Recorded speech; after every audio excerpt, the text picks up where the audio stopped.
The story begins with the protagonist of the story, the Baskerville family's hound, Victor Van Baskerville's head on a guillotine. He was a loyal hound for the family, but he had been sentenced to the guillotine for false charges of associating with the Demon Clan.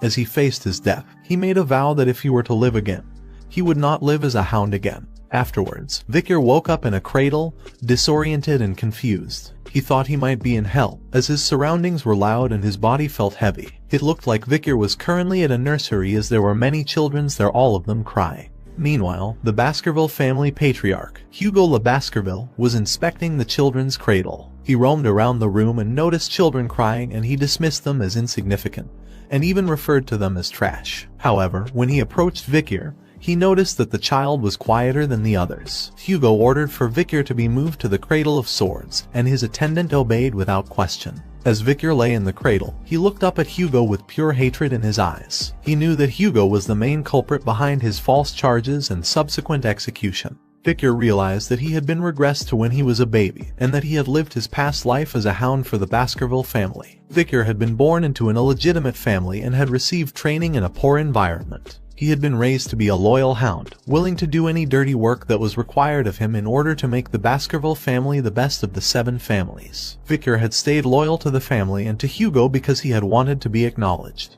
But his loyalty had ultimately been repaid with a death sentence. The reason behind his execution was simple. He knew too much. Victor swore that he would never live that life again and that he would take his revenge. However, with his newborn body, he knew that he couldn't do anything. Being moved to the Cradle of Swords was a good opportunity for Victor to become stronger. Children born into the Baskerville family had to go through one trial called the Cradle of Swords. They were thrown into a maze of swords, and after going through that, they had to get to the Styx River to be examined for their talent. The Styx River was a legendary river that turned the bodies of children into iron.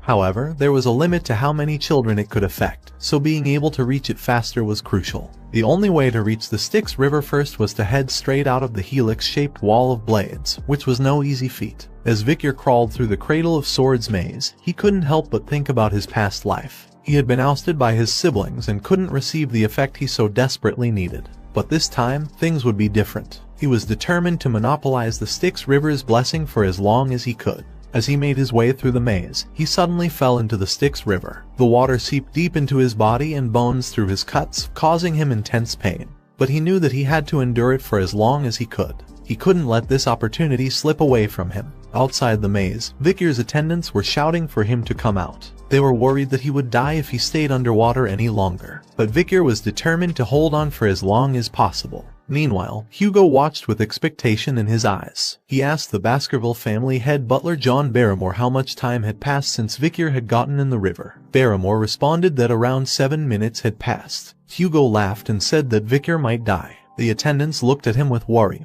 requesting the patriarch Hugo to save Victor. Hugo called out to Victor, telling him that he could come out of the water now. But Victor was too busy absorbing the Styx River water to pay attention. He thought to himself that he couldn't give up this opportunity so easily. He needed to absorb as much as he could until the very end. But then he started to fall down as water entered his mouth. Despite the danger he was in, Victor knew that he needed to endure it. He kept repeating to himself to endure, endure, endure. It looked like Victor was about to drown, but Hugo pulled him out of the water with a smug smile on his face. He commented on how greedy Victor was, even drinking the water from the Styx River. He then noticed that Victor already had teeth, which surprised him. Hugo asked the head butler for Victor's name, and he learned that it was Victor Van Baskerville. Hugo smirked and said that a very greedy son had been born. Victor, who was still somewhat conscious, thought to himself that he needed to use this time to sharpen his canines in secret. He was determined to rip his master's head off when the time came, and he would do it with his own hands. The Baskerville family would disappear into history too by his own hands. Victor Van Baskerville was born as the bastard son of Hugo Le Baskerville, a renowned nobleman of his time. At the tender age of 8, it was apparent that Victor possessed an extraordinary intelligence that far surpassed his peers. However, within the Baskerville family, he was considered nothing but ordinary, as he did not possess the direct lineage of the family's prominent bloodline. As Victor grew older, he began to explore different fields of interest, eventually settling on the treacherous paths of assassination, espionage, and conquest. By the time he had reached the age of 20, he had already embarked on several missions that showcased his impressive skill set. But despite his achievements, Vicar still felt inadequate in comparison to those of direct lineage. At the age of 30, the gate leading to the demonic realm had opened, signaling the beginning of a terrifying invasion by the demon clans. Vicar, now a seasoned warrior, stepped up to defend his realm, engaging in battles that saw him slaughter monsters left and right. For the next 5 years, Vicar endured through the era of destruction, fighting tirelessly to protect his people. And when the long war finally came to an end, it was the humans who emerged victorious. For his unwavering loyalty and bravery,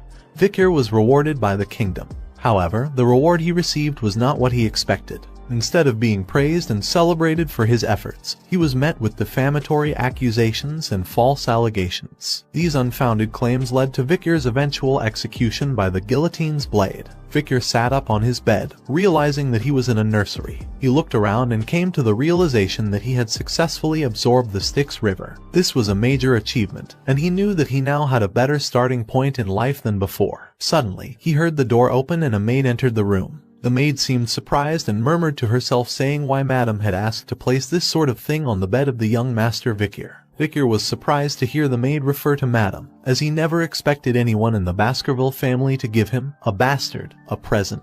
The maid left after placing a box in Vicar's bed. As Vicar saw the box opening, he was shocked to see 2 bloody mambas coming out of it. He wondered if Madame had sent them to assassinate him. Vicar knew that there were only a few people in the Baskerville family who would be referred to as Madame, and whoever it was, she was probably trying to reduce competition. As the mambas hissed at Vicar, he realized that they could kill all of the babies in the nursery. However, Vicar caught both the mambas with his bare hands. Filled with hatred, he thought that he would bring the entire Baskerville family down with his own 2 hands. The next day, the people of Baskerville were shocked to find the child sleeping peacefully next to the dead vipers. All the nannies who had been on shift that night were executed after torture, but the reason for the viper's appearance remained unknown. Only the young hound Vicar knew the truth. 8 years later, Vicar was back in class, listening to his teacher discuss the levels of swordsmanship. The teacher explained that if one cannot yet imbue their sword with mana, they are considered a sword beginner. The next level is the sword expert, where one can infuse the blade with a little bit of mana. When the blade emits mana in liquid-like aura form, it is called sword graduator. Lastly, the level at which the aura is solid and the form can freely be changed is called sword master, which is the highest level of swordsmanship.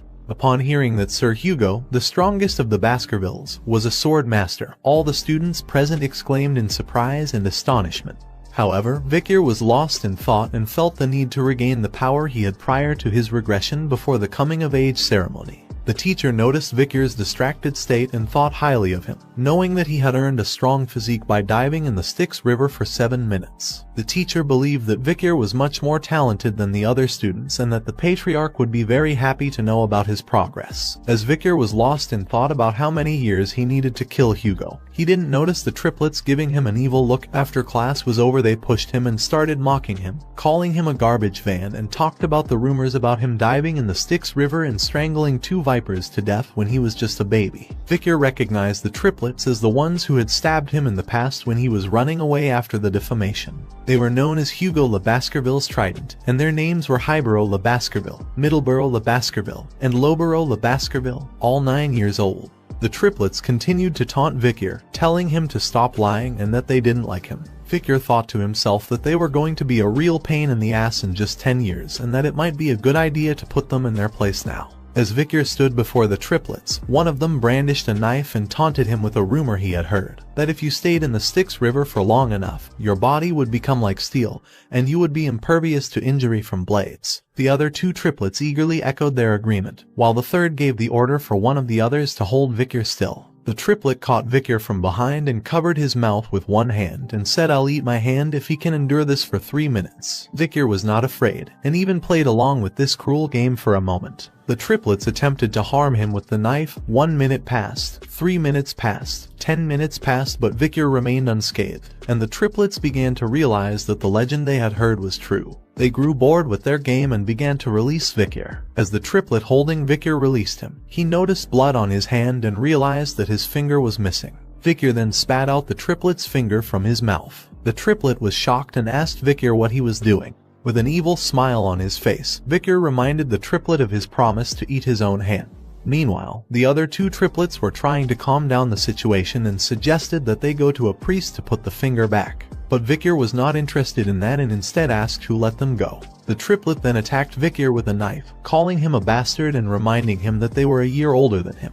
Victor did not dodge the attack and allowed the knife to stick into him, but to the triplet's surprise, it could not pierce his skin. Victor twisted the triplet's hand and reminded them that they had forgotten that they were dealing with a Baskerville, where power and talent overcome age. With an evil look on his face, Victor suggested that they continue playing until the end. Victor twisted the triplet's hands mercilessly, causing him to cry out in pain. He declared in a low, menacing voice that they were in Baskerville, where age doesn't matter as long as you have strength and talent. The triplets, terrified, looked at each other in shock. Victor suddenly punched the triplets, knocking him to the ground, while the other two watched in disbelief. The third triplet attacked Victor in a fit of anger, but he quickly kicked him in the face, sending him crashing down. The room fell silent as the triplets lay there, battered and broken. Victor stood over them, looking cold and unfeeling. He then told the triplets that they would get better with treatment.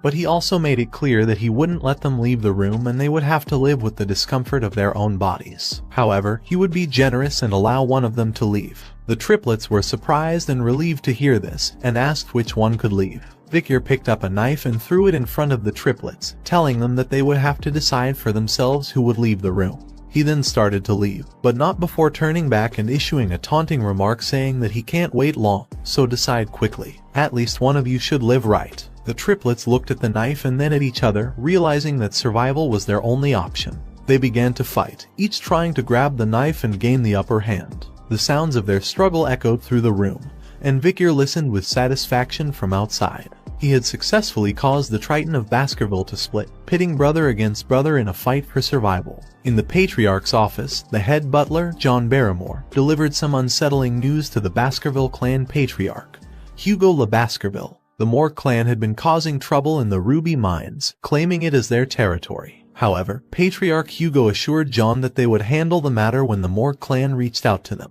John then reported on the interim evaluation of the juvenile fortress and informed the Patriarch that Master Victor had scored the highest on the written exam. The practical exam was scheduled in 5 days, and the Guardian Knights had vacated the premises in preparation. However, John hesitated before informing the Patriarch of a recent incident at the juvenile fortress. John informed the Patriarch that there had been a big fight amongst the young masters at the fortress. Patriarch Hugo was concerned and asked how many of them had died. Butler John informed Hugo that there were no casualties, but Master Highborough's teeth had been completely damaged, Master Midleborough's jaw had been smashed in, and Master Lowborough's left index finger had been amputated. While they had recovered their health since being treated, the psychological damage done to them seemed significant. Patriarch Hugo was taken aback and remarked that they wouldn't have fought amongst themselves since they were so close. John then revealed that there was some friction with another young master, an 8-year-old named Master Victor, who had wounded the 3 young masters and who also had the highest scores on the written exam. After Patriarch Hugo expressed his concern about the incident at the juvenile fortress, he summoned Victor to his office. Victor arrived with a smile on his face and Patriarch Hugo commented on how much he had grown since they last met. Patriarch Hugo then brought up the issue of Victor disabling the 9-year-old triplets in his senior class. Victor responded that the brothers had received proper medical treatment since then. However, Patriarch Hugo pointed out that he was not talking about physical disabilities, but the disability of the heart. He explained how the incident had torn the brothers' relationship apart, and asked Victor if he thought what he did was wrong. To this Victor responded with a question of his own asking what did he do wrong. Patriarch Hugo pointed out that he had turned his brothers into a total mess. Victor, with a confident look in his crimson eyes, replied that he was stronger, and how could the stronger person be wrong? Patriarch Hugo then revealed Victor's brothers had forgiven him, yet he still didn't feel an ounce of guilt. Victor seemed surprised by this news and asked they forgave me. Victor suddenly recalled a memory before his regression. The youngest daughter of a family that was ruined by the Baskerville clan came to pay Hugo a visit. She had become a nun after many years and she forgave Hugo despite his clan being responsible for the ruin of her family. Victor repeated the same line that Hugo had said to the nun. That forgiveness is an excuse made by the weak who cannot seek revenge due to their lack of strength. As Victor talked about the importance of strength, Hugo showed his approval by nodding and his eyes glowing with agreement. He then turned to the head butler, Barrymore, and instructed him to allow Victor to take any snack he wanted from the food storage, enough for him to carry on his own.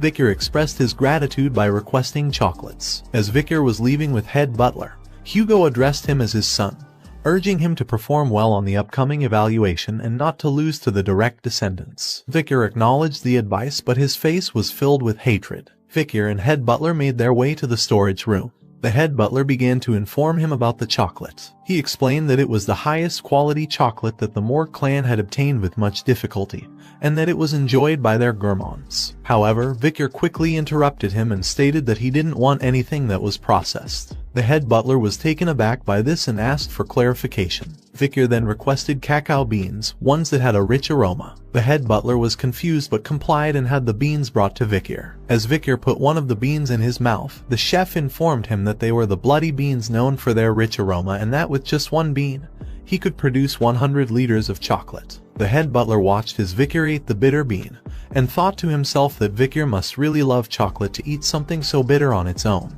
And this was a good method to obtain more chocolate, as after being processed he would have a huge amount of chocolate available. The chef asked Vicar if he wanted them to process the beans and send them to his room, but Vicar declined and said he would take them as is. The head butler was left wondering if Vicar just had peculiar tastes. Vicar had no interest in eating the chocolate, but he had a plan for the cacao beans. Vicar planned to use the beans in the upcoming practical exam in 5 days. Little did they know, a catastrophic event would soon occur, unlike anything that had ever happened before in the Baskerville clan's history. In this world, the Baskerville family is known as the Berserker family due to the intense training and evaluation that their children undergo from a young age. The training begins when the children are able to take their first steps, and they are immediately put through a rigorous test of their stamina. They must run up a steep mountain and are not allowed to lie down or rest on their stomachs except for allocated times. As if this wasn't enough, when it's time for them to sleep, they are required to sleep alongside a monster corpse. This is to help them adjust to tough environments and become resilient in the face of danger. These extreme practices are what make the Baskerville family feared and respected throughout the land. After this period of grueling training,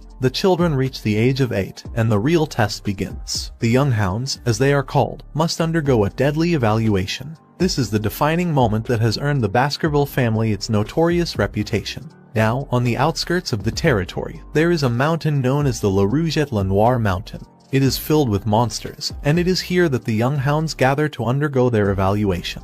The instructor of the Baskerville family, Shadow Dog Pavlov van Baskerville, stood before the young masters and explained the rules of the test. They needed to survive for a month in the area and hunt large and strong monsters. He went on to explain that the points for being successful in surviving were 10 points, and if the young masters survived without becoming disabled, it was 30 points. If they failed other young masters and survived, it was 50 points. If they defeated a monster and survived, it was 70 points. And if they fulfilled all the above conditions, they would receive 90 points. Pavlov also told the young masters that if they stole the badge that was given to them from someone else, additional points would be given.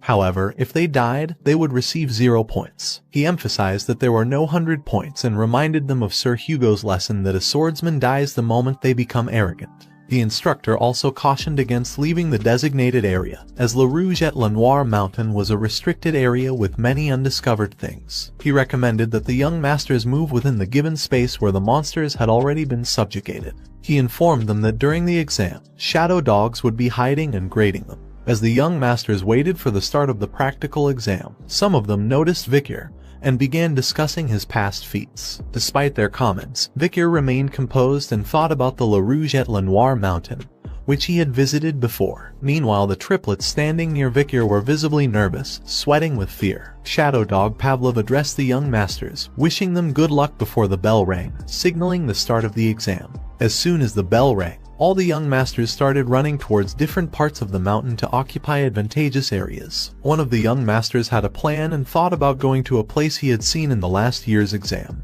hoping to gain an edge. The young master behind him thought he could not survive alone and decided to follow him, with the intention of taking it from him. Meanwhile, the triplets were arguing amongst themselves, each wanting to do things their own way and come out on top. Shadow Dog Pavlov observed as the exam began, knowing that it was important to keep casualties to a minimum. Although killing was not prohibited, it was discouraged, and any contestant who did kill would have points deducted. Pavlov and the other shadow dogs were determined to do their best to prevent any unnecessary deaths. One of the shadow dogs that was assigned to follow Vicar was surprised to see him heading towards a restricted area. He wondered where Vicar was going and if he was the rumored genius who had distinguished himself since childhood. The shadow dog was intrigued and looked forward to seeing the skills Vicar would display. Vicar approached a large tree and wondered if this was the right spot. He thought that the soft ground would be suitable for him to set up camp for a while. Vicar then considered taking a break, which left the shadow dog following him confused. While other participants were busy fighting each other for points or facing monsters, Vicar gathered wood and practiced with a wooden stick. Later on, he slept peacefully under the tree.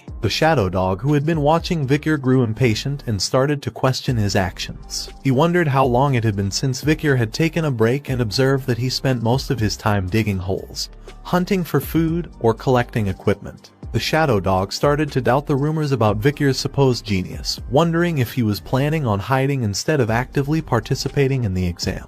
At last, the shadow dog decided to leave and find something interesting elsewhere. As soon as the shadow dog left, Vicar's face lit up with a smile. He was happy that he could finally relax and thought to himself that camping outside reminded him of the old days. Vicar recalled a conversation with his group mate about using cacao beans to make fish smell less fishy. He threw some bloody beans into the fire and remarked that the interfering shadow dog was finally gone and he had finished all his preparations. He wondered if he should start his hunt now. A few days later, Vicar entered the restricted area and recognized it from his scouting days. As he was roaming around, he noticed a burning smell and burnt tree roots. He knew that the habitat of the monster he was looking for was around there. Suddenly, he spotted burning stool and realized that he had found it. There was only one monster around there that produced that kind of dropping, a hellhound. The hellhound stood in front of Vicar with flame erupting from its mouth. The hellhound was a dog from hell that brought horrific disasters to those who encountered it. It had a risk rating of B+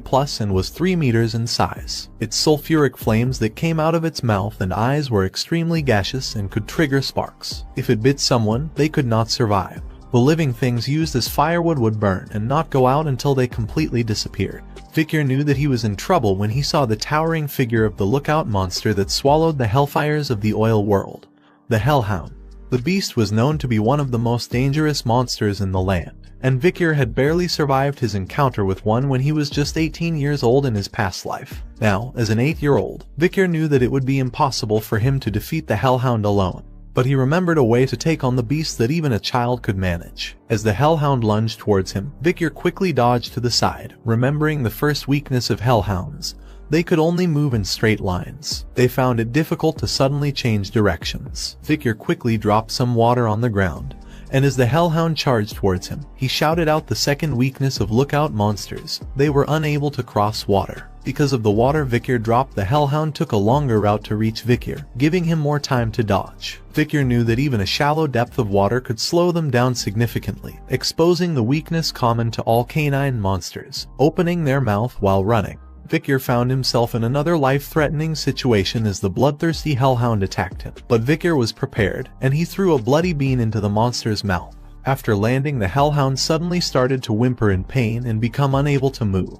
Vicar explained that chocolate was poison to canines, and with the bloody bean's power to make 100 liters of chocolate with just one bean, it was obvious what it would do to a canine monster like the hellhound. He drew his sword and aimed for the hellhound's weak spot where the ribs were not present, the kidney. With a swift and decisive strike, Vicar pierced the hellhound's kidney, killing it easily. As he absorbed the energy called XP or karma from the defeated monster, Vicar felt his body getting stronger. He swung his sword and felt it becoming lighter, knowing that he was catching up to where he was before his regression before he even reached the age of 15. Vicar couldn't help but wonder what kind of expression Hugo would make when he brought back a monster with a risk rating of B+ as an 8-year-old child. Vicar stood there, ready to take the head of the hellhound he had just defeated, feeling confident in his abilities. He knew he had already secured first place in the practical test, and was eager to claim his reward, something he never would have dreamed of in his past life.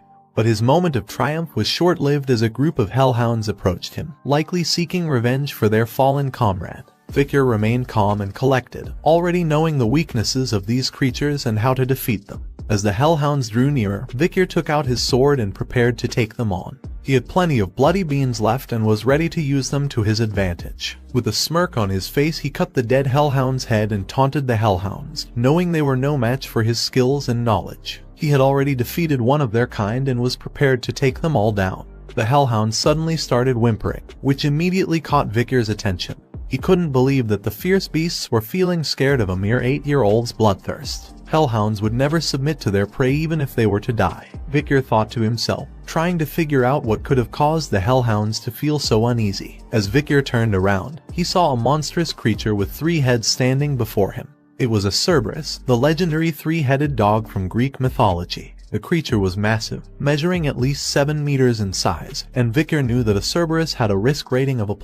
Victor was bewildered as to what a Cerberus, which typically inhabited the 7th ridge of the La Rouge et La Noire mountain, was doing here. The Cerberus was known as the ultimate lookout monster, residing in a place where all the dead spirits were headed. Victor noticed that the Cerberus was bleeding and had multiple arrows stuck in its body. He realized that someone might have been hunting it, and it had come all the way to this place being chased. This was his chance to kill an injured A+ rank monster, and he decided to attack the Cerberus. Despite the Cerberus being a powerful and dangerous creature, Victor had been hiding his true abilities as a sword expert and had already reached a high level of expertise. His body had been strengthened by the river Styx, and all the weapons he possessed were working well against the injured Cerberus. With his refined swordsmanship, which he had developed through wars with the demon clans, he successfully landed some hits on the Cerberus. Victor thought that he could do it, as an injured Cerberus was doable. Victor's attack on the Cerberus seemed to be working, and he thought he had a chance of defeating the injured A+ rank monster. However, in a moment of carelessness, Victor let his guard down, allowing the Cerberus to strike back with its claws. The first attack broke Victor's sword, and the second sent him flying through the air. The force of the Cerberus's attack sent Victor hurtling towards a tree trunk.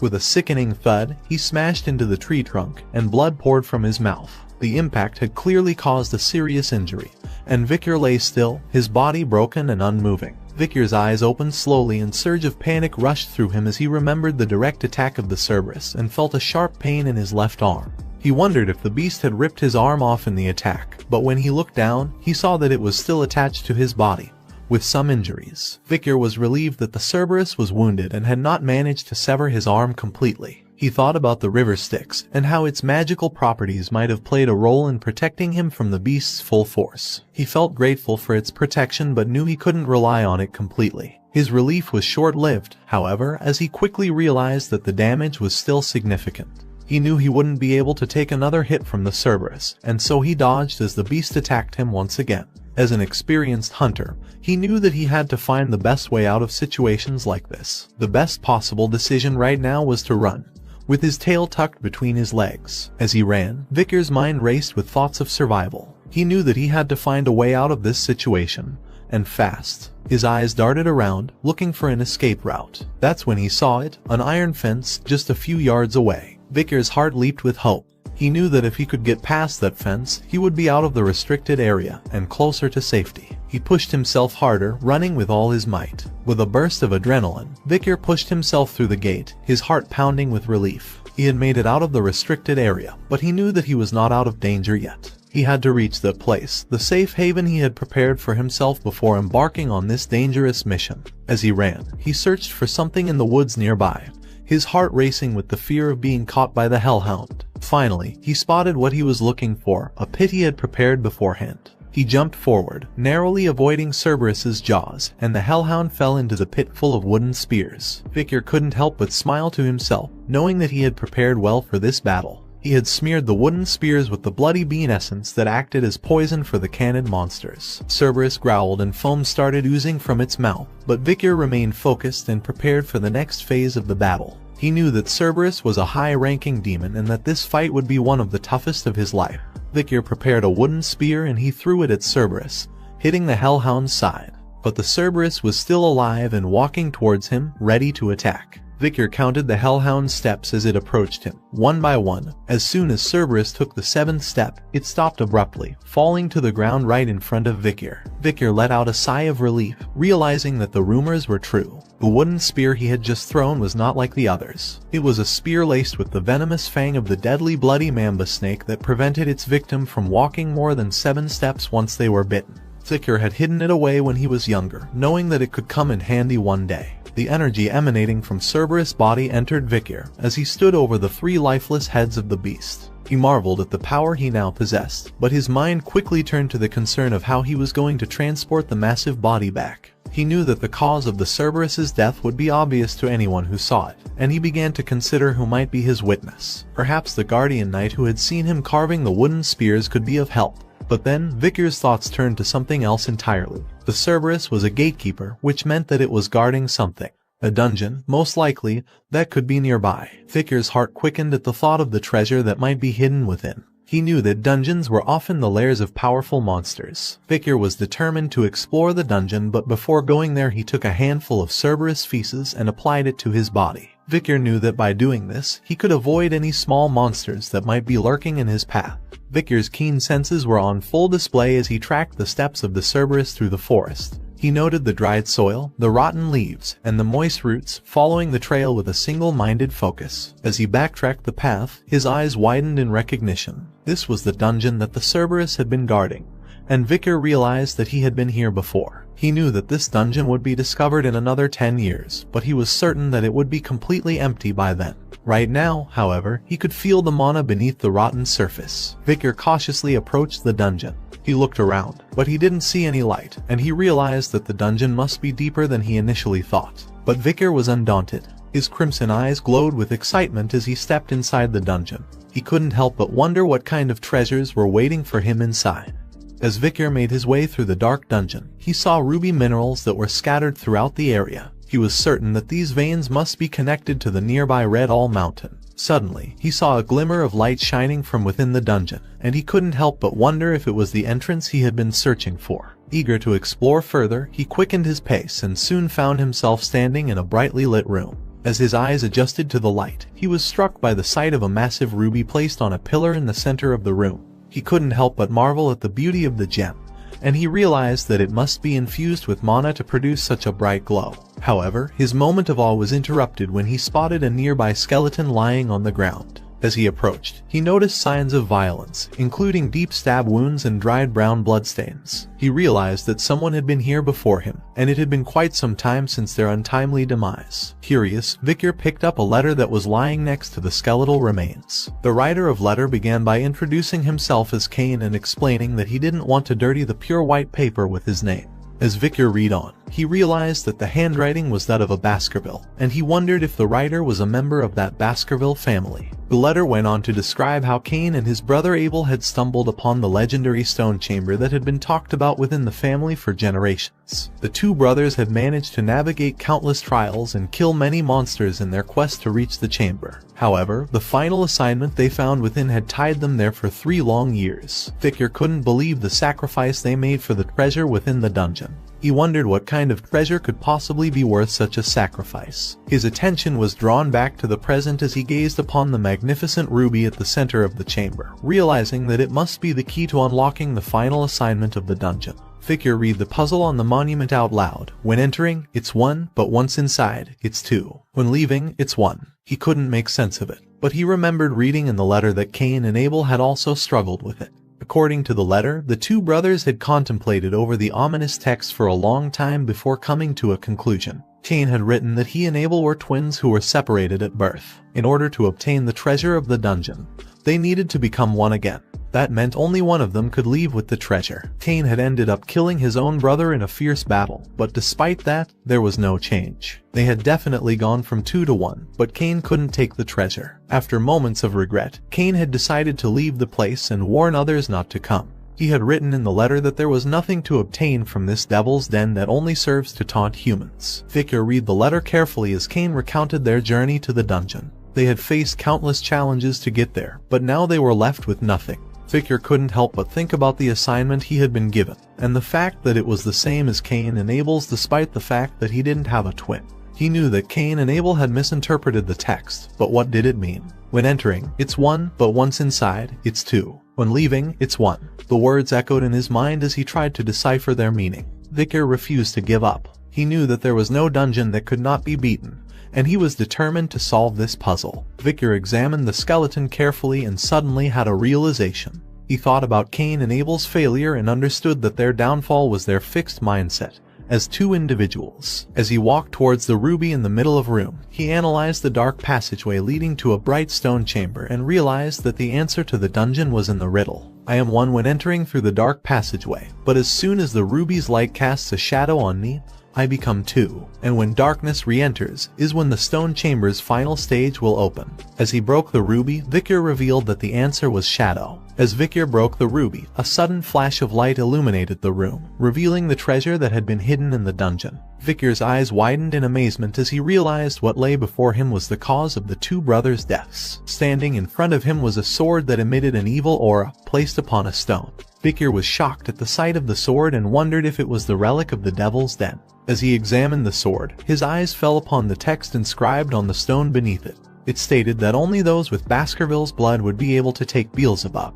He was surprised and shocked to learn that the sword Beelzebub originated from this very place. At the mention of sword Beelzebub, his mind raced with memories of a childhood long gone. He recalled a picture book he had seen as a child, which depicted the gluttonous fly Beelzebub, an unprecedented great monster that had invaded the continent in old legends. He remembered that Beelzebub was part of the devil's holy constellation, also known as the Seven Calamities, and that the heads of the 7 families had stepped up to stop them. Vikir recalled that the first Baskerville patriarch had fought Beelzebub, and the remnants of its power had been stored in the lands of Baskerville. The demonic energy of Beelzebub was said to have lured monsters, and although the legend was dismissed by most as a mere myth, Vikir knew that it was true. The sword in front of him was proof of that. Vikir also recalled that the blade in front of him had been taken by the demon clans, resulting in countless deaths among humans on the battlefield. As Vikir tried to pull the sword out, he declared that it would never fall into the demon clan's hands again because it was his now. Suddenly, he felt an energy entering his hand and he exclaimed in surprise. He held the hilt firmly in his hand, and suddenly, the sword disappeared from sight. A moment later, it reappeared, fully fused with Vikir's hand.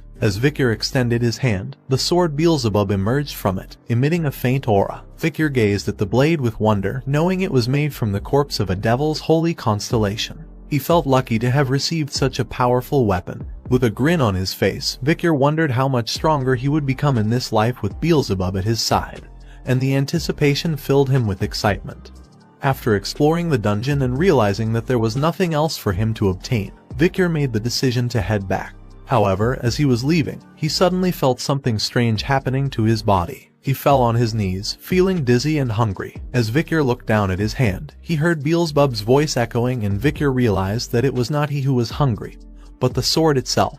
As Vikir walked out of the dungeon, he clutched his stomach with a painful expression. The hunger that had gripped Beelzebub had taken a toll on him, and he wondered if his sense of smell had been heightened as a result. Suddenly, Beelzebub began to pull Vikir towards a certain direction, tugging at his hand as if urging him to follow. Vikir ran in the direction that the sword was leading him, curious about what he would find. As he reached the location, he saw that it was the corpse of the hellhound that he had killed earlier. Vikir was surprised to see that Beelzebub was drawn to the corpse, and he extended the sword towards it. Vikir watched as Beelzebub absorbed the blood of the hellhound, feeling his own hunger subside as the sword's voracious appetite was sated. He couldn't help but wonder if Beelzebub's hunger had caused the trees and soil in the nearby mountain to dry up. As he looked down at Beelzebub, Vikir felt a sense of responsibility towards the sword and thought to himself, feeling a sense of frustration at Beelzebub's unpredictable nature. Beelzebub finished its meal, making a satisfied sound. Vikir watched as the sword's hunger was finally sated, and he took the opportunity to study its abilities. He looked at the slots on the sword and saw that Beelzebub's inherent ability was called Glutton of Flies. Vikir knew that this power allowed the sword to absorb the skills of its opponents, making it a formidable weapon in battle. However, the absorption amount was nearly infinite, which meant that countless people had lost their abilities and become obsolete after facing Beelzebub. Vikir was aware of the hazardous nature of this power, and he knew that he could only steal up to 3 abilities for the sword. As he examined the first slot on Beelzebub, Vikir saw that it was now equipped with the Hemorrhage Hellhound skill, which was rated B+.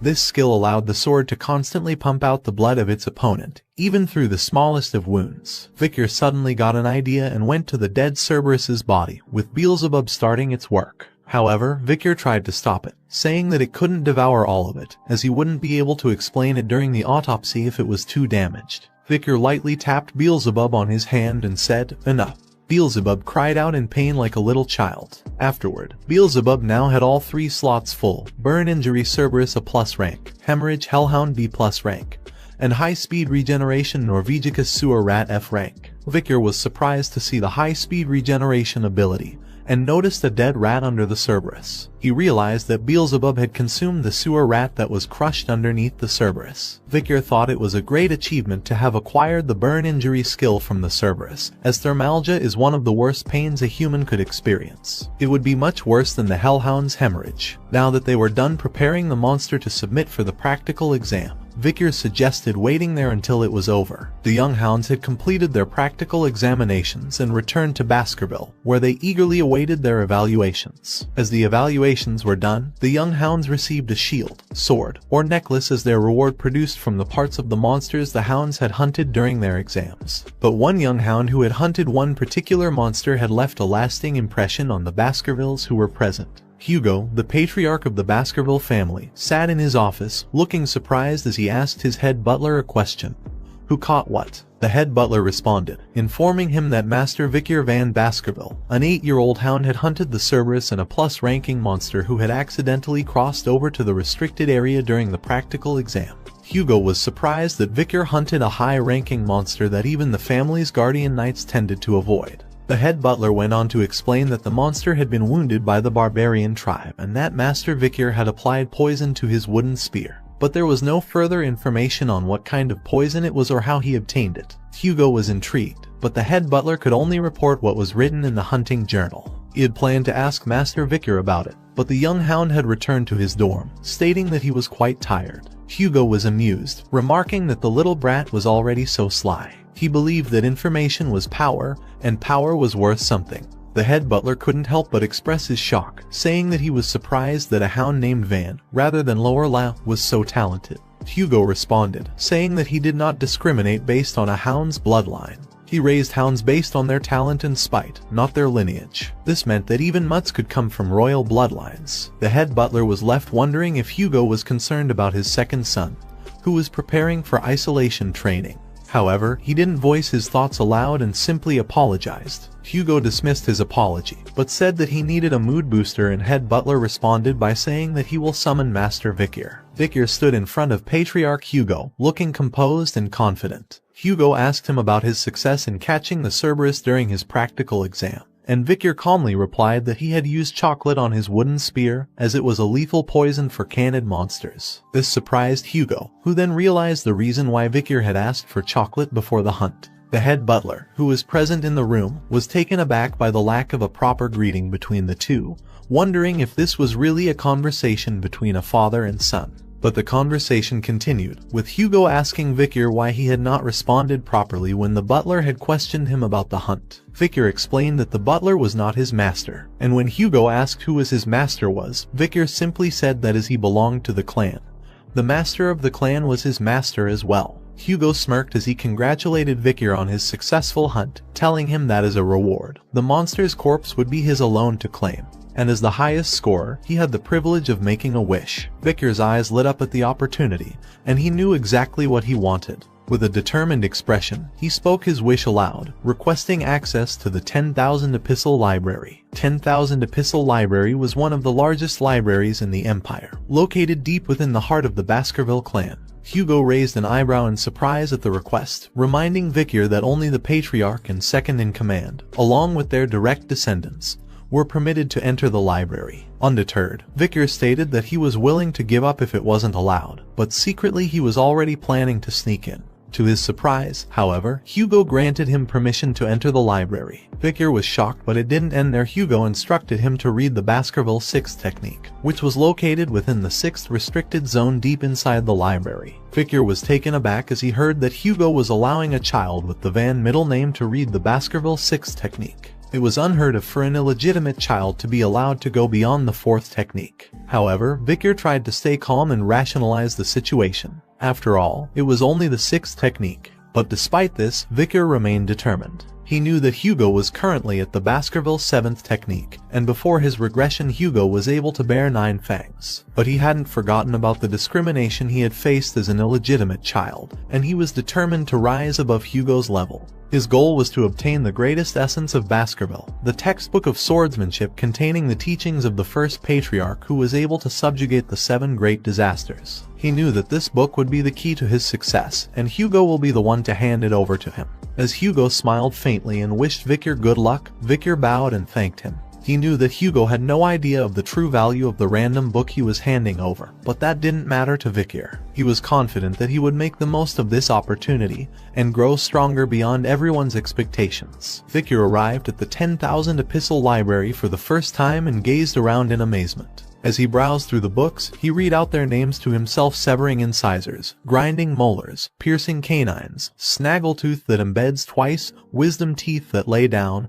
and other books on swordsmanship. These were the books on swordsmanship that he had desperately wanted to learn in his past life. However, Vikir knew that no matter how much mana an illegitimate child of Baskerville had, they could not learn any swordsmanship that was superior to the fourth technique. The Baskerville family had implemented this as a defense mechanism to ensure that the children who became hounds did not bare their teeth towards their master. Vikir eventually arrived at a place where a book was locked with chains with a lock in the middle. He wondered if this was it, the book on the sixth technique. He couldn't believe that Hugo had offered him the book on the sixth technique. Vikir knew that if it was before he regressed, he never would have dreamt of this opportunity. As Vikir unlocked the lock, he thought to himself that of course Hugo had allowed this, thinking that an 8-year-old child wouldn't be able to memorize the contents of the book in a day. But before Vikir's regression, he had already learnt the theory behind the first to fourth technique until he got sick of it. He had done this in order to deduce and speculate the theory of the fifth technique. Vikir had a realization that after drawing the fourth tooth, he needed to have stopped the flow of mana. Perhaps that was why he couldn't make the fifth tooth. The Baskerville swordsmanship had a unique trait where, depending on the stage of the sword, it's 1 tooth for the first technique, 2 teeth for the second, and so on. And when you draw teeth, a special trait, a red sword energy, appears. Despite getting a chance to read the book on the sixth technique, Vikir didn't care about it. He had come to the 10,000 epistle library for a different reason: to find a stage that was higher than the one he was currently at. Vikir walked out of the swordsmanship books section of the library, catching the guards by surprise. They questioned him in disbelief that was he done reading books already. The guards offered to get him more books, mentioning that there were other swordsmanship books deep within the library. But Vikir declined and assured them that he had finished what he came for. The guards were amazed that Vikir was done so quickly and suggested that he stay longer to browse other books. Vikir assured them and said that he was thinking of reading other books before leaving. As Vikir walked away, the guards began whispering amongst themselves, commenting that the section Vikir was going to was filled with miscellaneous books. One of the guards suggested that if it were him, he would read about the textbooks on swordsmanship that were deep within the library. He wondered if Vikir didn't know their worth because he was young. Vikir overheard their conversation and thought to himself that he would leave them to their thoughts. He knew that among the dusty miscellaneous books lay a hidden treasure. As Vikir looked around the library, suddenly his eyes lit up as he spotted a book titled A Lurking Ambush. He reached for it and held it in his hands, knowing that it was the book he had been searching for. He examined it and noted that it was a useless miscellaneous book with ripped pages, but he knew its true worth. He remembered a time before his regression when he was affiliated with the Hound Squad. They had found a single ripped page from a swordsmanship textbook, with Baskerville's handwriting on it. Hugo, who was obsessed with finding the book that matched the page, had scoured the entire library and finally found it in A Lurking Ambush. The book contained the Baskerville ancestors' writings, including the 10th technique that Hugo had gone crazy over. He had sent hounds to the 7 great families to obtain the remaining 6 pages, even declaring war on those who refused. After the sacrifice of many hounds, all the missing pages were given to Hugo. But in the end, the only reward he received was a simple word: good job.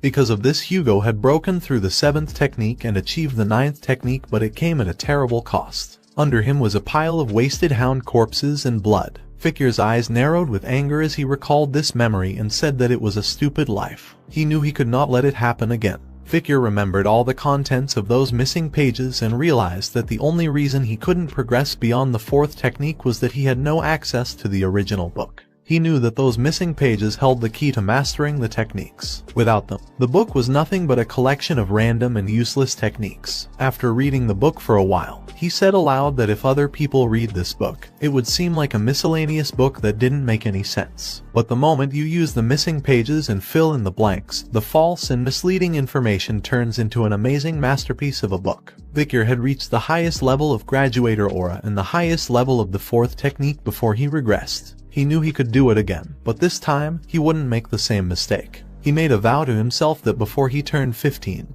he would reclaim the power he had lost. Vikir was deeply engrossed in reading the book, and time seemed to pass quickly. When he finally closed the book, he realized that the night had turned into day. He was amazed at how much he had achieved during this time and felt proud of himself for memorizing the entire book's contents. As Vicar stood up, he took notice of his surroundings and realized that the Guardian Knights were nowhere to be seen. He knew that he could not draw 10 teeth with a young body, but he was confident that currently he had the potential to achieve the 5th technique that he couldn't reach in his previous life. Vicar entered a focused and determined state with the statue before him. He began to strike it with his Baskerville sword technique, unleashing his full power with each attack. First, he executed the 1st technique, then the 2nd technique, followed by the 3rd technique, and finally, the 4th technique. As he fought, memories of his past flooded his mind. He remembered how hard he had worked to obtain the highest level of graduator aura in his previous life, but he couldn't learn a suitable sword technique, and only met with hostility from the people of the direct bloodline because he was an illegitimate child, and that was also the reason why he could not go beyond the 5th technique.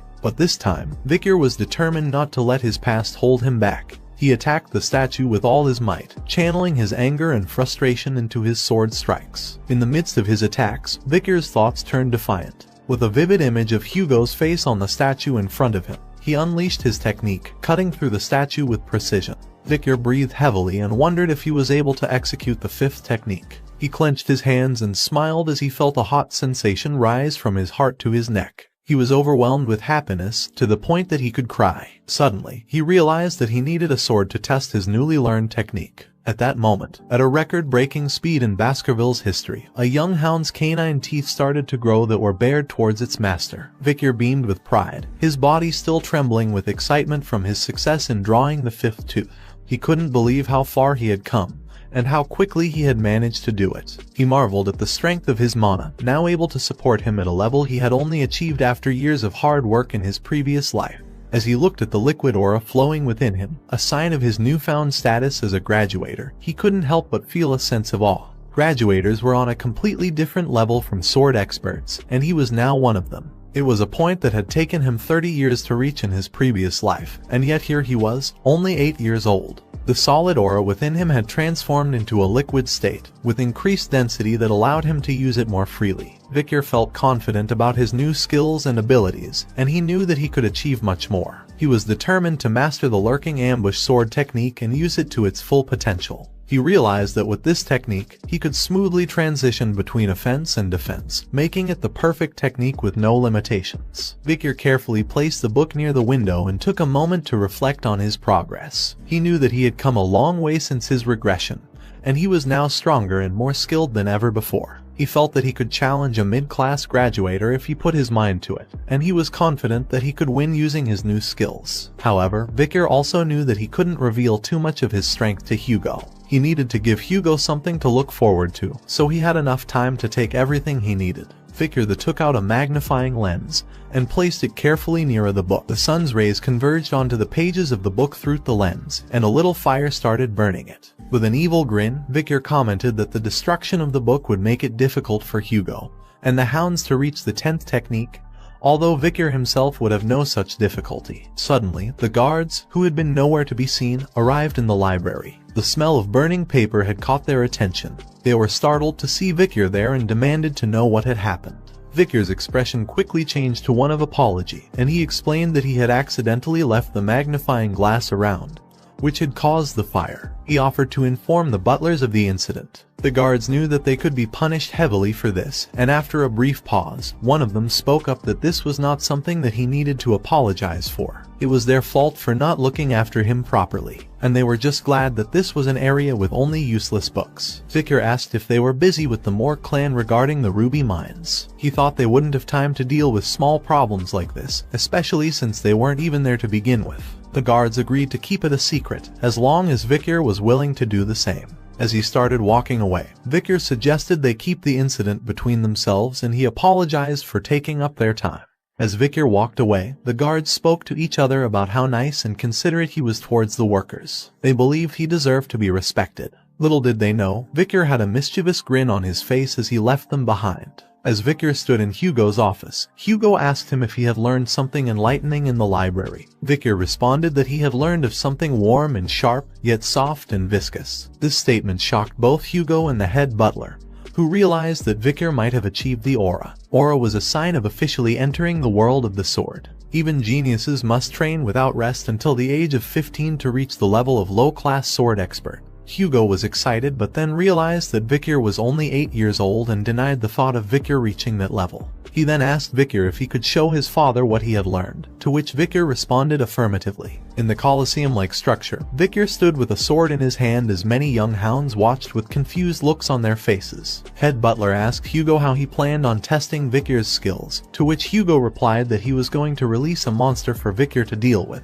Head Butler was shocked at the idea of releasing a monster, and Hugo confirmed that he had prepared a hungry and feisty one. The gate in front of Victor opened and a guard brought in the chained orc. The orc was a massive, green-skinned creature with bulging muscles and razor-sharp tusks protruding from its mouth. Its beady eyes darted around the Colosseum, sizing up its opponents. The young hounds in the audience looked on in shock and awe at the sight of the fearsome creature. Some whispered to each other in disbelief, questioning whether it was really necessary to send an orc to face an 8-year-old. They wondered if the Guardian Knights would have to intervene if things got out of hand.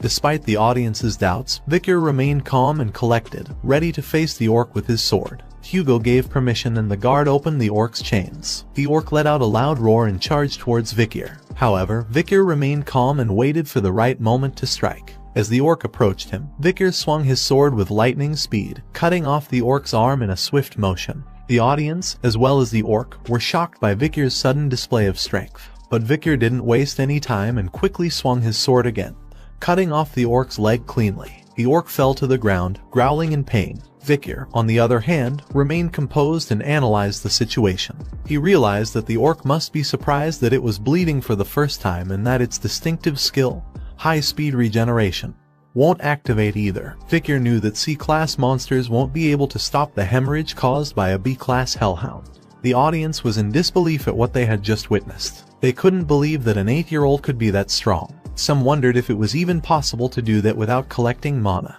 Victor looked at Hugo, but the latter's face remained calm and collected, and no expression could be seen on his face. Victor knew that Hugo was still trying to determine what he had learned inside the library, and decided to show him what he wanted to see. Suddenly, Hugo's eyes began to glow, and the head butler exclaimed in shock, questioning if that was Aura Blade. Victor's sword began to glow with a bright red light as he charged towards the orc, who was attempting to stand up. With a swift strike, the aura blade sliced through the air and blasted off the orc's head. Hugo, who was seated on a nearby chair, couldn't believe what he had just witnessed. The head butler immediately recognized the glow emanating from Victor's sword as the aura of a low-class sword expert. He congratulated Hugo, exclaiming that they had just witnessed the birth of a genius, and that there would never be another like him in all the families of the Empire. However, Hugo's attention was drawn to the orc's blood, which continued to flow despite its reputation for rapid regeneration. He told the head butler that Victor had only won because the orc was weak. But just then, Victor's voice reached Hugo's ears, and he turned to face his son.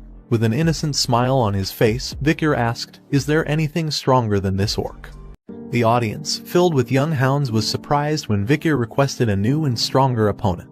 Victor had his own motivations for wanting to face a stronger opponent. He hoped to impress his father, Hugo, and demonstrate his progress in front of the audience. He believed that by doing so, he could be acknowledged and possibly separated from his father, like being dispatched to a remote area or admitted to an academy. Hugo, who was watching from the sidelines, commented that the orcs he had brought in from afar were not enough to satisfy his son's hunger. He agreed with Victor and suggested that he should be facing more challenging opponents at his age. He turned to his head butler and asked him if there was a creature they had captured during a barbarian raid for experimentation. The head butler confirmed that there was just one creature left, and Hugo ordered for it to be brought in. Victor and the audience were surprised as they watched a troll being led into the arena. Victor stood in the arena, facing a fearsome troll that was twice his size. Victor asked for Hugo approval to start the fight. And as Hugo gave his approval, the troll's chains were released, and it lunged at Victor with a powerful punch. But Victor was quick and agile, and he managed to dodge the attack with ease. He swiftly moved behind the troll, taking advantage of its momentary confusion. In the audience, someone exclaimed that this was the perfect moment to attack and questioned why did Victor miss it. Hugo, on the other hand, nodded and explained that trolls had excellent regenerative power, so only fatal attacks were worth it. And that's why a plan was needed in order to hunt a troll. As the troll charged towards Victor, he gracefully dodged each of its attacks with ease. The audience watched in amazement as they saw Victor evading the troll's attacks effortlessly. However, they couldn't help but wonder why Victor wasn't fighting back. They speculated that maybe he was trying to tire the troll out or that he was a genius who had a plan up his sleeve.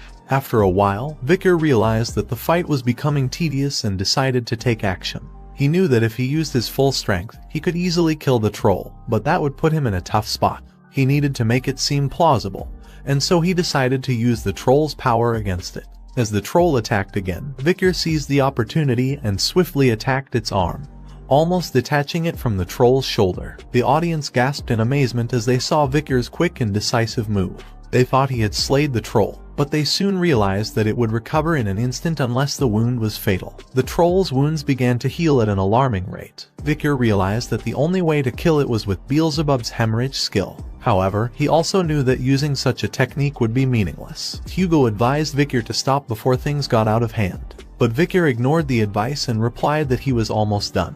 He continued and told that he was near an epiphany, and if he could not kill Troll with his next attack he will give up. As the troll growled menacingly at Vicar, he couldn't help but ponder over how much of his true power he should reveal. He knew that he had already decided on an answer.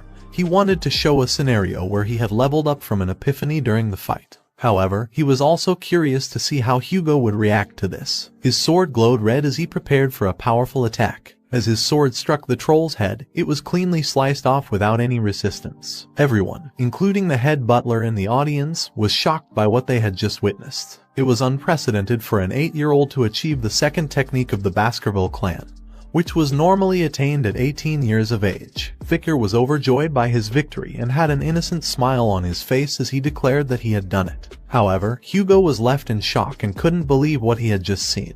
A week had passed since Vicar's impressive display of power against the troll, and he found himself sitting in the Baskerville clan's dining area, staring down at a bowl of unappetizing miscellaneous meat porridge. While eating his food, Vicar noticed that everyone was avoiding him, which didn't come as a surprise to him since power was everything in their family. But he was pleased when he saw that even Hugo was taken aback by his recent display of power. Vicar reflected on what he had revealed about himself so far, including his Baskerville second technique and mid-rank sword expertise. However, he also knew the truth that he was in fact a low-rank graduator who could weakly perform the Baskerville fifth technique. With the skill he obtained from the troll, he believed he was now stronger than the average graduator. He then remembered that he had been eating a lot more since obtaining the skill for Beelzebub's third slot, which now had a super speed regeneration troll with a C+ rating. Suddenly, the triplets appeared behind Vicar, causing him to be surprised and cautious. He thought to himself that he didn't want to deal with them again, so he turned back to his food and resumed eating.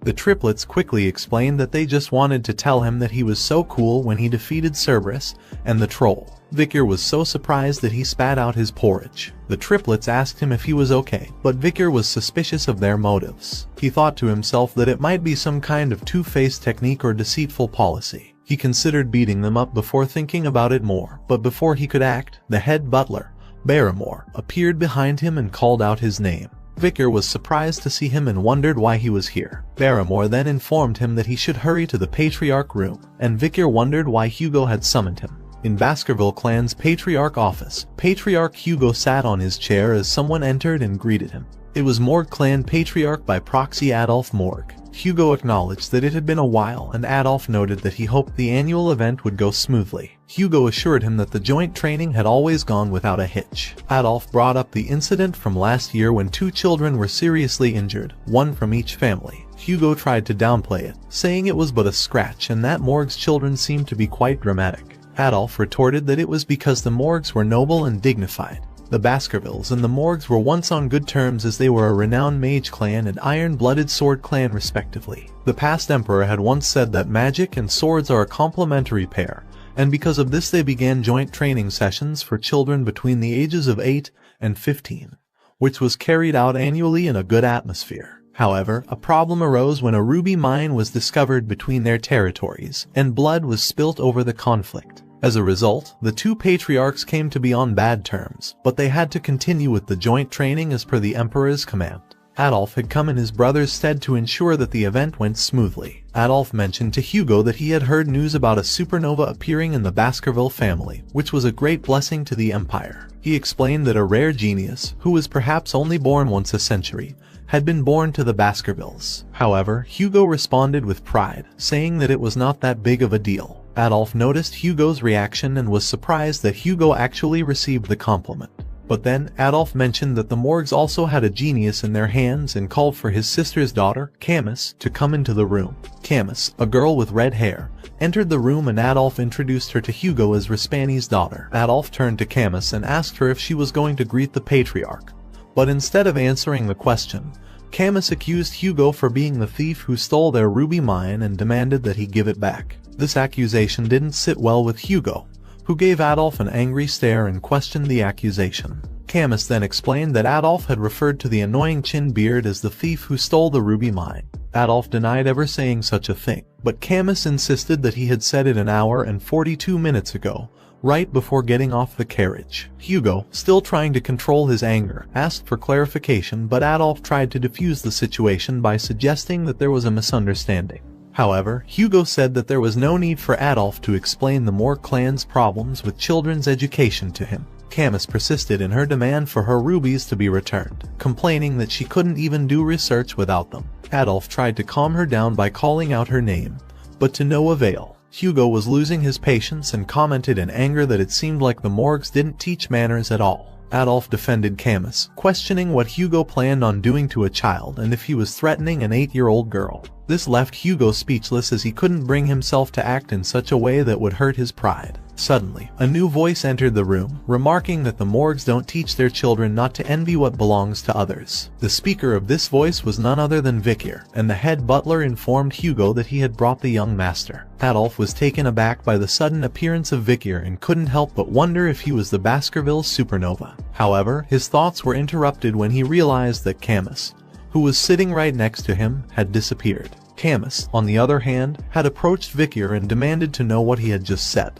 Adolf called out her name, trying to stop her from causing a scene. Meanwhile, Vikir was analyzing Camus, wondering if she was the Morg clan's iron-blooded empress, Camus Morg. Vikir recalled Camus' reputation as the genius of geniuses within the Morg clan, who had raised countless great mages. At her peak, she had killed all the monsters and barbarians in the Le Rouge et Le Noir mountain by herself, burning them to death on spears and creating the famous border of blood and ashes. In addition, her beauty was captivating, and she was able to manipulate even the imperial family. As a result, she was called the Fire Goddess of Authority. Vikir noted that this was all in the far future and that she was just a child right now. Camus interrupted Vikir's thoughts and aggressively questioned why the ruby mine belonged to Vikir. Vikir remained calm and collected, even going as far as to call Camus out on throwing a tantrum. Camus then began to cast a spell, but instead of attacking, she created an ice sculpture to illustrate her point. Vikir was surprised by Camus's use of spell as an ice sculpture instead of an attack, as was expecting a fight to break out between the two. As Camus pointed to her creation and began to explain, Camus pointed to a nearby cave and began to explain the situation regarding the ruby mine. She stated that the mine was situated on the border between Morg and Baskerville territories and was called the Joint Security Area. Camus continued, saying that while the entrance to the mine was on Morg territory, the mine itself ran underneath Baskerville territory, preventing the Baskervilles from claiming it all for themselves. Camus emphasized that the ruby mineral vein belonged to the Morg clan, but the Baskervilles were claiming that it was trespassing and interrupting their mining activities. Camus further explained that the Morgs had offered to pay rent for the territory, but the Baskervilles had rejected the offer. Adolf seemed pleased with this explanation, but Hugo was becoming annoyed with the situation. Vikir then mentioned that rubies were commonly used for magic ingredients and that the Baskervilles didn't need to mine them. However, he also pointed out that it was unfortunate that the Baskervilles weren't fools who would open their territories just for few pennies. Camus was surprised and confused by this statement, pointing out that if the Baskervilles didn't need rubies, then why not rent their land? Vikir explained that the Baskervilles were only interested in their land and didn't want anyone else to profit from it. He warned Camus not to come into their territory, as they were the only ones who would lose out in the situation. Camus, however, was not satisfied with this explanation and decided to take matters into her own hands. She claimed that she had possession over the ruby mineral vein and she placed her arm over the sculpture in the Baskerville territory, asking whose arm it was. Vikir caught her arm and responded with a smile, saying that it was his arm, as it was in his land. Camus felt her face flush with embarrassment as Vikir's words made her feel flustered. She couldn't believe what she was hearing and responded with a stutter, asking him what was he talking about. How could she belong to him? Vikir, who seemed amused by Camus's reaction, replied with a mischievous grin, "Who said you're mine?" Camus was confused by Vikir's response, and suddenly, Vikir pulled out a knife from his back, which surprised not only Camus but also Adolf and the head butler. Vikir's evil grin sent chills down everyone's spine as he said, "I'm saying your arm's mine." Camus was taken aback by Vikir's sudden change in demeanor, and said in a shaky voice, "What?" Hugo, who was sitting nearby, was sweating profusely, and the only sound that could be heard in the room was a hiccup. As Vikir began to move the knife towards Camus' hand, she screamed in fear and called out for help from her uncle. Adolf appeared behind Vikir with a fierce expression and demanded that he back away from his niece. Camus seized the opportunity to escape from Vikir's grip and ran towards Adolf, seeking comfort from her uncle. Adolf was enraged and demanded an explanation from Hugo, asking what was going on. Hugo looked at Vikir and acknowledged that he had gone too far with his joke. Vikir then revealed that the knife was only a toy, something that was commonly played within the Baskerville family from a young age. Adolf was shocked and upset that such a dangerous toy was given to children, and he demanded an apology from Vikir. Vikir humbly apologized to Adolf and assured him that he had no intention of making Camus cry. However, Adolf was still angry and accused Vikir of not taking the situation seriously enough. But Hugo intervened and said that adults shouldn't meddle in affairs of children and attempted to diffuse the tension by changing the subject, suggesting that they focus on discussing the ruby mines and complete the friendly duels first. Adolf was hesitant at first, but eventually agreed to hear Hugo out. Camus, still upset and tearful, warned Vikir that she would not forget what had happened. Vikir simply smiled faintly in response, seemingly unfazed by the situation. The day of the friendly duels had arrived, where all the children between the ages of 8 to 15 had gathered to show off their skills. While the younger children engaged in theoretical battles or displayed their mana sensitivity, the older children stole the show with their live battles. But this year all eyes were focused on the battle between two renowned clans, the Moore clan and the Baskerville clan. The two geniuses of their respective clans, Camus Morg and Vikir van Baskerville, were to showcase their skills in a practical training match. Camus instructed Vikir to get ready, emphasizing that once she was prepared, she wouldn't hold back. Without wasting any time, Camus began casting a spell, leaving the audience in awe. One spectator couldn't help but exclaim, wondering if Camus was casting quadra spells. The fact that she was able to cast 4 spells simultaneously was impressive, even more so since she was only 8 years old. Another spectator praised her, acknowledging that Camus was the genius mage of Morg, and such feats were expected of her. Camus launched an attack on Vikir, casting 4 different spells at once. However, Vikir managed to dodge all of them with ease. With a hint of criticism in his voice, Vikir suggested to Camus that instead of trying to impress with flashy spells, she should focus on mastering one. Camus sneered at Vikir, wondering why he even cared since he was just an idiot who didn't understand magic. She retaliated by using a sand wall spell, causing a wall of sand to appear between them. But Vikir easily broke through the wall with a swift kick and commented on Camus's harsh words. Camus was surprised at Vikir's strength, wondering if this was the power of someone who had bathed in the river Styx. While she was lost in thought, Vikir launched an attack that Camus realized was impossible to dodge. She closed her eyes, thinking that she had let her guard down, but to her surprise, she didn't get hit. When she opened her eyes, Vikir was flicking his finger on her forehead. The flick sent her flying backward. Adolf, who was watching, couldn't believe that a mere flick had such power. Camus tried to ease the pain on her forehead with her hand and demanded to know why Vikir had flicked her. She accused him of going easy on her and vowed not to let him get away with it. However, Vikir just smiled and pointed to his forehead, suggesting that they should end things before they got out of hand. Camus, with almost tears in her eyes, refused to give up and casted another sand wall spell. This time, she created 2 walls and proudly exclaimed that Vikir wouldn't be able to get through them. However, Vikir wasn't impressed and thought that it was pointless since he could just go around them. But he decided to play along and prepared to punch the walls. With just one punch, Vikir's hand pierced through both walls, creating a hole. Camus was surprised seeing this, and then Vikir asked a question while making a flicking gesture with his hand. He wondered whose arm had crossed the wall. As he once again flicked on Camus' forehead, he answered the question himself, saying that it was the stronger individual. The flick on Camus's forehead caused her to fall down and growl in pain. Despite this, she continued attacking Vikir, who managed to dodge her attacks. Vikir thought that dealing with children was much harder than he thought, and that he could easily crush her neck in 0.1 seconds if he put his mind to it. However, he knew that it would cause an entire issue, and wondered what he should do to calm her down. Just then Victor noticed that 2 other contestants were having a duel in the arena behind him. He thought it might be better to let others deal with Camus. As he turned his attention to the other contestants, he saw a swordmaster cutting a mage's spells with a sword. Victor thought that they might be useful in executing his plan. Meanwhile, Camus was getting angrier by the minute. Her attacks were not landing on Victor, and she couldn't understand why. She demanded that Victor stop running away and face her. As the mage behind Victor started casting a spell, Victor knew it was the perfect time to strike. Victor warned Camus to have a defensive spell ready. Camus was confused at first, but then she saw the mage's attack coming from behind Victor. Adolf, who understood Victor's plan, shouted in surprise, and then a powerful blast covered the whole arena. As the spell engulfed the arena, the audience reacted with gasps and shouts of surprise at what they were seeing. Lady Camus heard her uncle Adolf's voice in the chaos and wondered what she should do. She had avoided injuries with the help of a defensive spell, but the flame spell had burned her clothes. Tears welled up in her eyes as she imagined the shame of being seen after the smoke cleared. Suddenly, Victor appeared before her and offered his jacket to cover herself. Camus was shocked by his kindness, unable to understand why he was helping her despite being her enemy. She protested weakly as Victor insisted on giving her his jacket. Camus anxiously said that he would be exposed if he gave her his only jacket, but Victor seemed unconcerned about his own well-being. Camus couldn't understand why Victor was taking care of her, despite their enmity. Camus noticed that Victor was bleeding from a scratch on his arm and pointed it out to him.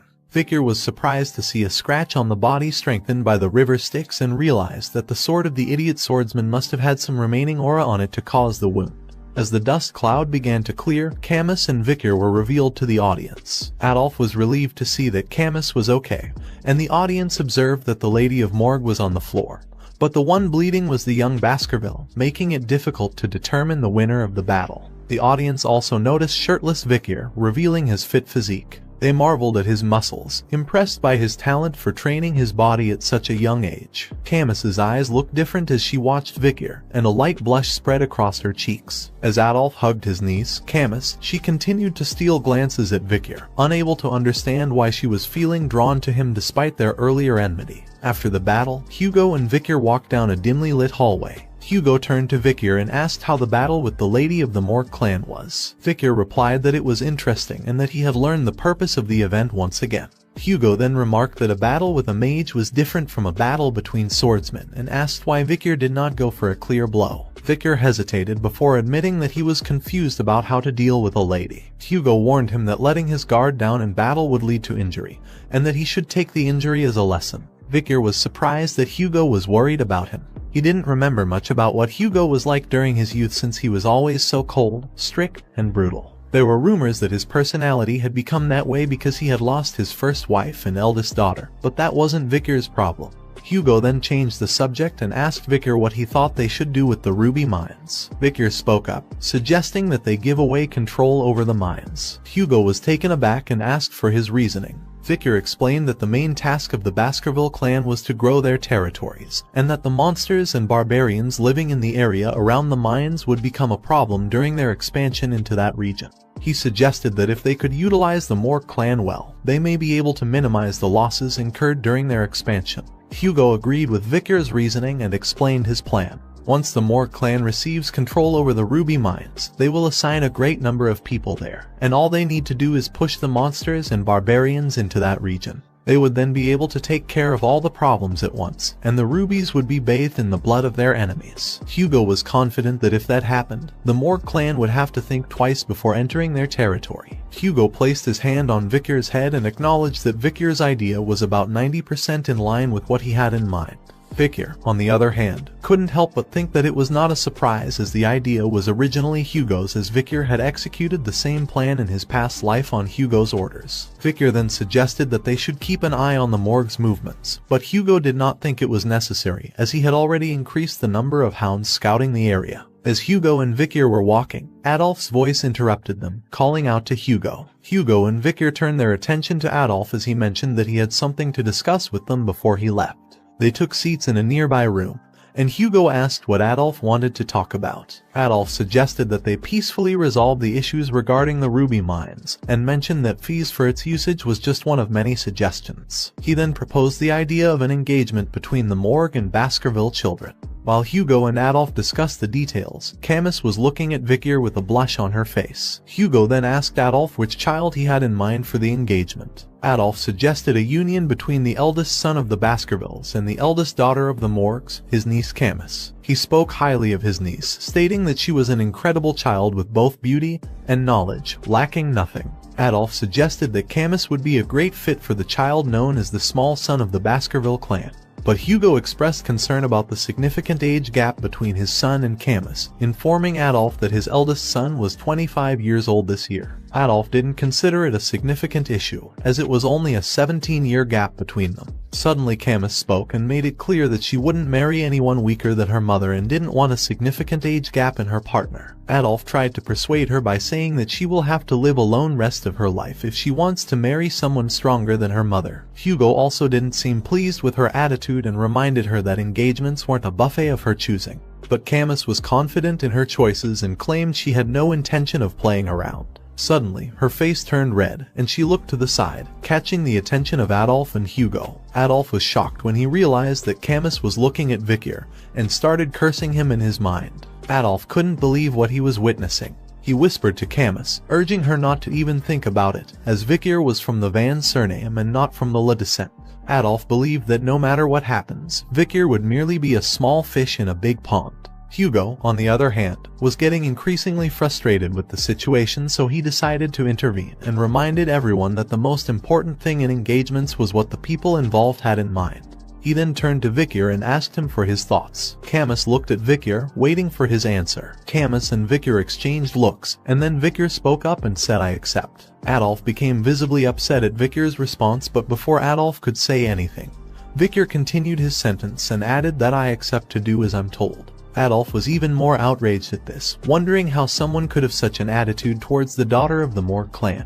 On the other hand, Camus was blushing from head to toe, wondering what Vikier's response meant. She couldn't help but wonder if he was shyer than he portrayed himself to be and if he wasn't opposed to the idea of their engagement. Hugo stated that names and titles had no meaning in the Baskerville household, and that great people come from those of Van descent, not just those of Le descent. However, Adolf seemed skeptical about this statement, especially when it came to Vikier. Adolf stood in front of Vikier, examining him closely. Vikier, in turn, looked back at Adolf and thought about his reputation as a sixth circle master and one of the strongest mage within the renowned clan and supporter of his niece. Adolf then spoke up, saying that he didn't think it's quite wise to tell Vikier this, but they couldn't have just anyone become Camus' husband. Vikier thought about how engagement was merely a suggestion between clans and wondered if Adolf was not satisfied with even the genius of the Baskerville clan.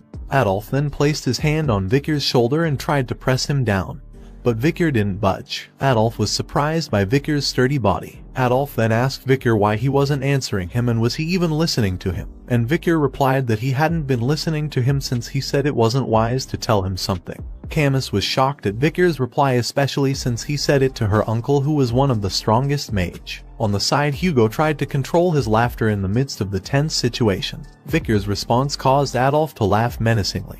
He turned to Hugo and requested to have a deeper conversation with Vikier. Hugo questioned Adolf's intentions and asked if he was going to scold an 8-year-old child. However, Adolf responded with a laugh, stating that Vikier may become his niece's future husband and that he was making the request as an uncle rather than as the deputy patriarch of the Morgue clan. Camus tried to stop his uncle and pleaded with him not to do this, but Adolf ignored her and claimed that this was bound to happen to someone eventually. He then turned back to Hugo, asking him to grant him the opportunity to have a conversation with Vikier. Hugo reluctantly agreed, saying that if Adolf was that adamant, he could have his chance to have a deeper conversation with the child. But it turned out that this deeper conversation wasn't a talk but a duel. Vikier and Adolf stood facing each other in an arena while Hugo and Camus watched from the sidelines. Adolf announced that he would be testing Vikier's abilities and instructed him to show everything he was capable of. Vikier agreed, but thought to himself that if he showed everything, Adolf might pass out. Adolf then casted a spell and started creating a pot. Camus explained that his uncle was making a pot using fire,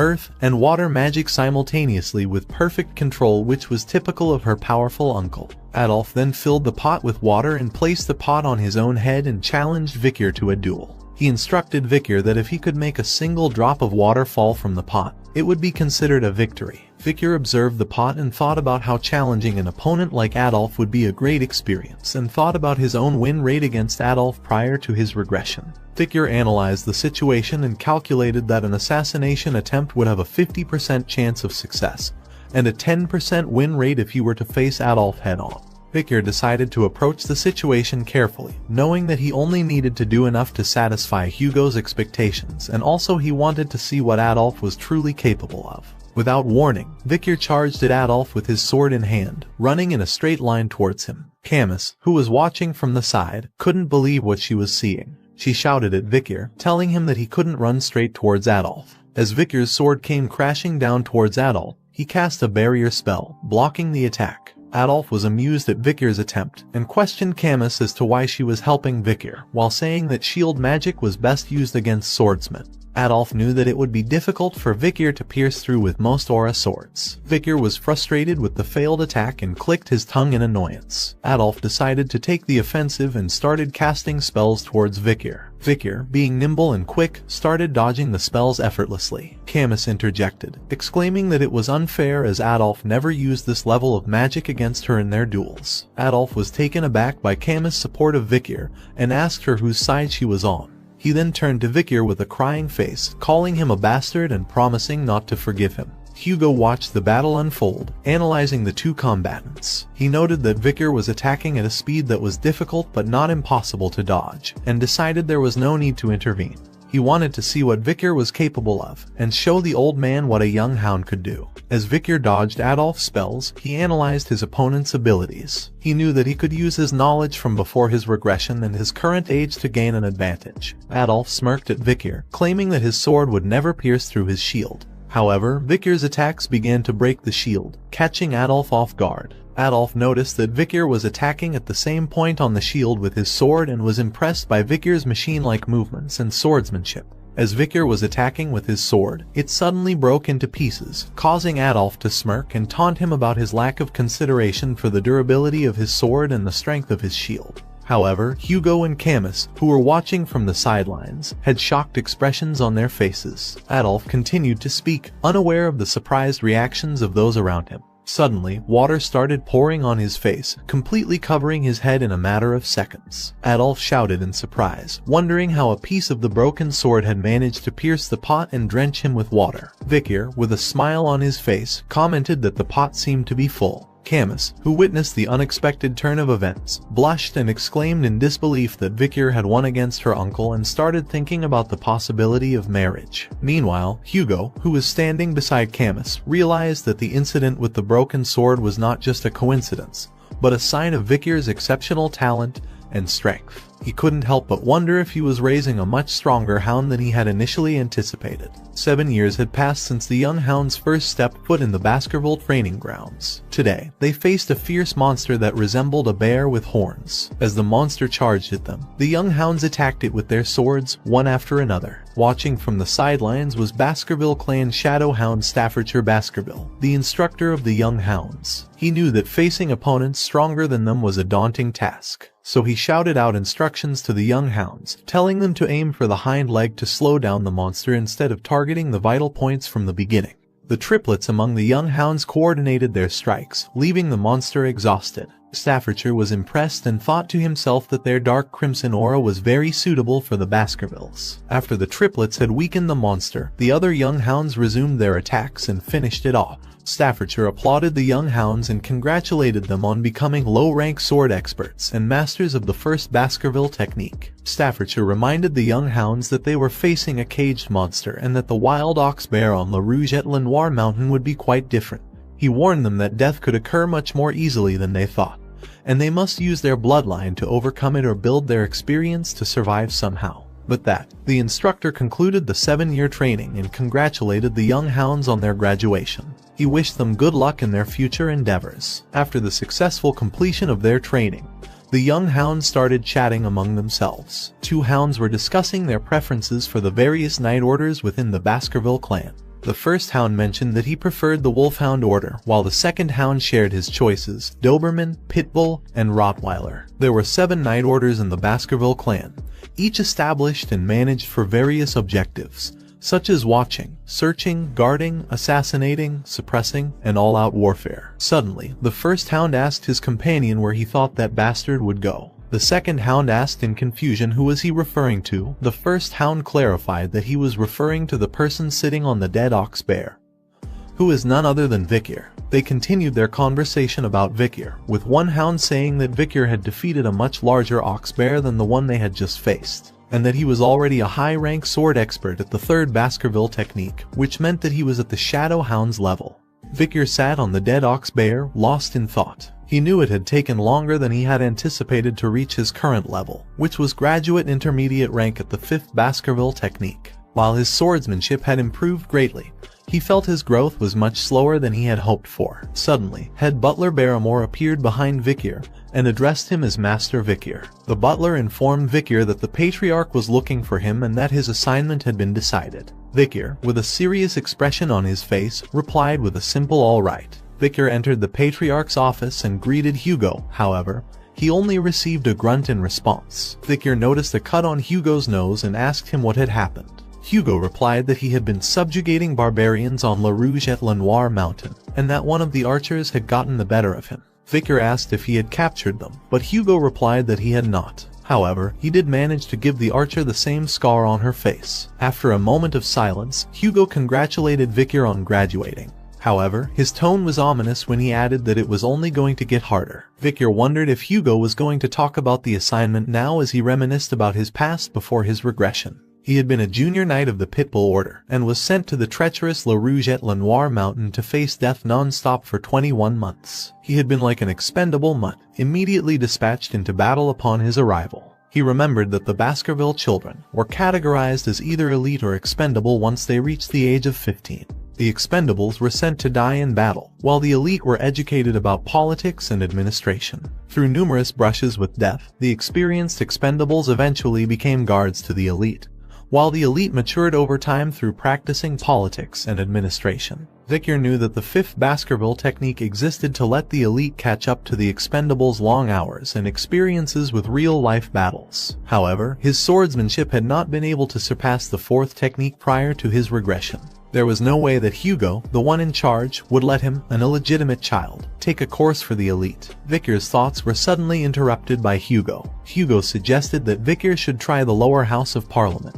Not fully understanding what Hugo meant, Vikir asked for clarification. Hugo explained that the lower house of parliament assisted the Baskerville clan's regional administration, legislature, and law enforcement, as well as inviting businesses and looking after the region as necessary. Simply put, they managed both small and large matters of the clan. Vikir was surprised that Hugo had selected him, an illegitimate child, to take the elite course. Hugo continued, saying that Vikir's achievements were greater than any child who was referred to as a genius by 10 years. So, he would treat Vikir as such. The position that Vikir would be taking was the deputy consul of the underdog city. Currently, both the consul and deputy consul positions were vacant. Hugo asked Vikir if he would like to try it. After considering Hugo's proposal, Vikir decided to accept the position of deputy consul of the underdog city. However, before proceeding, he wanted to discuss an incident involving the Mork clan and the Ruby Mines. Hugo seemed to know about it already and referred to how Vikir screwed over Adolf Mork. Vikir confirmed this and asked if he could borrow his reward once. Even though what Vikir wanted to borrow was still not revealed yet, the head butler, who had an idea about it, was shocked at Vikir's bold request.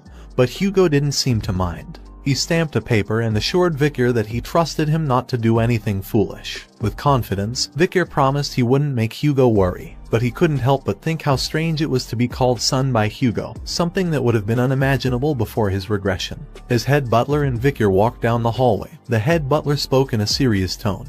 He emphasized the Patriarch's high regard for Vikir, as evidenced by his appointment as a consul prior to being dispatched into battle. The head butler referred to this as the disciplines of kingship, suggesting that Vikir was being groomed for greater responsibilities in the future. However, Vikir was not complacent about his new role. He acknowledged that success was not guaranteed and that he would have to work hard to manage his responsibilities as deputy consul. Vicar thought to himself that this was an opportunity for him to hone his skills more safely. He wasn't particularly interested in current events, but his memories from his previous life were still vivid. He remembered the sensation of his head being severed from his body by the guillotine. Vicar decided at that moment that he will let Hugo Le Baskerville feel the same sensation.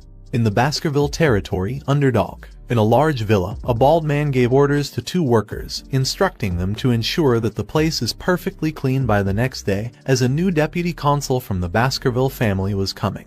The workers acknowledged his orders and said yes sir. Later on, one of the workers wondered what kind of person the new deputy consul would be and hoped that he would have experience in business. However, the other worker told him that the new deputy consul was only 15 years old. While they were talking, a young boy was approaching the villa, and the second worker noticed him. He placed his hand on the kid's shoulder and wondered whose child he was and if any employee had brought him. The worker then told the boy that he couldn't just enter the villa freely. It turned out, the young boy who had approached the villa was none other than Vicar. With an angry look on his face, he ordered the worker to remove his hand from his shoulder. Then, he pulled out a paper and showed it to the worker, who was surprised to see that it was the document verifying Vicar's position as the new deputy consul. The workers were confused as to why he had come a day early, but Vicar was not concerned about that. He ordered the workers to prepare food and drinks for a party he was going to have. As Vicar entered the villa, both workers had questioning looks on their faces and wondered why the new deputy consul was planning a party. Soon, the party began, and the whole villa was filled with food and drinks. Many nobles were in attendance, enjoying the festivities and talking with one another. Chihuahua Baskerville, the general secretary of the city of Underdog, was pacing back and forth in his office, clearly agitated.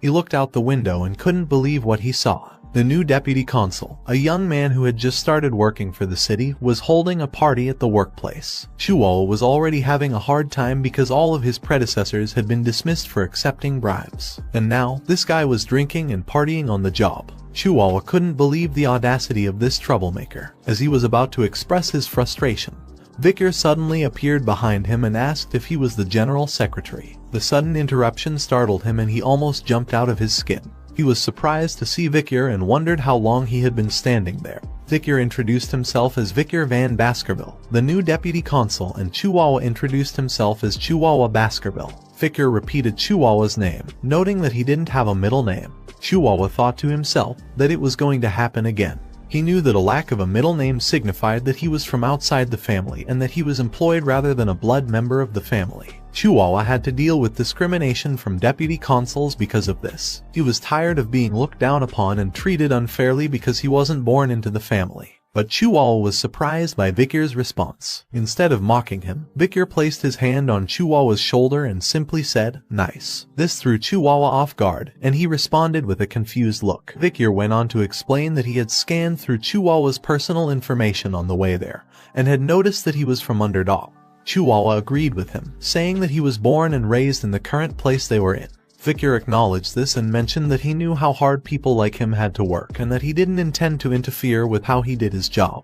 Chihuahua was still a bit confused but responded with an awkward okay. Chihuahua couldn't help but think that was this some new form of harassment, and wondered why Vicar was even there in the first place when he was the one who asked for the party. But Vicar continued, mentioning that while the personal law system itself didn't have a problem, there were many strange things about the judicial system. Vicar continued speaking, explaining that the problem with Underdog was that many illegal business owners were successful, and as a result, the underground held the power above the law. Simply stopping the illegal businesses wouldn't resolve the problem. The heads of the underground businesses needed to be removed. As a deputy consul, his job was to make laws and execute them, and while he respected all the laws that were already in place, he intended to add a new one. Chihuahua exclaimed in surprise as he heard the word new law. Vicar nodded and explained that he would make sure the underground economy was in shambles within a week. However, he needed a cause in order to make and execute this law. Chihuahua couldn't understand why Vicar needed a cause for getting rid of illegal businesses. Vicar explained that he was still young and a newly appointed deputy consul. He needed a performance in order to make it more convincing.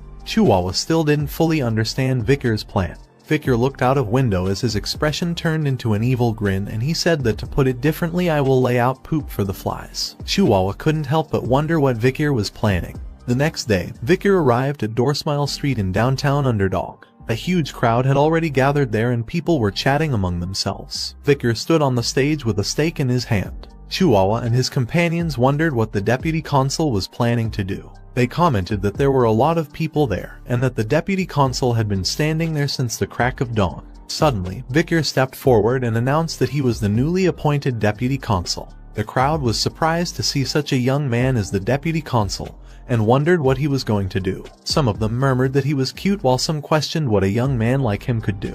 Vicar ignored the crowd and said, "I believe you have all seen this notice. These are laws that have been in place for a while. Even if the deputy consul has changed, the Baskerville family's laws are still strict as before and will continue to be upheld." However, the crowd did not seem to have any faith in Vicar's words. They muttered among themselves, questioning his ability to carry out laws at such a young age. Some even commented on the corruption of the higher-ups and thought that Vicar would soon fall victim to it. Chihuahua, who stood by Vicar's side, could no longer remain silent. He shouted at the crowd, demanding that they show respect to the new deputy consul. The crowd fell silent, but some still doubted Vicar's ability to uphold the laws, and they thought that Chihuahua might be a better choice for the position of deputy consul. Suddenly, Vicar's actions had the entire crowd in a state of shock. As he pulled up the stake, whole crowd fell silent, and all eyes were fixed on him. With immense power, Vicar then plunged the stake into the ground with such force that the earth around it seemed to shake. The crowd could hardly believe what they were seeing. They were amazed at the sheer strength that Vicar had displayed. But then, Vicar announced something that took everyone by surprise. He said that he would announce a special law, with his authority as a deputy consul known as the Vicar Special Law, which would award 100 million gold to anyone who could remove the stake from the ground. The entire crowd looked at Vicar and the stake in disbelief, trying to analyze what was happening. Suddenly, the crowd erupted into a loud chorus of disbelief, shouting, 100 million. As the crowd gathered around him, Deputy Consul Vicar Van Baskerville announced his new laws. The first law, known as the Vicar Special Law, Paragraph 1, Article 1, stipulated that whoever pulled out an appointed stake, henceforth referred to as the stake, would be paid 100 million gold immediately by Vicar himself. The crowd was stunned by the announcement and exclaimed in shock. They couldn't believe that they could get such a huge amount of money just by pulling out a stake. One person in the crowd asked if it was really that easy, and everyone murmured about it in disbelief. Despite the excitement, nobody came forward to pull out the stake. Vicar saw that no one was willing to take the risk, so he asked if there was no one who wanted to get 100 million gold. When no one stepped forward, Vicar declared a new law. The Vicar Special Law, Paragraph 1, Article 2, stated that the person who pulled out this stake would be paid 1 billion gold immediately by Vicar himself. This time, the offer was too tempting to resist. Suddenly, Vicar heard someone laugh, and he saw a fat old man in the crowd with an angry voice. The man exclaimed that it was ridiculous and asked if Vicar was making fun of them. He questioned who would attempt it, and the crowd began to murmur in agreement. But someone in the crowd pointed out that 1 billion gold was not chump change, and the mood shifted slightly. General Secretary Chihuahua, who was on stage behind Vicar, wondered why they were getting embarrassed instead. But Vicar ignored all the comments and asked if there was no one willing to take the challenge. With no one stepping forward, Vicar surprised the crowd once again by declaring a new law. This time, the reward was even higher, 10 billion gold. The crowd was stunned by the offer, and Vicar confidently stated that the person who pulled out the stake would be rewarded with the sum. As Vicar repeated his offer, the crowd was in a state of shock and confusion. Some wondered if it was all just a joke, while others were tempted to try their luck. However, others warned them of the potential consequences, saying that just look at the sword on his waist and the potential danger of being perceived as greedy by the deputy consul. Despite Vicar's repeated offers, no one came forward to pull the stake. As he was about to speak again, he was interrupted by Chihuahua, who whispered to him that there was not enough money in the city to fulfill his offer. Suddenly, a small hand shot up from within the crowd. The hand belonged to a little girl who had a flower basket on her other hand. She timidly asked if she could try. The crowd was shocked that this little girl was trying to pull out the stake from the ground. An old man recognized her as Judy, the flower girl, and tried to stop her. But Judy explained that her mother was sick and she had to try something. Despite the old man's warnings, Judy approached the stake and stood in front of it. She looked at the man behind the stake with fear and hesitation. Judy thought to herself, hoping to calm her nerves. She wondered if she would receive any payment for this act of bravado. She had volunteered to pull out the stake, hoping to earn a few coins for her efforts. She was hoped that at least she would be able to sell the basket full of flowers she had brought with her to the event. Without a word, Vicar simply said, "Pull it out." His voice was devoid of emotion, and Judy couldn't tell if he was angry or bored. She took a deep breath, grabbed the stake with both hands and pulled with all her might. To her surprise, the stake came out of the ground easily, as if it had never been stuck there in the first place. The crowd gasped in shock and disbelief, staring at Judy in amazement. They couldn't believe that such a small and frail girl had managed to pull out the stake so effortlessly. Judy looked at Victor, who had been watching her intently, with the stake in her hand. Judy wondered if she had done something wrong, as Victor made a motion as if he was about to pull out his sword. Her heart sank as she closed her eyes in fear, tears threatening to spill down her cheeks. She thought of her mother and wondered who would take care of her after she was gone. But instead of the sword, a hand with a bag appeared in front of her. As Judy opened her eyes, she saw Victor on one knee, holding a bag filled with gold. Victor, while giving the bag to Judy, said that for now, here is 100 million gold. Judy stood there, still in shock, holding the bag of gold tightly in her hand. Victor looked at her and asked her where her home was, since 10 billion gold will be heavy, so he will have it shipped to her home. Victor even provided her with a guard to protect her reward. Judy couldn't believe what she was hearing. Victor then placed his hand on her head and said, "This is the law. It must always be obeyed." The crowd behind them was equally stunned, their mouths hanging open in disbelief. Even Chihuahua, who had been watching the scene, had his mouth hung open. No one had expected Victor to actually follow through with his promise to reward the person who managed to pull out the stake from the ground. The performance was a significant turning point, as it allowed the Victor special law to become more famous than the self-governance law of the Baskerville clan.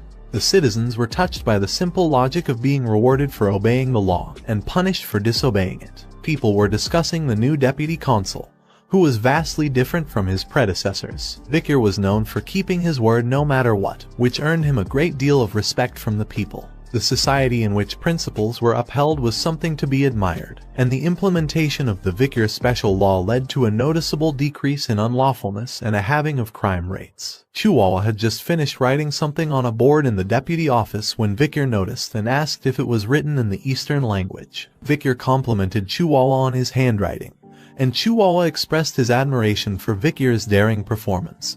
That left him touched for the first time after 20 years of working there. Victor explained that ruling citizens with wrath when they belittle the law and do not trust it is not the way to go. He shared how he thought hard about how to get the attention of the citizens and leave a lasting impression, and that was the result. Chihuahua was moved to tears and pledged to follow Victor for the rest of his days. Victor tried to calm Chihuahua down. Victor's mind wandered as he thought about the recent performance he had orchestrated. He couldn't help but compare it to the one that Camus Morgue would have presented years from now. While Camus had managed to reduce the crime rate to 1%, but she was never really liked by the citizens due to the fear she instilled in them. Looking down at the map on the table, Victor noted that the problems were only just beginning, since the reward of 10 billion gold had been used, and they needed to find a way to get it back. After marking some locations on the map, he explained that the locations marked on the map were where there were potential illegal groups, or where they may hide in the future. Victor was determined to maintain these locations and confiscate their dirty money. Chihuahua looked at the map in surprise and asked Victor how he knew where the criminal businesses were located.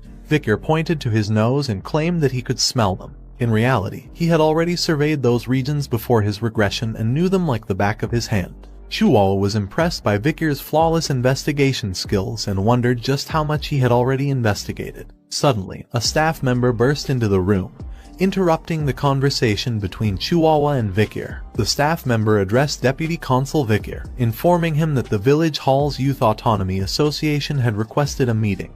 Chihuahua, seemingly unsurprised by the news, commented that it was probably time for such a meeting to take place. Victor, on the other hand, referred to them as arrogant bastards and questioned why they would want to see him. Chihuahua proceeded to inform Victor that the Youth Autonomy Association was made up of various clans, including the Mont Blanc, Pure, Luovi, Channel, Ferragamo, Hermes, and Pradar clans. He explained that the organization was founded by the second and third generations of the 7 native families of Baskerville. Chihuahua went on to describe the Youth Autonomy Association as a promiscuous social club, despite its name suggesting otherwise. He speculated that the young masters of the group likely had something to say about the Victor special law. Victor said in a questioning tone, "The dung flies have started to smell the shit." This statement surprised both Chihuahua and the staff member. Victor smirked and suggested that they should start annihilating the pests that are eating away the city. Deep within the burning suspension, a high-end club located within the Underdog City's most luxurious hotel, a party was taking place. The VVIP lounge, which had been rented out for a whopping 10 million gold for a 6-hour rental service, was filled with the 7 crucial members of the Youth Autonomy Association. These members were the second and third generation children of the 7 families located within the Baskerville territory, a powerful and influential area within the city. The atmosphere was lively as the members of the association were making a tower with glasses and pouring drinks on them. They boasted about the price tag of each bottle as they continued to build the tower, which had a pyramid shape. The blonde guy in the club turned to the waiters and instructed them to drink the spilled wine on the table. The waiters obediently lapped it up like dogs, thanking him for the opportunity to enjoy such a precious drink. As he sat down on a sofa, he boasted about his wealth, remarking that no matter how much he spent, his money always replenished itself. One of the blonde guy's companions attributed it all to the Baskervilles, who only cared about territorial expansion and not about the demand for slaves. He remarked that it was easy to kidnap barbarians and sell them as slaves, thanks to the Baskervilles. The companions agreed that this was all thanks to the Baskervilles, and that it was great because they didn't have to worry about the imperial family. Another companion chimed in, remarking that the Baskervilles were also protecting them, making them even safer. He compared the Baskervilles to their personal hunting dogs, pointing out that they were always at their beck and call. The blonde guy scoffed at the idea, stating that the Baskervilles were nothing more than sword-wielding idiots who were easily manipulated. He mentioned the incident with the Mesimaginero clan, where they were able to push the blame onto the Mesimaginero clan, which was one of the most loyal clan, and watch as the Baskervilles decided to massacre them personally. As the group continued to talk, one of the companions mentioned a new deputy consul named Vicar, who was of Van descent. The blonde guy questioned if anyone had heard of him before, and when they replied no, he suggested that they teach the young government worker a lesson. The plan was to invite him to a party with the best drinks and women, and once the party was over, they would force him to pay for it. The blonde guy was confident that the 15-year-old wouldn't be able to report them since he wouldn't have any money. The companions agreed, and the group laughed at the thought of their impending prank. As they were discussing their plan, a waiter entered the room with some girls, announcing their arrival. The blonde guy and his companions looked up excitedly, eager to enjoy their evening with the ladies. One of the guys noticed a young male accompanying the ladies and questioned his presence. The waiter was unaware of who he was and answered that he entered with such confidence that nobody questioned him. The young male was none other than Vicar. The waiter grabbed Vicar by his hair and, in an angry tone, demanded to know why he was there. However, Vicar's eyes glowed with anger, and suddenly the room fell silent as the group had shocked expression on their faces. As Vicar approached the group, the waiter noticed that his arm was bent at an impossible angle, causing him to shout in pain. One of the guys who had initially pointed out Vicar expressed his surprise at the sight. Vicar introduced himself as Vicar Van Baskerville, and the guy repeated his name and recognized him as the deputy consul, and questioned why he was there. Vicar simply replied that they have invited him here. The blonde guy realized that the situation was getting out of hand and tried to calm down the situation and exclaimed with laughter, saying that it was amazing that he had come to the party. Vicar watched the blonde guy whisper with one of his companions, discussing something. The blonde guy asked if they should enact their plans, and his companion agreed, suggesting they see how Vicar deals with paying for everything. The blonde guy agreed and suggested they keep Vicar there and force him to pay once the party was over. Vicar couldn't take it any longer. He placed his hand on the table, interrupting their conversation, and demanded that they stop the pointless chatter. Suddenly, the whole table exploded, and glasses filled with drinks crashed to the floor, causing the people in the room to look on in surprise. As the drinks fell down, the blonde guy watched in disbelief as the table exploded, and his thoughts immediately went to Vicar's potential abilities. He thought, could he have used mana manipulation to make the champagne tower explode just by touching the table? The blonde guy realized that Vicar was a graduator. The blonde guy's companion was equally shocked and whispered in anger that they had thought Vicar was just a 15-year-old kid. The blonde guy snapped back, telling his companion that they were a middle-class expert and should do something. But the companion was too scared, knowing that they would lose in an instant if they tried to fight Vicar. Suddenly, Vicar placed his hand on one of the guy's shoulders and addressed him directly. The guy was so scared that he blurted out that they were going to pay for the drinks. Vicar questioned whether they were planning on forcing him to pay for everything, and the guy realized that he had made a huge mistake. Another companion spoke up, asking who would dare do such a thing. The blonde guy tried to calm the situation, saying that they only wanted to test Vicar, as Underdog City had become corrupt. They wanted to ensure that Vicar wouldn't be enticed by the city's offers. The blonde guy's companion agreed, saying that it seemed like Vicar had what it takes to lead them, and they would be sure to follow. Vicar suddenly attacked the guy sitting closest to him with a palm strike that was more like a claw attack. He clutched the guy's stomach tightly and delivered a stern message. An owner can test their dog, but a dog should never test their owner, no matter the situation. As he looked at the rest of the group, Vicar questioned whether they were unmoved by his actions because they had money and power. He warned them that they had never seen anything truly frightening before. Vicar threw the guy he had been holding to the ground and stepped on his face. He then looked at the rest of the group and asked if they knew why he had done this. If they didn't, it seemed like they would meet the same fate. The blonde guy's face was stricken with fear as he stuttered out a response, saying that they were well aware of why Vicar had taken such actions. But Vicar kicked the man's head on which he was stepping on, and told them that if they really knew, they would understand what he would do next. The group became angry seeing this, and blonde guy called Vicar a bastard, while another questioned if he thought he could get away with it. Suddenly, Vicar appeared right in front of the second guy and accused the group of committing crimes such as abduction, kidnapping, illegal slave trafficking, and insulting Baskerville. The rest of the group had a shocked expression hearing Vicar mention the crimes that they had done. Vicar then punched the second guy and told them that animals don't learn until you teach them. Vicar's face turned into an evil grin as said that now he was prepared to teach the disobedient creatures a lesson. In a dimly lit prison cell, two men stood with contrasting expressions. Vicar, the deputy consul, appeared unfazed while Chihuahua, the general secretary, looked on with a mix of shock and concern. Before them stood a blonde man with a beaten-up face, who was screaming and shouting at them, calling them all sorts of names. The man continued to yell, accusing Vicar of pulling some kind of stunt that would result in his father retaliating against them. He threatened to kill both of them once he was released, promising never to forgive them for what they had done. Chihuahua was visibly distressed by the situation and turned to Vicar, asking why the man had been beaten so brutally. Vicar asked if he thought he had overdone it, to which Chihuahua responded with a resounding yes. He expressed his disbelief that anyone could inflict such serious injuries on another human being, comparing the victim to a meat bag. But Vicar didn't seem to care. He walked towards the cell with a cold smile on his face, assuring Chihuahua that he hadn't even started yet. Chihuahua, on the other hand, looked shocked and disbelieving. He asked Vicar what he was planning to do, to which Vicar replied that he was going to execute all the wicked civil servants who had mutated into a hideous organization. He claimed that he could tell from their arrogant expressions that they lacked proper education, and that they had even overlooked the authority of the Baskerville clan. Chihuahua still couldn't believe what he was hearing. He asked Vicar if he was serious, to which Vicar replied in the affirmative. The blonde guy and his companions were now begging for their lives, promising to give Vicar everything they had if he spared them. Chihuahua then voiced his concern about the repercussions of Vicar's actions. He asked him if he was aware that the families of the executed men would not just sit idly by. They were cowardly, yet daring, and they would use whatever methods possible to avenge their loved ones. Vicar's confident smile remained as he reassured Chihuahua that there was no need to worry about the families of the executed men.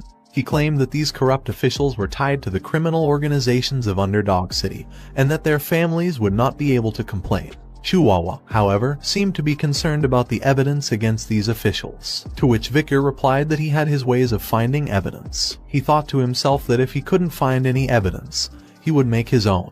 Vicar didn't seem to care about the events that would take place after this. He believed that the world was soon going to experience a sudden change, and he would most likely be dispatched into battle very soon. Even if that wasn't the case, he knew that he would have to leave this place once he enrolled at the academy. Vicar stood in front of the prisoners, his eyes cold and unfeeling as he gazed at them. Vicar listed out their crimes, his voice flat and monotone: human trafficking, kidnapping, bribery, blackmail, threatening, assault through a third party, and murder. The blonde guy immediately denied their involvement in any of those crimes and asked for evidence. However, Vicar just smirked and asked if they would accept punishment if there was evidence. After hearing this, the blonde guy looked down, his guilt written all over his face. It was like he was saying, "I'll never cause damage to the family, even if I were to die here." Suddenly, a man appeared to be walking towards him, carrying a bag. The man had a bald head, called out to Vicar. Vicar turned around, not surprised to see the man there. The bald guy placed the bag in front of Vicar and informed him that his custom order was ready. Vicar expressed his gratitude for the timely delivery of his order, and the bald guy just chuckled in response. Vicar opened the bag to reveal an assortment of tools, which he arranged carefully on a cloth. As Vicar was setting up his tools, the bald guy suddenly spoke up, saying that he had never seen some of these tools before, despite having been torturing people for 30 years. He asked Vicar how he had come up with such scary tools. Vicar shrugged and replied that he didn't invent them himself. They were common where he came from. The bald guy was taken aback and asked if Vicar had come from hell. Vicar just chuckled and said that it was something like that. And then he asked the bald guy if he would like to learn it. The bald guy quickly declined, saying that he might vomit everything he had eaten if he saw Vicar work with those tools. Vicar just nodded and looked at his tools, lost in thought. He missed the days of the era of destruction when even the demon clan's prisoners of war would spit out everything during torture. By torturing the demon clan, the torturing methods had evolved significantly. Vicar opened his coat and revealed his tools, causing the blonde guy to squeal in fear. Vicar looked at the prisoners and asked where their expressions were from before when they had claimed they wouldn't admit to anything no matter what. He then tied the buttons on his wrist and said, "Please don't say anything. I want to cherish the memories of my past for once." The blonde guy couldn't hold back the flood of tears that streamed down his face. Rumors of the arrest of the 7 wicked gangs quickly spread throughout Underdog City. As long as there was a gathering of more than 3 citizens, that rumor continued to circulate. In a nearby tavern, patrons were discussing the incident. One of them expressed relief that the arrested gangs were the ones who treated civilians like pests. Another patron doubted that the new deputy consul would release them anytime soon, considering their history. A third person chimed in, noting that the 7 arrested individuals were the 2nd generation of native families, and that the deputy consul would likely just embarrass them before releasing them. However, another individual added that the charges against the 7 suggested that they may be executed. This sparked a conversation about whether the children of native families would really be put to death. One person claimed that the new deputy consul had a reputation for being ruthless, citing the fact that he had burned a 10 billion gold with one stake. Despite this, another person thought that executing the 7 individuals would put the deputy consul in a difficult situation. The citizens of Underdog City had believed that the arrest of the 7 notorious gang leaders was just a political power play between the new politician and the native authorities. They had predicted that once the local powerhouses bent their wills, the situation would be over and the imprisoned gang members would be released unscathed.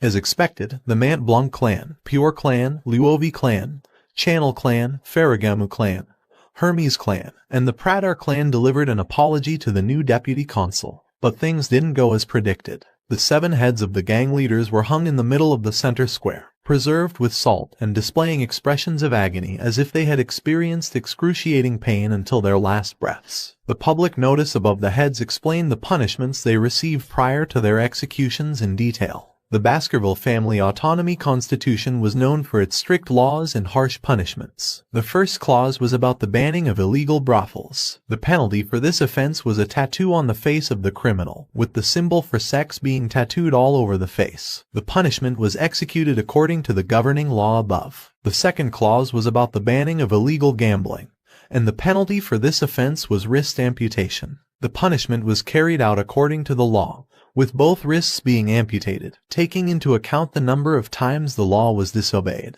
The criminal's wrists were amputated 72 times at regular intervals. The third clause was about the banning of illegal private loans, and the penalty for this offense was the removal of eyes. However, in consideration of the pleas of those who had been affected by these criminals, the punishment was not executed. The fourth and final clause was about the banning of illegal lobbying, and the penalty for this offense was exile. Since the criminals were already dead, their bodies, excluding their heads, were thrown outside the castle walls. The crowd was in shock as they read the notice and saw the scene in front of them. Vicar in his office explained that there was no reason to be surprised as the laws were already in place. However, this was the first time that the infamous native families would be serving the sentences. He believed that this would bring forth change and that once the destruction of either parties began, Underdog City would go through a bloodbath. Vicar turned to Chihuahua and warned him to brace himself, as he would join him in the next strategy. Chihuahua was surprised and clearly taken aback by Vicar's words. The scene changes and Chihuahua was standing in the same pose with a mask on his face. Chihuahua turned back and whispered to the occupant inside the cage, who was none other than the deputy consul, asking if this was really the right strategy. Vicar simply asked Chihuahua if he didn't trust him. As Chihuahua stood there, the place began to fill up with people. They all wore masks to conceal their identities, and slaves were also being transported, their hands bound in iron chains. Amidst the chaos, Chihuahua's thoughts turned to Vicar, who sat quietly in one of the slave cages. Chihuahua wondered if Deputy Consul being sold as a slave was a good strategy. Underdog City, located in the outskirts, was known for its unlawful events, and one such event was the slave auction. In the middle of nowhere, a huge tent was set up, and luxurious carriages started to gather around it. The products being sold were kidnapped barbarians, nobles, and commoners, all waiting to be auctioned off to the highest bidder. The Baskerville family was unaware of this unlawful event. The auctioneer, standing in front of the crowd, greeted them and welcomed them to the circus. The auctioneer noticed the arrival of Chihuahua's group. He greeted them with a smile, recognizing their signature trait as an exclusive feature of the Mont Blanc clan. He looked at their identification paper and saw that they were there as sellers. He expressed his concern that the Mont Blanc clan did not like the slaves they had purchased in the last auction, as they were precious customers who always purchased a large number of slaves. Chihuahua replied that they were satisfied with the quality of the slaves sold here. The auctioneer's attention was drawn to Vikir, who was in a cage with black hair and red eyes, a rare product. He promised to take responsibility and sell it at a good price. Chihuahua agreed and left it to him. The auctioneer bid farewell to Chihuahua Mont Blanc, hoping that he would enjoy his time at the circus. Inside the tent, the auctioneer stood on the stage as the crowd murmured amongst themselves. Some discussed the trend of mysterious-looking slaves, while others preferred pretty and good-looking slaves. Some were attracted to the tragic backstories of fallen nobles or kidnapped nobles, but everyone agreed that they hoped for many good products that day. The auctioneer then introduced the first item, a secret embezzlement by the Baskerville family's knights. It was an rank monster known as the Merciel, a cow species found in the depths of hell and said to inhabit another world. It was said to possess 19 hearts and keep attacking until all of them stop. The auctioneer listed its uses, from leather to meat, bones, and intestines, stating that nothing goes to waste. The bidding started at 100 million gold, and bidders quickly raised the price to 140 million, then 200 million. And finally 250 million gold. The auctioneer announced that they had hit 250 million gold and asked if anyone else wanted to bid. When no one else spoke up, he slammed the hammer and declared the item sold. The auction continued with more items, each with their own unique qualities and uses. The crowd eagerly bid on each product, hoping to score a valuable purchase. And so, the slave auction at the circus continued, a dark and unlawful event that remained hidden from the eyes of the law. As the bidding for various products continued, the auctioneer urged the bidders to move on to the next product. However, a worker whispered something in his ear, and the auctioneer appeared surprised. He announced to the crowd that a rare item had arrived, picked up by the slave businessmen from a deep jungle, from a warrior tribe in the La Rouge-et-Lenoir Mountains jungles, the barbarian of Balak. A girl who appeared fierce was brought onto the stage, and the auctioneer encouraged the bidders to try and tame a wild slave, as it would be a chance to put their training techniques to the test. However, despite the auctioneer's efforts to start the bidding at 5 million, nobody placed a bid. After some time, the auctioneer lowered the initial bidding price to 3 million, but still nobody placed a bid. Eventually, the auctioneer was forced to give up and offered the girl for just 1 million gold, but still nobody wanted to buy her. The crowd began to lose interest, and the auctioneer realized that the girl was not going to sell. He asked the guard to take her away and bring out the guaranteed products instead. Suddenly the girl tried to break free, but the guard knocked her unconscious with a punch to the stomach and took her backstage. The auctioneer then apologized for the minor incident and promised to bring out the best product of the day as compensation for the unsatisfactory auction. The best product of the day was none other than Vikir. The auctioneer introduced Vikir, describing him as a purebred boy with black hair and red eyes who only required minimal restraints. A lady in the crowd was clearly impressed by Vikir's beauty and physique and immediately placed a bid of 600 million. The auctioneer was surprised and amused by her eagerness to bid without even announcing the starting price. Another bidder, a man, placed a bid of 800 million, which angered the lady who questioned why a male would want to take Vikir. The man replied that it was none of her business and that he wanted to use Vikir as a gladiator. Suddenly, another bidder placed a bid of 900 million, and then a bidder with the number Placate 99 raised the bid to an astonishing 6 billion. The auctioneer was surprised and asked if anyone else wanted to bid. The crowd looked towards the bidder, a masked man who was recognized by some as Baron Gambino from the granary. The people commented on his deep pockets and recent increase in wealth due to taking over underground funds. The Baron had just spent 6 billion to buy a slave, and his attendant expressed concern that he was spending too much. However, the Baron was confident that he could resell the slave for a higher price in the capital and still make a profit. The attendant raised another issue, telling that he would only profit if the slave's body remained unscathed. This angered the Baron, who lashed out at her and reminded her that he had taken her in when she had nowhere to go and now she was arrogantly biting the hand that fed her. The auctioneer announced that customer 99 was the winning bidder for the slave, Vikir. As Vikir was brought before Baron Gambino, the Baron examined him closely and thought to himself that Vikir looked even better up close. Addressing Vikir, Baron Gambino declared that he now belonged to him and assured him that he was not a bad person, urging him not to be nervous. However, his next words and perverted expression left Vikir uncomfortable as the Baron spoke of the many ways he could play with him and how he was already looking forward to it. Suddenly, Vikir placed his hands in front of the Baron, who was puzzled and asked if he wanted him to undo his handcuffs. But before the Baron could react, Vikir broke the handcuffs with ease, stunning both the Baron and his attendant. Without hesitation, Vikir kicked the Baron, sending him flying down to the ground. Vikir then grabbed the Baron's back with his hand and proposed a game, which he named Spear and Shield. As he squeezed the Baron's back, Vikir explained that he would be the spear, and if the Baron, as the shield, could endure his attack, he would win. The Baron shouted in pain and called out to Cindy for help, but before she could move, the Baron had already lost consciousness. Vikir looked at the Baron and declared that he had fainted, meaning that he had won the game. He then took off the fake hair he was wearing, revealing his true identity as Vikir van Baskerville. Cindy Windy, the Baron's attendant, instantly recognized him and exclaimed his name. However, Vikir ignored her and instead turned to the Baron, asking if he was dead. The crowd was shocked to see Vikir there and started murmuring amongst themselves, wondering if Vikir was here then who was the underdog city's new deputy consul. Someone even questioned why a Baskerville hound was present here. Meanwhile, Chihuahua, who was among the crowd, thought to himself how the deputy consul had turned the situation into something big. Vikir then looked at the crowd and remarked that the circus was a suitable name for this place. His eyes and smile turned menacing as he warned everyone not to think they could leave in one piece. Vikir stood in the middle of the auction room, unarmed and surrounded by guards. The atmosphere was tense as everyone watched in worry, unsure of what would happen next. The auctioneer was clearly unhappy with the situation and shouted at the guards to just kill Vikir, not caring about his status as the deputy consul. The guards started attacking Vikir. However, before they could reach him, Beelzebub emerged from Vikir's hands and his sword reached them first and sliced through them with ease. The auctioneer was terrified by the red and horrific aura emanating from Vikir and realized that Vikir was no ordinary person. As one of the guards prepared to swing a metal ball attached to a chain towards Vikir, he quickly ran towards him and sliced through both the ball and the guard effortlessly. The auctioneer's thoughts were racing as he tried to make sense of what was happening. He couldn't believe that Vikir was a graduator, that too at such a young age. Graduators were the ultimate weapons that represented a nation's strength. He knew that they didn't stand a chance at winning if Vikir was their opponent. Suddenly, Chihuahua spoke up, revealing that he had never expected the deputy consul's swordsmanship skills to be so irregular. However, he was soon shocked by something he saw. As Vikir continued to fight, he suddenly heard a laugh coming from behind him.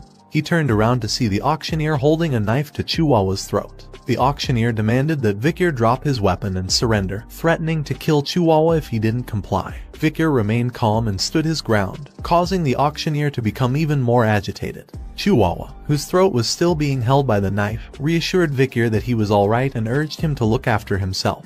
The auctioneer was angry at Chihuahua's words and tried to stop him from talking, but Chihuahua remained steadfast in his loyalty to his superior. Vikir laughed at Chihuahua's words, impressed by his dedication, and assured him that he had received a trump card from the patriarch Hugo. Vikir revealed a flute attached to his leg, causing the auctioneer to become confused and ask what he was planning to do with it. Chihuahua also saw the whistle and thought about its significance. Vikir, with the flute in his hand, stepped forward in front of the crowd. Without any warning, he put the flute in his mouth and blew it with all his might. The sound was so loud that it echoed throughout the entire room. The people in the crowd covered their ears with their hands and shouted in pain, trying to protect themselves from the deafening noise. When Vikir finished playing the flute, everyone looked at him in silence, trying to understand what had just happened. The auctioneer, who was in charge of the event, realized that everything was fine. He seemed to be relieved that nothing had happened and laughed it off as a scare tactic and said that even a graduator can't do anything here. However, the situation took a deadly turn as the auctioneer's throat was pierced by a sword from behind. And before the auctioneer could even realize what was happening, his head was sliced off.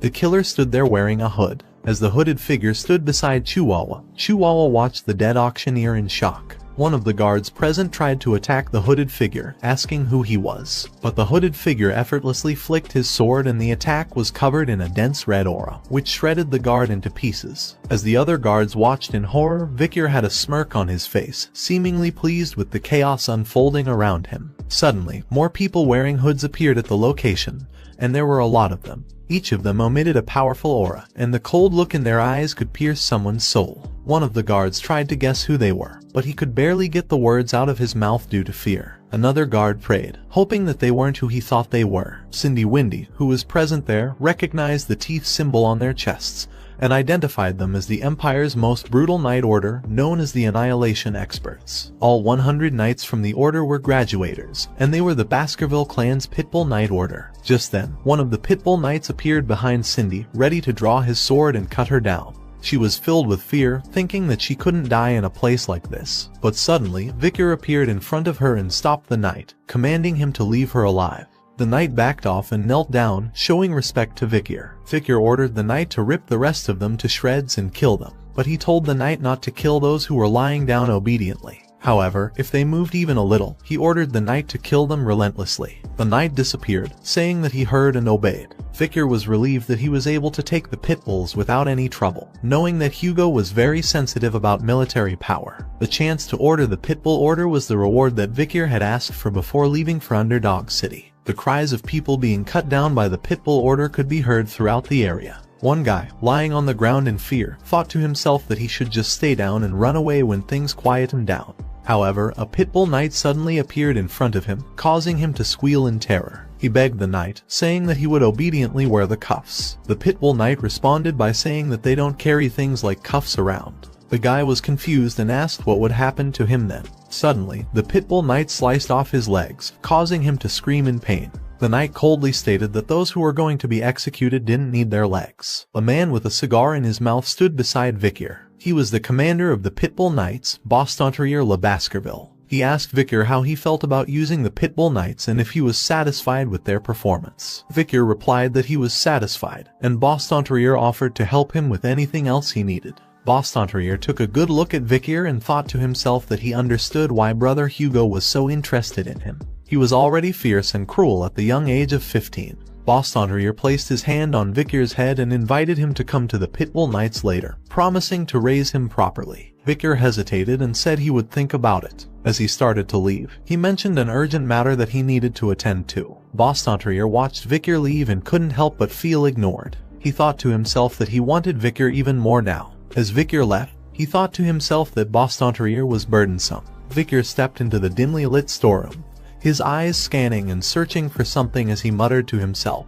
He was sure that what he was looking for was around here. As he looked around, his gaze fell upon a large safe in the corner of the room. He wondered if this was the safe where the noble's payment was stored. He thought about giving all this money to City Hall for taxation, but quickly pushed those thoughts aside, realizing that they weren't important at the moment. Turning away from the safe, he noticed a cage nearby that was covered with a cloth.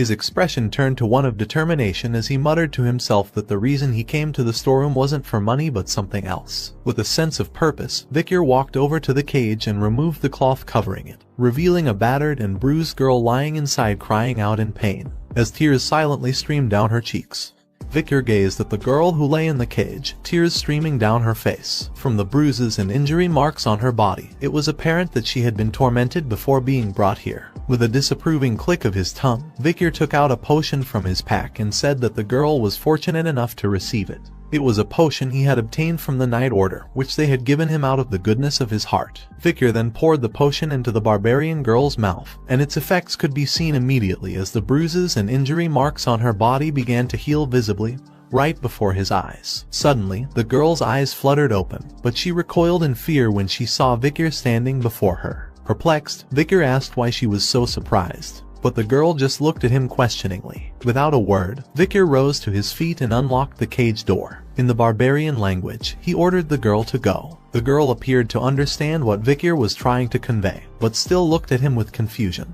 Victor thought about how he had learned some of the basics of the barbarian language during his fights against them before his regression. Pointing towards the exit, Victor spoke again in the barbarian language, this time instructing the girl to run away. In response, the girl spoke something in her native tongue, but Vikir was unable to comprehend it. He admitted to the girl that he wasn't very fluent in the barbarian language. Just before departing, the barbarian girl looked back and said something to Vikir in her native language, and even though he couldn't understand her words, Vikir concluded that she was probably thanking him. Vikir then took out another cloth, revealing the reason he had come to the storage area. As Vikir stood with the cloth in his hand, he looked at what he had been searching for, Merciel's corpse. He approached the corpse and examined it closely, relieved to find that it was still intact. Suddenly, Vikir's hand began to emit a red aura, and Beelzebub emerged from it. With a grin on his face, Vikir told Beelzebub that it had been a while since Beelzebub had feasted on an Arank monster, but it would be allowed to eat it soon. He reminded Beelzebub that the Pitbull order was due to arrive shortly, and therefore it needed to finish its meal quickly. In response, Beelzebub made a pleased noise, expressing gratitude to Vikir for this incredible feast. The news of the new deputy consul's actions against the criminal organization spread like wildfire. As the sun rose, rumors circulated that the nobles and others involved in the illegal slave auction were now prisoners in the Underdog City prison with their limbs torn off. The den of the large demon in Underdog City, Burning Suspension, burned down and vanished completely. The heads of the club's VIPs were put on display, creating more awareness of criminal activities. The 7 original clans, who lost their children, sent written protests to the administrative office, but Vikir's reply was firm.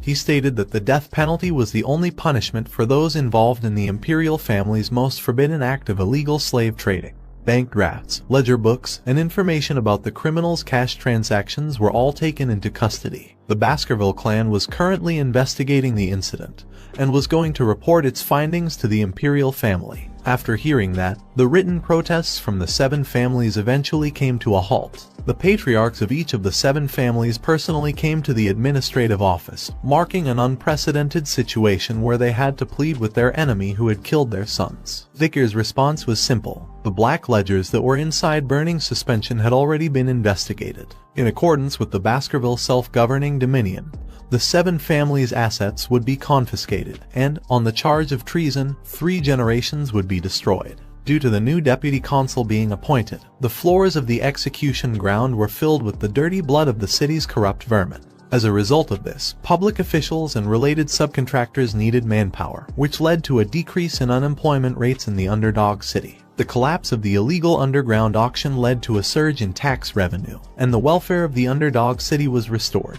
Vikir's stock price increased daily because of the citizens of the Underdog City. Chihuahua stood holding a coffee cup as he approached Vikir, the consul, and said that he had brought coffee. Vikir responded by telling Chihuahua that he didn't need to bring him coffee since he was the office manager. However, Chihuahua insisted that it was his way of thanking Vikir for saving him from a potential stabbing by the clown during the slave auctions. Vikir smiled and joked that Chihuahua was being stingy by giving him coffee in exchange for saving his life.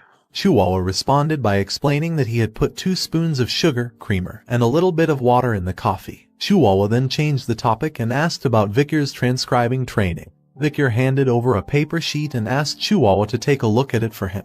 Chihuahua was surprised at how good Vikir's writing was despite not having learned how to write for very long. Vikir humbly stated that he still had a lot to learn and praised Chihuahua's abilities as the office manager. Chihuahua thought to himself that Vikir was an amazing person, having the ability to create new laws and comprehend knowledge of the law. He believed that if the deputy consul stayed in the city, Underdog City would be able to develop even more. In the middle of the night, the sky was filled with clouds, and some moonlight rays escaped and fell into a prison cell. Vikir was standing in the cell, facing a prisoner who was none other than Cindy Windy, Baron Gambino's attendant whom Vikir had saved previously in the slave auctions. Cindy Windy had handcuffs on her hands and a blindfold covering her eyes. Vikir apologized for not being able to visit her sooner, and explained that he had been busy with other matters. He asked her a question to confirm that her name was Cindy Windy Senrose, but she didn't answer his question and instead asked why he had let her live.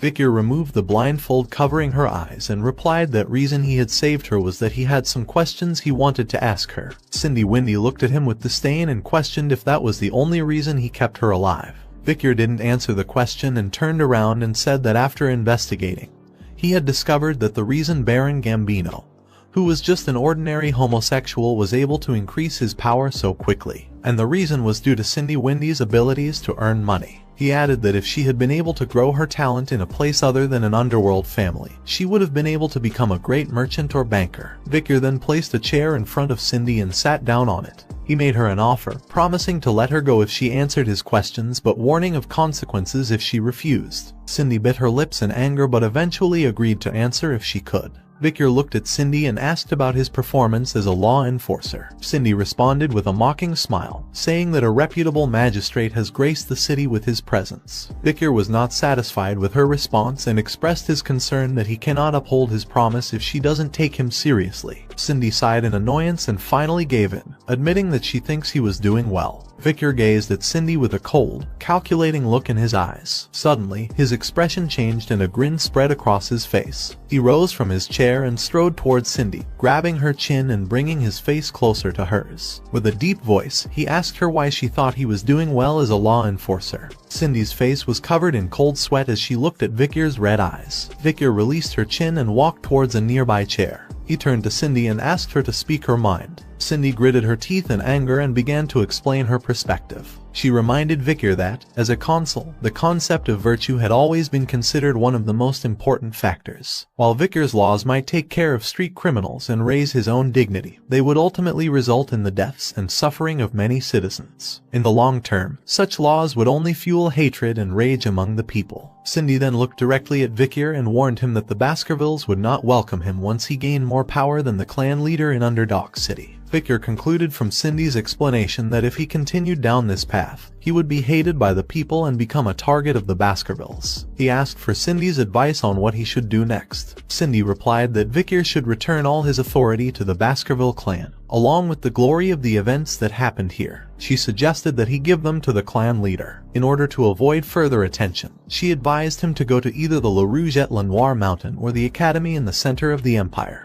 These were places where people of his age and status were common, allowing him to hide his powers and wash his identity. Cindy assured Victor that when the time comes, the Baskerville clan leader would be the one who suffers in his stead. After hearing Cindy's advice, Victor remained silent for a few moments. Suddenly, Cindy felt a surge of bloodlust, and she shuddered at the feeling. Victor's voice broke the silence as he expressed his understanding of Cindy's suggestion, remarking that it was like asking a hunting dog to bite off its own owner's neck. He looked at Cindy with a great amount of bloodlust and killing intent, waiting for her response. However, Cindy did not show any fear. Instead, she looked at Victor with a calm gaze and replied that it was the only way for him to avoid the Baskervilles' hatred. Victor smiled faintly and said he would keep her advice in mind. He added that Cindy's ideas were almost identical to his. Then, Victor surprised Cindy by opening her handcuffs and freeing her. Cindy asked him if he was really letting her go, to which Victor replied that he always kept his promises. Cindy walked past Victor and expressed her hope that he would never come to regret what had happened today. However, before she could leave, Victor asked her if she knew of a clan called the Mesimaginero. Victor continued to narrate a story about the Mesimaginero clan.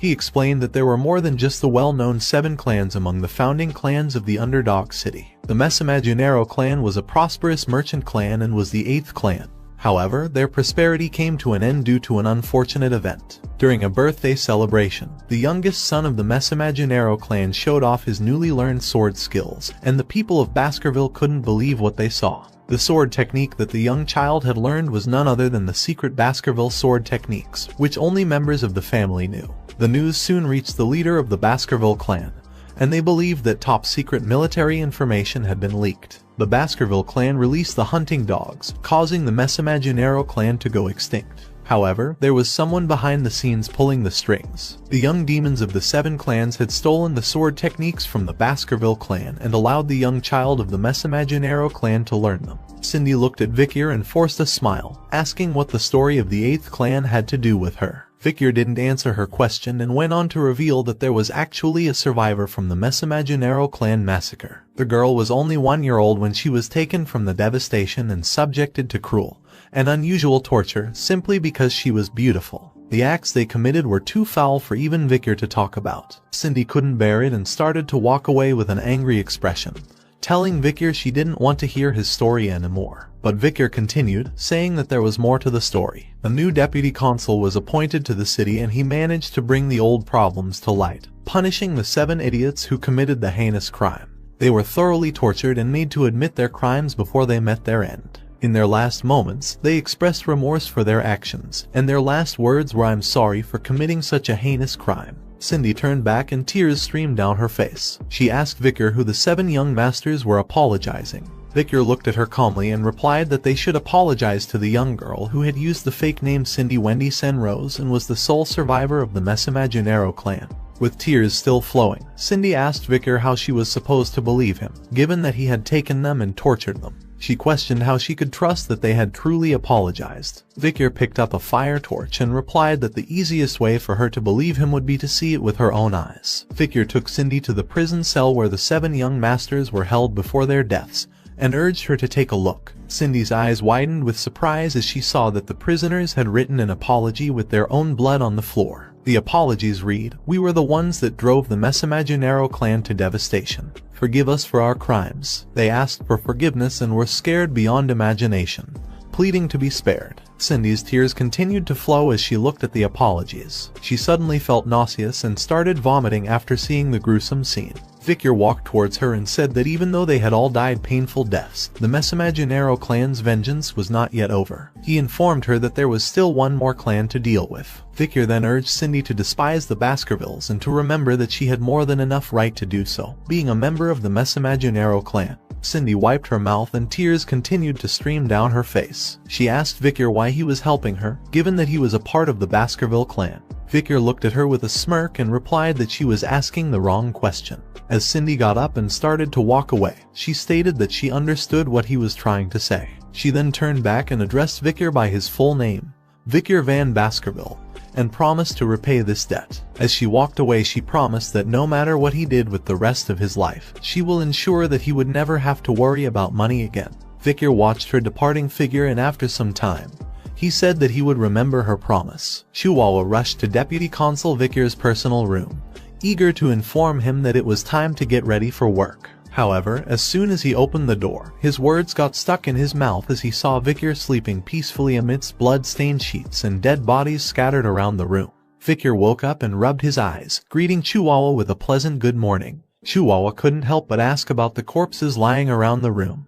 to which Vicar casually replied that he wasn't sure and that it seemed like he had killed them in his sleep. Chihuahua was taken aback and asked if Vicar was serious, to which Vicar simply laughed and told him that it was just a joke. As they walked down the hallway, Chihuahua asked Vicar about his childhood experiences. Vicar responded by asking if Chihuahua didn't find his earlier joke funny. Chihuahua clarified that it wasn't about the joke being funny or not. Vicar then made a thoughtful expression and thought aloud about the recent inconveniences he had faced. He remembered being hit by 2 poison arrows, drinking poison drinks 4 times, facing acid, snipers, arson, getting run over by a cart, and various other dangerous situations. Scratching his ear, Vicar questioned if he had gathered someone's attention. Chihuahua responded by saying that he thought Vicar had gone insane. Vicar contemplated the skill stored in Beelzebub, the sword summoned from his arm. He couldn't help but be impressed with the effectiveness of the Hellish Buffalo's Tough Life skill, which he had obtained during the last illegal auction. The skill had a risk rating of A, but it had proven to be even more effective than he had initially thought. All 3 of Beelzebub's slots were filled with skills: Burn Injury Cerberus, Hemorrhage Hellhound, and Tough Life Hellish Buffalo. With the enhancements of the River Styx and Tough Life enhancing his body, even Graduator Class Assassin has been unable to pierce his skin. Despite his satisfaction with the power of his skills, the continued attempts on his life had started to become bothersome. Vicar knew he needed to investigate and put an end to the assassinations. Chihuahua smiled in agreement with his decision. Suddenly, Vicar and Chihuahua noticed a carriage in front of them. They both recognized the flag on the carriage as Baskervilles and expressed surprise that the Baskervilles had arrived there. Vicar looked serious and guessed that they had likely been sent by the main family. As the carriage door opened, the guests began to walk down from it. Chihuahua, who was standing with Vicar, started to sweat profusely as he looked at the guest. As the guest looked at them, Chihuahua stood at attention and wondered if the guest was who he thought he was. On the other hand, Vicar looked calmly at this new guest. This new guest was none other than the head butler, John Barrymore. The butler greeted Vicar with a smile, remarking on how it had been a long time since they had last seen each other. Vicar acknowledged his greeting, complimenting the butler on how much better he looked now. The butler approached Vicar, jokingly asking if he really thought so. He then remarked that he had believed Vicar would do well ever since he had left the main residence. Vicar replied modestly, saying that he had just been lucky. As General Secretary Chihuahua stood by,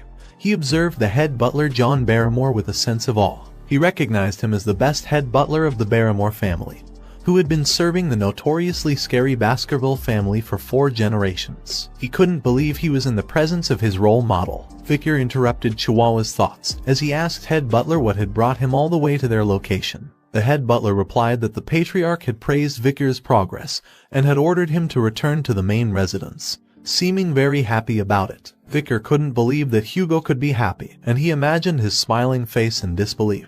The patriarch of the Baskerville clan, Hugo, was reading an article with the title "The Most Beloved Figure of the Underdog Citizens, Victor." The article detailed how Victor had won multiple awards, including being the most trusted among merchants, most loved among farmers, most respected among children and scholars, and the most targeted by assassins. Hugo then looked up at Victor and commented that the Baskervilles were only known for using weapons and not their brains. However, with Victor's actions, they could change that image. Hugo praised Victor, telling him that he had done well. Victor humbly bowed his head and placed his hand on his chest, saying that he had just done what he was supposed to do. However, he couldn't help but wonder if the face Hugo was making was supposed to be a happy face. Hugo declared that one must reward and punish according to the situation. He then announced that Victor would be the one to attend the academy that year. Upon hearing this, Victor remained calm and thought to himself that this was expected. He knew that the academy that he would attend was called Colosseo, which was considered the best academy in the empire. The academy catered to the children of aristocracy and royal families and required students to reside in the dormitories for internal security. Victor saw this as an opportunity to grow stronger while avoiding Hugo's attention. As Hugo continued, he mentioned that he planned to send a few others with Victor but had yet to choose whom. He then asked Victor if he had any siblings whom he would like to attend with. Victor replied that he was closest to Highborough, Middleborough, and Lowborough, all of whom he internally thought of as his potential sandbags. Hugo agreed with Victor's decision and offered to send those 3 with him. Hugo then asked Victor if he remembered the plan he had thought of when he was 8 years old. Victor guessed that Hugo was referring to the plan they had come up with during the joint training with the Morgs. Victor recalled that the plan was to lend the ruby mines to the Morg family and use them to get rid of the barbarians. With a smirk, Hugo confirmed that the plan had worked. Victor asked him to clarify, to which Hugo explained that the Morgs had suggested a joint raid and they had been very humble about it. Hugo then suggested that Victor should go on a territory inspection before entering the academy to check whether the laws he had altered were being upheld. He added that it would be a good experience for Victor. Victor bowed his head in agreement and said that he would follow Hugo's orders. Soon Victor and Chihuahua walked out of the gates as Victor got ready to depart. Chihuahua waved goodbye to Victor with tears in his eyes. He addressed Victor as deputy consul and promised to do his best with the administrative work in the meantime. Victor turned back to look at Chihuahua and thought to himself that he would soon be parting ways with the Secretary General. As Victor and his group traveled some distance from the city, Victor suddenly called out, instructing someone to reveal themselves. Dozens of men dressed in black appeared from hiding places behind Victor's group, including one who emerged right beside Victor. Victor apologized for making the man wait, explaining that he wanted the departure to be orderly. The man removed his head cover, revealing himself to be from the Pitbull Order, and his name was Staffordshire Baskerville. He assured Victor that they would safely transport him to the Morg's juvenile fortress. Victor asked about his uncle Bostontrier, and learned that he was doing well, but had become adamant about admitting Victor into the Pitbull Order following the slave auction incident. However, Victor internally admitted that his uncle made him feel uncomfortable. Victor and Staffordshire arrived at an area with hills where they saw farmers working in the fields. Victor asked if this was the region that they had lent to the Morgs, and observed that it didn't seem like anyone was breaking any laws. Staffordshire replied that the envoy team was supposedly sent for territory inspection, but Victor knew that their real mission was to get rid of the barbarians. Staffordshire informed Victor that the Morg family had formed a large group consisting of 3 delegates, 30 lower house parliament members, and about 100 mages who weren't legislative members. Victor noted that the Morgs seemed to be taking the matter seriously. However, he thought to himself that the Baskervilles had only brought a dozen knights, and himself, a member of the lower house parliament, while the elites were on standby on the other side of the mountain range. He remembered Hugo's advice that it wouldn't be a bad idea to look into the barbarians' lifestyle. As Vicar and Staffordshire continued on their path, they soon spotted a fortress in the distance. Surrounding the fortress were many dead trees, and skeletons hung from their branches. Vicar explained to Staffordshire that a mage must have done this, and this must be a message to the barbarians from the morgues. Staffordshire remarked that it was a scary warning, while Vicar found himself reminiscing about Camus Morgue. He wondered how much she had grown since they last met. As they approached the fortress gate, 3 figures appeared above it, and a voice demanded to know who they were. Vicar and Staffordshire looked up in surprise and saw 3 identical girls standing there, one of whom declared that no one could pass without their permission, while the other 2 repeated her statement in unison. Vicar recognized the 3 girls and realized that they were the morgue's 3 flowers, the triplets Hysis, Middleseas, and Losis. Their reputation for insanity was well known, and their combined madness was said to reach the heavens. Vicar introduced himself as part of the envoy team from the Baskervilles, who had come to inspect the territory and improve friendly relations. He demanded that the fortress gates be opened for them. However, Hysis refused and said that she needed to report to the person in charge before they could enter. She suggested that they would get a response about tomorrow. Vicar questioned their right to stop him from entering his own land, but the triplets just smirked. Hysis reminded him about the tenant protection law, and mocked him for looking down on them because they were paying rent there. She continued to mock him, saying that the tenant protection law was made by his family. Vicar began to feel a headache and his hand started to glow with a red ore as he became increasingly annoyed by the persistent questions. However, he managed to control his anger and explained that he had made changes to the law to allow him to chase away tenants he didn't like. He reiterated his demand for the gates to be opened one final time, and a wave of killing intent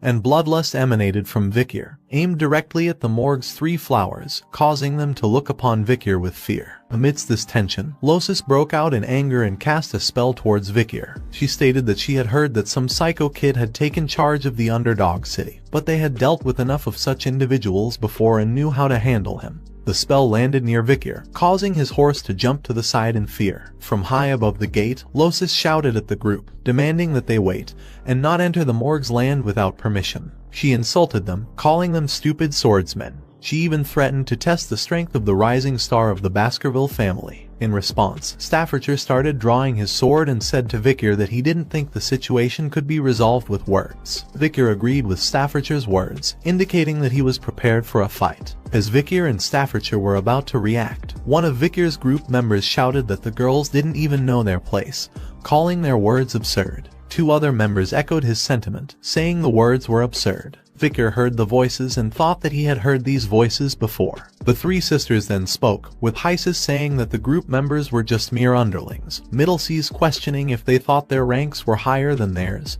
and Losis saying that they didn't even know their place. The 3 members of Vicar's group stepped forward to confront Morgue's 3 flowers, denying their accusations by saying "not us" repeatedly. The 3 members removed their hoods to reveal their faces, and they were none other than the Baskerville triplets, Highborough, Middleborough, and Lowborough. They stood with confidence and pointed at Vicar while declaring in unison that he was the symbol of Baskerville. The triplets then turned to Vicar and smiled while saying "leave this to us," assuring him that they would handle the situation. Upon hearing their words, Vicar made a strange expression and exclaimed that his annoyance had increased to the power of 2. Vicar found himself questioning the identity and intentions of the individuals before him. Their strange behavior left him bewildered and curious. Highborough glanced back at Vicar, expressing his gratitude for recommending them to the academy. He indicated that Vicar should leave this situation in their capable hands. Vicar's thoughts raced as he began to piece together the situation. It became clear to him that their actions were motivated by their connection to the academy. However, he couldn't help but see them as mere sandbags. Vicar was aware that in the future, the triplets would become murderous soldiers. They lacked the intelligence to make independent judgments but could effectively carry out orders. Vicar believed that with his training, they would prove to be useful. Vicar smiled and expressed his intention to place his trust in the triplets while referring to them as his older brothers. Upon receiving Vicar's affirmation, the Baskerville triplets displayed signs of joy and satisfaction. Morgue's 3 flowers, who had observed this exchange, expressed their disdain for the Baskerville triplets' close bond, labeling them as ignorant fools who relied solely on each other. Unfazed by the taunts, the Baskerville triplets responded defiantly, while showing their middle fingers, and asserted that it was Morgue's 3 flowers who were the real fools. Morgue's 3 flowers were fueled by anger and vowed to discipline the Baskerville triplets for their insolence. Vicar's thoughts shifted as he recalled his past knowledge. Before his regression, he had known the Morgue triplets as powerful mages who possessed the attributes of water, earth, and nature. Their combination of highly compatible magic attributes exponentially enhanced the effects of their spells, earning them the title of the Morgue's Three Flowers. As the Morgue's Three Flowers combined their magical abilities, a colossal vine made of soil and plants emerged, forming a formidable barrier. Hysis, positioned atop the wall, burst into laughter, mocking the Baskerville triplets with her taunts. Middleseas and Losis turned to their adversaries, questioning if they could overcome the obstacle. Undeterred, Hybero readied his sword, dismissing the plant barrier as insignificant. With precision and skill, Hybero executed the Baskerville First technique, effortlessly slicing through the massive vines. Staffordshire marveled at his perfect execution of the first technique. However, before Hybero could fully recover, he sensed an incoming attack. He managed to block a whip-like strike from the vines with his sword, although the force behind it pushed him backward. Middleborough and Lowborough called out in worry as they witnessed Hybero's predicament. Losis wore a smug expression, mocking the Baskerville triplets and asserting that their swords were incapable of reaching them. The Baskerville triplets responded with intense anger, their expressions resembling hounds ready to hunt their prey. Staffordshire turned to Vickers and asked him if he found the situation enjoyable. Perplexed, Vickers questioned what Staffordshire was referring to. Staffordshire explained the ongoing clash between magic and swordsmanship, highlighting the long-standing debate about which is stronger. Magic utilizes surrounding mana to amplify and reproduce elemental powers, while swordsmanship channels the user's energy and mana for explosive and enduring strength.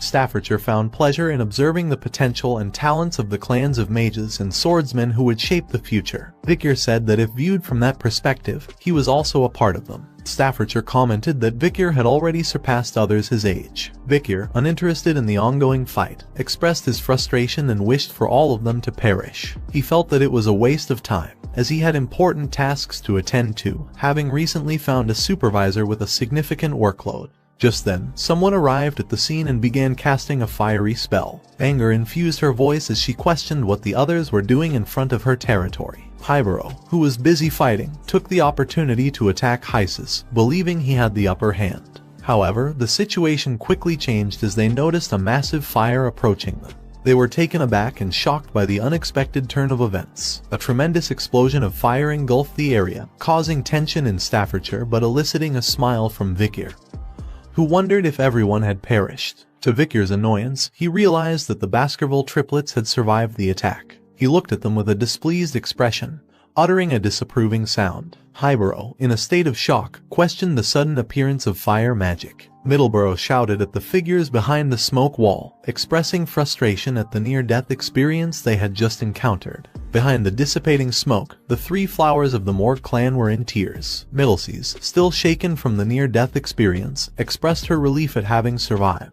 Hysis chimed in, acknowledging that if she had dodged the attack even slightly later, she might not have been so fortunate. Losis, scared and seeking comfort, voiced her fears to her older sisters. The person responsible for the powerful fire spell questioned the situation and asked what was going on here. Vickers looked up at the figure who had unleashed the attack. It was Camus Morgue, standing atop the castle gate wall with flames still burning in her hands. Camus looked down and declared her inability to forgive anyone who caused trouble within her managed territory. As she landed in front of Morgue's three flowers, Middleseas tried to explain that their intention was to stop the invader, while Losis added that the fight had been initiated by the other party. Camus cast a cold gaze upon them and questioned their informal way of addressing her as Camus, emphasizing her position as the vice head of the fortress. Middleseas couldn't help but shudder in fear, denying any disrespect and quickly correcting herself, addressing Camus with the appropriate honorific. Camus then pointed towards the treetops where dead skeletons hung, warning them to be cautious if they wished to avoid a similar fate. Middleseas let out a frightened cry and apologized for their actions. Camus noticed Vickers, and her eyes widened in shock. She approached him and remarked that it had been a long time since they had seen each other, recalling that it had been 7 years. Vickers smiled and acknowledged that it had been a while, and he greeted her as Camus Morgue. Vickers wondered if Camus's more mature appearance was the reason for her increased attractiveness. He pondered the beauty of Camus Morgue, who had captivated the hearts of many men in high society. In his previous life, there had been scandals and rumors surrounding her, as she allured even married men. However, he found it strange that there were no such rumors in this lifetime. Nevertheless, he brushed off those thoughts. Vikir straightforwardly requested Camus to open the door, stating that words wouldn't work on the triplets. Camus was taken aback by his blunt words. She looked angry and questioned if that was all he had to say after such a long time. Vikir gazed at her with a look of curiosity and inquired about what he should say instead. Camus's anger flared, and she exclaimed in frustration. Staffordshire observed Camus's escalating anger and wondered if the next fight would be between the superstars of the two clans. Camus pointed her finger at Vikir. Her eyes filled with angry tears, and declared that he scored 0 points. She accused him of having a disrespectful attitude towards his future wife, giving him a score of 0 out of 100. The Morg's three flowers, the Baskerville triplets, Vikir, and Staffordshire all looked at Camus Morg in disbelief. Camus averted her gaze to the side, her face blushing, and muttered a huff. Everyone present was left with the same question in their minds. Whose wife? Vikir and Camus rode their horses together, making their way toward the fortress. Camus remarked that the Baskerville clan seemed to have little knowledge about the barbarians. Vikir confidently replied that they were well aware of the barbarians and fought against them frequently. He claimed that they knew more about the barbarians than Morgs did. Camus questioned why Vikir had sent the idiots then, referring to the Baskerville triplets, whom she considered young and foolish hounds. Vikir explained that it had already been agreed with the Morg clan that the main force would be positioned on the other side of the mountain range. He questioned why Camus was asking when she already knew the arrangement. Camus smiled and remarked that she believed Vikir might not be well informed about barbarians. Vikir retorted, asserting that as the person in charge of the delegation, he naturally possessed extensive knowledge. Camus said that despite being someone whom the clan might have wanted to discard, he seemed to be quite trusted within the clan. The topic shifted to which of the barbaric tribes was the most annoying. Vikir looked at Camus and thought to himself that she kept asking questions. He then mentioned the warrior tribe called Balak and the sorcerer tribe known as Rokoko. He emphasized the exceptional archery skills of the Balaks, which surpassed those of the Empire. He also mentioned that this information was not widely known. Camus acknowledged Vikir's knowledge about the ecology of the barbaric tribes and awarded him 8 points out of 100 in her own unique scoring system. Confused, Vikir questioned the purpose of the points. Camus simply replied that it was because he had answered well. Vikir looked at her with a hint of curiosity. Camus continued her evaluation of Vikir, expressing her dislike for intelligent men and stating that she found men more interesting when they were a little foolish. Firstly, Camus turned her attention to horseback riding, remarking that Vikir's choice of a large horse was ill-suited for his shorter stature. She considered this a flaw and decided to deduct 6 points. Continuing her evaluation, she moved on to fashion and expressed her disappointment with Vikir's lackluster clothing choices, assigning him a mere 4 points in this category. When she noticed that Vikir was ignoring her, she gave him just 1 point for his mannerisms. Camus then smiled and awarded his face 99 points. However, due to his poor control over his facial expressions, she deducted 1 point. Vikir, growing frustrated, told Camus to stop the useless evaluation. Camus questioned why it was useless, asserting that she needed to be stern with her future husband. Vikir, perplexed, asked why he was considered her future husband. Camus reminded him of a test he had passed previously, which was conducted by her uncle. Vikir realized she was referring to an incident that happened 7 years ago when he had dueled Camus' uncle to test his abilities as a potential husband.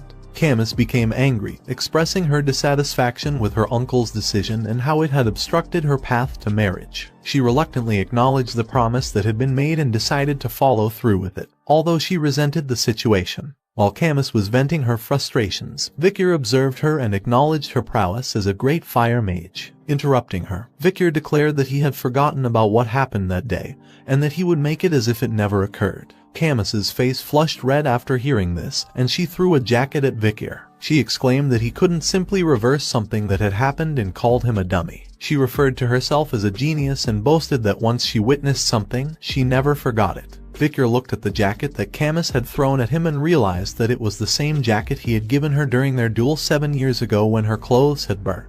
Camus, with a red face, dismissed Vikir's words as nonsense. Vikir examined the jacket and wondered if she had returned it without washing it. As they reached the outskirts of the fortress, Camus informed Vikir that the barbarians had ambushed the ruby mine.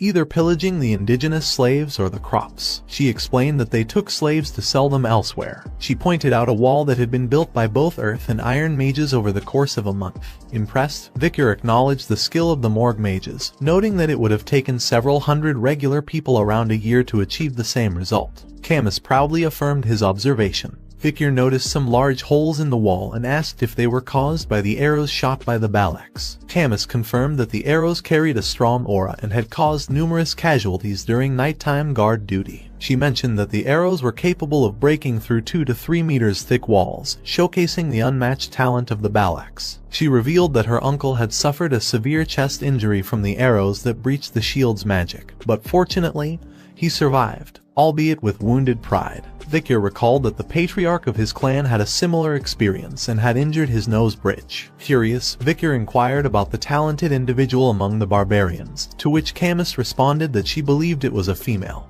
Due to their black painted faces, it was challenging to discern their physical traits. Vicar and Camus turned around as a mage approached them, addressing Camus as the vice head of the fortress. The mage reported that a recon member of the barbarians had been captured and urged them to come quickly. Curious and concerned, Camus and Vicar followed the mage to a tent where the captive barbarian was being held. Vicar observed the barbarian and identified him as a member of the Rococo sorcerer tribe.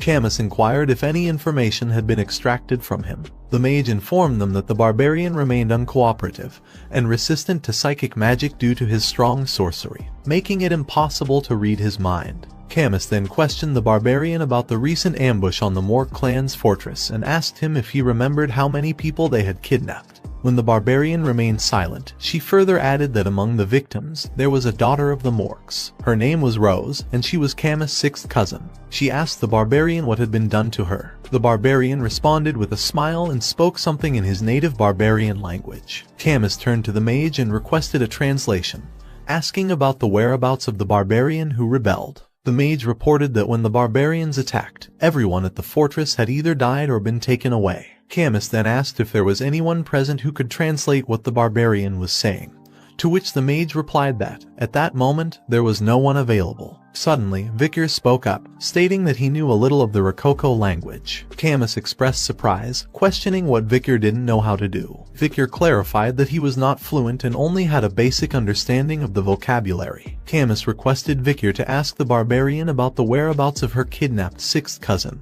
describing her as a 12-year-old girl with red eyes, red hair, and white skin. Vicar posed the question to the barbarian in the barbarian language, and the barbarian responded with an evil smile and gave him a short reply. Vicar closed his eyes and relayed the grim news to Camus: her cousin was dead. Camus's face filled with anger upon hearing this. She declared that since the senator of the audience hall was currently being treated and the senator of the temple was away on an inspection, the decision would be made by her, Camus Morgue, a member of the middle house and the vice head of the fortress. She declared the verdict: immediate execution. A spike pierced the barbarian's body, and soon he was consumed by fire. As the barbarian burned, he uttered something, but Camus dismissed his words, saying that after the war, the language he spoke would only be used in hell. The barbarian's companion watched in horror as he met his fiery demise. Camus, still filled with anger, turned around and urged Vicar to follow her. Vicar silently observed her departing figure. As Vicar exited the tent, he was greeted by the sight of Camus crying out loud. He walked towards her, recognizing that despite her tough exterior, she was still only 15 years old.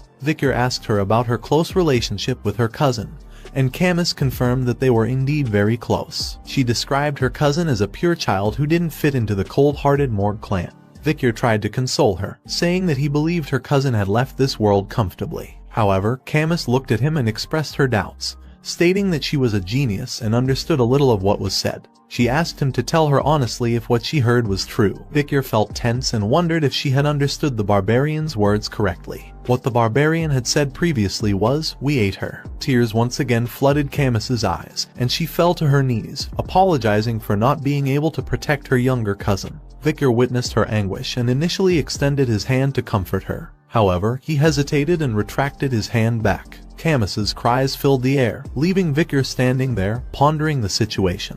After some time, Camus managed to stop crying and wipe the tears from her eyes. She expressed that it wasn't a bad thing, stating that if someone had shown half-hearted sympathy, she would have killed them. Looking at Vikir, she declared that it was not the time to mourn and that she needed to quickly regain her composure and seek revenge. Vikir observed her strength and determination, acknowledging that heroines were indeed different. He extended his hand toward Camus, agreeing with her sentiment. However, before she could take his hand, a loud voice sounded, resembling a bell-like sound. Vikir questioned the source of the sound, and Camus stood up, explaining that it was the signal that notified them of a barbarian attack. Vikir remarked that her time for revenge had come rather quickly. Somewhere outside the fortress, a group of barbarian girls sat on white wolves, armed with arrows and bows in their hands. Their leader prepared an arrow and shot it toward the guards standing on the fortress walls. Caught off guard, the guards were unable to react in time, and the arrow caused a devastating explosion in their vicinity. The barbarian girl then ordered her companions to begin attacking. The barbarian, along with her wolves, engaged in a fierce battle against the soldiers of the Morg clan. The wolves attacked with ferocity while the barbarians slashed at their enemies. They used ropes to tie the soldiers' necks, incapacitating them. Just as the chaotic scene unfolded, Vikir arrived and witnessed the gruesome sight. He wondered if he had arrived too quickly, observing the intense fight between the Morg soldiers and the barbarians. Suddenly, a rope flew toward him and wrapped tightly around his neck. Vikir looked ahead with a questioning gaze and realized that two barbarian girls had skillfully used ropes to secure it around his neck. They spoke in their native language, mentioning something about catching a good one and the hunt for husbands going well. Vikir realized their intention and thought to himself about the barbarians hunting for husbands. He deduced that they were capturing people to become suitors, aiming to breed a superior race for their tribe. Swiftly, Vikir caught hold of the rope and swung it, causing the girls who held the leash to be flung into the air. Vikir simply said that he couldn't be their husband and that he might already be engaged. As the two barbarian girls slammed into the ground, the male barbarians watched in shock. They began preparing for an arrow attack, uncertain of Vikir's affiliation. One of them questioned his companion if Vikir was part of the enemy forces. Undeterred by the situation, Vikir didn't back down. He boldly moved forward, heading straight toward the incoming arrows. In his mind, he recalled Hugo's eager request for him to avoid initiating a battle before joining up with the main force. He contemplated whether he should wait for the main force to arrive. With determination, Vikir drew his sword and swiftly cut down the incoming arrows with precise strikes, showcasing his skill and agility. The barbarians were shocked by Vikir's display of skill and expressed their disbelief. However, their surprise was short-lived as a sudden fire attack engulfed them, causing them to cry out in pain. Camus, who had used the fire spell, appeared behind Vikir and expressed her anger towards the barbarians, declaring their demise. Vikir observed Camus with surprise as he realized that she had turned the entire area into a sea of fire. Camus questioned Vikir, asking if he had used liquid aura, implying that she recognized his abilities as a graduator. She stated that she knew he was the only man she could acknowledge. Vikir confirmed that he had received an order from the Patriarch to avoid battles until regrouping with the main force. Undeterred, Camus began casting multiple spells and questioned if it was an order from Baskerville's Patriarch. She then asserted that a Baskerville should refrain from intervening, as she intended to eliminate all the barbarians. Camus unleashed a series of powerful attacks, burning a vast area in front of them. Vikir looked in shock and recognized the spell as burn. He also noticed that she was employing a quadra casting technique for burning spells, and he observed an increase in the lethality of her attacks. Camus, driven by the desire to avenge her younger cousin, continued to cast spells, determined to carry out her revenge. Suddenly, a barbarian used a dart blower and blew a needle that landed on Camus' neck. She felt the sting and realized she had been poisoned. Camus noticed a barbarian sitting on a wolf's back who had attacked her. She fell to the ground, unable to move due to the numbing poison. Vikir observed her condition and thought to himself that she was quite a handful. The barbarian then threw a rope toward Camus, but Vikir swiftly caught it before it could reach her. Camus acknowledged his catch and complimented him. Vikir looked at her and suggested that it would be better for them to retreat. Camus questioned what would happen to the farmlands and the captives. Vikir replied that it would be wiser to avoid engaging in battles until the main force from Baskerville arrived. Camus, determined to avenge her cousin who had been taken away by the barbarians, refused to retreat. Vikir looked at her and urged her to make a rational decision. However, in the next moment, Vikir sensed an arrow attack approaching from behind his head. With quick reflexes, he managed to dodge the arrow just in time. Vikir observed the barbarian girl who had launched the arrow and wondered if this was the destructive power Camus had mentioned earlier. However, while lost in his thoughts, a barbarian arrived behind him and swiftly took Camus away. In desperation, Camus called out Vikir's name, desperately seeking his help. Vicar watched the scene unfold in frustration and contemplated the situation. He recalled a time in the past when Camus Morgue, still an adolescent, was held captive but returned after annihilating the barbarians. Despite her reputation as the Queen of La Rouge et La Noire, Vicar realized that he needed to do what was necessary. Suddenly, the barbarian girl lunged at Vicar, launching an attack. With remarkable agility, he swiftly evaded her strike, his senses sharpened. To his astonishment, he discovered that she had used a bow to attack him. The barbarian girl immediately followed up with a kick that sent Vicar sliding back. Vicar assessed the situation and thought that her movements were different from the other barbarians. He wondered if he needed to go all out against her. However, to his surprise,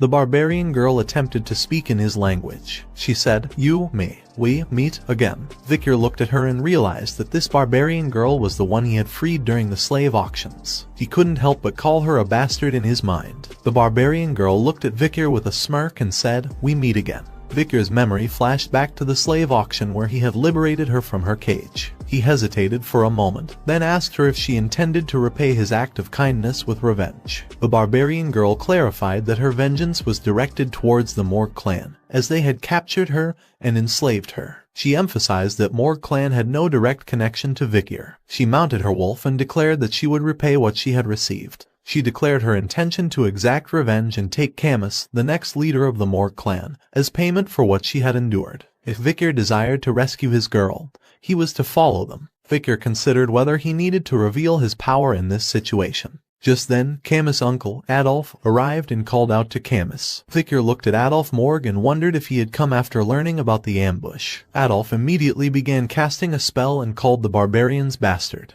Adolf launched the spell, causing the ground to break, and demanded the barbarians to return his niece. But the barbarians swiftly maneuvered over the surface with the aid of their wolves. They deftly leaped between the shattered rocks and managed to escape. Adolf witnessed this with frustration and uttered his displeasure. Vicar thought about Balak and how the ambush had concluded merely 3 minutes after the warning bell had rung.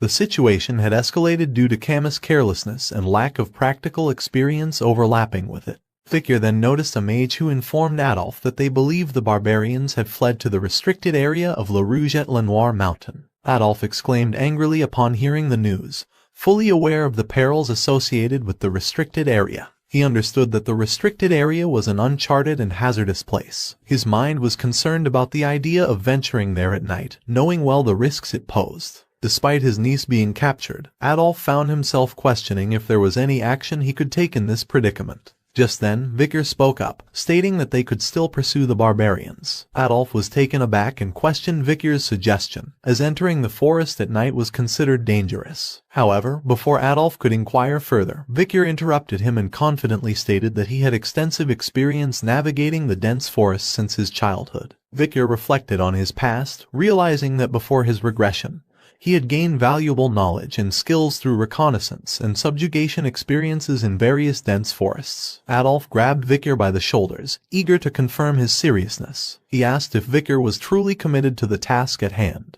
The mage from the Morgue clan advised Adolf, referring to him as the Grand Senator, that venturing to La Rouge et La Noire mountain would be a suicide mission. However, Adolf disregarded the warning, asserting that those who didn't want to go were free to abstain from the mission and he wouldn't hold it against them later. Adolf looked at Vicar and acknowledged that he already knew the extraordinary nature of this young individual. Reluctantly, he realized that he had no other choice but to rely on Vicar's abilities. Addressing Vicar directly, Adolf entrusted him with the responsibility of saving his niece. The dense forest of the La Rouge et La Noire mountain within the Baskerville territory was described as a treacherous habitat filled with bone-sucking mosquitoes, poisonous thorny vines, silent spiders, and other dangerous creatures. It was known as the life-engulfing forest because a normal person wouldn't be able to survive there for more than an hour. However, Morgue and Baskerville's troops closely followed Vicar through the dangerous forest. Vicar swiftly ran through the forest, impressing Adolf. Unable to contain his curiosity, Adolf asked if all boys from the Baskerville clan were like Vicar. Staffordshire Baskerville stated that not all individuals were like that. However, he acknowledged that young Master Vicar was an exception. As Vicar came across 2 poisonous bees obstructing their path, he effortlessly eliminated them with his remarkable skills. The Baskerville triplets observed Vicar's impressive demonstration of expertise and couldn't help but feel a sense of awe, finding him truly cool. Suddenly, Vikir stopped behind a tree and instructed the group to halt. He noticed some light ahead and informed the group that he believed the barbarians hadn't fled too far. Vikir then shared a rumor he had heard about the Balak hunters scattering dry leaves to listen for the sounds of their pursuers. He emphasized the need for extra caution from that point forward.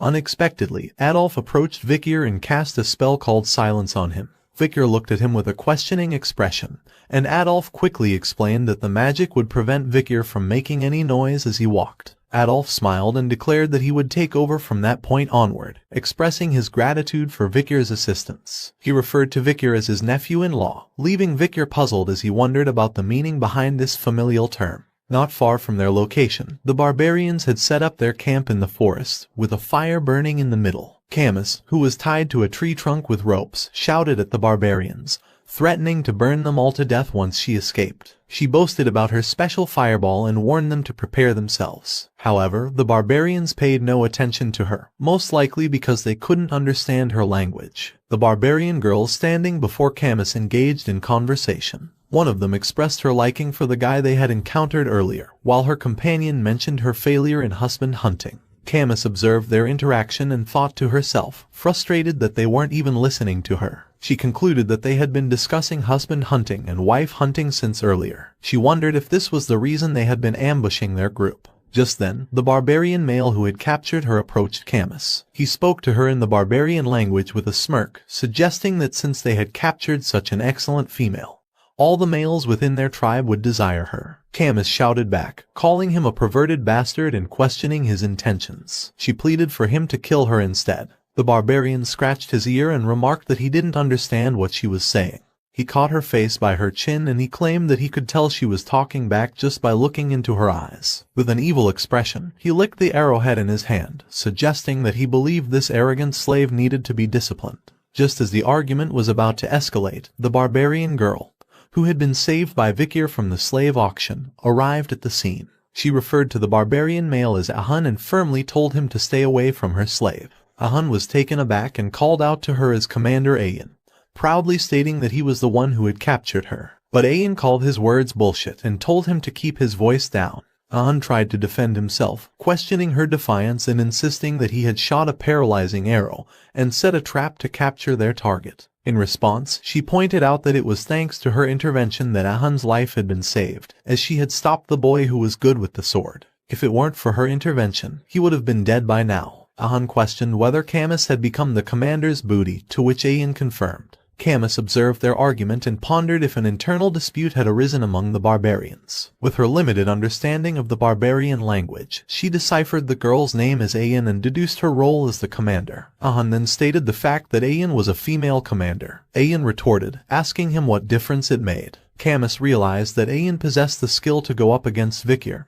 who was a low-ranking graduator. If she wanted to escape, she knew she had to deal with Ayan somehow. Ahun pointed his finger at Ayan and declared that he wouldn't tolerate her stubbornness just because she was a commander. Ayan became angry, and a blue aura surrounded her. With a fierce look in her eyes, she warned Ahun that if he was pissed, he could come at her anytime, and she would turn him into a bloody mess. Fear struck Ahun, and his entire body was covered in a cold sweat. He raised his hands in surrender, acknowledging defeat. He conceded that he was not angry and told Ayan to do as she pleased. After Ahun left the scene, Camus looked at Ayan and thought that it seemed like the girl had won their dispute. Ayan then turned her attention to Camus and praised her for her good eyes and physique. She acknowledged that such qualities were expected of her as the future leader of the Morg bloodline. However, Ayan kicked Camus and revealed that she had been captured by the Morg bastards and sold into slavery. She was lucky enough and had managed to escape that fate with some kindness, but she warned Camus that she wouldn't be as lucky. Ayan vowed to tame Camus to the point where she would feel it in her bones and soul. She ominously mentioned that performing menial tasks,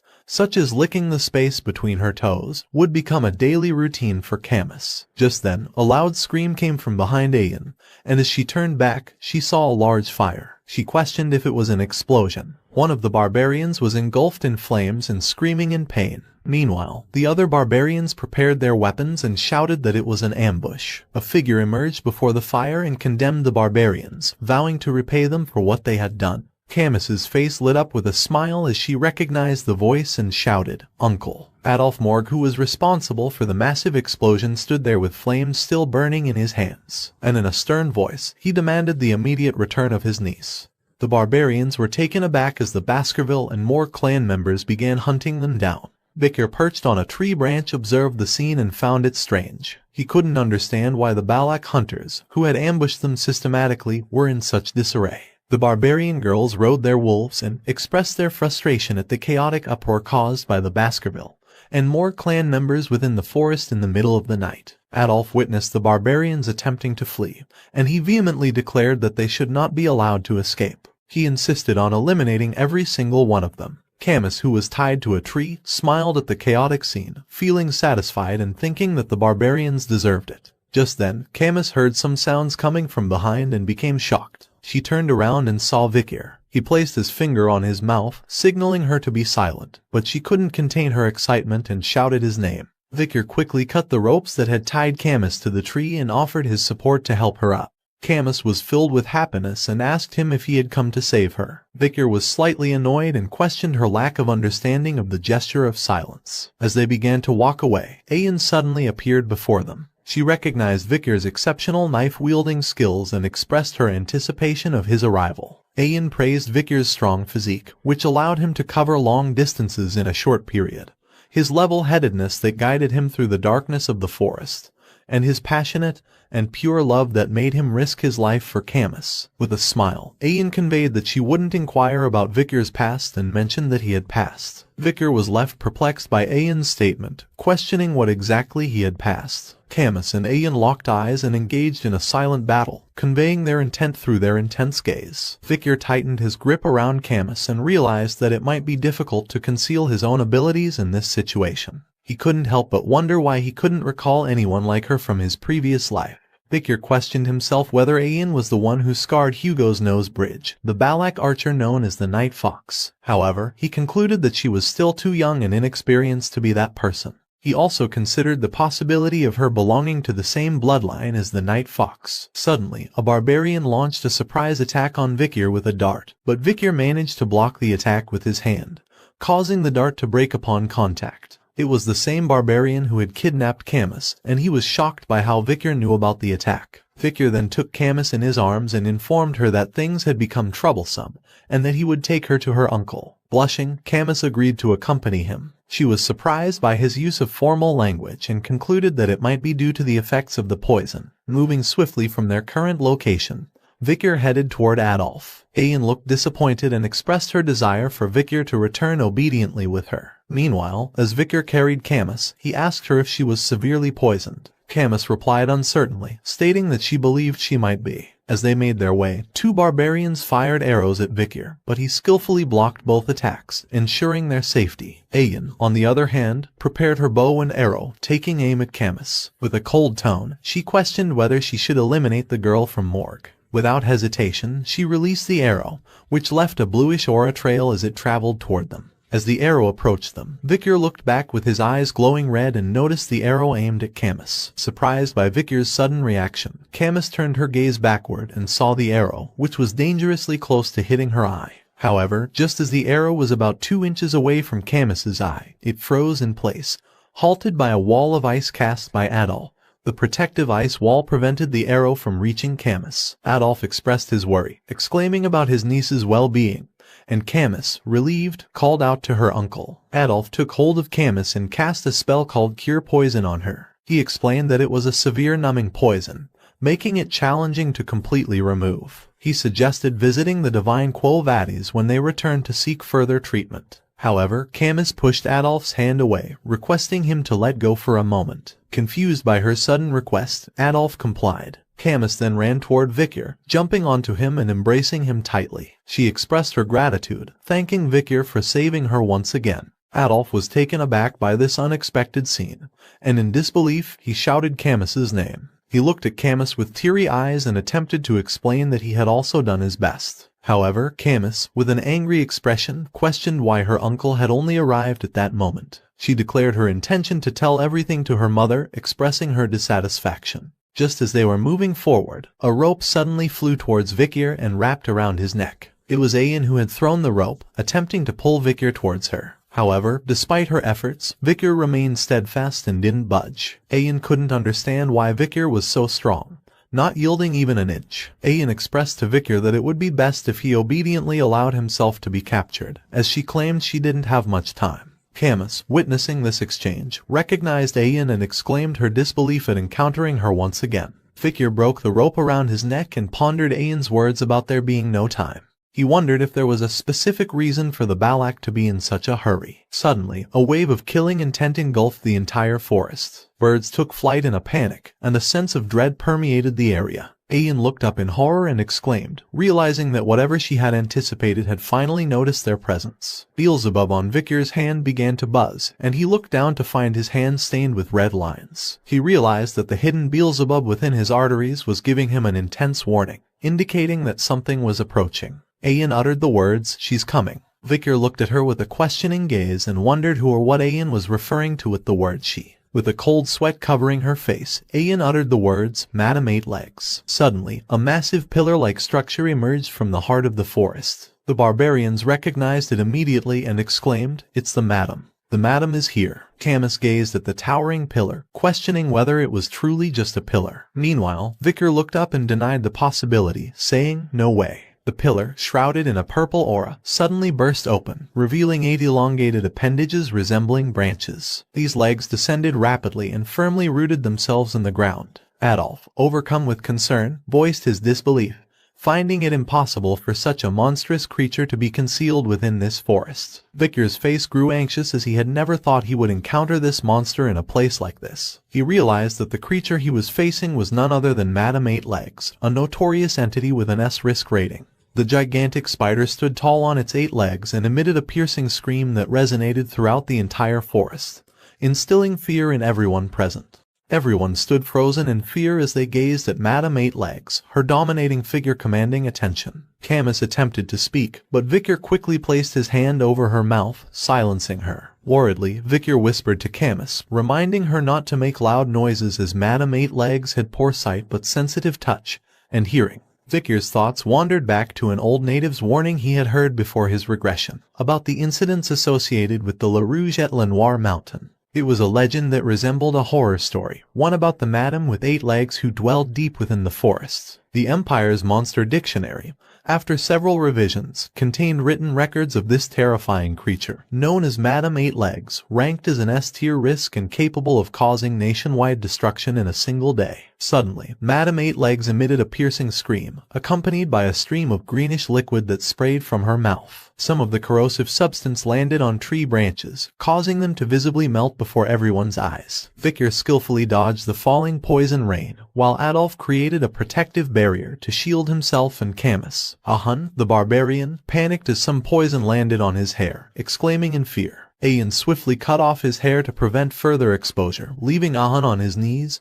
panting in terror. In a low voice filled with anger, Ayan whispered to him, berating him for screaming in front of Madam Eight Legs. She then glanced at Madam Eight Legs and warned Ahun that if he weren't the shaman's grandchild, she would have killed him. Ayan turned around and in a low voice gave an order to the barbarians, commanding them to retreat. Adolf, carrying Camus, also issued a hushed command to make a run for it. Madam Eight Legs responded with playful noises, seemingly amused by the chaos unfolding before her. Among the fleeing groups, the Balaks scattered in smaller clusters, while the Baskervilles and Morgs retreated together. There was a slight difference in how both groups retreated, but it helped the Madam decide whom to chase after. As Madam Eight Legs charged toward the Baskerville and Morg groups, Adolf expressed his frustration, questioning why the creature was heading their way. A Morg mage stepped forward confidently and told Adolf to leave the monster to him. He began casting a fire spell and proclaimed that fire attacks would be the bug's weakness. With a surge of power, he unleashed the fiery spell upon Madam Eight Legs, resulting in a colossal explosion that engulfed the area. The mage believed he had succeeded, boasting to Sir Adolf about the effectiveness of his attack. However, before he could say anything further, one of the mages standing beside him was impaled by one of Madam's legs. The mage, covered in his companion's blood, trembled in fear, realizing that the fire spell hadn't done anything to stop the creature. As Adolf, Camus, and Vikir continued running, Camus expressed shock and bewilderment at the sight of the monstrous creature. Vikir, who had been lost in thought, suddenly realized something.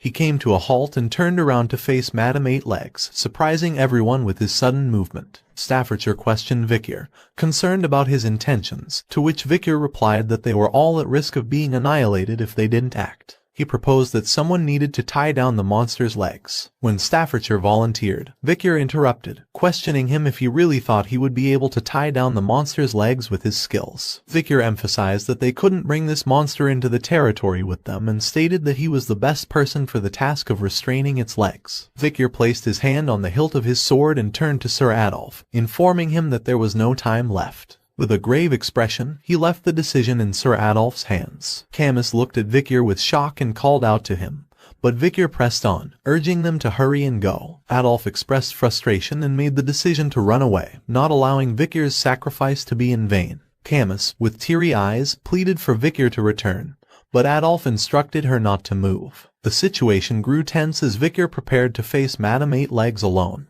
His hand was tightly clenched around the hilt of his sword at first, but eventually he loosened his grip and let out a sigh. He contemplated his situation, realizing that he had no personal interest in the destruction of the Baskerville territory. Furthermore, he believed that the Allied forces would be unable to stop the growing power of Madame Eight Legs. However, Vikir saw this as an opportunity for himself. If he could fake his death, he could create distance between himself and Hugo's surveillance. This would allow him to buy some time to master the 10th technique that resided in his mind. Once he became skilled enough to stand against Hugo or perfected his ability to hide and control his power, he planned to return to the clan. A red aura began to glow on Vikir's hand, and soon Beelzebub emerged from his hand. Vikir realized that if he didn't use everything he had, he would die. With unwavering determination, he made the decision to utilize every resource at his disposal, including a large amount of mana he had received from the River Styx's blessing, and the ethereal aura that was reserved for the high-ranking Baskerville swordsmanship techniques. Moreover, he wielded the formidable demonic sword known as Beelzebub. Covered in a red aura, Vikir's eyes glowed with a fierce red light. He resolved to utilize all his power and launch an attack. With swift movements, he darted toward Madame Eight Legs and then leaped high into the air. Vikir, hovering in the air, directed his gaze down at Madame Eight Legs. The monstrous creature let out a scream as she locked eyes with Vikir. His hand continued to emit a powerful red glow, with the aura intensifying until it reached its limit. With incredible speed, Vikir shot toward Madame Eight Legs, utilizing the Baskerville 5th technique. As he closed in on her, Madame Eight Legs found herself unable to move her legs, which began to press firmly into the ground. At the same time, Vikir's attack struck Madame Eight Legs' head, causing it to be forced to the ground. From a distance, a radiant red light became visible, rapidly increasing in size. Adolf ran while holding Camus, the Baskerville triplets ran with teary eyes, and a massive beam of light shot up from the location where Vikir and Madame Eight Legs clashed. Camus, watching the scene unfold, was struck with shock. Soon a tear welled up in her eyes. She couldn't contain herself and shouted Vikir's name. Only a bright red glow remained in the now silent forest, marking the aftermath of the powerful encounter. Vikir van Baskerville's head was on a guillotine. He looked ahead with cold eyes and saw Hugo Le Baskerville standing under the moonlight. Hugo extended his hand and signaled the guillotine to be dropped. As his head rolled on the ground, he saw people looking at him with cold gazes. Soon, Hugo turned around and started to leave. Vikir looked at his departing figure and thought that in the end, Hugo did it. But before he could think further, his eyes opened, and he found himself in an unfamiliar room with a different roof. He was lying on a mattress covered in bandages, with one of his eyes also bandaged. His body was covered in scars and a rope was tied around his neck. Confused by his surroundings, Vikir wondered where he was. He tried to recall the recent events, questioning how many days had passed since the battle against Madame Eight Legs. He remembered the crucial moment when Madame had been shocked by the explosion's light, which had possibly saved his life. Attempting to get up, Vikir felt excruciating pain coursing through his entire body. He quickly realized that his muscles, veins, and even his bones had been grievously injured. There wasn't a single spot on his body that wasn't affected by the damage. The extent of his injuries after taking a direct hit far surpassed anything he had ever imagined.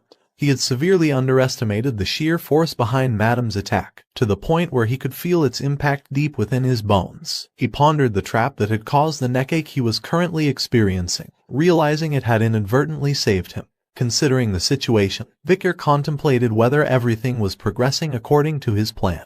He acknowledged his successful escape from Hugo's watch and the presence of witnesses, including Adolf and Camus, so he didn't need to worry about his death being proven. Vikir exited the room and surveyed his surroundings, observing barbarians strolling around and children learning how to use bows. Recognizing the place as the Balak's camp, known as Bulak, Vikir wondered if he was being held captive there. Realizing that he was amidst a camp belonging to the natural enemies of the Baskerville clan, Vikir grew concerned. He acknowledged his inability to escape with his heavily injured body. As he contemplated his situation, a barbarian girl ordered some slaves to hurry up, warning them about the danger of a wolf's bite. Vikir looked at the slaves and recognized some soldiers from the Baskerville and more clans among them. Perplexed, he wondered why he was not being executed like the others. Just then, a barbarian named Ahun approached him, mentioning his ability to speak Balak. Vikir recognized Ahun as someone from the past, one who had kidnapped Camus. Ahun informed Vikir that he should be thankful for not meeting the same fate as the others. With an evil smirk, he taunted Vikir, highlighting his despair due to his crippled body. Ahun sneered even further, asserting that if Vikir weren't the commander's pet dog, he would have boiled him without delay. Vikir repeated the phrase pet dog in his mind. The mention of being someone's pet dog triggered an image of Hugo attempting to chain him down, and a surge of anger boiled within him. Suddenly, Ahun was taken aback as an immense amount of killing intent radiated from Vikir, unsettling him. He looked at Vikir and was taken aback by the intensity in his eyes. Fueled by his emotions, Ahun threw a punch at Vikir's face, expressing his frustration and calling him an arrogant bastard. Vikir fell to the ground, and Ahun walked away in anger, instructing him to find his owner at the end of the rope. Vikir, lying on the ground, watched Ahun leave and vowed to remember his face. He resolved to make him pay once his body recovered. As Vikir followed the rope, he questioned the length of it, expressing his frustration as he walked without reaching the end. He wondered if his owner awaited him at the rope's end. Suddenly, the rope tightened, and Vikir realized he had reached the end. Surprised, he looked ahead and saw Ayan bathing in a small pond.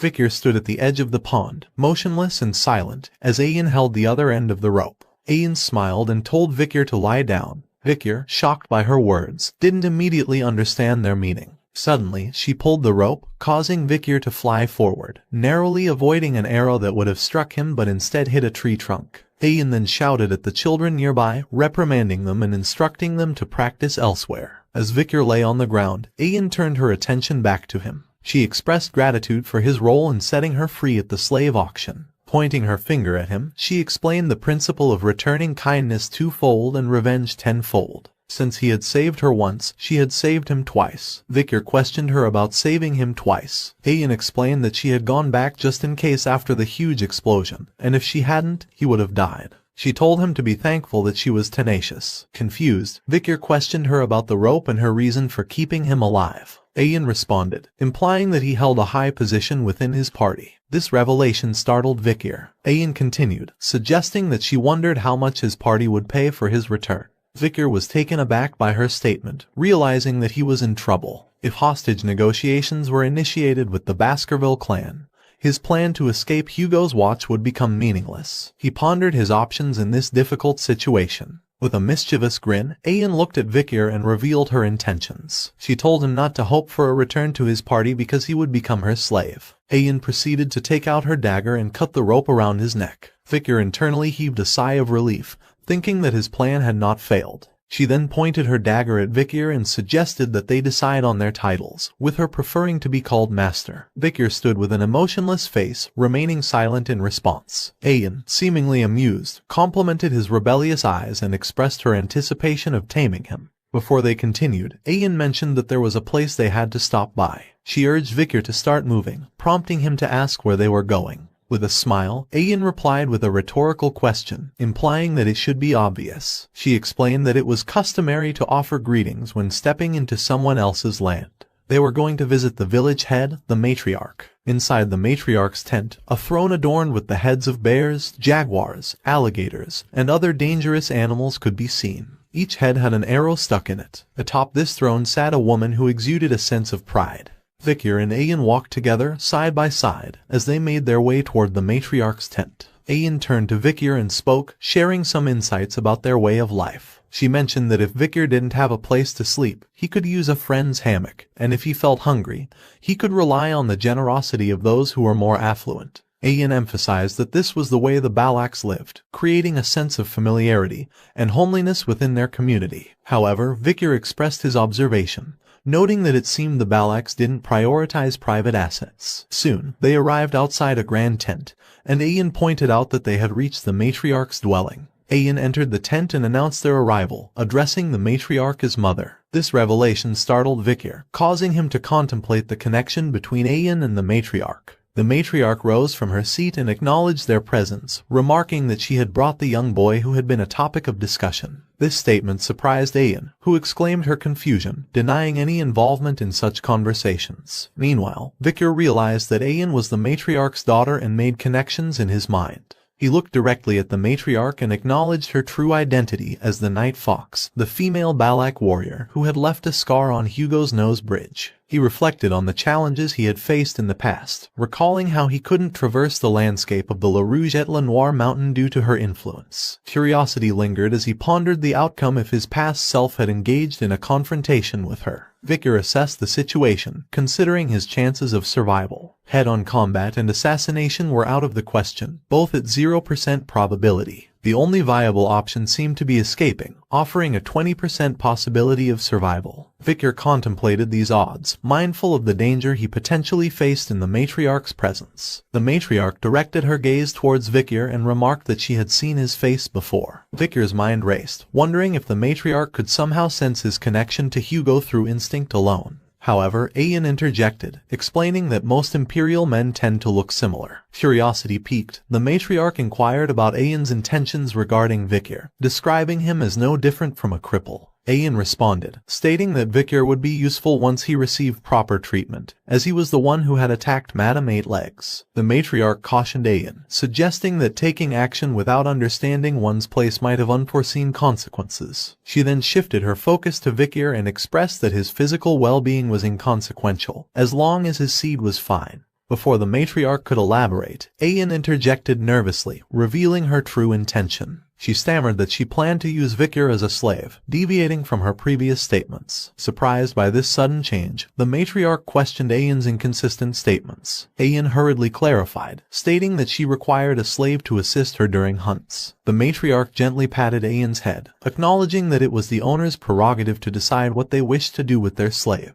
Ayan, with a blush on her face, gazed at Vikir. Meanwhile, Vikir stood in the center of the tent, observing the beam that supported its structure, his thoughts momentarily shifting away from the unfolding conversation. After leaving the matriarch's tent, Vikir initiated a conversation with Ayan, expressing his curiosity. He asked for her name, to which Ayan reacted in shock, berating Vikir for daring to ask questions as a slave. Undeterred, Vikir clarified that he had no intention of addressing her as master, hence his request for her name. With a blush on her face, Ayan reluctantly revealed her name as Ayan. Vikir introduced himself as Vikir and inquired about Ayan's instructions. Ayan shouted indignantly, protesting against a slave addressing her by name. However, she then smirked and revealed her first order to Vikir, to construct a house where he would reside from now on. Ayan's inner thoughts reveled in the opportunity to assert her authority and rebalance the hierarchy between them. She believed that imperial individuals like Vikir would be incompetent in building a house, thus emphasizing her supposed mastery over him. Lost in thought, Vikir eventually responded to the order, expressing a smile and stating that he found the task to be enjoyable. Time passed, and Ayan stood with a shocked expression on her face as she witnessed the result of Vikir's work, a tent standing before her. She wondered why Vikir, despite his injured body, displayed such skill in building the tent. Observing the tools she had brought for Vikir, Ayan contemplated their uselessness if Vikir continued to excel in the building.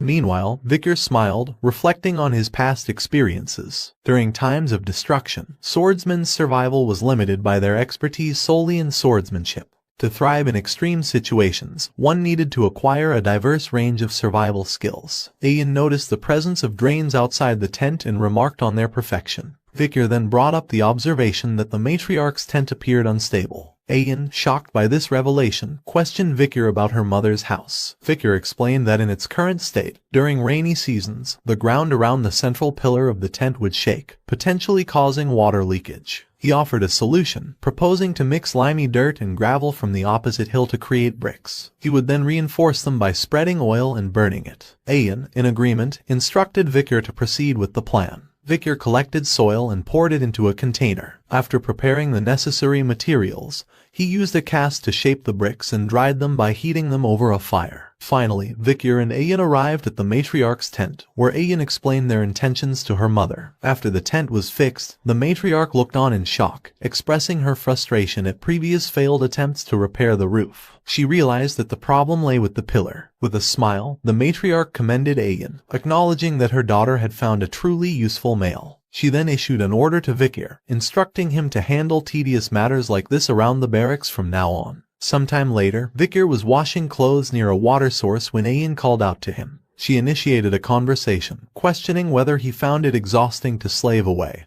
and suggesting that he become an official member of their tribe. Victor responded that slaving away wasn't too bad, internally noting that this peaceful life was preferable to his previous experiences with the Baskervilles or living in the underdog city. Ayan acknowledged that Victor seemed disciplined and commented that it would be challenging for a slave to complain. Victor insisted that it really wasn't that bad, but Ayan disagreed, asserting that tough and tedious work couldn't be easy. As they began to head back, Ayan urged Victor not to have that attitude and to follow her. She offered to help him in terms of survival and adjusting to their tribe. If he performed well, she promised to untie the rope that bound him. Victor looked at her with interest and asked what he needed to do. Ayan smiled and said that he was finally being honest. She then challenged him to go on a hunt and capture a huge prey. Victor was intrigued by the proposition and questioned her about the hunt. Ayan explained to Victor that the tribe's warriors had been unable to catch large enough prey recently, resulting in the growing children going without meat. She emphasized that if Victor could bring in a huge prey, it would not be unrealistic for his title to change from slave to commoner. Playfully, Ayan slapped Victor's back and mentioned that he seemed capable of moving lighter objects, so his role would be to assist her. As Ayan jokingly reminded Victor that he should be grateful for being the slave of the Balak's hunting commander, Victor felt a pang of pain from her slap on his back. However, after a moment of thought, he agreed to go along with her plan. Ayan's face beamed with a smile, and a slight blush appeared on her cheeks. She then stated that they would be leaving tomorrow for the hunt. When Victor questioned her smile, Ayan retorted, denying that she was actually smiling. Unbeknownst to them, a figure secretly observed their conversation. It was Ahan, who looked upon Ayan happily engaging with Victor, but his heart was filled with jealousy and anger. He couldn't help but regard Victor as a disgusting bastard. Balak's shaman, Ahuman, withdrew his hand from a pot of charcoal and extended it, signaling the beginning of the hazing ceremony as he ordered the hunters to gather around. A line of barbarian hunters stood before him, awaiting their turn. Ahuman emphasized the significance of receiving his blessing and warned that those who didn't would face difficulties. Ayan explained to Victor the reason behind the hunters' charcoal markings. They used charcoal to conceal their faces from the god of death, as they felt guilty about killing their prey. Victor acknowledged that even the warrior tribe of Balaks had a shaman. One of the barbarian girls commented on the shaman's nagging, while her male companion suggested letting him be, as the shaman needed to establish his position. The girl expressed doubts about the effectiveness of the shaman's blessings because they had often failed in the past. She indicated that they only sought his blessings on specific occasions. Victor wondered if her skepticism meant that the shaman's position held little meaning, realizing that this place wasn't much different from others. Sometime later, Ayan stood with her face adorned in comical charcoal markings. Victor looked at her and jokingly remarked on her appearance. Ayan wiped the markings off her face and angrily retorted, stating that she didn't get along with the shaman. In her embarrassment, she offered Victor a collar. Victor held the collar in his hand, questioning if it was a dog collar. Ayan proceeded to put on a collar herself and explained that they wore them to protect their necks from being bitten by their prey. Victor contemplated the situation and decided that since he was already there, it would be better to adapt to this place. As Ayan and Victor rode a wolf, she reminded him to hold on to her waist, concerned about his safety. Victor assured her that he would be fine, and they set off. Ayan glanced back at Victor, who had fallen off the wolf, and playfully chided him for not holding on to her waist, warning him about the consequences of his actions. Victor wondered if he would be able to get up in his current state. Suddenly, Victor noticed that someone had arrived before them. It was Ahan, the barbarian who had been secretly following them. Ayan dismounted from the wolf and called out to him. Ahan commented on Ayan's apparent freedom, accusing her of playing around with her slave. Ahan then came close to Ayan and stated that he was going to catch bigger prey this time. He declared that in the next joint hunt, he would be the captain of the hunting group. He even went as far as putting his grandfather's honor on the line.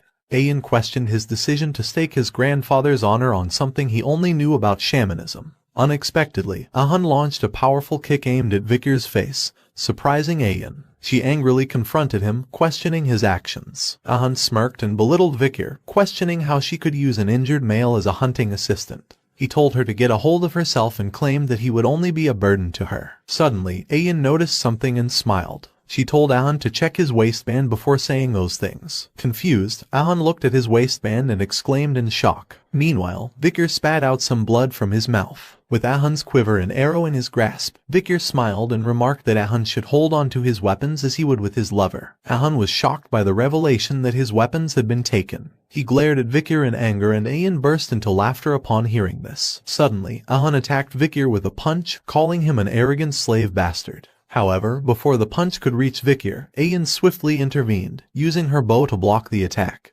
and shouted at Ahun, commanding him to stop. She questioned Ahun in a cold voice, asking him whose slave he thought he was punishing on his own accord. Ahun, filled with anger, exclaimed that Vikir was a slave and had insulted a Balak warrior. Ayan responded, stating that Ahun had been acting pathetic in front of Vikir. Ahun continued to argue, questioning why she was defending Vikir so passionately, and suggesting that she might have developed feelings for the slave. Ayan, frustrated, placed her hand on her head and conceded, acknowledging that Vikir was indeed a slave and should be punished if he had done something wrong. However, she emphasized that Ahun didn't have the right to punish him because Vikir was her slave. Vikir, who was still on the ground, looked at them with a questioning expression. Suddenly, Ayan unleashed a powerful punch aimed at Vikir's face. Ahun watched the scene in shock, his mouth agape as blood sprayed onto the lush green grass. Ayan gazed at Ahun with cold eyes and asked if he was happy now. With a mixture of coldness and anger, she warned Ahun that she knew he was upset because he had failed to capture a maiden for himself before.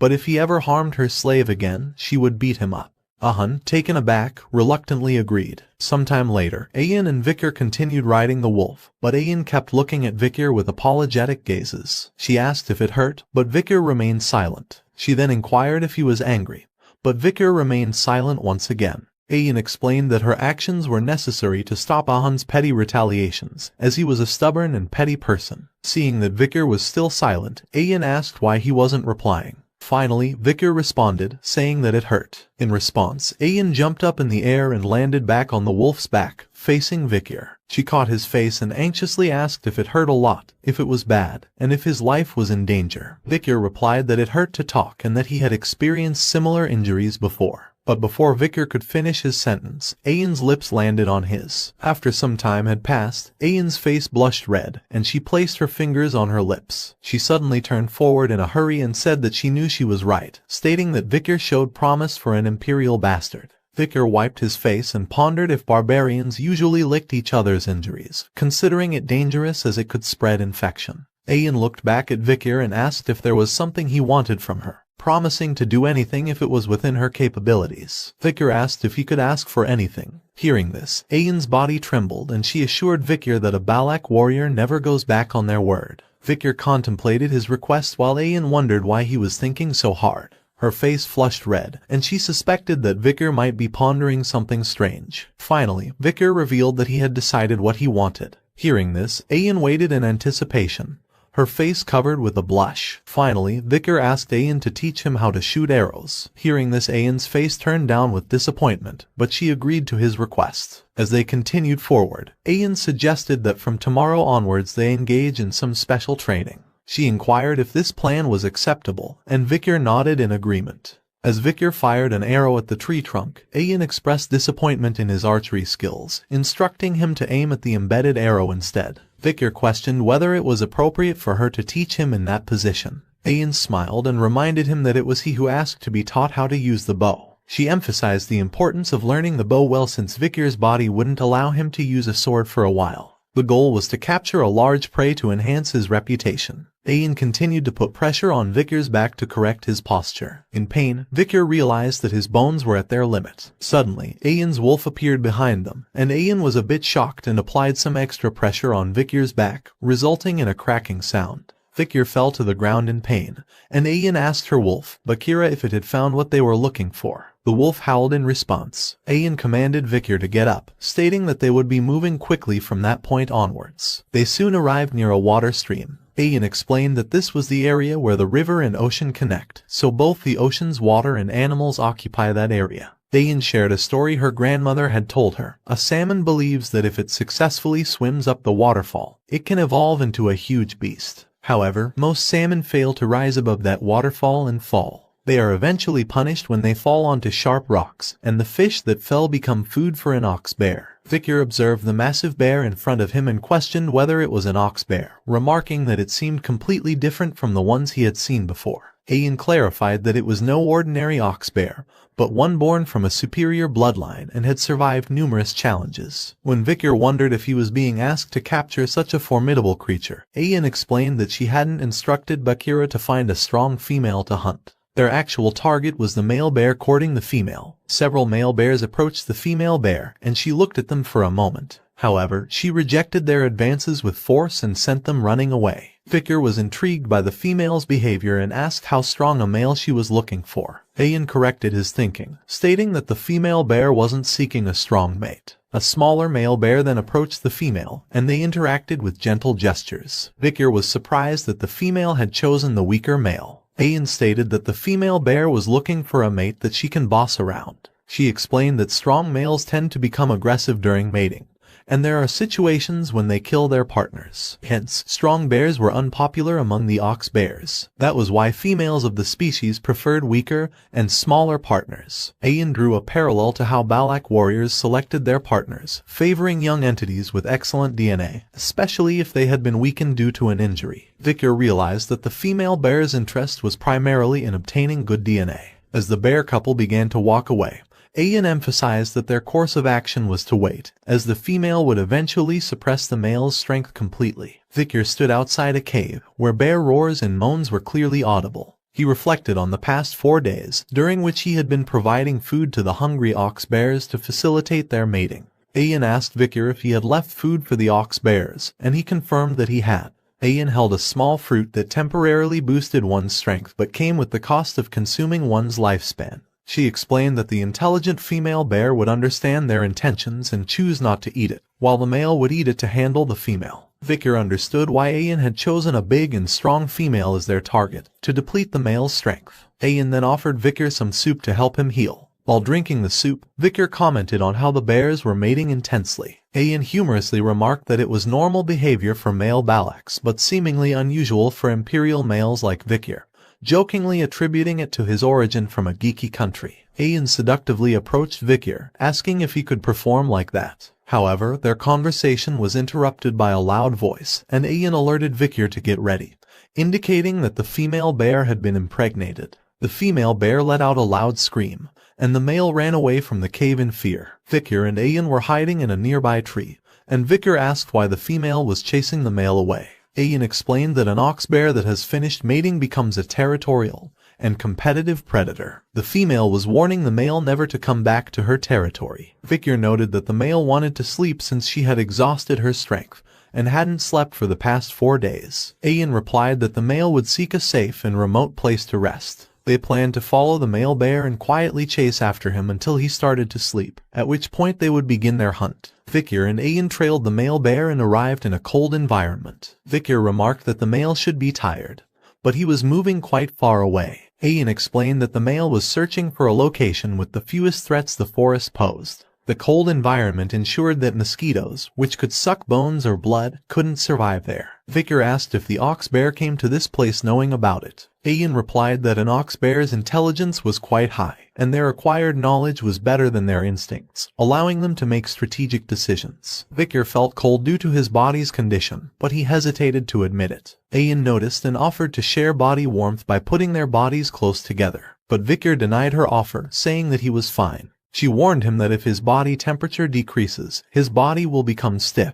and if his body becomes stiff, it will hinder their hunting efforts. Victor was surprised by her rational reasoning and wondered if she was capable of making such logical decisions. After a moment of thought, he decided to accept her offer. He suddenly hugged her from behind and Ayan's face turned red, and she tried to justify it as concern for her slave's health, stating that it was a master's duty to look after her slave's well-being. Suddenly, Ayan's wolf, Bakira, stopped and growled while looking ahead. Ayan noticed that the ox bear's footsteps had disappeared. She wondered where it went, but before she could finish her sentence, the ox bear, which had been hiding nearby, let out a loud growl and attacked her. The barbarians were gathered together, their eyes filled with excitement as they beheld a massive boar before them. They marveled at the size of the beast, recognizing that its meat could feed the entire tribe abundantly. One of the female barbarians expressed her hunting achievement, stating that she had only managed to catch 3 rabbits, clearly overshadowed by the impressive boar in front of them. A male barbarian chimed in, addressing Ahun directly and acknowledging that the boar he had hunted was indeed a remarkable catch. The female barbarian praised Ahun and proposed that he should be the hunting commander going forward, given his successful feat. The male barbarian agreed with the idea,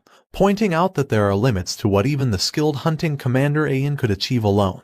He brought up the fact that she had taken a slave with her on the hunt. In response, Ahun exuded confidence and dismissed the slave as a burden to Ayan. He confidently predicted that she would return empty-handed, without even having caught a single rabbit. On the other side, the fearsome male ox bear attacked Ayan. However, Vikir, who was holding Ayan, pulled her back just in time, causing the bear's punch to miss her face by a few inches. The force of the punch blew some of Ayan's hair away. Both Vikir and Ayan fell from the back of the wolf they were riding, and the wolf growled at the ox bear. The wolf retaliated by leaping at the ox bear to protect its companions. Concerned for Ayan's safety, Vikir asked if she was okay. Ayan expressed her gratitude to him for saving her and replied that she had survived thanks to him. Vikir speculated whether the bear had lured them into a trap. Ayan acknowledged the bear's cunning intellect, which surpassed that of other monsters. She understood why the female bear chose the male bear as a mate. Realizing that they couldn't avoid a head-on battle, Ayan looked at Vikir and felt conflicted. She thought about how she had received help from the slave and worried about her dignity as his master. Suddenly, Ayan steeled herself and commanded Vikir to stay behind her while she took charge of the fight. She asserted that she would show him her dignity as his master. With determination, she mounted the wolf's back and chased after the bear. Vikir commented on the unique way of the Balak slaves, jokingly referring to himself as a slave lazing around while the master is working. As Ayan reached a vantage point, she began firing arrows at the ox bear. She shouted with conviction, expressing her displeasure at the bear's indecent behavior in front of her slave, and vowed that it would pay for its actions. The ox bear sought cover behind an ice rock, attempting to evade Ayan's arrows. Undeterred, Ayan prepared to launch another arrow and warned the bear that a good arrow would pierce through steel,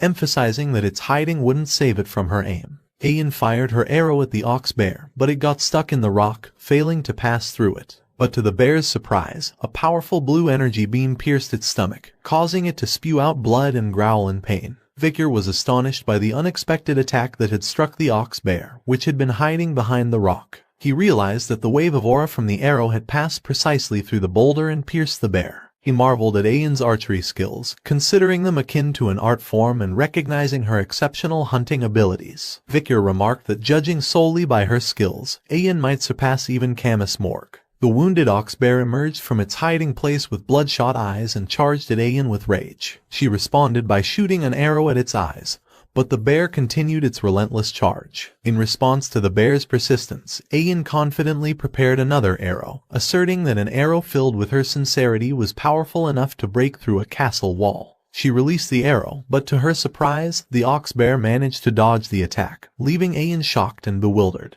Before Ayan could fully comprehend the situation, the bear struck the wolf she was riding, sending her flying back and rolling on the ground. In the midst of the intense battle, Ayan recalled her mother's words. Her mother had mentioned that when a beast with dull senses nears death, it can sense the killing intent of a person. Ayan realized that she had underestimated the ox bear, and had been careless in thinking she had cornered it perfectly. Despite her righteous intentions in shooting the last arrow, she now faced a dangerous and formidable adversary. The ox bear menacingly approached her, its mouth drooling. The bear opened its mouth wide, ready to bite. Overwhelmed with fear, Ayan closed her eyes and braced herself for the impending danger. However, just as the ox bear was about to attack, Ayan heard a familiar voice calling out to her, asking if she was done showing what a master's dignity is like. When she opened her eyes, she saw Vikir standing before her. Vikir stepped forward to confront the ox bear and confidently declared that it was now his turn to take action. He thrust his empty hand towards the beast, which began to glow red, and soon, Beelzebub emerged from his hand. Vikir wielded the power of Cerberus flame, and the ox bear's head was engulfed in flames, causing it to slide back in pain. Ayan watched in awe as she wondered if that powerful attack was indeed fire, witnessing the bear's head being roasted alive. The ox bear let out a final growl before succumbing to its injuries, falling lifelessly on the ground. As the battle ended, the bandages around Vickers' body had burned away with the fire, and his previously injured eye had been healed. Ayan couldn't help but blush as she looked at Vickers, grateful for his timely intervention and amazed by his incredible abilities. However, her joy turned to concern when she saw Vickers' face and posture distort in pain. He admitted that using that powerful skill had taken a toll on his body. Vickers collapsed onto the ground, leaving Ayan shocked and confused by the sudden turn of events. She called out his name with worry, unsure of how to help him after witnessing his tremendous display of strength.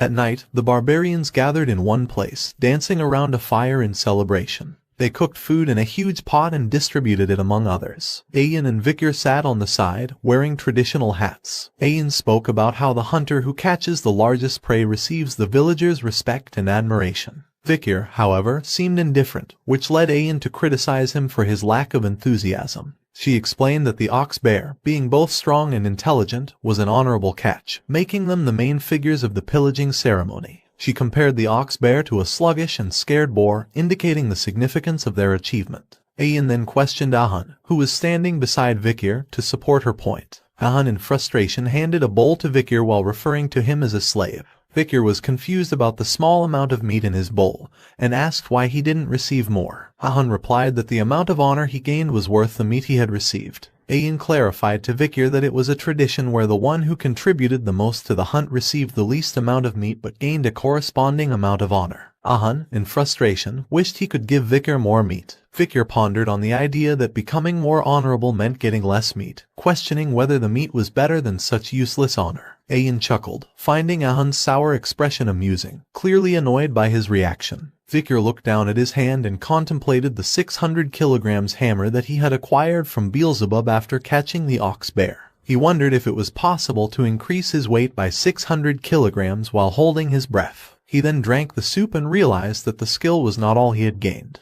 After Beelzebub absorbed the ox bear, Vickers' body recovered significantly. Ayan, wanting to offer Vickers more meat, gave him a bowl filled with meat, explaining that it was a hunter's right. However, Vickers declined her offer as he had already received a portion of meat, a bowl of blood, and a portion of intestines. Ayan insisted that Vickers should eat the additional meat, emphasizing that he should consume different body parts according to his weaknesses. She encouraged him to eat it. She explained that one should eat eyes if the eyes are bad, eat the heart if your heart is weak, and if your limbs are weak, you eat its legs. Vickers looked at the bowl, questioning if the long thing in it was indeed the intestine and if his insides were that weak. Just then, 3 barbarian girls arrived at the scene. The first one scolded Ayan, calling her a commander and accusing her of looking after what was already hers. The second girl pointed out her transparent motives, and the third girl questioned why she would give anything to the slave. Meanwhile, Vickers continued eating the meat, finding it very chewy, and Ayan watched in excitement as he gulped down the meat. She then smiled and stated that now he would be able to fulfill his duty. Vickers kept chewing and wondered what more she expected from him, considering he believed he had done his part during the hunt. As the new morning arrived, Vickers stood near a large tree trunk whose top was cut. He noticed the tree melting a little, confirming what Ayan said the previous night. Last night, while he was standing near the tree trunk, he noticed that it was covered with lots of meat. He questioned Ayan about placing good meat there, considering the village was going through a food shortage. Ayan explained that the meat was an offering to Madame Eight Legs, and they sought permission to live in that dense forest. Vickers realized the significance of Madame Eight Legs and how reckless his actions had been.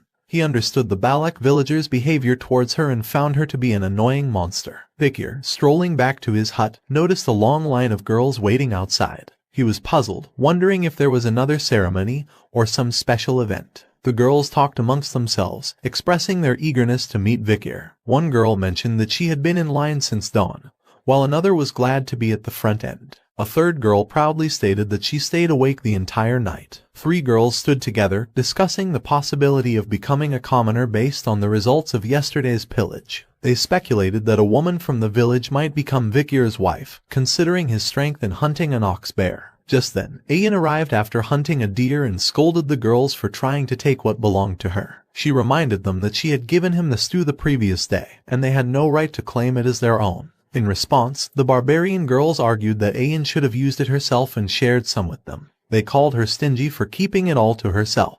Ayan, clearly irritated, challenged them to set up their own trap and catch something similar. The girls explained that they had already gone out many times, even to the Empire's border, but found no one else like Vikir. Ayan, with an angry expression, suggested that there might be someone like Vikir in hell. The barbarian girls, frightened by her anger, ran away in fear. Ayan sighed, concerned that the cunning girls might take Vikir away while he was recovering.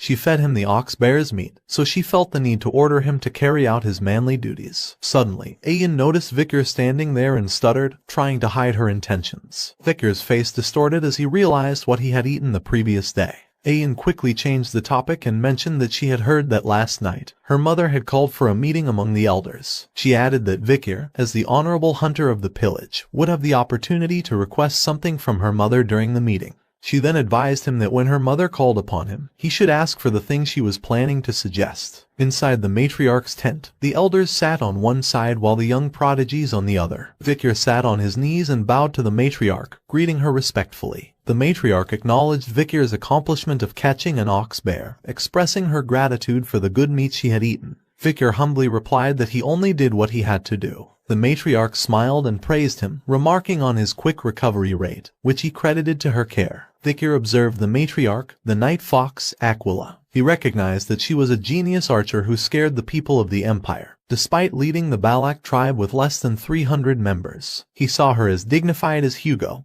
but she was also warm and soft. The matriarch expressed her desire to reward him for his contributions. She announced that due to his actions the previous day, she would change his status. Vikir was no longer considered a slave but a part of the Balak family. At that moment, an elder cleared his throat, and Vikir recalled that some elders were dissatisfied with his status change. Vikir observed the elder and recognized him as Ahuman, the Balak's shaman and Ahun's grandfather. The matriarch stood up and reaffirmed Vikir's new status as an official member of the Balaks. She invited him to share his desires, stating that even though she didn't give birth to him or raise him, she would consider his request as part of the family. She offered him the possibility of choosing a beautiful village maiden as his partner, and she would give her blessing. Alternatively, if he preferred not to have a partner, she was fine with him having a slave. Meanwhile, Ayan made hand signs, reminding Vikir of something she had previously told him. Vikir looked at her and closed his eyes. Vikir then stated that he had one request. The matriarch was intrigued and encouraged him to speak comfortably. Internally, the matriarch wondered why Ayan was signaling so urgently, questioning if she wanted him that badly. Vikir looked at the matriarch with confidence and expressed his desire to bathe in the hero's spring.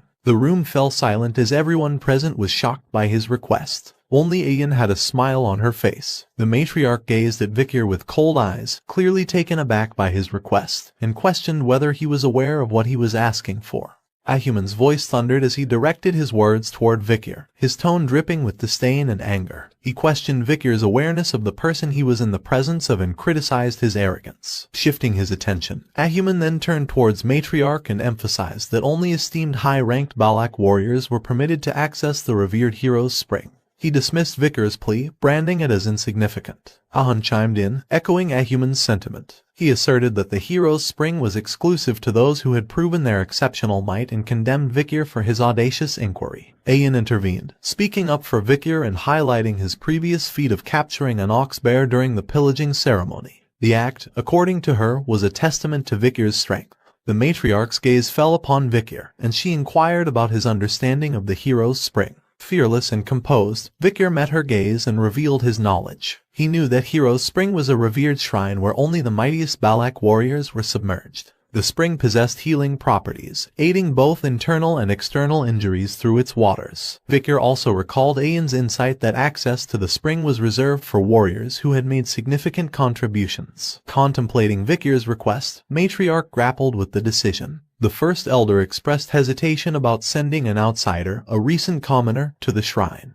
However, the second elder interjected, suggesting that given Vikir's potential, a single visit to the hero's spring could serve as motivation. Debate ensued among the elders. The first elder emphasized the exclusivity of the hero's spring, questioning the idea of allowing anyone to enter. On the other hand, the second elder advocated for showing kindness to Vikir due to his battered state and newfound familial connection. Matriarch's internal struggle was evident as she weighed the options. She desired to grant Vikir's request but acknowledged the lack of a compelling reason. She lamented the opposition from the shaman and the guards, leaving her feeling constrained in her decision-making. As the tension grew, a sudden bell sound interrupted their deliberations, capturing everyone's attention. Victor's voice cut through the uncertainty as he questioned the origin of the bell, pondering if it signaled the onset of war. Ian clarified that the sound was an indication of a guest's arrival, ruling out the possibility of a confrontation with the Balaks in their own territory. Matriarch decided to adjourn the discussion, instructing everyone to return to their duties. Ahuman's demeanor shifted as he observed Matriarch's departure, his expression brimming with ire, accompanied by a disapproving sound. As the members of the Balak tribe stood together, Vikir asked Ian if the group of people before them were the guests they were expecting. Ian confirmed this, revealing that the newcomers were merchants who brought goods from beyond the forest. The Balak tribe eagerly anticipated their visits. However, Vikir's thoughts were elsewhere. He focused on a symbol on one of the merchants' flags, recognizing it as belonging to the bourgeois family, one of the 7 merchant families. Vikir was perplexed by their presence, considering that their route required crossing either the Baskerville or Morgue family territories, both of which wouldn't likely grant such passage. Vikir mused about the possibility of the bourgeois family having found a way to smuggle themselves through. The head merchant, resembling their leader, addressed the crowd in the Balak language with a cheerful tone. He announced the arrival of the 5-day market and encouraged bartering. The merchants promptly set up their stalls and showcased their wares. One item promoted was a glass orb believed to induce sweet dreams when placed near one's bed. Another merchant drew attention to cosmetics and grains in their collection. Vikir observed the merchants' offerings with a critical eye, noting that they had brought essential goods and food that were distributed throughout the empire. He questioned the disparity in value, considering that they were trading rare forest items for seemingly mundane supplies. He speculated whether the merchants were taking advantage of the Balak's lack of knowledge about current market prices. However, Vikir decided to let the Balaks navigate this on their own to avoid drawing attention to himself. Amid the bustling market, Ian's voice rang out in frustration, denouncing the unfairness of the deals. She questioned whether it made sense for her to exchange a diamond for corn. Vikir found solace in her reaction, relieved to see someone expressing rational dissatisfaction. Ian's anger grew as she shouted that she should at least receive 2 corns for this. Ian smiled as she happily received 2 corns in exchange for a diamond. Vikir couldn't help but feel frustrated by her actions, considering her to be quite hopeless. Amidst the bartering, 3 Balak tribe members engaged in a verbal confrontation with the merchant leader. The first one argued for better terms for trading a pearl clam for radishes, asserting that 2 radishes were the rightful exchange. The second haggled over the quality of cabbage and eventually settled for 1 deer antler. The merchant leader, visibly irritated, relented under the pressure of the Balak warriors' persistence, giving in and offering extra items. This made the Balak members happy, but the merchant leader smirked inwardly, perceiving their celebration as ignorance of the item's true value. Just then, a small girl approached the merchant leader, politely asking for a glass orb. The merchant leader, with a self-assured demeanor, mentioned having many glass orbs and inquired about what the girl had to offer in return. The little girl's face lit up with joy as she proudly displayed a sun larva, referring to it as a rare, delicious, and nutritious treat. She presented it to the merchant leader as an offering. However, the merchant leader's expression twisted into one of disgust as he slapped the girl's hand away, rejecting her offering with revulsion. The sun larva fell to the ground, leaving the girl heartbroken. As the merchant leader began to walk away, he remarked that despite being perceived as a primitive barbarian, she was quite pretty. He considered her attractive enough to fetch a good price as a slave. The girl looked at the sun larva with teary eyes, and suddenly, a hand appeared on her head, trying to console her. Vikir looked at the merchant with anger and stated that this trade was invalid. The merchant leader questioned whether Vikir understood the imperial language and tried to brush off the incident by saying it was just a misunderstanding. However, Vikir cut him off, questioning if he was talking about the intention to sell a Balak child as a slave. Dismissing the merchant's attempts to explain, Vikir redirected the conversation and demanded the cancellation of all unfair trades of the day. The merchant leader was baffled, asking Vikir to define what he meant by unfair trades. Vikir boldly stated that the items were being marked at prices significantly divergent from their current market value. The merchant leader pondered the fact that Vikir was the only one who could speak the imperial language. Attempting to assert authority, the merchant leader claimed that the trades were sacred and sanctioned by the Balak shaman, who was seen as a proxy of the forest god. He belittled Vikir's interference due to his young age, implying that he shouldn't involve himself in matters beyond his understanding.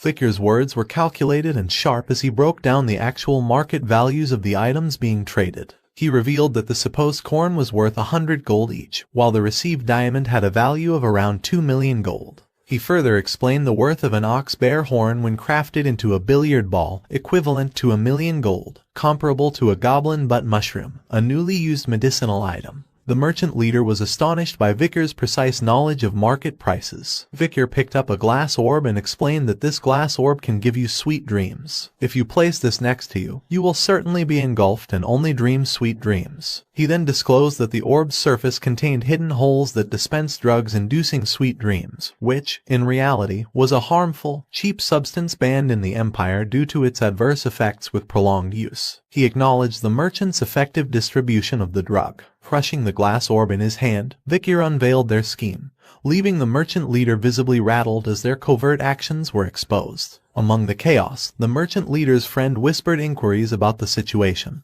to which he confirmed that someone had uncovered their secret. Ayan, filled with anger, questioned Vicker's previous words, seeking confirmation regarding drug, body, and harm. Vicker acknowledged her inquiry, prompting Ayan to turn her wrathful gaze toward the merchant leader. She demanded an explanation, linking the deteriorating health of many people to their actions. The merchant leader recognized the need to retreat from the situation and attempted to downplay the circumstances. However, before he could proceed, an arrow from Ayan's bow found its mark, piercing his shoulder. The merchant leader screamed in pain as Ayan fiercely accused them of fearlessly deceiving the Balaks. The merchant leader's face turned pale, his brow dripping with cold sweat as the pain from his wounded shoulder brought tears to his eyes. His response was a bitter expletive, reflecting his realization of the dire situation. The merchants swiftly mounted their horses, urgently rallying their group as they shouted to gather their belongings and escape. Vicker questioned Ayan's decision to let them go without consequences, given the merchant's reputation for avoiding losses. Ayan offered her perspective, comparing their situation to hunting techniques used on beasts and packs. Injuring and releasing them could lead them back to their group, allowing for more strategic confrontation. Meanwhile, the merchant leader, fuming with anger, continued to run, casting a final curse at the Balaks. The merchants eventually reached a camp where a group of mercenaries had set up.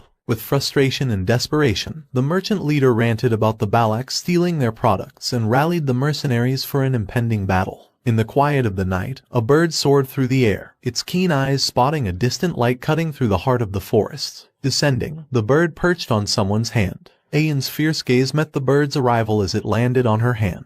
She uttered a chilling declaration that resonated with the anger within her. They had provoked the Balaks, and in her eyes, there was only one way to deal with such a transgression: slaughtering their adversaries. A group of mercenaries moved silently through the dense forest toward their destination in the heart of the night. The leader of the mercenaries turned to the merchant leader accompanying them and addressed him, highlighting the unfortunate looting of his goods by the Balak group. He suggested that mere words wouldn't work with these barbaric raiders and that a more decisive approach, involving their annihilation or enslavement, was necessary. The merchant leader, however, countered that the challenge of defeating the Balaks in combat was not to be underestimated. The mercenary leader questioned his decision to hire them if he was so apprehensive, reminding him that they were initially meant to be a backup plan in case things went awry. He then lit a matchstick to ignite his cigarette and elaborated on their agreement to receive a share of the earnings in exchange for providing security, hinting at the possibility of taking spoils if the situation called for it.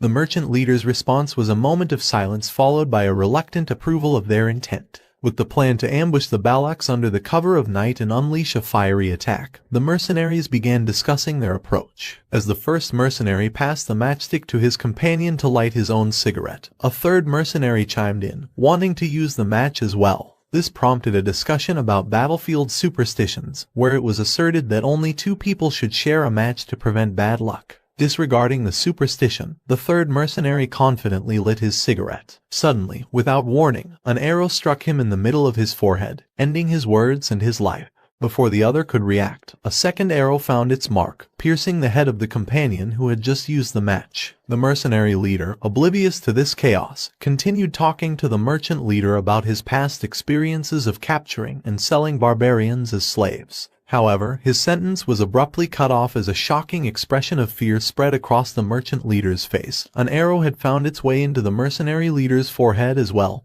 ending his tale and his life in an instant. the merchant leader urgently shouted as the Balak warriors approached, warning everyone to extinguish their cigarettes. Ayan, standing at a distance, expressed anger and a determination to target only the heads of the enemies to showcase their fearsomeness. Vikir was taken aback and questioned whether the Balak warriors could accurately shoot their arrows using just the light from the mercenaries' cigarettes. Ahan then arrived near Vikir, carrying barrels. He addressed Vikir as a slave, but Vikir corrected him, stating that he was now a commoner. Ahan brushed off his concern, implying that the distinction wasn't worth fussing over. Among the mercenaries, one individual blocked incoming arrows with a shield and issued orders for mages to gather and shield bearers to protect against the arrows. Aura users were told to prepare for a counterattack. Suddenly, a peculiar sight caught their attention. 2 arrows lodged into trees with a wooden barrel suspended between them by ropes. Soon, a barrage of similar combinations of arrows and barrels filled the sky above the mercenaries' position. The mercenary exclaimed in shock, realizing that the Balaks had launched barrels containing alcohol. However, he quickly grasped another layer of the plan.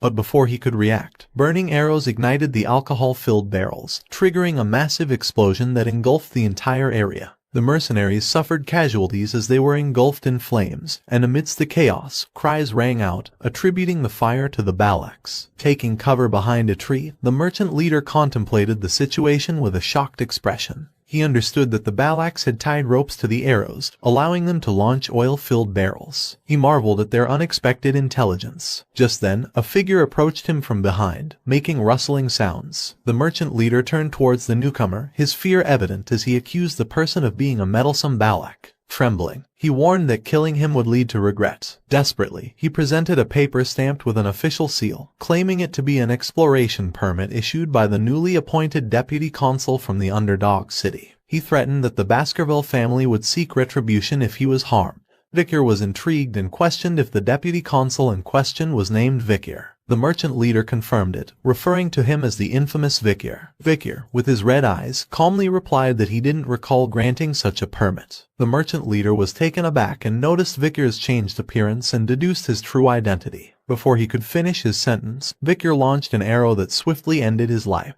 He then declared that those who forged the Baskerville seal are to be executed. Ayan arrived on her wolf, urgently shouting at Vikir to flee, addressing him as a slave. Vikir corrected her, reiterating that he was not a slave. Meanwhile, among the mercenaries, they continued to defend against incoming arrows with their shields. To their surprise, they realized that the Balaks had ceased their arrow barrage. This change in tactics led them to believe that the Balaks lacked confidence in their approach. Encouraged by this, the mercenaries resolved to pursue the retreating Balaks, expressing their intent to exact vengeance. Amidst their conversation, a sudden ominous event occurred. Something struck the area where the mercenaries were positioned. Their fear-filled cries echoed through the forest as they encountered a monstrous presence. Ayan turned her attention back to Vikir, acknowledging his strategic prowess and the utilization of fire as a tactic. She noted his transformation into a remarkable Balak. Vikir's response held a hint of humor, implying that he felt the same way whenever he saw Ayan. His gaze shifted to Madame Eight-Legs' menacing aura, and he remarked that the situation was a disaster. Matriarch's smile graced the scene as she granted permission for Vikir to enter the hero's spring.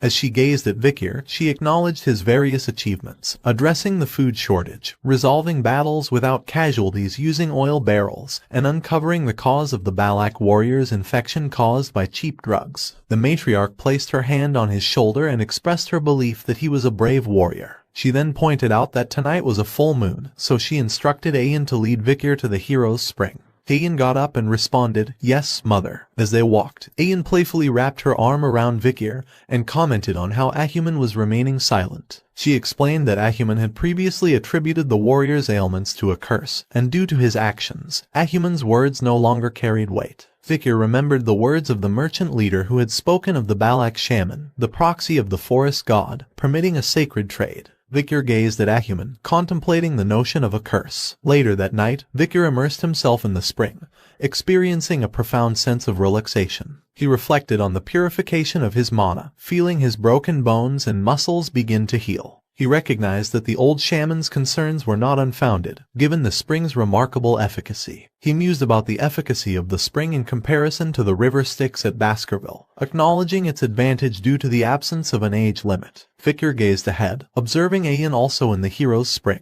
He mentioned that the spring's efficacy might diminish if she joined him. He pointed out that the matriarch had specified that only he could enter. Ayan dismissed his concern, remarking that true Balaks didn't worry about minor details. She shifted the conversation to express gratitude to Sir Adonai for discovering the hot spring. Vikir inquired about Adonai, prompting Ayan to describe him as the sole individual capable of battling Madame Eight Legs. She emphasized that Adonai was the most formidable warrior in their legends and advised Vikir to respect him. Vikir acknowledged that if Adonai had truly confronted the monster head-on, he deserved respect. Ayan exclaimed that she was telling the truth. She then turned away and muttered her frustration about the difficulties of communicating with outsiders. She recalled her mother's words about Vikir, acknowledging his transition to a commoner and his positive reputation within the village. Her mother had expressed that with Vikir's recovery using the hero's spring, he had the potential to become the man he was meant to be and wasn't a bad choice for a husband. Ayan blushed as she gazed at Vikir and firmly declared to herself, "Today, I'm going to make Vikir mine." Ayan spoke openly, revealing her knowledge of the merchant's excessive profits and expressing her readiness to take action against them if he hadn't. Vikir responded with a knowing smile, prompting Ayan to protest in embarrassment. She insisted that she genuinely knew about the price difference between diamonds and corn in the empire. Curious, Vikir inquired about the price disparity, and Ayan guessed that 1 diamond might be worth 20 corns. When Vikir remained silent, she quickly revised her estimate to 30 corns. Vikir remarked that her guesses were wrong, and he then revealed to her the number of corns she could get with 1 diamond. Ayan was taken aback by this revelation and exclaimed in shock at the immense number of corn she could exchange for a diamond. She quickly covered her mouth and tried to save face by dismissing her surprise, as if she had known all along. She remarked that the logic within the empire was strange and questioned where they would use that stone. Vikir told her that all that didn't matter. He then offered her a choice between addressing him by his name or as a slave. He emphasized that he didn't like keeping things ambiguous. Ayan considered her options, stood up, and moved closer to him, asking if he didn't like ambiguity. She took hold of his chin, lifting his face, and declared her desire to call him neither slave nor Vikir. She moved her face closer to his and said that what she wanted to call him was. But before she could reveal her preferred name for him, their moment was interrupted by the joyful arrival of some children who jumped into the spring. The children approached Ayan with smiles, addressing her as Commander and Vikir as Brother Vikir. Ayan was surprised by their sudden appearance and asked how they had managed to get there. But the children ignored her question and enthusiastically invited her to play with them. Meanwhile, Vikir wondered if it was neither his name nor slave, then how did she want to treat him? Ayan exclaimed at the children, calling them rascals and saying that if they entered the spring, its efficacy would be reduced by half. Just then, Vikir reminded her that someone had said that a true Balak wouldn't be stingy with such things. 2 children stood behind Vikir, echoed his sentiment, and playfully called her stingy. Ahan stood with the small girls and explained that it was the matriarch's command for the sick children to enter the hero's spring due to the side effects of drugs inflicted by the merchants. Ayan couldn't help but wonder if her mother had intended to make a fool out of her with this situation. Ahan, standing behind Vikir, thanked him for helping her younger sister, and her sister also expressed her gratitude. Ahan then apologized to Vikir for misunderstanding him all this time. Vikir responded with a simple yeah. Ahan shouted in frustration, stating that they were apologizing here, and questioned if that was all Vikir had to say. Vikir responded calmly, stating that Ahan had too much anger in him. Ayan smiled as she looked at Vikir and thought that there was still a lot of time. She called out to Vikir with a warm smile covering her face and cheered for him on becoming an official Balak member. About 2 years later, a punch landed squarely on Ahan's face, causing him to fall to the ground with a painful sound. As Ahan lay on the ground, his attacker, none other than the 17-year-old Vikir van Baskerville, remarked that Ahan was more of a crybaby than he had anticipated. Despite the punch, Ahan was determined and challenged him for another round. Vikir, however, began to walk away and stated that their sparring session had concluded for the day. Ahan accused him of running away, but Vikir simply replied that he was going for a stroll. After Vikir left, Ahan's 2 friends came to his aid and helped him up. Ahan expressed his frustration, describing Vikir as an annoying and monstrous opponent who had become even more formidable after recovering from his injuries. One of Ahan's friends mentioned hearing that Vikir's marksmanship had recently reached a level on par with Commander Ayan. The other friend, however, questioned the comparison, wondering how Vikir could be matched with Commander Ayan. He claimed that he could even make Ahan's nose bleed with a punch. However, Ahan surprised his friends by revealing that Vikir's punch hadn't actually hit him. It had stopped right in front of his face. The friend was shocked and asked if Vikir had made Ahan's nose bleed from the wind's pressure caused by his fist. Vikir was covered in sweat and let out a long breath. He then stated that now he could execute the sixth technique perfectly. He glanced at the wall riddled with enormous holes, proudly stating that he could now perfectly bear the sixth fang. Achieving this level at the age of 17 marked impressive progress, although he acknowledged that there was still a long way to go before mastering the 10th technique. He also possessed 6 mana circles, and with that, he could be regarded as a high-rank graduator. He contemplated the blessings of the River Styx, his demonic sword Beelzebub, and the marksmanship and assassination techniques he had acquired from Balax. With these abilities, he could go up against even the highest-ranked graduator. Vikir remarked that it had already been 2 years since he had set foot in the deep forests. He questioned whether he would be bidding farewell to the Balax once his preparations were complete. Sometime later, Vikir and Ayan were navigating through the forest when Vikir noticed a trail on the ground and identified it as the tracks of the deep forest snake, Mashasu. He emphasized that it was a large and ancient one. Ayan acknowledged this information, and Vikir mentioned that if they were able to catch this snake, it would provide enough food for the village for at least 4 days. Curious, Vikir looked at Ayan, who appeared lost in thought, and asked if she was thinking about something else while they were hunting.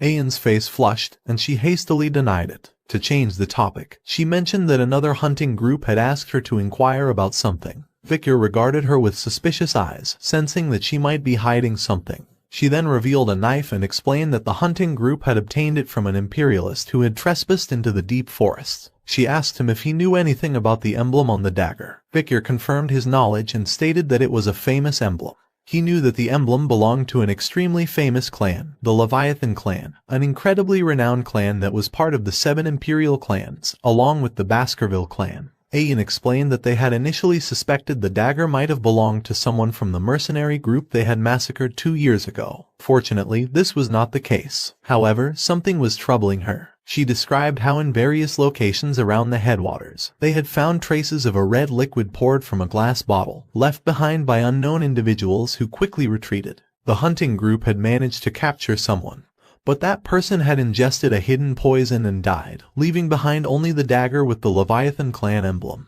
Ayan hesitated for a moment and then asked Vikir a personal question, whether he wanted to return to his hometown. Vikir, taken aback by this sudden and oddly serious inquiry, asked why she was asking with such a peculiar expression. Ayan responded by expressing her dislike for secrets or lies and implored him to be honest with her. She revealed that another imperialist had recently entered the deep forest, and she believed that Vikir was their target. Vikir was visibly shocked, and Ayan closely observed his reaction. After a moment of silence, Ayan dropped a significant revelation, stating that girl had come to the deep forests. Ayan spoke honestly that 2 years ago when he had confronted Madame up until now, that girl, along with a search party, had gone to investigate the deep forests. Ayan suspected that she was searching for clues about Vikir. Ayan hesitated but eventually asked him a question that had been weighing on her mind. Would he go with this girl? Her thoughts raced as she contemplated his potential response. Would he be angry because she had kept this information hidden until now?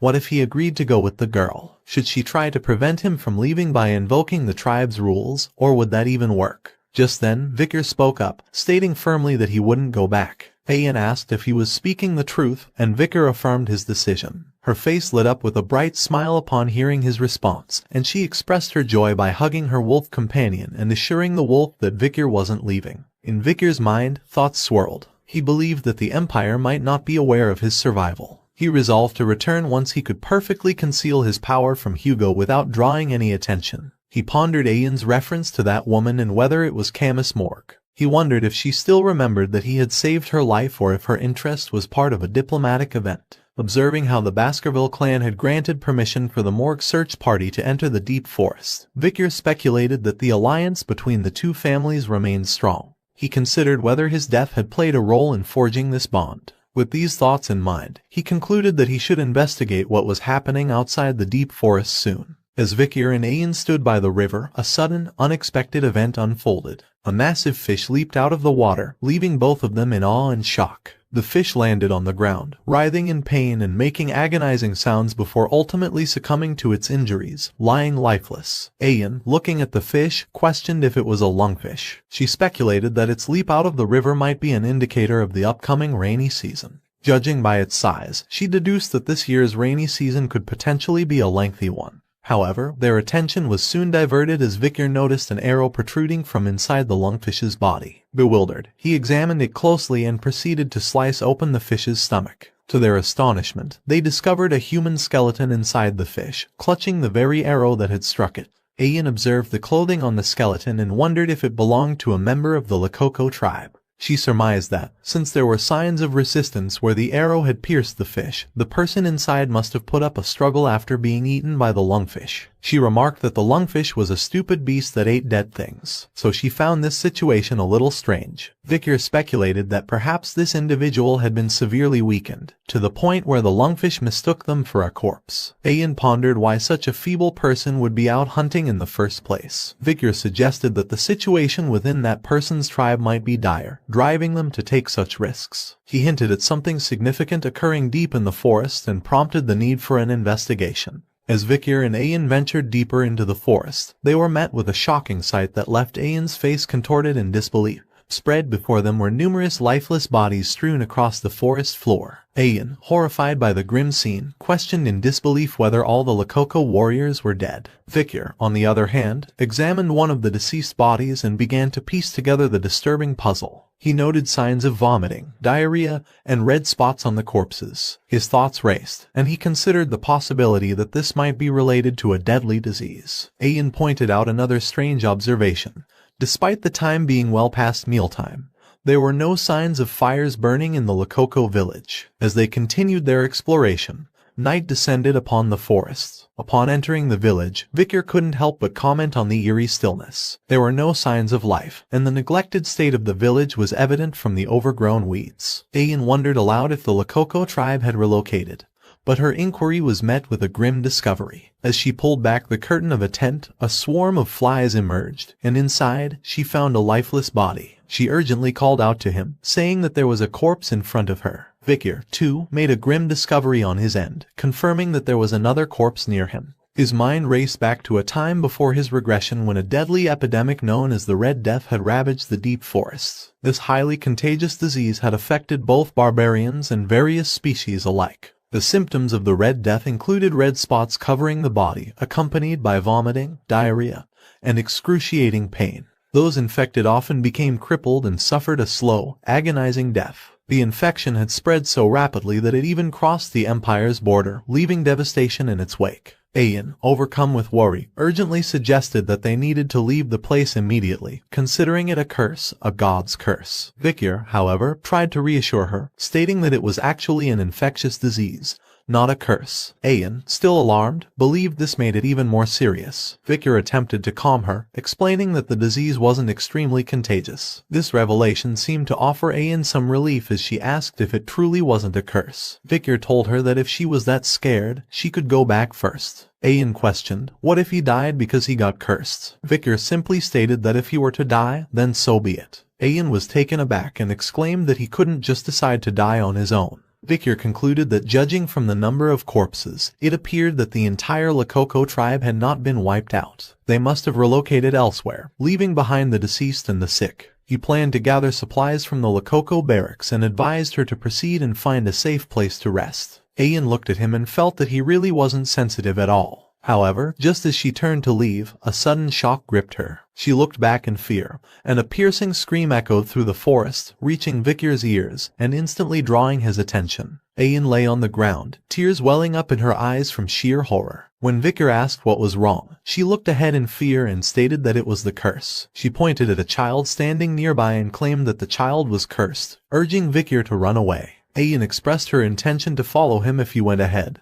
But then she cried out in pain, complaining of leg cramps. Ignoring Ian's distress, he proceeded toward the child. He knelt down in front of her, observing that she didn't appear to be from the Lakoko tribe and seemed to be around 5 years old. Victor noticed a pile of rocks with a flower nearby, suggesting that she had been mourning someone's death. Victor gently asked the girl who she was. In response, the girl replied with 3 simple words: Lakoko, slave, and kitchen maid. Victor concluded that she had been a slave of the Lakoko tribe. He then inquired about her name. The girl hesitated before revealing her name, Pomerian. Victor was intrigued by her name, which sounded imperial. He wondered if she had been an imperial child captured by the Lakokos. However, his shock was palpable when Pomerian completed her name by saying, La Baskerville. Vicar questioned in disbelief what she had just said. Pomerian pointed to herself, her red eyes locked onto Vicky's, and she declared that her name was Pomerian La Baskerville. There were 3 middle names within the Baskerville clan. Van was given to those from the extended lineage. Lo was given to the males from the direct lineage. The middle name given to the females from the direct lineage, although not frequently seen as most Baskervilles were males, was La. Pomerian introduced herself as Pomerian La Baskerville, which surprised Vicar. He was taken aback because he knew that there weren't many who bore the La middle name in the family. However, his attention was diverted when Ian pointed out a pendant hanging from Pomerian's neck, which bore the symbol of Vicar's clan. Vicar caught the pendant, and Pomerian was shocked by this sudden turn of events. As Vicar opened the pendant and saw the picture inside, shock was evident on his face. He saw the picture of Hugo inside the pendant. This revelation triggered anger and confusion in him as he wondered why Hugo's image was inside the pendant, and why he was there. Pomerian was visibly frightened by this sudden turn of events, and she clutched the pendant's chains in her trembling hands. Vicar, consumed by anger and bloodlust, demanded to know who these people were to her. However, Ian intervened and told him that Pomerian wouldn't respond if he asked her like that, so she advised him to ask the question with a smile. Vicar recognized that he had been too emotionally overwhelmed to control his reactions properly. Vicar, taking Ian's advice, looked at Pomerian and realized that she hadn't done anything wrong. Despite his initial shock and anger, he began to consider a more composed approach to understanding the situation. With a smile, Vicar gently questioned Pomerian about the people in the photo. Just then, Ian expressed her surprise at his ability to smile. Pomerian pointed to the picture in the pendant and identified the individuals as her mother, grandmother, and grandfather. Vicar's thoughts raced as he tried to make sense of the revelation. He recalled a conversation he had with the butler Barrymore, in which he had shared a surprising revelation about the Baskerville patriarch Hugo. The butler had revealed that Hugo was once a loving family man, deeply devoted to his first wife, Roxana. Although Miss Roxana had passed away, that wasn't the reason why the patriarch had changed. The reason was that the only child of the bloodline that was conceived by the patriarch and Roxana, Miss Penelope, was kidnapped by the barbarians. Patriarch, who was desperate to find her, had taken drastic actions. He volunteered to move to the borders, and the Baskerville clan that lived in the capital moved to La Rouge-et-Lenoir Mountain,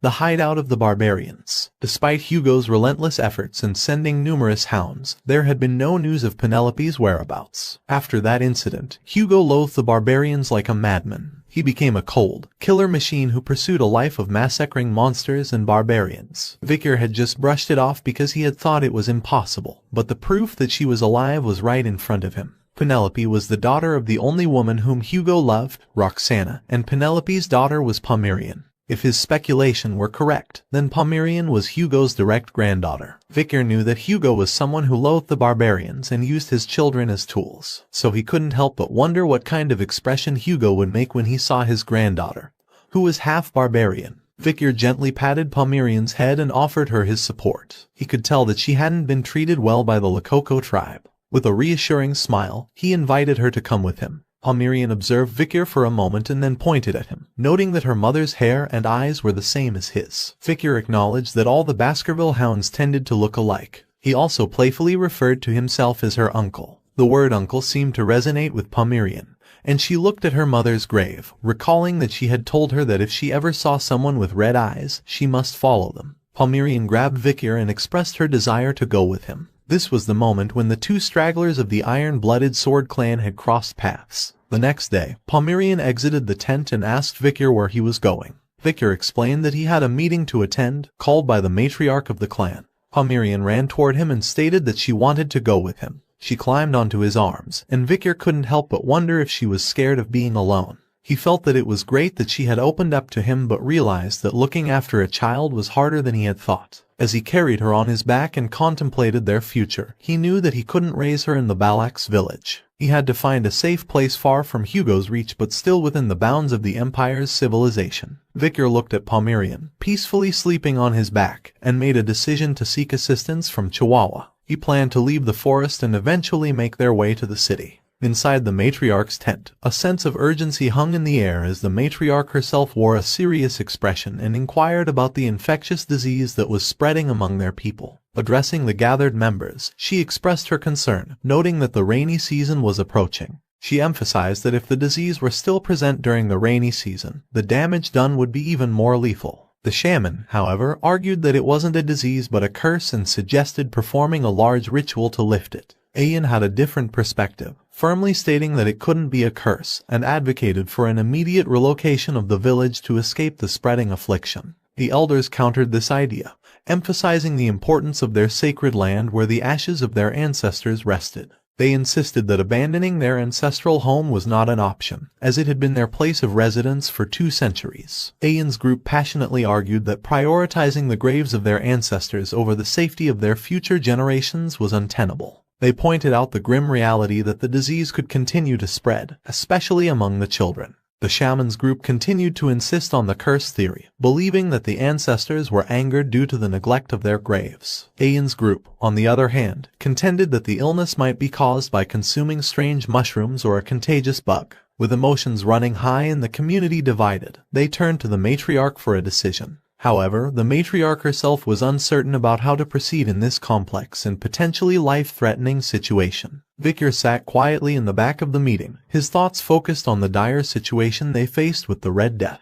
The Red Death was an infectious disease comparable to the historical Black Death that had once ravaged the Empire. He recalled the key figures who had helped the Empire combat the disease: Camus from the Morg clan, who had cast a protective firewall to contain the disease's spread, and Dolores, a powerful saintess from Quo Vadis who had used her divine powers to purify the disease. However, these treatments were restricted to the Empire, and most of the barbarians who lived in the La Rouge-et-Lenoir mountains had perished. However, this crisis had been favorable for the Baskerville clan. With the disappearance of the barbarians, an influx of low-ranked monsters had disrupted the forest's ecosystem, leading to an increase in civilian casualties. The Baskerville clan, who protected the borders, received support from the Empire to combat the monster threat and began to subjugate the monsters. In the end, they were successful in protecting the border, and it became an opportunity for Hugo to further strengthen his political position. Vikir, however, was determined not to let Hugo gain further influence through this crisis. Suddenly, Vikir raised his hand and captured the matriarch's attention. With confidence, he announced that he knew a way to stop the Red Death. A goblin was tied upside down with ropes and submerged in a large water pot. After a few moments, the barbarians pulled the goblin out, and they observed red spots rapidly appearing on the goblin's body. Realizing that the goblin had contracted the dreaded Red Death, they promptly threw it into a fire to prevent the potential spread of the infection. Ayan turned to Vikir and mentioned that all the goblins they had submerged in the infected water had indeed contracted the Red Death, confirming his previous warnings. She then inquired if the Red Death could truly be transmitted through water. Vikir confirmed this, stating that the infected water was a significant source of the infection, but reassured that boiling the water should eliminate the problem. Ayan, looking at 3 tied goblins, sought clarification from him regarding the safety of boiled water. They decided to conduct an experiment by placing a goblin in boiling water. However, when the goblin was pulled out, it was lifeless. Ayan pointed to the deceased goblin, indicating the immediate fatality. Vikir advised her to try placing the goblin in cold water. Ayan recognized her mistake and acknowledged his suggestion. Soon they subsequently placed 2 goblins in water that had been cooled after boiling, and nothing harmful happened to them.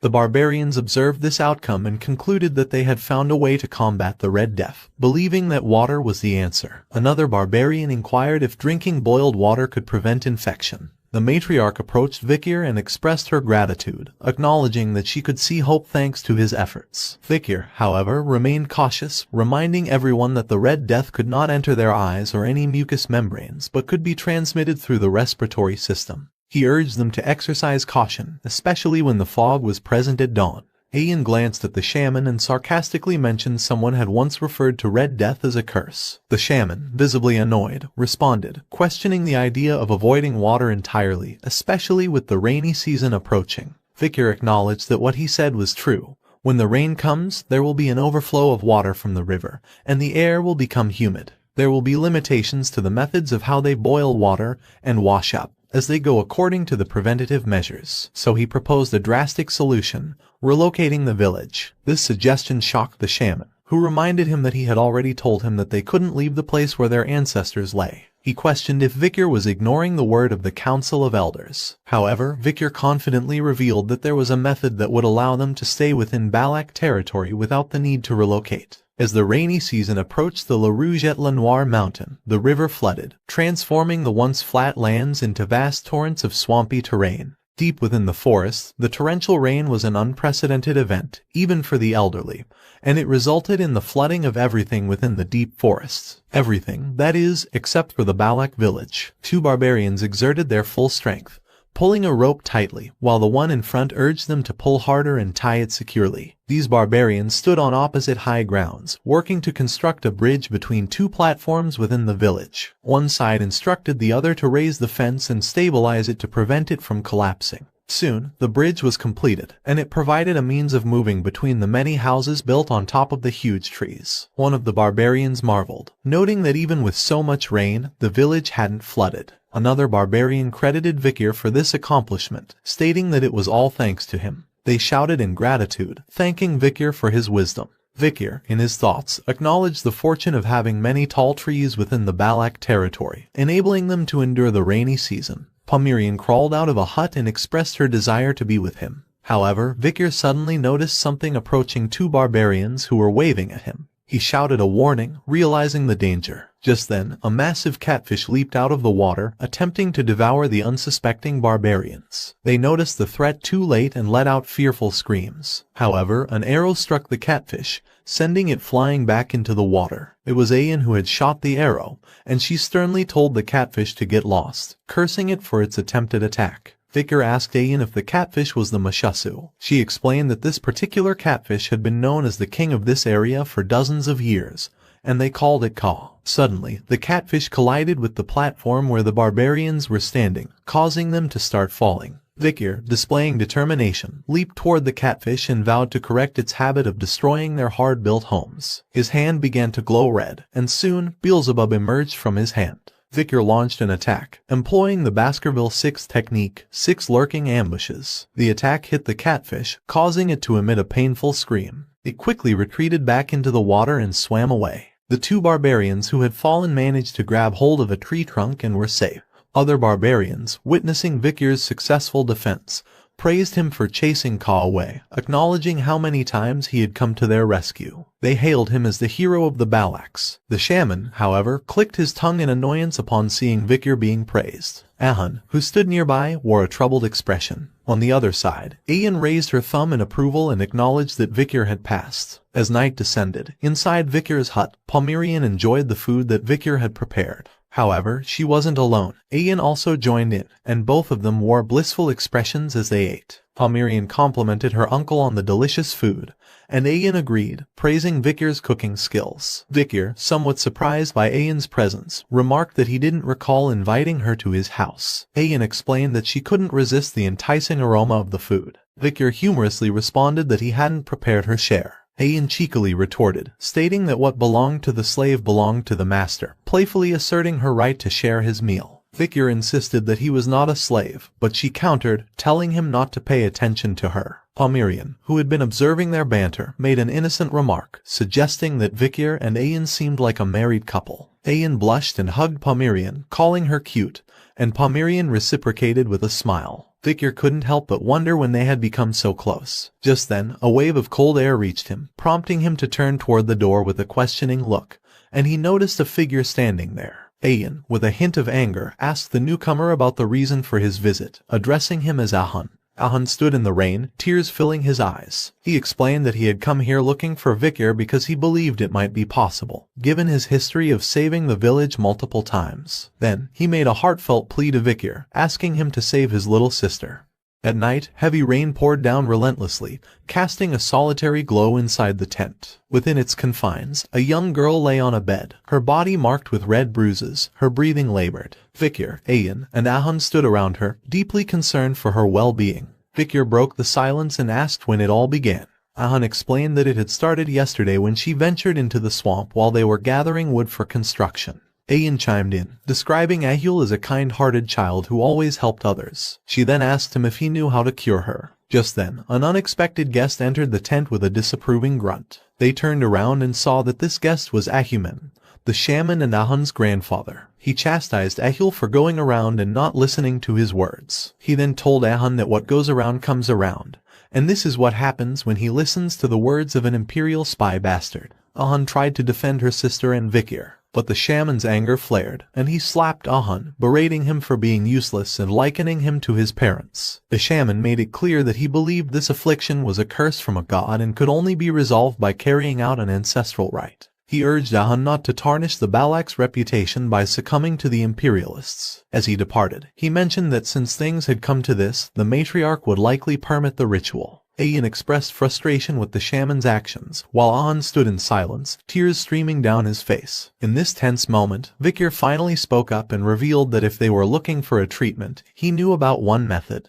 Vikir turned to Ahun and issued his instructions urgently. He instructed him to sanitize the furniture Ahul used with boiling water, and to burn charcoal in the bonfire to clear the area of bugs and bats. Their goal was to create a clean environment to aid her recovery and buy some time in her battle against the disease. Vikir then looked at him and asked if he could carry out these tasks. Ahun wiped away his tears and agreed to carry out these tasks. Ayan approached Vikir, her worry evident in her voice as she asked if he could truly save Ahul. Vikir affirmed his intention but stressed that he would need her assistance. Ayan was determined to help and eagerly inquired what she could do. Vikir gazed at her and revealed his plan. He requested that she guide him out of the deep forest so he could obtain medicine to treat the infection. Ayan exclaimed and voiced her concerns, pointing out that even if he had been acknowledged as a member of the Balaks, there were conditions for venturing into a foreign land. Moreover, she doubted that her principal mother would permit such a departure. Vikir agreed that the principal matriarch would most likely give up on Ahul, but if the people present here kept it a secret, he could slip out and return without anyone knowing he had left. He locked eyes with Ayan and questioned if she would let him go. Ayan was taken aback by the question, and she hesitated. She tried to respond, but no words came out of her mouth. As the rain continued to pour, the forest was gradually submerged in water, and the flowing water covered everything in its path. Vikir leaped over makeshift planks that floated in the water as he pressed on. However, he suddenly sensed something and came to a halt, glancing back at Ayan, who stood there, seemingly determined. Vikir questioned her, asking why she was following him when she had agreed to let him go. Ayan, in a determined tone, suggested going together, but Vikir expressed concern that she might hinder his progress. She persisted and asked him to at least tell her about his destination, but he refused to do that. She then questioned him about why he was taking Pomerian with him, and Vikir fell silent after hearing this question. Ayan looked down, revealing that she had noticed his unique abilities, such as the sword emerging from his arm and his knowledge of Red Death, but she had never inquired about them. She reminisced about all her memories with Vikir and realized that from the first time they met, she knew she would always yield to him. She couldn't ask Vikir about anything because she was afraid that he would disappear once he told her the answers to her questions. She avoided eye contact, looked down, and said that she just wanted him to answer one thing. She then asked Vikir if he would come back, right? She closed her eyes and awaited his response, afraid that he would say he would not come back. Her eyes fluttered open as Vikir's voice reached her ears, saying that he would come back. Ayan looked ahead, but Vikir had already left, and she softly muttered that he'd better keep his promise. In the Deputy Council office of Underdog City, General Secretary Chihuahua sat at his desk, surrounded by paperwork that seemed never-ending. He expressed his frustration, remarking on how the numbers never seemed to decrease, no matter how much work he completed. Walking over to the window, he reminisced about better times when the Deputy Consul was present. He still remembered that even though the work was tiring, it was enjoyable. He still couldn't believe that the Deputy Consul was dead. His face reflected sadness as he muttered how much he missed him. Suddenly, Vikir's face appeared before him, hanging upside down outside the window, and he asked if he had called him. This unexpected appearance startled Chihuahua, and he looked at Vikir with a questioning expression, trying to comprehend the surreal situation. Beads of sweat formed on his forehead as panic set in, but somehow he managed to keep his mouth shut. Vikir landed at the window and with a faint smile asked, "How have you been, General Secretary Chihuahua?" As Vikir calmly sipped his tea, Chihuahua began to question whether Vikir had encountered a monstrous entity from the deep forest, had suffered a severe injury, and had been in the company of barbarians. Vikir calmly affirmed the details. Chihuahua then changed the topic and, with a hint of disbelief, sought clarification. He wanted to know if Vikir was, indeed, a living being and not a ghost. Vikir chuckled at his lingering shock and questioned if that was the reason he had been shocked for so long. He then looked at him and said that he was still the same Secretary General. However, when Chihuahua gazed at Vikir for a moment, his emotions overwhelmed him, and tears welled up in his eyes. He expressed his relief at Vikir's survival. Then, he turned his attention to Pomeranian and questioned the identity of the child who bore a striking resemblance to Vikir. He wondered aloud if she might be the offspring of Vikir and a barbarian. Vikir, recognizing the need for clarification, explained that their similar appearances were due to their shared bloodline but insisted it wasn't what Chihuahua was thinking. Chihuahua wiped away his tears and pondered the situation. He was now even more curious about the circumstances. Vikir then entrusted Chihuahua with the care of Pomeranian during his absence, emphasizing the importance of providing her with a basic education. Chihuahua readily accepted the responsibility, noting that it had been a while since he had received an order from Vikir, and he assured Vikir that he would handle it. However, Vikir expressed concern about Chihuahua handling the affairs of Underdog City alone, and suggested seeking assistance from Cindy Wendy Sen Mesimaginero if needed. Chihuahua recalled that Cindy Wendy was the criminal whom Vikir had released 2 years ago during a plea deal, but he had no idea how to locate her, so he inquired of Vikir about it. Vikir questioned if he remembered the time when he was in the office and had given 10 billion to a girl. Chihuahua remembered that he had given it to a flower girl named Judy. Vikir explained that since no one was supporting her, approaching her would be easy. Therefore, he believed that Cindy Wendy must have gone with Judy. He then told Chihuahua that if Cindy Wendy didn't cooperate,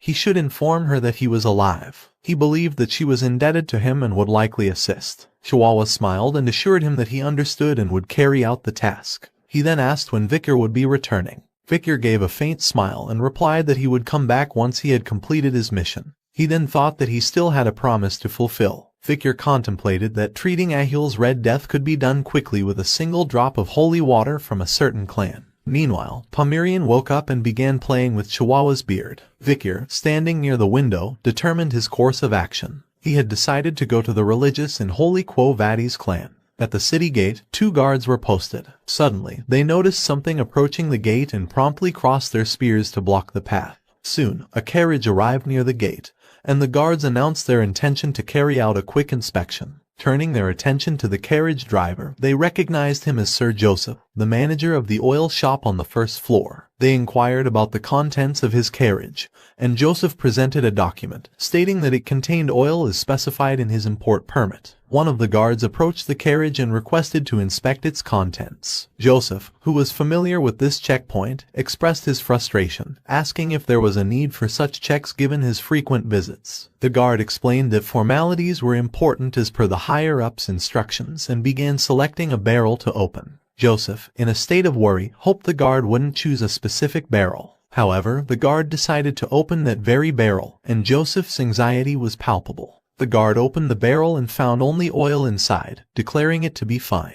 He then returned to his post and allowed Joseph to pass. As Joseph entered the city, the guards welcomed him to St. Mecca. He continued on his way and arrived at a silent and uncrowded street. Glancing back at the oil barrels, he spoke to them, indicating that it was safe to come out. Suddenly, a dent appeared on the metal top of the barrel that the guard had inspected earlier. Joseph's face became covered in cold sweat as he watched the top of the barrel fall to the ground, and a figure emerged from the barrel, covered in oil and wearing a crow mask. Joseph hesitated before asking if he could leave now, believing that he had fulfilled his promise of getting the mysterious figure inside St. Mecca. The crowman simply replied, "Wait," causing Joseph to tense up. The crowman then handed him a bag, mentioning that it contained the ox-bear canine he had promised. Joseph stammered and expressed his thanks. He remained still as the crowman walked away into a dark alley and disappeared. After the crowman had left, Joseph expressed his surprise at how he had submerged himself in oil for 2 hours. He couldn't help but question whether the crowman was not a human after all. The crowman stood atop a high tower and gazed down at the city below. He then removed his mask, revealing himself to be none other than Vikir. Taking a deep breath, he remarked on the unusual experience of being submerged for such a long time,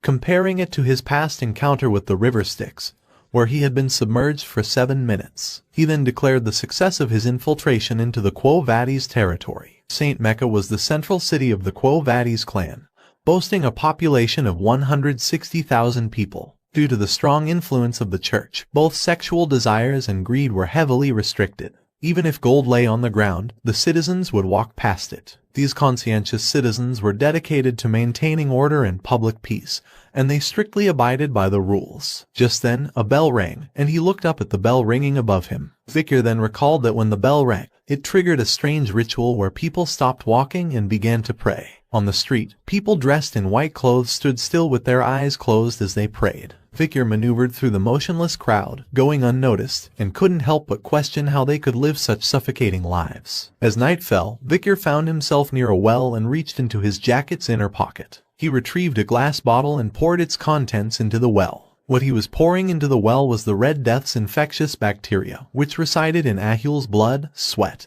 and tears. It was a highly contagious plague, and he knew that people would become infected immediately upon exposure to it. Although it was an extreme method, the situation was very urgent, and every minute and second was precious. Additionally, being a religious and holy territory, he expected that the authorities would respond promptly to ensure the safety of the population before any casualties occurred. Suddenly, 3 children approached Victor from behind, curious about his presence by the well. Victor didn't immediately turn around, but one of the children remarked that there was a suspicious person by the well. Another child suggested they should leave as he appeared dangerous. Victor then turned to face them, his gaze sending a chill down their spines. The children who met his eyes were paralyzed with fear. Victor spoke, cautioning them about the well and declaring it cursed. He warned them that those who drank from it would not escape death's grasp and implored them to heed his words. The terrified children immediately started running away, shouting in panic. They believed Victor was a ghost who had placed a curse on the well. As they fled, they vowed never to drink from it. Once the children were out of sight, Victor felt satisfied, as he believed they wouldn't drink from the well again. He then threw a dagger near the well and claimed it was a weapon left behind by the Leviathan clan, renowned for their deadly poisons. Victor deduced that the Leviathan clan was probably responsible for spreading the Red Death in the deep forests. Victor knew that the religiously holy Quo Vadis clan and the poison-wielding Leviathan clan didn't have a good relationship for a long time. So, he anticipated that a huge fight would soon break out between them because of this incident. Victor smirked and declared that his preparations were now complete. Victor then remarked that it was almost time for the holy water to be poured, so he decided to pay Saintess Dollars a visit. Moonlight bathed the grand mansion, casting an ethereal glow on the scene. Outside, a large crowd had amassed, all yearning for a glimpse of the rumored Saintess residing within. The voices of the people melded together, expressing their desires to meet the Saintess and seek her miraculous healing. Their pleas echoed through the still night, reaching the mansion's door where the Saintess was rumored to be present. Responding to the clamor, a voice resonated from behind the door, questioning the lateness of their visit. The people recognized it as the Saintess's voice, causing a wave of excitement to ripple through the crowd. Individuals from the gathering stepped forward one by one, highlighting their prestigious backgrounds and substantial wealth in an attempt to persuade the Saintess to open her doors. The young man presented himself as the Lord of the Doorsmile region, emphasizing his status as the eldest son of the Jonathan clan, known for dispatching soldiers. He also mentioned his position as the son-in-law of the Alphonse clan. Following him, another young man boasted about his role as the overseer of the Ipsen Guild Association, responsible for managing the bourgeois family's exports. Additionally, he revealed his honorable service as a knight under Count Bastontrier Le Baskerville for 2 years. Lastly, an older man, seeking treatment, proposed a generous reward, including the entirety of his productive granary, a beachfront villa on the southern shore, and exclusive carriages. However, the Saintess remained unmoved, expressing her doubts about whether their status or wealth alone warranted her opening the gates at such an hour. With her firm refusal, she urged the crowd to depart. The people, understanding her decision, dispersed quietly. Yet, amid the thinning crowd, one figure remained rooted in place,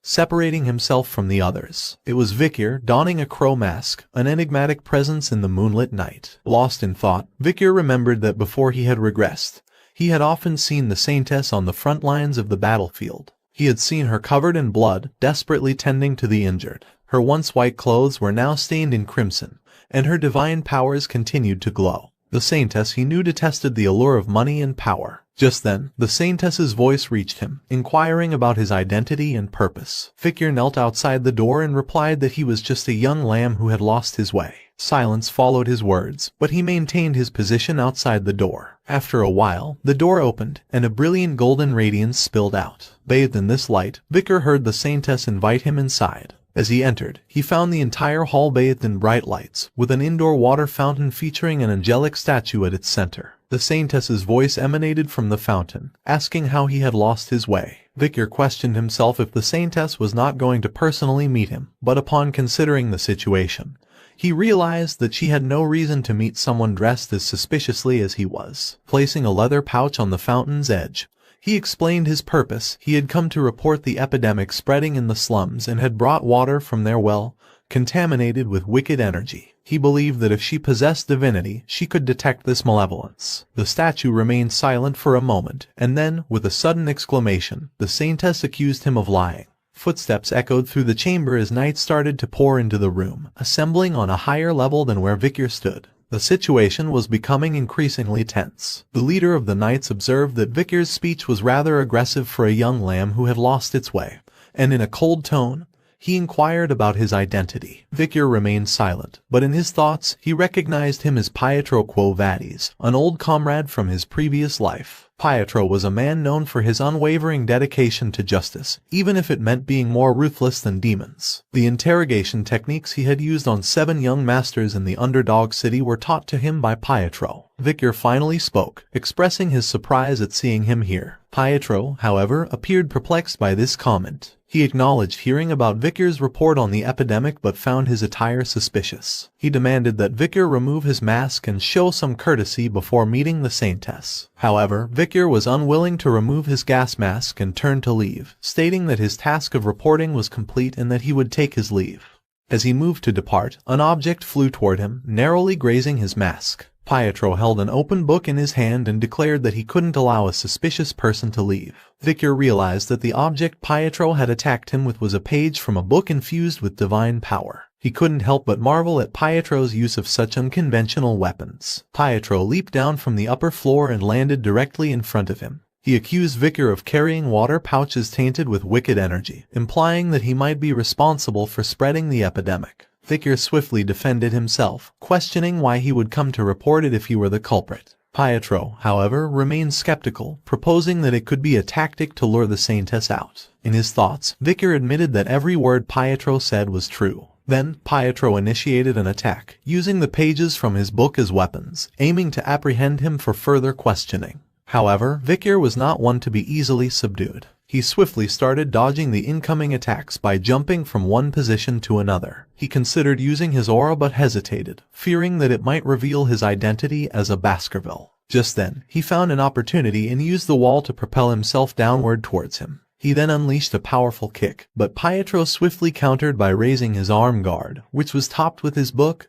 to block the attack. The force of his kick caused the ground beneath Pietro to crack. Pietro looked at him with amazement. It felt like a boulder had fallen on top of him. He couldn't imagine how such strength was coming from Victor's small physique. Victor wasted no time and used his other leg to push him back and propel himself away. He reflected on a skill he had acquired 2 years ago after defeating the ox bear, the 600 kilogram stability, which he had just employed for the first time, and found it to be quite effective. As soon as Victor landed back on the ground, he charged straight at Pietro, unleashing a flurry of rapid punches. Pietro used his book as a shield to block the assault, but he soon realized that the situation was turning against him. Victor, no longer holding back, employed the Cerberus flame, launching a fiery attack at him. The flames quickly caught onto the book, spreading to Pietro's hands. Agonized, he threw the burning book away and plunged his hands into the flowing water of the fountain, attempting to ease the searing pain. Victor calmly asked if he wanted to continue, but Pietro was unable to give an answer. However, in the next moment, Pietro charged straight at Victor and accused him of being irreligious for using sorcery. He declared that he couldn't let him go. In response, Victor swiftly kicked the burning book that Pietro had thrown, sending it flying straight at his face. Pietro was taken aback as his vision was momentarily blocked by the book. Seizing the opportunity, Victor capitalized on the momentum and delivered a powerful, full-force punch straight to his chest. The impact was formidable, causing cracks to appear in his armor. Moments later, he was sent hurtling back, his armor shattered into pieces as he crashed into the fountain statue. Breaking past the fountain, he slammed into the wall, coughing up blood. The knights standing above were in a state of utter disbelief, struggling to comprehend the unfolding scene. One of them questioned whether they were merely dreaming, while another insisted that it was impossible for Sir Pietro to have been defeated. Amidst the confusion, a few knights quickly surrounded Pietro, their shields and swords raised, prepared to face Vikir. Vikir, reluctant to escalate the confrontation further, addressed the knights, indicating his willingness to continue if they desired. However, his words were cut short by the arrival of the Saintess, who commanded everyone to stop. She took a moment to observe Vikir before addressing him directly, inquiring if he was the lost young lamb. Vikir recognized her as Saintess Dolores and confirmed his identity. The Saintess remarked that he resembled more of a puppy than a lamb, a small puppy covered in injuries. A knight interjected, proclaiming that Vikir was not a puppy but a blood-crazed wolf. However, the Saintess disregarded the comment and instructed him to bring tea. Confused by the request, the knight sought clarification, only to be ignored as the Saintess started walking away. Her gaze remained fixed on Vikir as she expressed her intention to speak with him. Vikir and Saintess sat facing each other at a tea table. Pietro stood behind Saintess, his gaze fixed on him. Vikir estimated her age to be around 16 and recalled her full name, Saintess Dolores Lun Quo Vadis. Vikir remembered that during the war against demons, she treated patients on the front lines and saved countless lives. She was a living example of benevolence. During the time of ruin, every martial master who encountered her, including himself, held her in high regard. The Saintess broke the silence and expressed her recent stress, catching Vikir off guard. With a questioning gaze, he listened as she revealed that she had been enrolled in the Imperial Academy, Colosseo. Currently, it was the holidays, so she was taking a break from her studies and handling family affairs. Vikir was taken aback, wondering why they were suddenly engaged in such mundane conversation. Saintess, looking out of the window, described the relentless demands on her time, with nobles and merchants seeking her services at all hours. She lamented that the cases she encountered were often related to the aftermath of narcotics or sexually transmitted infections, with no severe illnesses to speak of. Taking a sip of her tea, she mused about the irony of how people often failed to see the broader principles of justice,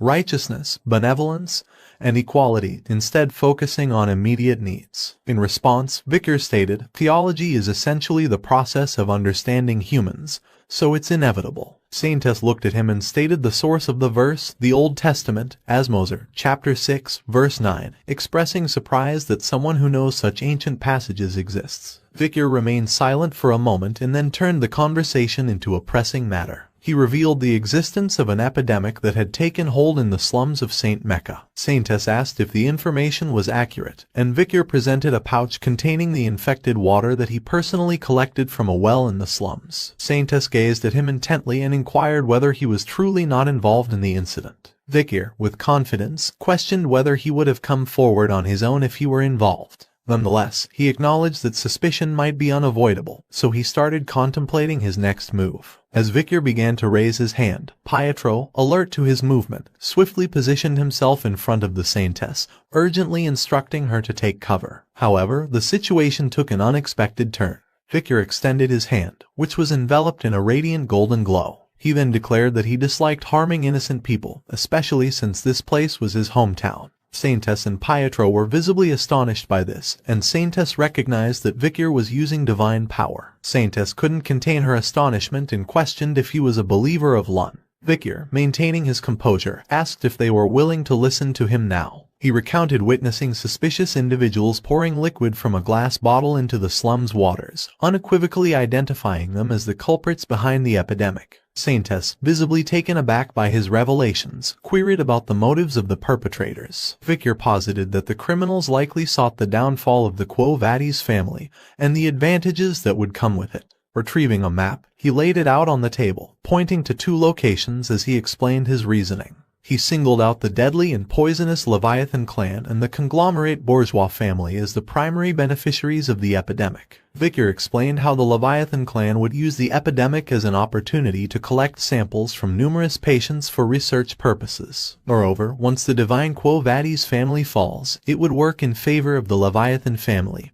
who are hostile toward them. Regarding the bourgeois family, he explained that valuables don't disappear during an epidemic. With the demise of laborers, landowners will face bankruptcy. Amid the presence of vacant fields, factories, and stores, the bourgeois family will diversify their real estate holdings and venture into a new business. In his mind, the culprits behind the spreading of the Red Death were undoubtedly the despicable Leviathan group, while the cooperative bourgeois merchants were complicit in the scheme for their own gains. The natives of the deep forests were being used as convenient scapegoats, allowing both factions to benefit from their devious plan. After outlining his hypothesis, he noticed the stunned expressions of Pietro and Saintess as they absorbed the gravity of the situation. Saintess's mind raced with the plausibility of his explanations. She couldn't help but wonder how someone who could predict future incidents so accurately could exist. Unable to contain her curiosity, she inquired, "Just who on earth are you?" Vicar responded cryptically, suggesting they could call him Night Bloodhound. Saintess found the name slightly ominous, and Pietro remarked that it was blasphemous to choose a name so fitting to his attire. She acknowledged that everything that Nighthound had said was quite possible.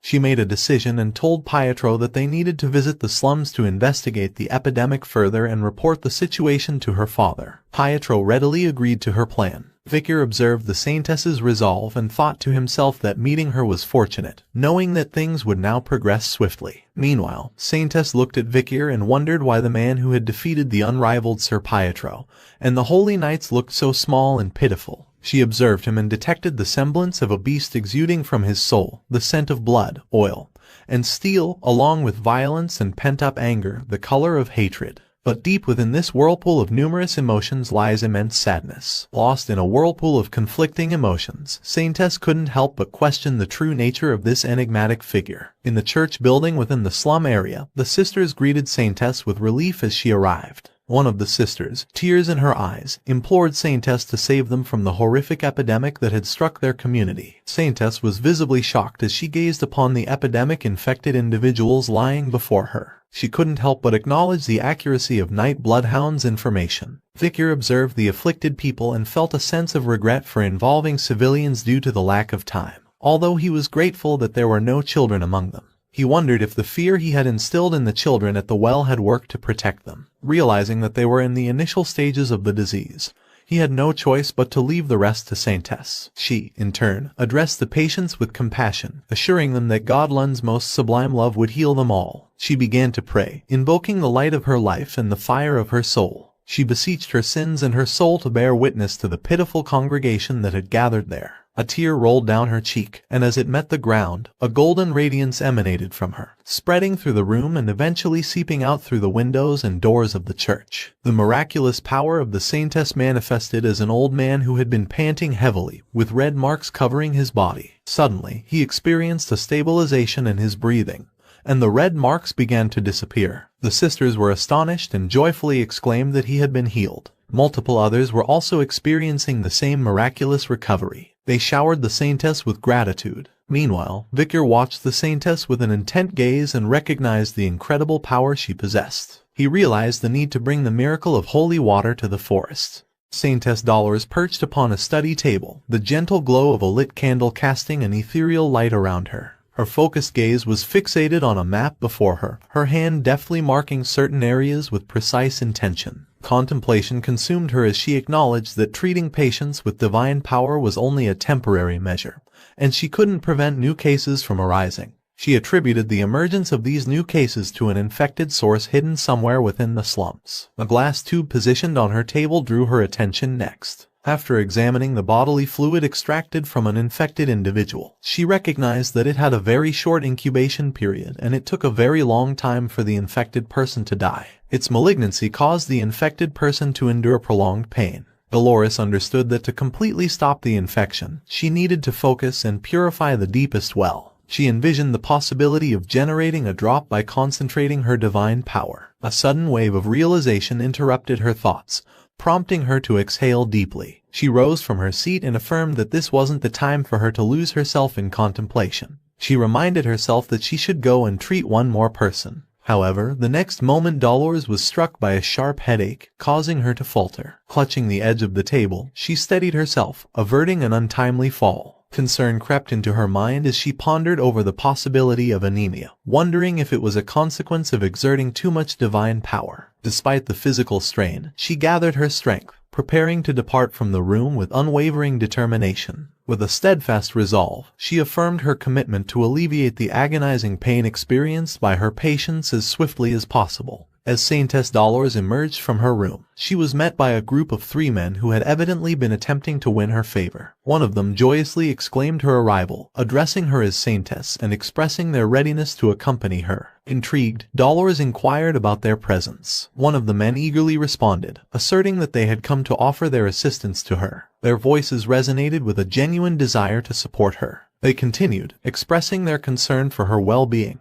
emphasizing their inability to leave such a noble lady alone in a low and dirty place. The men proudly announced their gesture of bringing 3 wagons filled with donations and emergency relief, all the while humorously suggesting that the recipients had won the jackpot that day. However, an underlying mockery seeped into their words, raising questions about whether their excessive aid might undermine the slum dwellers' self-sufficiency. Amid their well-intentioned facade, Saintess Dolores discerned their true motives. She walked serenely past them as the trio declared their intentions to follow her, stating that it was a gentleman's duty to protect a lady. The men pledged their allegiance to her, suggesting that their actions had conveyed their true intent. With a gentle smile, Saintess assured them that she entrusted the task to their capable hands. Seeing this, their faces flushed with excitement, and their hearts skipped a beat in her presence. However, as time passed, the 3 nobles displayed expressions of disgust, struggling to contain their urge to vomit. The pungent smell of the camp, where the priests were tending to those afflicted with the epidemic, had overwhelmed them. They lamented the unpleasant odor and lamented the possibility of their expensive limited edition shoes being tarnished. One of them implored the priests to treat him first, while another fretted about the risk of becoming infected himself. The old noble demanded that the clutter be cleared immediately, expressing an urgent need to depart. Observing the noble's reactions, Saintess remained composed, foreseeing the inevitable outcome of their visit. She mused that it was blasphemous to approach a relief area with ulterior motives. She couldn't help but ponder whether they understood that empathy for the sick was the only essential requirement. For her, the embodiment of godly grace and love lay in absolute and pure altruism, in dogmatic sacrifice, in the voluntary spirit, in kindness, and in tenderness. Her gaze shifted toward another tent,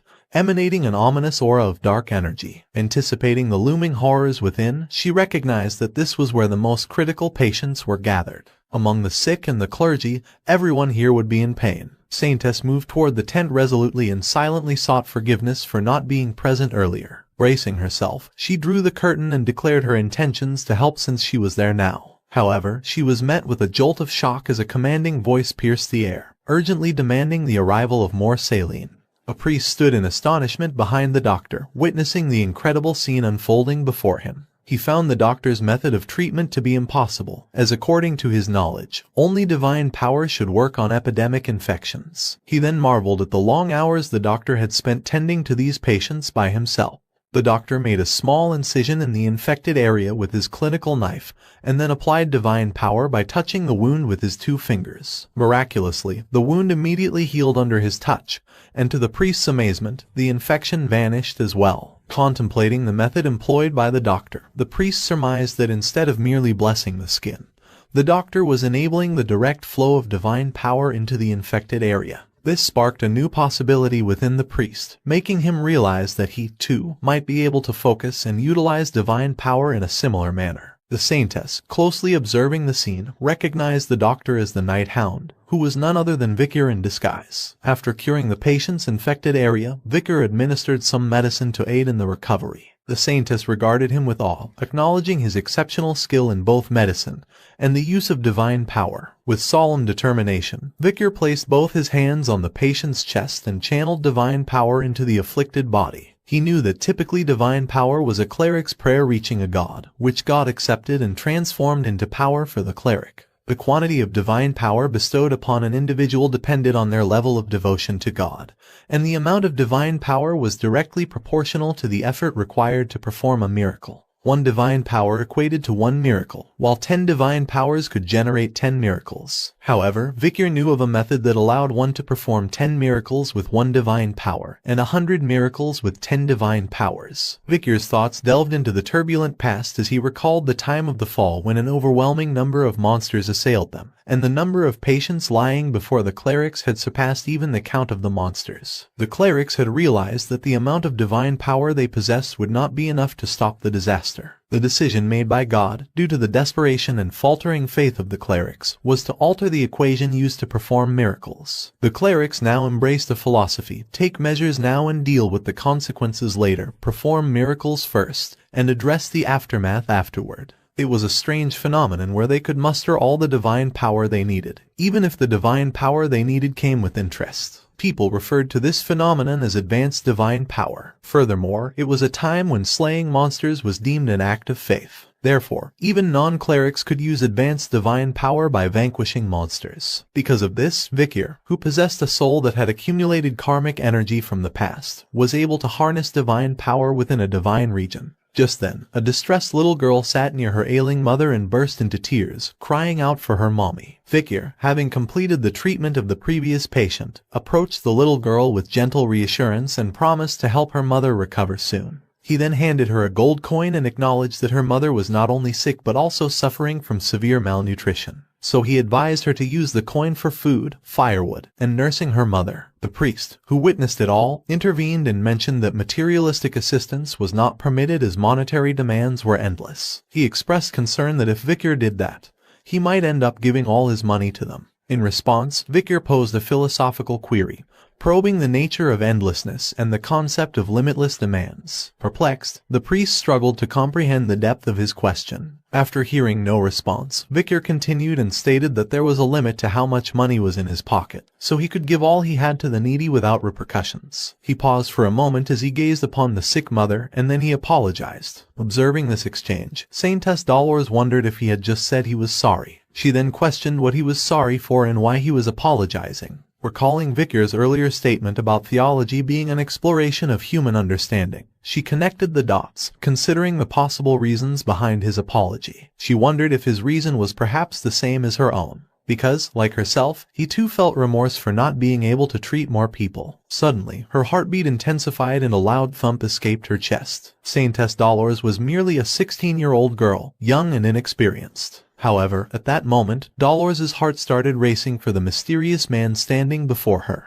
After attending to the victims of the epidemic, Vikir sat outside, exhausted. He let out a weary breath and lifted his mask momentarily to take a sip of water. His respite was short-lived as he noticed Saintess Dolores approaching. Acting quickly, he lowered his mask and inquired about her well-being. Saintess settled beside him and asked if she could have a moment to talk. Vikir granted her request, saying that he didn't mind. She expressed her gratitude for his assistance and acknowledged that they had managed to treat all the casualties with his help. Vikir modestly replied that he had merely done what was necessary. Saintess smiled and remarked that she knew he would say that. An awkward silence followed as they had nothing to talk about. Saintess broke the silence, clutching her clothes as she confessed her inner turmoil. She argued that a strong person like him should have been born with divine power. She then honestly mentioned how she had been fortunate to be born with divine power, but lamented the weakness of her body, mind, and faith. She questioned why God had chosen a weak person like her to be a saintess. She argued that there were so many other people who had strong faith even though they weren't born with divine power. Once again, she pondered why God had bestowed upon her the overwhelming title of a saintess. Vikir's response shocked her as he said that the very fact that she was in anguish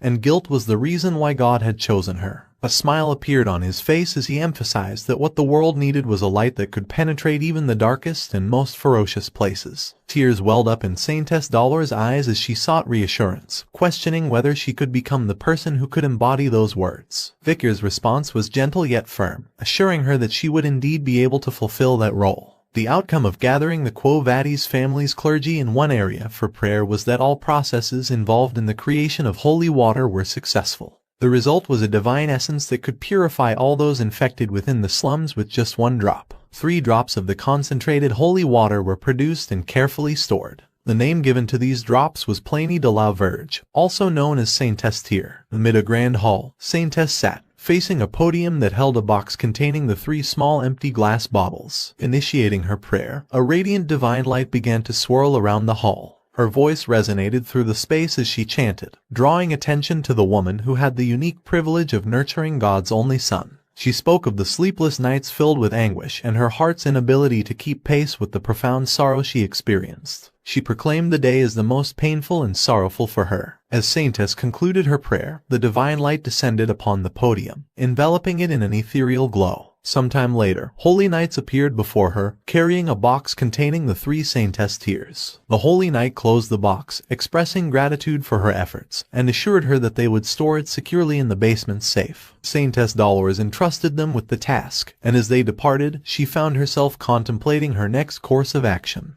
A priest stood solemnly before a statue of the goddess, engaged in prayer. Meanwhile, Saintess approached him from behind, addressing him respectfully as father and indicating her intention to report something about the Red Death. The priest called her his fairy and his daughter and told her to come closer. Saintess humbly acknowledged the order and walked towards him. The priest, Cardinal of the Lune Church, Humbert Lun Quo Vadis, placed his hand on her shoulder and with a warm smile commended her for the generous offering she had made this time, recognizing that it was expected of his daughter. Saintess humbly accepted his praise and acknowledged his generosity. Cardinal implored her to share the details, and Saintess began by outlining their plan to utilize their newly created Saintess tier to cleanse the water flowing beneath Saint Mecca. In response, Cardinal inquired if she had found the source of the infection. Saintess confirmed this and mentioned that it originated from an unregistered well in the slums. She further added that children had testified that a spirit had cursed the well. According to their investigation, the well was severely infected, and they had also found a glass bottle that the criminal used to store and spread the infection. She then presented suspicious objects that were discovered during their investigation. Cardinal looked at the dagger and an emblem placed on the cloth, questioning where they had found these items. Saintess explained that they had discovered them near the well. Cardinal's gaze turned icy as he recognized the emblems of both Leviathan and Bourgeois engraved on the objects. This confirmed their collaboration in creating an artificial virus. A surge of aura engulfed him as he expressed his disdain for those who dared to insult divinity. His words echoed with righteous fury as he declared a holy war against these despicable poison addicts and misers. Saintess maintained her composure despite Cardinal's intense anger, but her demeanor shifted drastically when he mentioned the Night Hound and deemed him suspicious. In a commanding tone, Cardinal demanded that the Night Hound be captured immediately and forced to confess to every detail of his involvement. However, Saintess abruptly interjected, raising her voice to state that the Night Hound was innocent. Taken aback by her outburst, Cardinal regarded her with a questioning look. Saintess fervently argued that the Night Hound had devoted his efforts to treating the infected, emphasizing that his actions had prevented any casualties. She was resolute in her belief that he couldn't possibly be evil. Cardinal then acknowledged that he knew what was going on, but Saintess wore a confused look on her face after hearing this. Cardinal raised his hand toward the sky and remarked that it was all Night Hound's fault for his daughter, who had never gone against him, to utter those words to him, so he decided to personally interrogate him. Suddenly an overwhelming pressure surged around him that caused Saintess to cry out. Soon, a radiant beam of light shot skyward from his hand. The beam trailed up in the sky and then illuminated the entire city in a brilliant divine aura. Cardinal, with an air of finality, declared to Saintess that it was meaningless for her to oppose him, as he had already dispatched the paladins to pursue the Night Hound. In an inn where Vicar had been staying for the past few days, a group of holy knights had gathered outside his room. Communicating through sign language, they strategized their next course of action. With determined resolve, one of the knights forcefully kicked open the door, accusing the Night Hound of being a suspect in the outbreak of the Red Death. However, their words hung in the air, echoing in the empty room as they stood there in shock, realizing that their target was not even there in the first place. Meanwhile, at the location of Saintess Dolores and Cardinal, a priest hurriedly approached them. His voice was filled with urgency as he mentioned that something bad had happened. Cardinal remained calm and questioned him about what had gone wrong. The priest hesitated for a moment and then delivered the distressing news that one of the Saintess tears had disappeared from the basement safe. A bead of sweat trickled down Saintess's face as she pondered if this was the reason Night Hound had come here. Unbeknownst to them, Vicar stood atop one of the city wall watchtowers. He looked down at the Saintess tear in his hand with a smile. After sealing the pouch, he whispered his thanks for this gift. A few moments later, the figure of Vicar standing on the watchtower dissolved into the shadows. Ayan found herself at the precipice of a cliff, bow in hand, facing the menacing presence of a Cerberus. The creature, adorned with arrows, growled ominously. A barbarian, situated behind the Cerberus, shouted in an attempt to divert its attention. But the beast pressed forward toward Ayan, causing her to retreat instinctively. As she stepped backward, the ground beneath her betrayed her, giving way. Losing her balance, she tumbled backward from the edge of the cliff. Plunging downward, she broke through the tree branches in her descent. None proved sufficient to halt her fall, and with a final impact, she landed on the ground below. As Ayan regained consciousness, she heard some voices, but she couldn't decipher their meaning. She struggled to open her eyes, and when she managed to do so, her gaze was met with the sight of two men standing before her. One observed her condition, while the other wore a greedy smile. It became evident that this duo belonged to a merchant group transporting supplies. The discovery of Ayan, injured and prone on the ground, had seemingly interrupted their journey. At an indeterminate time later, Ayan, visibly nervous, gripped a sword tightly in her hand.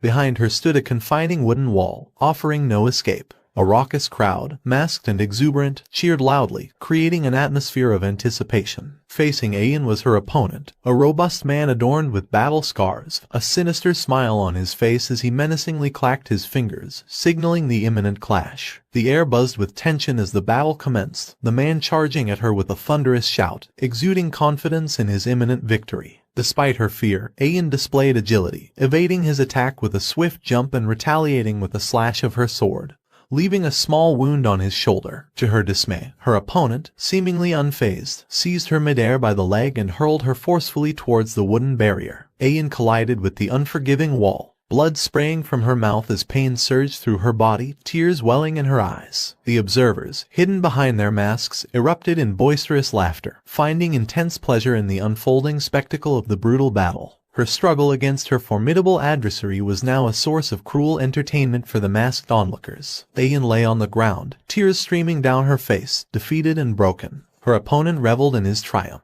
letting out a victorious shout that reverberated through the arena. In this moment of despair, the silhouette of her mother and family materialized before her, a glimmer of hope amid darkness. Summoning every ounce of strength, Ayan resolved to rise. As she struggled to stand, the attention of the observers shifted back to her. The sight of her defiance captured their interest, and murmurs about her future began to circulate among the onlookers. Finally, Ayan managed to stand, drawing lines on her face with soil covered in blood. Unafraid and fueled by an inner fire, she gazed ahead at her opponent. The arena crackled with anticipation as observers licked their lips, savoring the prospect of an intense battle about to unfold. Now standing tall, Ayan prepared to face her adversary once more, unwavering in her determination to defy the odds. The air buzzed with tension as the stage was set for the next chapter in this brutal spectacle. Some years had passed, and Ayan found herself imprisoned behind steel bars, her eyes reflecting a profound sense of hopelessness. Even the images of her family, once a source of strength, had blurred into a distant memory. Overwhelmed, she closed her eyes, surrendering to the crushing weight of despair. Amid this bleakness, a sudden noise jolted her back to awareness. As her eyes opened, she discovered a glass tube with remnants of elixir lying before her. She recoiled in shock, fear gripping her as she noticed a figure standing before her. This figure was none other than Vikir. He opened her cage door and, in the rough language of the barbarians, instructed her to go.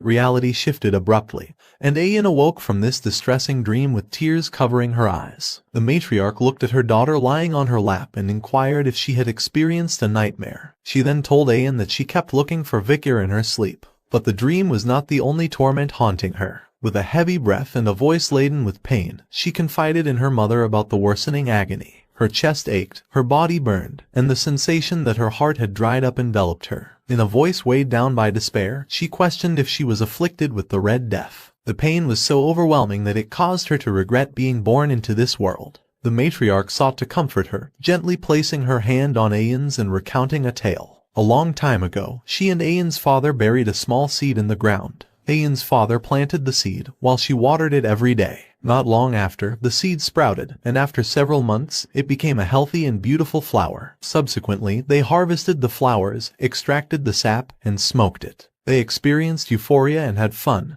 and that was how Ayan came into this world. However, due to her father committing a misdeed, he faced execution at the hands of her grandfather. Ayan, grappling with her deteriorating health, expressed her distress. In response, the matriarch, with a gentle smile, reminded her of the unpredictability of life and the need to endure its challenges. She reassured Ayan, urging her to wait for Vikir's return, convinced that he would find a solution to treat the infection. However, Ayan, in her despondency, rejected the comfort, stating her belief that Vikir wouldn't come back. Just then, a sudden shout from outside shattered the somber atmosphere. The exclamation revealed that Vikir had returned, bringing with him the much-needed medicine. The matriarch's face brightened with a smile as she reassured Ayan, pointing to the truth she had foreseen. However, when she looked down to share her joy with her daughter, she found that Ayan had already bolted outside. The matriarch appeared a bit annoyed and couldn't help but question whether Ayan truly had the Red Death. Meanwhile, fueled by a mixture of desperation and hope, Ayan ran at full speed, her thoughts racing back to the time when Vikir had helped her escape a life of slavery. The moment she witnessed Vikir standing boldly against Madame Eight Legs, she realized that facing one's fears head-on was a powerful force. It was Vikir's example that gave her the strength to stand back up, transcending the depths of her own fears and pain. Finally, Ayan arrived in the midst of the gathered barbarians. Her eyes soon fell on Vikir,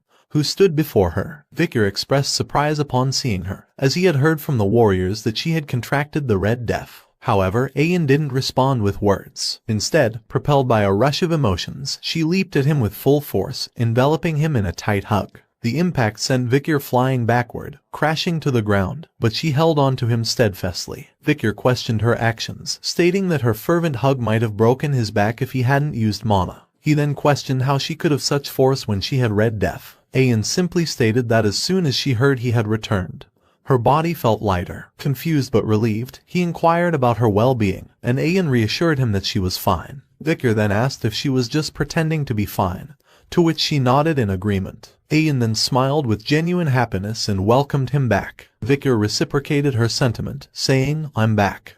In the confines of a tent, Ahul lay sick on a bed, her condition evidently grave. By her side sat Vikir, and a group of barbarians stood in the background, concerned expressions etched on their faces. Vikir, determined to aid Ahul, retrieved a pouch and began to open it. A brilliant golden radiance emanated from the pouch as he held up the Saintess tear in his hand.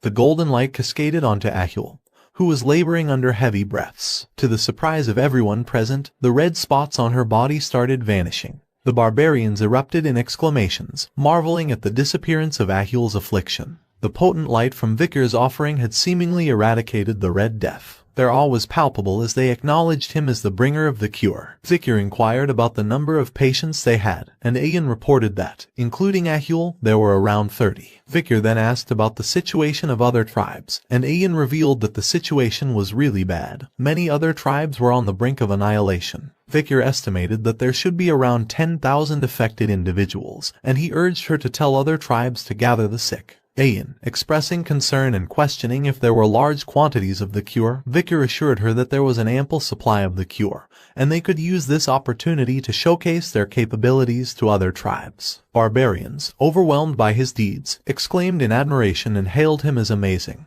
Vikir focused on practical matters and shifted his attention to another issue. He spoke of a swamp monster named Ka, disclosing that he had defeated it during his journey. Instructing the barbarians to retrieve the monster for sustenance, awe filled the air once again. The barbarians couldn't help but feel that Vikir was truly amazing, realizing they couldn't even compare to him. Vikir redirected attention to the immediate task at hand and urged the tribes to gather around the river catchment area, signaling the need for a swift response. After some time, the diverse barbarian tribes gathered near a river, with Vikir prominently positioned at the forefront. Holding the Saintess tear, Vikir poured it into the river, and from the point of contact, a radiant wave of golden light emanated. Soon, this golden light flowed throughout the entire river, casting a resplendent glow that bathed the surrounding forest. Addressing the tribe leaders, Vikir revealed that all they needed to do was drink the water. The infected individuals, afflicted by the Red Death, began to partake, assisted by others when necessary. Laughter and joy echoed through the air as some marveled at the lightness they felt, while others exclaimed that the Red Death had disappeared, celebrating their newfound lease on life. Turning to the matriarch, Vikir explained that the purification process was extending from the catchment area, assuring her that the bacteria would soon vanish. The matriarch, impressed by his deeds, suggested appointing him as the tribe's shaman. Vikir, however, began to decline the offer when suddenly, the ground shook as someone slammed their foot down, causing a crack to appear. All eyes turned toward the source, revealing one of the tribe leaders. With a thunderous voice, he posed a question to the people of the deep forest. "What's the name of the hero who purified the forest?" In response, the barbarians responded with a rhythmic chant, pounding their feet on the ground and proclaiming Vikir's name. A member of the Balak tribe inquired about the person who saved their family, and the resounding response was Vikir's name. The leader of the third tribe then questioned who brought a bright tomorrow for the deep forest, and once again, the resounding reply was the chanting of Vikir's name. The atmosphere resonated with the acknowledgement and gratitude of the tribes. A chorus of voices united in acclaim for the individual who had brought healing and hope to their home. In the mind of Vikir, the actions of the deadly Poison clan had inadvertently turned into an advantageous situation. The Baskerville clan, known for their dominance over the La Rouge et La Noire mountain, were pioneers and conquerors, but they harbored a deep-seated rivalry with the natives of the mountain. Vikir, contemplating this, couldn't help but smile sinisterly. Winning over the mountain natives, thanks to the situation created by the Poison clan, seemed like an opportunity to deal a significant blow to the entire Baskerville clan, especially Hugo. Just as he was plotting his next moves, the matriarch announced the commencement of a festival. However, Vikir interjected, signaling that there was one more critical task at hand. Both the matriarch and Ian regarded him with questioning looks. Vikir clarified his intention, emphasizing the need to identify and locate the individual responsible for spreading poison in the forest.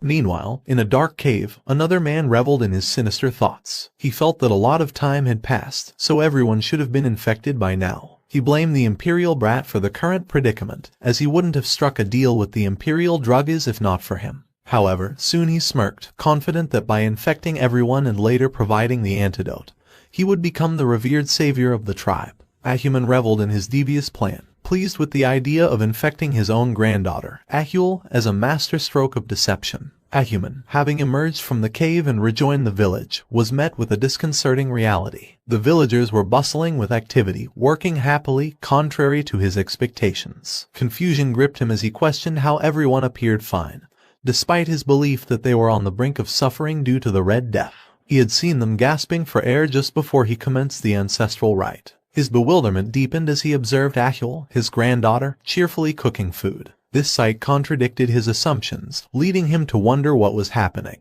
Driven by disbelief, Ahuman rushed toward the river, hoping to find an explanation. As he reached the riverbank, he was confronted with a startling revelation.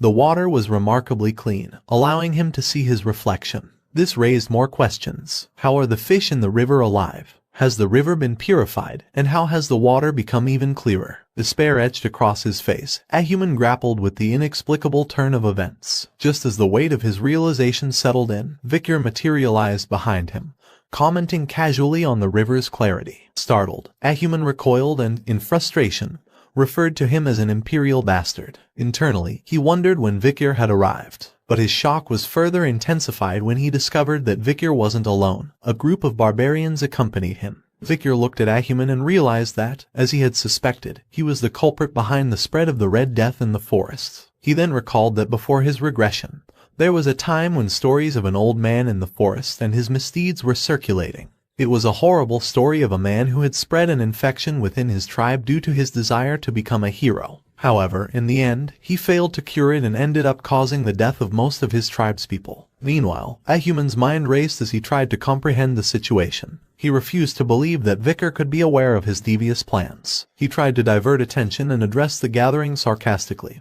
asking if everyone had come to greet the old shaman. The matriarch, however, stepped forward, questioning him about the completion of the ceremony. With feigned confidence, Ahuman asserted that the infection would soon disappear. The matriarch shared information about a war in the empire caused by the Red Death. The primary reason for this conflict was the discovery that the infection had been artificially created and deliberately spread. However, she found the whole situation perplexing, as there wasn't any connection between the Imperial clan and the Deep Forest, so this infection should not have spread in the Deep Forest. Ahuman, with a hesitant voice, claimed ignorance, stating that he had only come after performing the rite for the tribe's recovery. Noticing Ahuman's evasive responses, the matriarch questioned why he had come to the catchment area instead of the village. Her gaze shifted to Vikir, acknowledging that Ahuman had indeed arrived in the catchment area, thus validating his earlier statement. However, Ahuman didn't understand what both of them were talking about. The matriarch then turned back to Ahuman and said to Vikir that they should now see if whatever he had said next was also correct or not. Ahuman, now sweating profusely,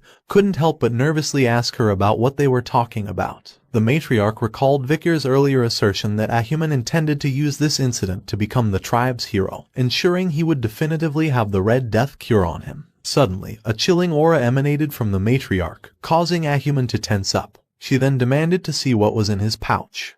Vikir's mind revisited a conversation he had with Ayan some time ago, seeking insights into Ahuman's past. Ayan began unraveling the enigma of Ahuman's origins. Ahuman wasn't a native Balak. His birth and background were shrouded in mystery. Long ago, he had arrived as a slave under the dominion of the existing shaman. However, destiny took a dramatic turn when he killed the shaman plotting a coup d'etat and stole his sorcerer powers. Due to his contribution in thwarting the coup, he was elevated from a slave to a shaman. Subsequently, in order to assimilate into the Balak community, he undertook various tasks, including the unpleasant duty of cleaning up excrement. He bore the responsibility for all menial tasks within the village and even served as bait for dangerous prey during hunts. It was only as he aged, his hair turning gray, that he finally gained acknowledgement and respect within the society. In the present, as Vikir observed Ahuman, he pondered whether the aging shaman desired the privileges he had been denied in his youth. He suspected that Ahuman had overstepped the matriarch's authority in an attempt to seize control of the entire forest. The matriarch, her expression filled with anger, confronted Ahuman, demanding to see his pouch. Ahuman, visibly shaken, explained that the pouch contained flour he had saved to consume after a ceremony.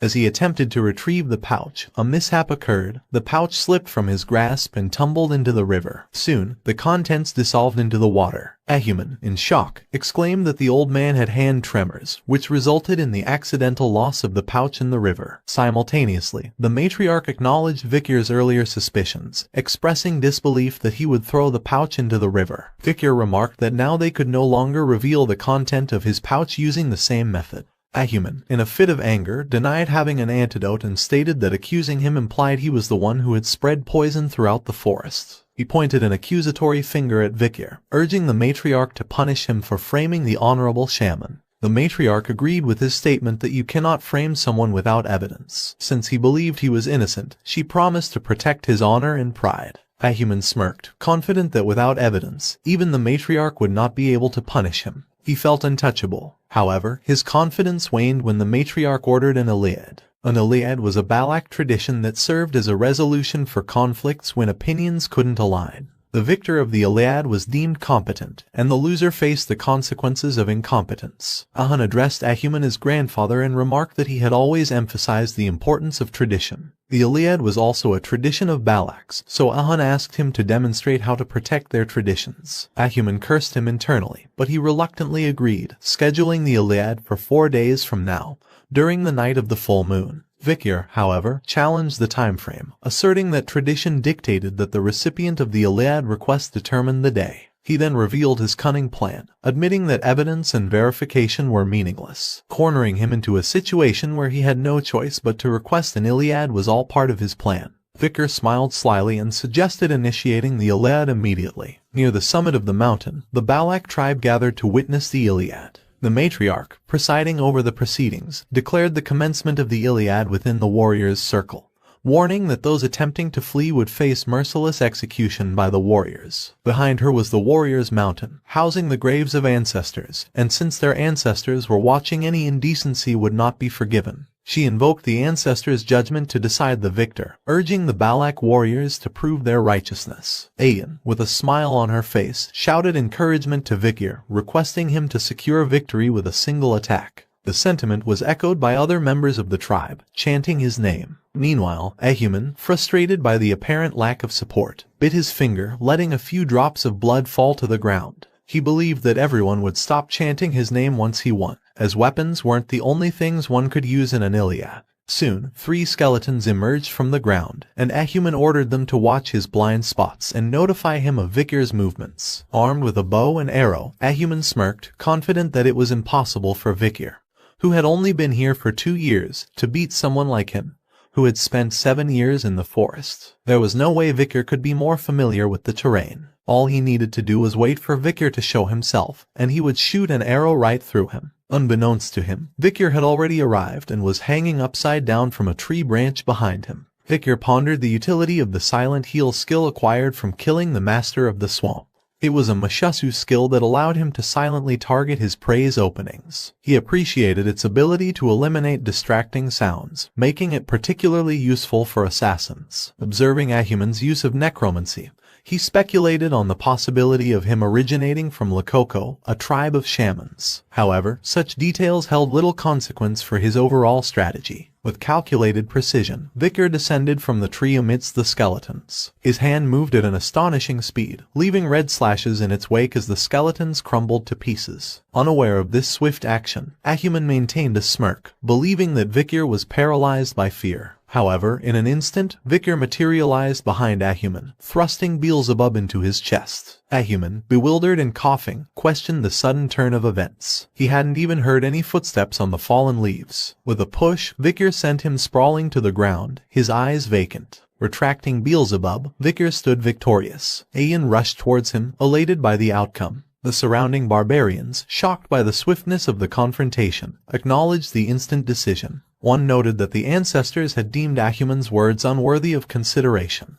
The Iliad had reached its swift and definitive conclusion, leaving the mountain's summit in a stunned silence, broken only by the rustling of leaves in the wind. Acumen, writhing in pain on the ground, struggled with the burning sensation of his wound. Fearful of death, memories of enduring a shameful past to survive within the Balax flooded his thoughts. Unfairness overwhelmed him as he looked at Vicar, nursing a deep resentment for the things he believed were rightfully his. The Balak tribe, Lakoko, everyone who had scorned him seemed to bear the blame in his anguished perspective. Vicar, contemplating the ongoing suffering, turned to Ahun, suggesting that ending Acumen's pain might be a merciful option. However, Ahun refused to deliver the mercy since he had almost lost Ahul because of the Red Death. Even though Acumen was his grandfather, he could not forgive him and stated that a coward deserved to be in pain and wasn't worth pitying. Unbeknownst to everyone, Acumen, at death's door, was drawing something on the ground with his own blood. As he neared completion, a purple aura emanated from the ancestor's grave, and the coffin's door creaked open. Simultaneously, the sky and ground were enveloped in a dark and eerie purple energy, catching the attention of everyone present. The sudden change in atmosphere raised alarm among the witnesses. They questioned the ominous energy emanating from the grave, with Ahun, in particular, displaying shock on his face as he observed his grandfather's cryptic actions. Vicar, registering the shock on Ahun's face, turned to see Acumen on the ground. He was surprised to witness him moving, considering that he had surely stabbed his lungs. Barbarians nearby expressed their anger at Acumen, accusing him of meddling with the grave and risking the wrath of the ancestors. Acumen, now with purple eyes and an ominous aura, laughed and questioned whether he should truly be the one to fear the ancestors. Sensing something amiss, Vicar sprinted towards Acumen,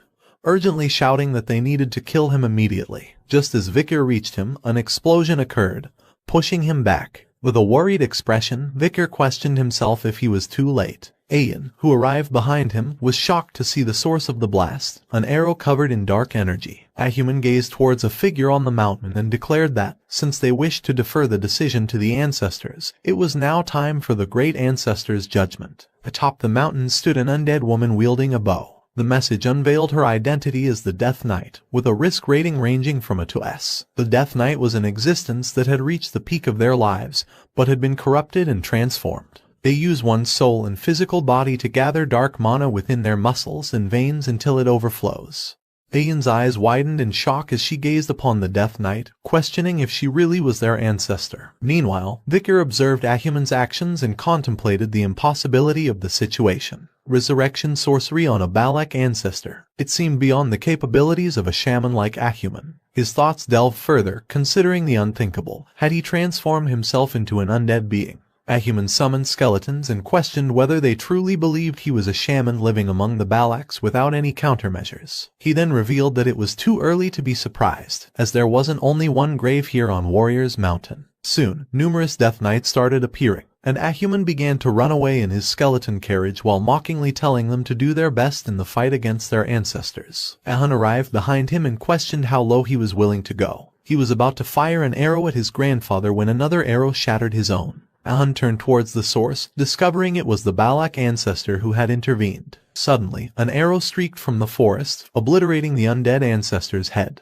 The matriarch, after defeating the undead, commanded everyone to prepare for battle. She enlightened the group that the figures in front of them were merely Acumen's puppets, so she urged them to kill the undead ancestors without any hesitation and prioritize survival. The gruesome battle between the Balak tribe and their undead ancestors raged on, but the situation appeared dire for the Balaks. They suffered rapid casualties against their formidable ancestors, whose strength seemed insurmountable. Amidst the chaos, an undead let out a scream, only to have her head blasted off by a precise arrow. 2 more undead met a similar fate, their heads lost to the deadly accuracy of arrows. Victor observed the matriarch using 1 arrow per Death Knight. She skillfully dispatched Death Knights who were on par with a high-ranked graduator, showcasing the formidable strength of the Night Fox, Aquila. It dawned on him that the rumors about her protecting the forests from the Empire weren't unfounded. Turning to Ayan, Victor expressed confidence that there wouldn't be any problem with the matriarch present. He urged Ayan to follow him. When questioned about their destination, he clarified that their objective was Ahuman. Meanwhile, Ahuman retreated from the battlefield and laughed, certain that the Balaks would regret kicking him out. Suddenly, he looked at a skeleton and instructed it to handle a task. He then continued on his way, lost in thought. He acknowledged that, even though he had resurrected the ancestors, as long as Aquila was there,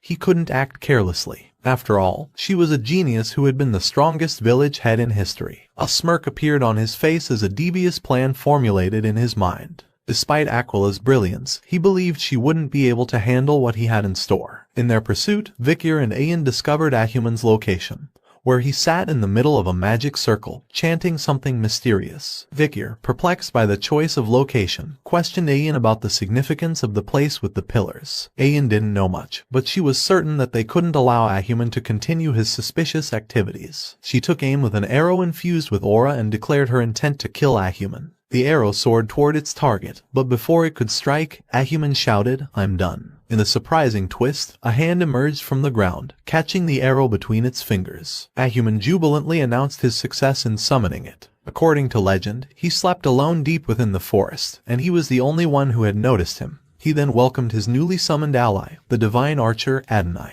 Ayan was in utter shock and couldn't believe that the undead in front of her was Adonai. Victor, too, was astonished, contemplating the implications of summoning Adonai, the legendary archer of the Balaks. However, their surprise was cut short when Adonai fired an arrow at them. Victor, quick on his feet, summoned Beelzebub and managed to alter the arrow's trajectory. Yet, when the arrow struck a tree, it triggered a massive explosion, leaving him shocked by the unexpected aftermath. Victor's mind raced as he realized that it was an arrow created with aura, and even though he had deflected the damage it caused, it left him astonished. However, his concern shifted swiftly when he heard Ayan's pained voice. There was a cut on Ayan's thigh, and she expressed her pain by revealing that it felt like her leg was burning. Victor suspected it might be poison, possibly from Adonai's arrow. Thoughts rushed through his mind, and he realized that the legend about Adonai dealing with that monster was true. He also realized that the bow Adonai was currently using was made from the remains of Madame Eight Legs. Before Victor could fully process this revelation, Adonai launched a relentless barrage of aura arrows at them. Victor, utilizing Beelzebub, deflected the arrows, and each deflection caused massive explosions wherever they landed. When the onslaught finally ceased, the ground lay split and scarred, but Victor stood, albeit in a weakened state, shielding Ayan. Even Beelzebub seemed strained, emitting painful sounds. Ayan noticed his fatigue and expressed concern. She told him to stop protecting her, run away, and leave her. Ahuman's laughter echoed through the battleground as he reveled in his perceived triumph. His disdain for Victor and Ayan was palpable, and with a sinister voice, he urged Adonai to end their lives. Adonai responded, firing an arrow that carried with it the aura of death, threatening to extinguish the lives of Victor and Ayan. Victor braced himself, preparing to block the impending arrow. However, a sudden twist of fate intervened. Before the deadly projectile could reach its targets, a mysterious figure appeared, catching the arrow with bare hands. Ahuman, Victor, and Ayan were all struck dumb by this unforeseen turn of events. Matriarch Aquila emerged from the shadows, holding the arrow in her hand. With a display of formidable strength, she squeezed the arrow, dissipating the deadly aura. Ahuman felt a chill running down his spine as Matriarch Aquila locked eyes with him and said, "Let's have a talk."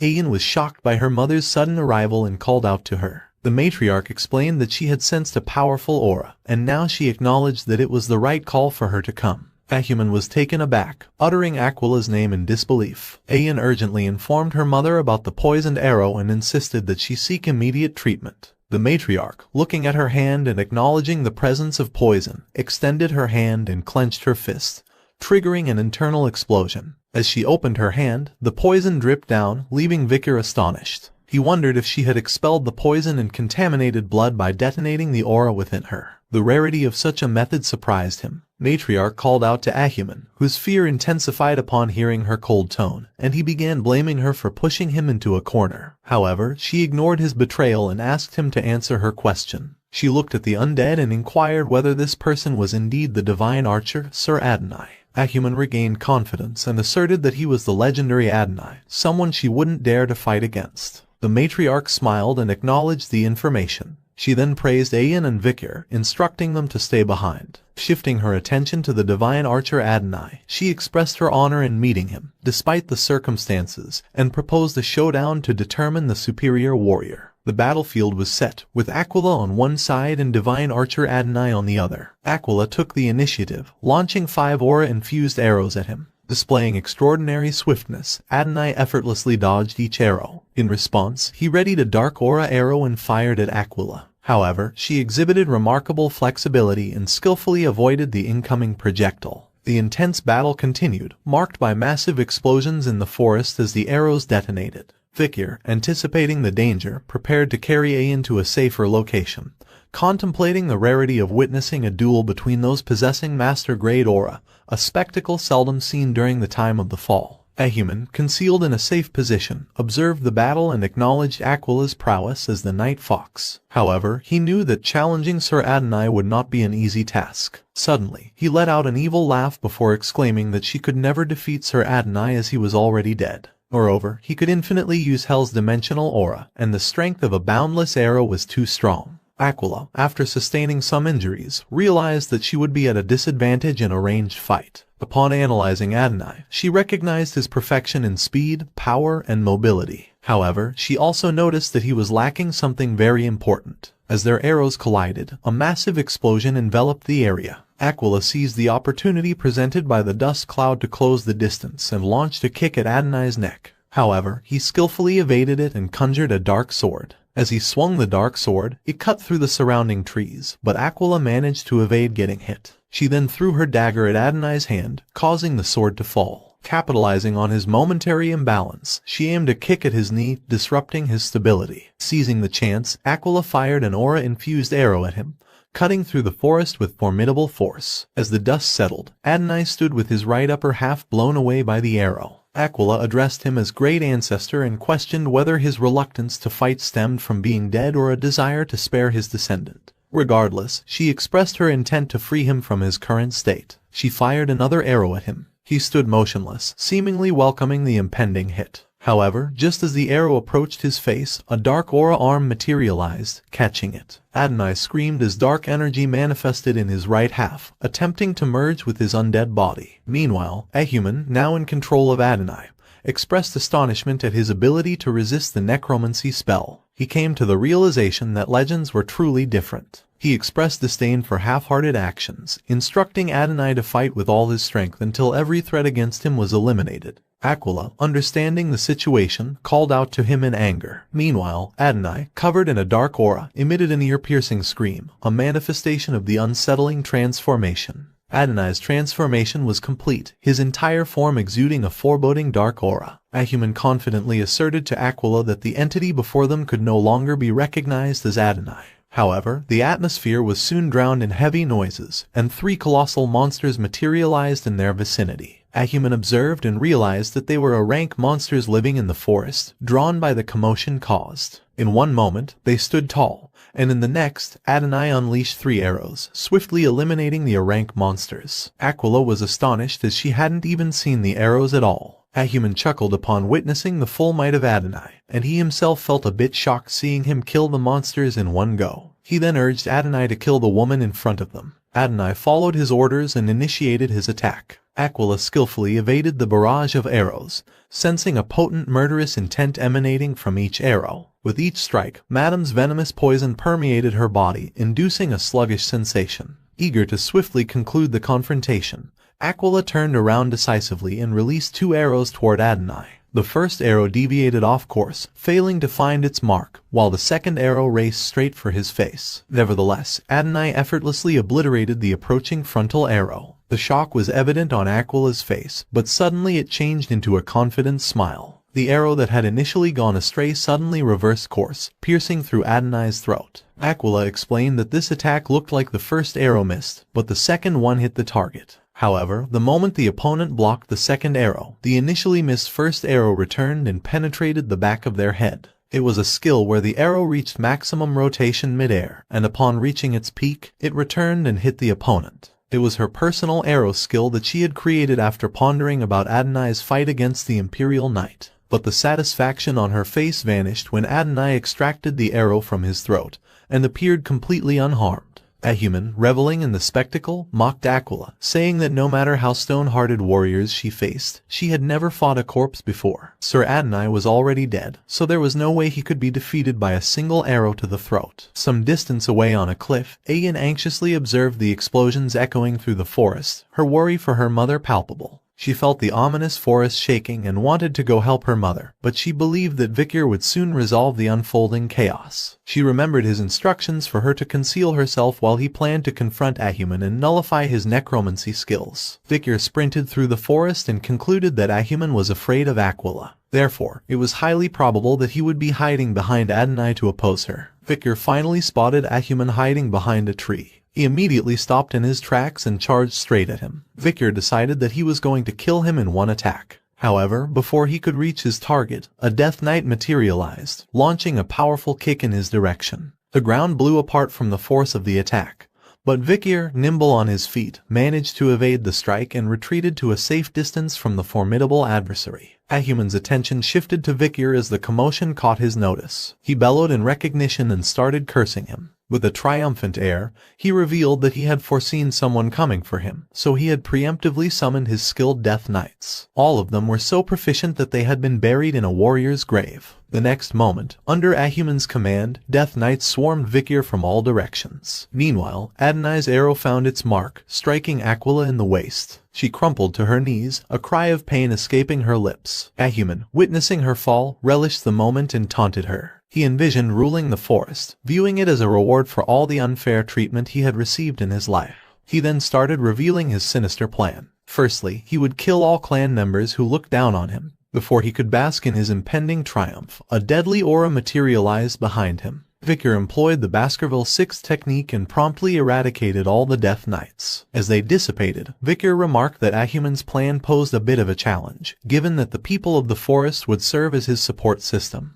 Ahuman, with his mouth wide open, grappled with the impossibility of the situation. He could not believe that Vikir had defeated Death Knights who surpassed the level of a high-ranked graduator. He couldn't help but ask himself if this child was stronger than a high-ranked graduator. Vikir's cold eyes locked with his, and he questioned whether he had perceived every desire at that moment. Fear-stricken, Ahuman almost wet his pants and desperately called for Adonai's assistance. Adonai heard the command and prepared to unleash an arrow at Vikir. However, before he could fire the arrow, he was interrupted by Aquila, who kicked him from behind. The disruption caused the arrow to miss its mark, flying inches behind Vikir's back. Ahuman, seeing the killing intent in Vikir's eyes, pleaded for Adonai to act once more. In a sudden twist of events, Ahuman's hands were ruthlessly severed. As he looked down to grasp the situation, his head was swiftly and cleanly sliced off. Even in death, his face bore an expression of confusion, unable to comprehend the rapid and decisive turn of events that led to his demise. The Balak tribe was engaged in a fierce battle against the relentless Death Knights, and the tide was not in their favor. One Death Knight targeted a girl, severing her bow. The Death Knight prepared to fling her weapon at the girl.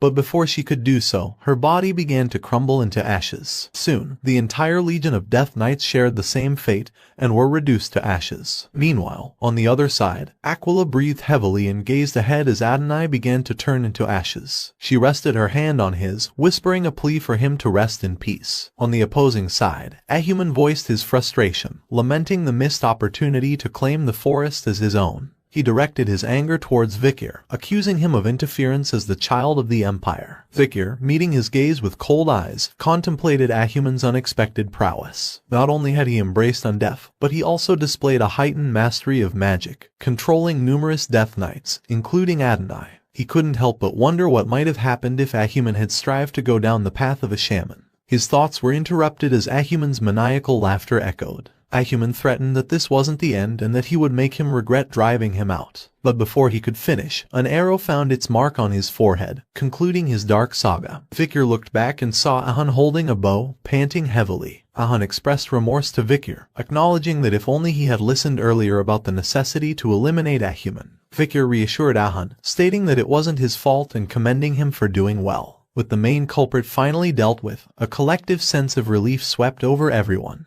Vikir proposed returning to the village, but upon their arrival, shock awaited them. The once thriving village lay in ruins, reduced to debris. Ayan exclaimed in disbelief, questioning what had happened. The matriarch, visibly shaken, recalled that those who hadn't joined the Iliad had stayed behind in the village. Ahul, with teary eyes, explained that the madam had arrived. Ayan, in shock, questioned if madam had really come here. Ahun rushed to his sister, anxiously inquiring about her well-being. Meanwhile, Vikir was perplexed and wondered why the monster, which had been passive until now, would unleash such destruction during their battle with Acumen. Ahul pointed in a specific direction, recounting how smoke had emanated from grandfather's ceremonial tent before the madam's destructive arrival. Later, at the location, Vikir examined burned leaves, realizing that Acumen had likely burned a plant that attracted insects. The revelation left him astonished at Acumen's calculated preparations. In a fit of rage, Matriarch struck a boulder, cursing Acumen. Her subordinate tried to calm her down as her injury was worsening.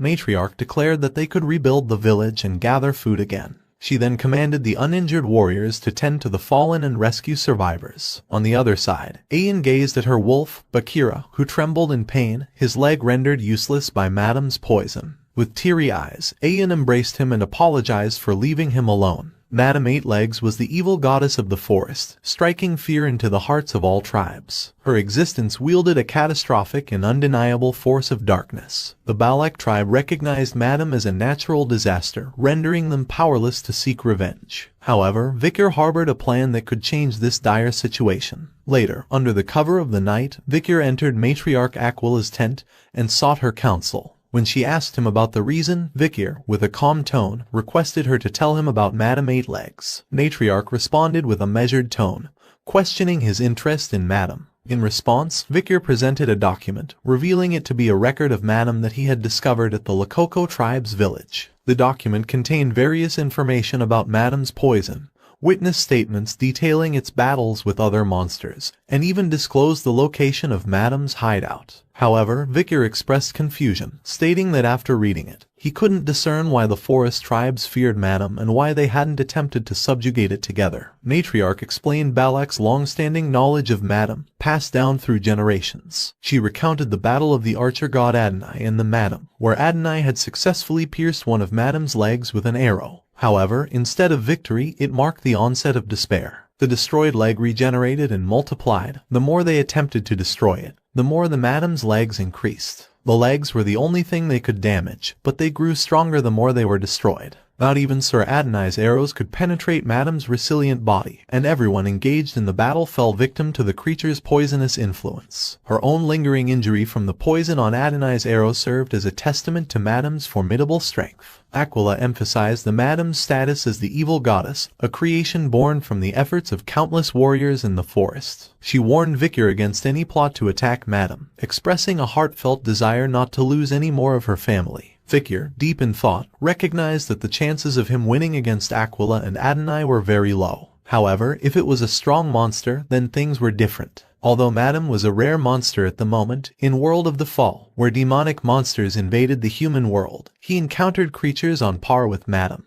He had the experience of fighting against those demonic monsters. Vikir believed that no matter how strong Madame was, she was still only a monster. Monsters have habits and weaknesses. Vikir believed that by identifying her weaknesses, he could eliminate the Madame. Somewhere in the heart of the forest, a seemingly tranquil mountain suddenly revealed a flurry of monster legs erupting from its peak. Madame Eightlegs emerged, emitting an ear-piercing scream that echoed through the surroundings. Vikir, concealed nearby, observed Madame's departure and mused about the noise accompanying its awakening. After staking out Madame's lair for several days, Vikir deduced a pattern. The creature sought food at a specific time, taking about 2 hours to return. Swiftly navigating through the forest, Vikir reached the summit of the cave. Peering down, he observed spiderwebs intricately woven everywhere and realized that its exterior appeared as a calm stone mountain.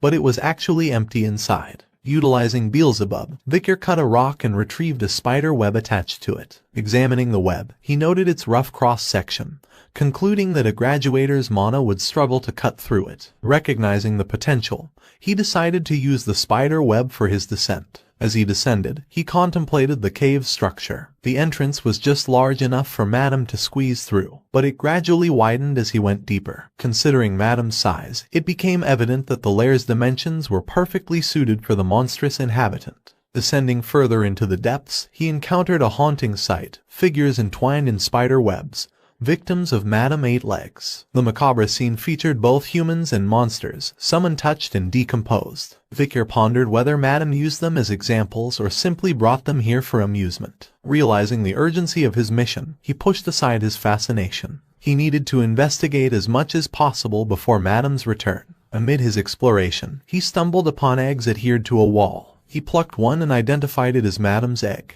Now he understood the source of the multitude of spider demons during the world's collapse, so he decided to take the egg and analyze it. However, his discovery coincided with the sudden appearance of Madame Eight Legs atop the lair. She examined her lair intently, then departed moments later. Hidden behind webs, Vicar breathed a sigh of relief and wondered if Madame sensed an intruder through instinct. He realized that if he didn't possess Mashasu's sound-dampening skill, things might have gone bad. So, he decided to conclude his mission swiftly and return before the situation turned dangerous. In Balak's village, the air was filled with the sounds of construction as people diligently worked on rebuilding their homes. Amidst the bustling activity, a question echoed through the crowd, inquiring about news concerning Vicar. A response came from someone in the village, stating that Vicar had constructed his own lodging and hadn't emerged for several days. Another villager chimed in, sharing that they had seen Vicar heading to another tribe at dawn. However, a peculiar observation arose. A scent of burning lingered around Vicar's lodging, prompting curiosity about his activities. Despite the mystery, some villagers dismissed concerns, expressing confidence in Vicar's planning and strategic thinking.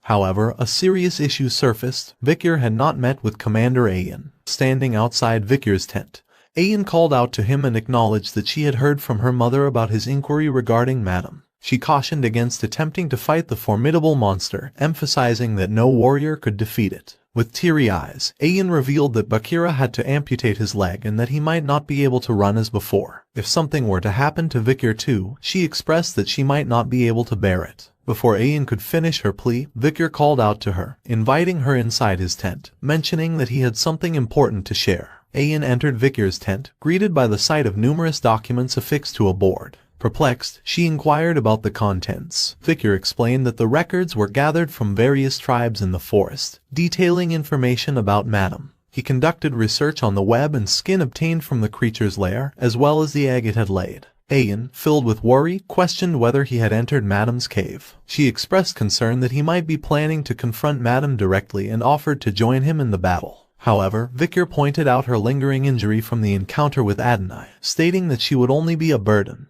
With determination in his tone, Vicar revealed that he was going to leave the forest soon because he had something he must attend to. Thus, he needed to return to Baskerville. Ayan, crestfallen, acknowledged that she was already aware of his impending departure. Interrupting her sadness, Vicar reassured her that he intended to return here after finishing everything he needed to do. He disclosed his plan to safeguard the place he wanted to come back to. Having finalized his strategy for hunting Madame, Vicar vowed not to let what happened to Bakira befall him. Ayan, contemplating his audacious use of the word hunt for Madame, expressed her concern. She recalled the various challenges Vicar had faced in the past, from helping them during the poison incident to the complexities involving Acumen. He had always faced problems that could not be solved and always brought them back. Ayan, with a smile, took Vicar's hand and said that the word he used made her expect things, so she asked if it would be alright for her to look forward to results too. Vicar spoke with a soft voice, acknowledging and assuring her that it was indeed alright to look forward to the outcome. As night fell and heavy rain poured, the sound of raindrops filled the forest. Amidst this, Vicar found himself confronting a giant salamander. The creature attacked, but Vicar effortlessly sliced its arm with Beelzebub. However, to his surprise, the severed limb regenerated in a few moments. Vicar realized that it was indeed true that if the salamander's head remained intact, it could continue to regenerate itself. Vicar declared that this was the last thing he needed to confront the Madame. Fixing his opponent with a cold gaze, Vicar demanded the salamander to bestow upon him its ability. Now, the 3 abilities in Beelzebub were Burn Injury, Silent Heal, and Regeneration. Ahun wiped the sweat from his face and declared that the construction of the house was complete. One friend was shocked by his unexpected skill in house building, while another asked if this house was for Vicar. Ahun proudly explained that Vicar was like a brother to him, emphasizing that building a house for Vicar was a genuine act of brotherly duty. Laughter filled the air as the friends reminisced about Ahun's initial disdain for Vicar. Ahun dismissed the teasing, highlighting that thanks to Vicar, the village had finally returned to its original state. Eager to share the news, they headed to Vicar's tent, only to find it empty. One friend suggested he might be out. Ahun was a bit disappointed as he wanted to see Vicar's touched expression.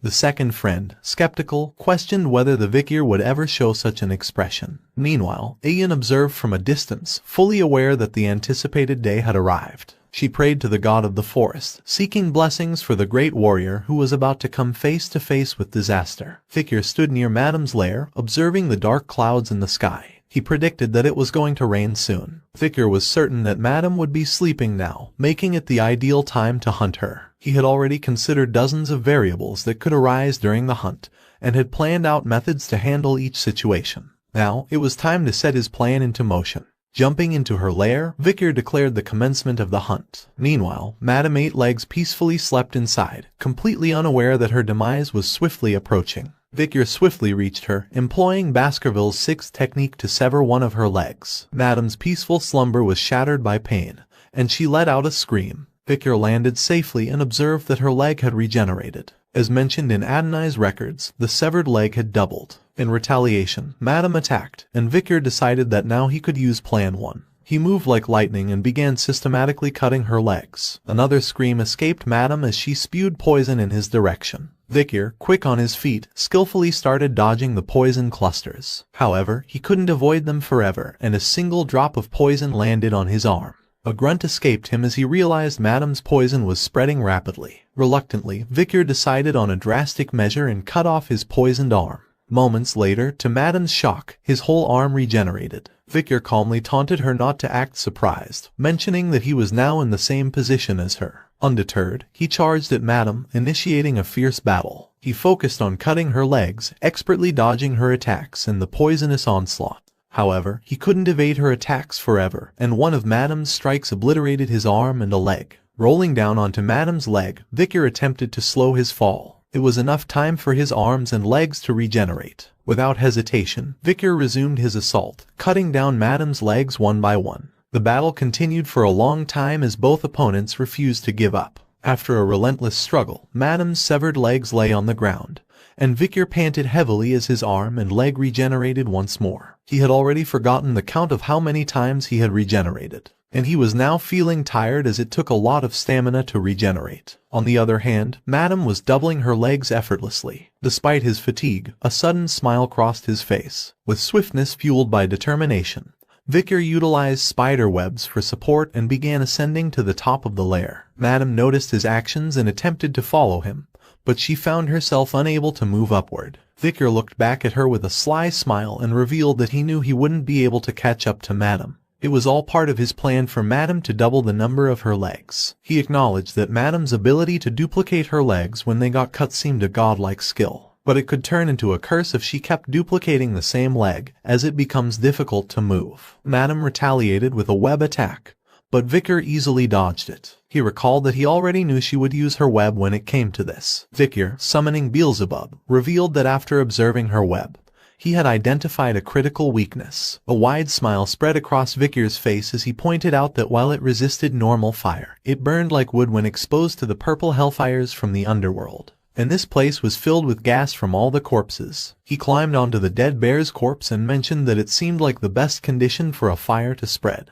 With a sinister smile directed at Madame Eight Legs, Vicar declared that she had stacked up too much karma because she was drunk on power, and now it was time for her to receive that karma. Vicar thrust Beelzebub into the dead bear's head and ignited hellfire, causing a powerful explosion that reverberated through the lair. Some days ago, Vicar stood at his study table, deep in thought. During his practical assessments, he encountered Cerberus, who had been chased from its territory, prompting a question to surface in his mind. He wondered why the tribe members went out of their way to chase away dangerous monsters from the La Rouge et La Noire mountain. But now he knew that the answer was because of expanding territories. The tribe members had been pushed away by Madame all the way to La Rouge et La Noire mountain. And knowing this, he finally understood Madame's hidden intentions. Madame had strategically employed the barbarians in the forest to drive away Cerberus and hellish monsters, distancing herself from her weakness, the dreaded hellfire. Vicar had never expected that her very weakness was concealed right under his nose. With determination, he thrust Beelzebub into the bear's head and unleashed hellfire upon it. The flames spread, triggering a chain reaction that engulfed other bodies. The formidable Madame Eight Legs found itself shrouded in fire, prompting Vicar to declare that it was time for her to take her trophies back. Vicar, having exited the cave,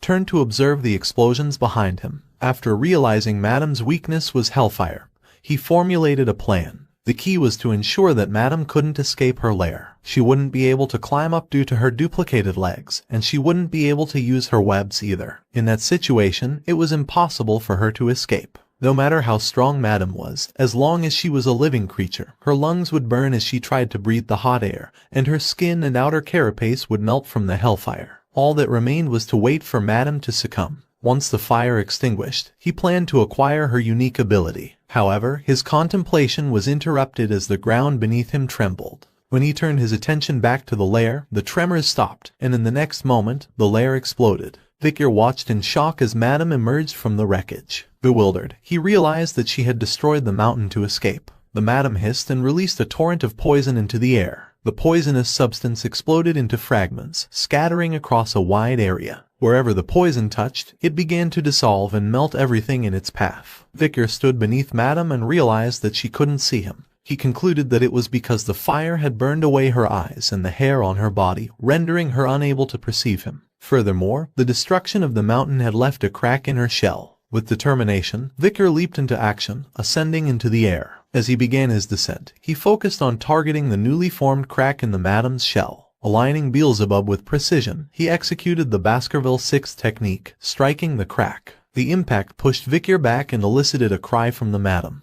Examining the crack, Vicar realized that a single blow might not be enough. Undeterred, he steeled himself for another assault. However, his plans were abruptly halted as the Madame's burnt eyes and skin peeled off. Moments later, they regenerated right in front of his eyes. Vicar was shocked by this unexpected development and had little time to process it as one of the Madame's legs reached him, sending him flying back through the forest. Lying on the ground, Vicar realized that he had made a mistake. He hadn't expected that Madame could molt and regenerate selected parts of her body. Furthermore, both his legs had been blown away, and he sensed that he was regenerating slower than before, causing fatigue. As Madame closed in, Vicar panted heavily, realizing that he had to hurry and get up. Amid his struggle, a familiar voice interrupted his thoughts, questioning the purpose of his fight against such a monster. The voice suggested that he should have already left the dense forest to fulfill his goal. The only thoughts in his mind should have been revenge against Hugo and killing him. An image of his older self from his past life materialized, casting a cold gaze and asserting that his only desire was vengeance. Older Vicar from the past admonished present Vicar, accusing him of growing sluggish and dull since entering the forest. He bellowed a reminder, urging him to recall the seething hatred he harbored for Hugo, and the moment he sliced his throat. Vicar Van Baskerville, the only reason for his existence was to carry out the missions given by his master. No matter what the situation was, the mission was more important than his life. From the moment he was born, that was what he was taught. That was how things were, and that was the only way he felt fulfilled. Or so he believed. When he was beheaded by his master, he realized that his life was futile and vain. Older Vicar revealed his desire to inflict upon Hugo the same despair he endured. He chastised present Vicar for messing up the plan and accused him of ruining everything. He exclaimed that the sole reason for his existence was to kill Hugo and destroy Baskerville. Vicar was confused and began to ponder the essence of his existence. He wondered if there had ever been a moment in his past life when he defied Hugo's will. And he found his answer: there was that one time. Vicar gazed into the forest as he entertained the idea of breaking away from the team. His mind wrestled with the decision, trying to figure out the right choice. Ultimately, Vicar remained rooted behind his comrades, following their lead. He recognized that he had merely followed the path dictated by his chains. After all, he was just another one of Hugo's well-trained bloodhounds. In a moment of defiance, Victor declared his independence, refusing to be shackled any longer by Hugo's commands or his own thirst for vengeance. He declared that he would no longer grant them the right to do anything.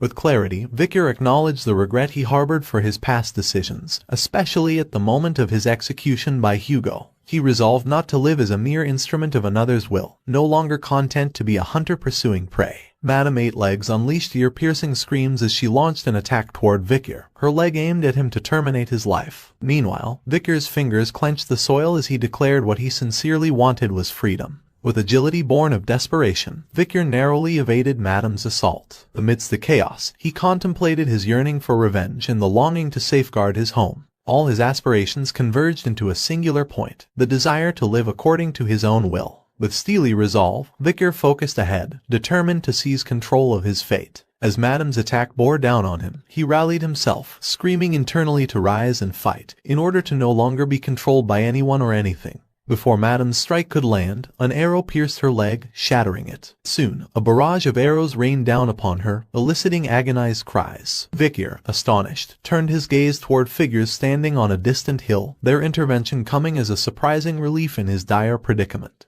On the hill, Ayan and the matriarch stood armed with bows. Ayan's voice echoed fiercely as she defended her husband candidate from Madame Eight-Legs' onslaught. Calling out to Victor, she declared their alliance, ready to fight alongside him. Ayan's command resonated among the Balak warriors, rallying them to support Victor in his struggle against Madame. The air buzzed with anticipation as they readied themselves for battle, united in their determination to aid the hero of the forest. As arrows continued to rain down on Madame, she hissed in frustration. Meanwhile, Victor's legs regenerated, empowering him to climb onto Madame's back. Despite his exasperation at her disregard for his warnings, Victor expressed gratitude to Ayan for her timely intervention, acknowledging that her actions had saved him. Pressing forward, Victor attacked the cracked spot with Beelzebub. However, the resulting blast pushed him back, and he realized that it was not easy to destroy Madame's shell. Undeterred, Victor refused to succumb to despair, resolving to persist in his efforts. With determination burning in his heart, he vowed to continue trying until he found a way to overcome the seemingly insurmountable obstacle. But before he could make his move, Madame went rampant and started stamping her legs on the ground, causing huge explosions. Balak warriors retreated to a safe distance, warning each other of the impending danger. But Ayan recognized the significance of Madame's actions and concluded that Victor had successfully cornered her. She urged her comrades not to falter and to continue fighting.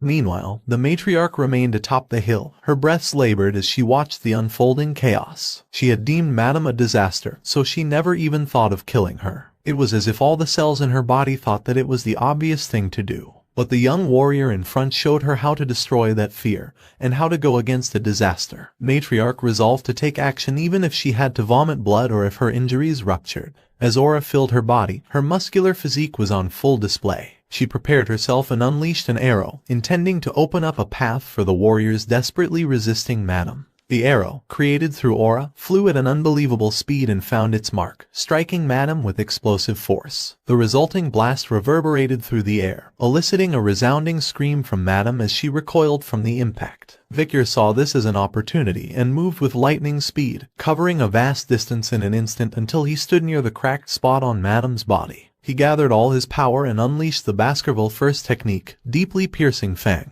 The ferocious attack triggered a colossal explosion, rupturing Madame's shell and creating an opening. Ayan gasped in shock and realized that Victor had entered Madame. But this was merely the beginning of his onslaught. Victor pressed on, employing successive techniques with relentless precision. The second technique, Biting Fang, was swiftly followed by the third technique, Slicing Fang. He seamlessly transitioned into the fourth technique, Tearing Fang, and then unleashed the fifth technique, Shredding Fang. Madame's agonized screams echoed through the air as blood gushed from her mouth, evidence of the internal injuries inflicted by Victor's relentless assault. Burning with power and determination, Victor refused to live the life of a bloodhound led by its shackles. With each strike, the bindings that had restrained him began to shatter. Finally, he broke free, executing the Baskerville Sixth technique, Crushing Fang, delivering a final, decisive blow. Madame unleashed a piercing scream as Victor's relentless onslaught of Baskerville techniques inflicted multiple injuries upon her. Suddenly, her eyes bulged, and Victor burst forth from them, emerging from her body. The Balak warriors, witnessing this surreal event, stood in shock.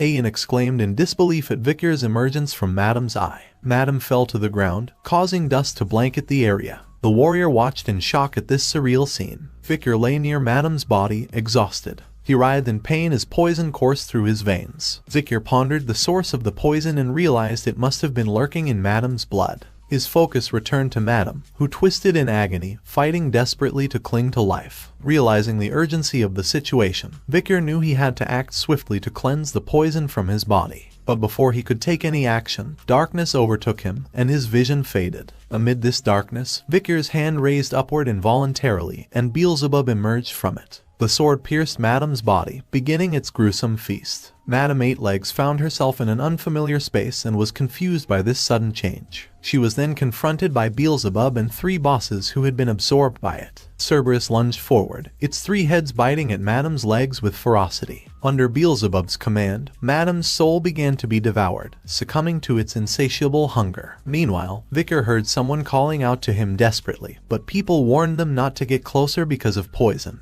However, Ayan pushed towards him urgently, pleading for him to hold on. Yet Victor's eyes closed once more. Moments later, Victor stirred and called out to Ayan in a subdued voice. He opened his eyes, addressing her with a hint of annoyance, urging her to quiet down as her voice was too loud for him to rest. Ayan, teary-eyed, expressed her relief and scolded him gently for worrying her. As the battle against Madame Eightlegs reached its conclusion, Beelzebub emitted a satisfied slurp after devouring her. The 3 abilities it now possessed were Deadly Poison obtained from Madame Eightlegs, Silent Healing obtained from Mashasu, and Regeneration obtained from the Swamp Marsh Salamander. Some days later, the Balak warriors lay sprawled on the ground, intoxicated from the festivities. The matriarch, along with another tribe's chief, sat atop Madame's head, raising their cups in a toast. Victor sighed, observing the revelry around him. He couldn't help but wonder how many days had passed since the festival began. He found that these villagers certainly knew how to enjoy themselves. As Victor approached Bakira, he was greeted with a cheerful expression. He inquired about Bakira's well-being and praised him for overpowering another wolf and finding his partner despite losing a leg. He reassured Bakira that he had avenged him and instructed him to rest now that justice had been served. Reflecting on his own growth, Victor pondered the changes he had experienced since defeating Madame. Although unskilled, he was able to use the 7th technique. He wondered if this was due to the achievement effect he had obtained after killing Madame, or if it was due to his increased understanding of martial arts gained through the life or death experience. Despite acknowledging his progress, Victor admitted that compared to Hugo's 7th technique, his own technique was still imperfect. It remained difficult to challenge Hugo, a skilled swordsman, head-on. Nonetheless, Victor felt that he had grown significantly stronger compared to previous times. Breaking the garland around his neck with determination, Victor declared that since he had accomplished his goal in this place, it was time to return to Baskerville. Some days later, Victor, dressed properly and ready to depart, bid farewell to the village. He expressed gratitude to the matriarch for letting him leave readily. The matriarch, in turn, reassured him that she had no reason to stop him. She emphasized that once he had become part of their family,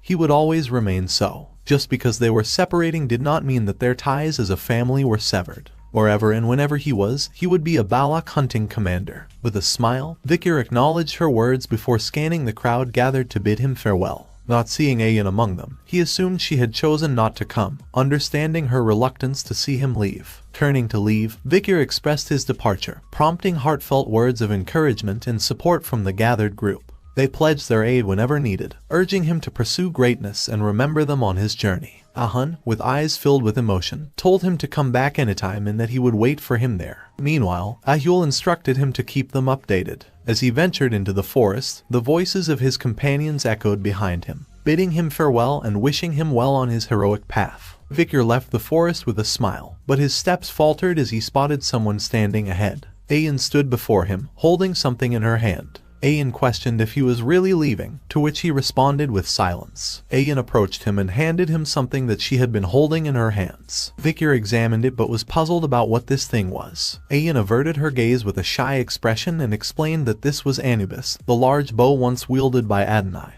which she had adjusted for him to use. Victor wondered if this was why he hadn't seen her for the last few days. Ayan then surprised him once more, placing a choker around his neck. Victor examined it and noted that the choker had a broken chain. Ayan explained that she had crafted it because he kept talking about bloodhounds during his collapse and subsequent sleep. She emphasized that he was not a bloodhound, since no matter what, a bloodhound wouldn't act like he does. She asserted that he was a wolf, and it was odd to see him dragged around by a chain. Victor reflected on her words, touched by her thoughtfulness and understanding. His smile widened at her unexpected gesture of comfort. He began to express his gratitude, but before he could finish, Ayan grasped the chain of the choker, pulling him closer. Their lips met in a tender kiss, enveloping them in a moment of silence and emotion. Finally, after some moments, Ayan released him, and soon tears welled in her eyes. She turned away, walking back toward the village, her voice trembling as she spoke. She mentioned that she had heard it was a customary way to say goodbye in the Empire. Reflecting on their past, she remarked on how Victor had once been weaker than her, but noted his substantial growth since then.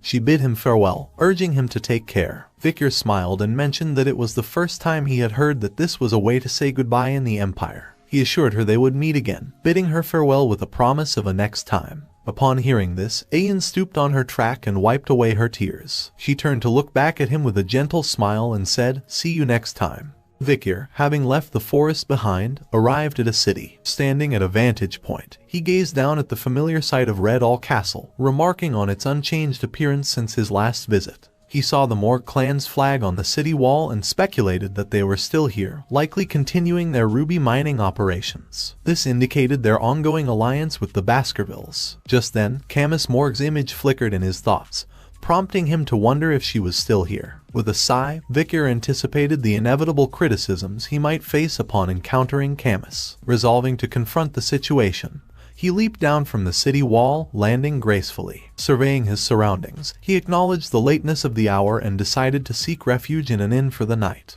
However, his attention was soon captivated by a towering gold statue. Intrigued, Victor questioned the origins of the statue, considering the substantial effort required for its construction and the need for approval from both influential families. He pondered whether Hugo had sanctioned its creation. His musings were interrupted by a guard's stern voice, admonishing him for approaching the hero's statue. The guard issued a stern warning, cautioning him against any attempt to tamper with the gold statue. He advised him not to touch it and to merely observe from afar. Intrigued, Victor turned his attention to the guard and questioned whom he was referring to as a hero. The guard was visibly surprised and asked Victor if he was a foreigner, and really didn't know whose statue it was. His eyes gleamed with admiration as he expressed astonishment at the fact that there were still people within the Empire who didn't know about the hero. And as someone who was there when it happened, the guard found himself unable to hold back. The hero had the power to slay countless barbarians with a mere sword, not to mention his chivalry and fortitude when he plunged into a deadly situation. He saved the weak and beloved daughter of the Morg family, and his sacred sacrifice bought time for the joined forces to escape while he bravely fought against the large monster. Overwhelmed by the emotional resonance of the hero's tale, the guard explained how the Morg family, in gratitude, had carved the gold statue. A realization dawned upon Victor as he connected the dots, his thoughts racing. The guard, in his fervor, exclaimed the hero's name, Victor van Baskerville. Victor, caught off guard, concealed his reaction as a drop of sweat formed on his brow. His earlier suspicions about the story were confirmed, leaving him momentarily stunned by the revelation of his own identity. In a bustling bar elsewhere in the city, Morg's three flowers were indulged in liquor and reminisced about their encounters with Sir Victor. Isis, reflecting on her initial impression of Victor, admitted to being captivated by him from the start, while Middleseas and Losis concurred, acknowledging his undeniable allure. Morg soldiers nearby chuckled at the sisters' infatuation, recognizing their admiration for the legendary figure. Losis confessed to being drawn to Victor's magnetic charm, expressing a desire to draw closer to him,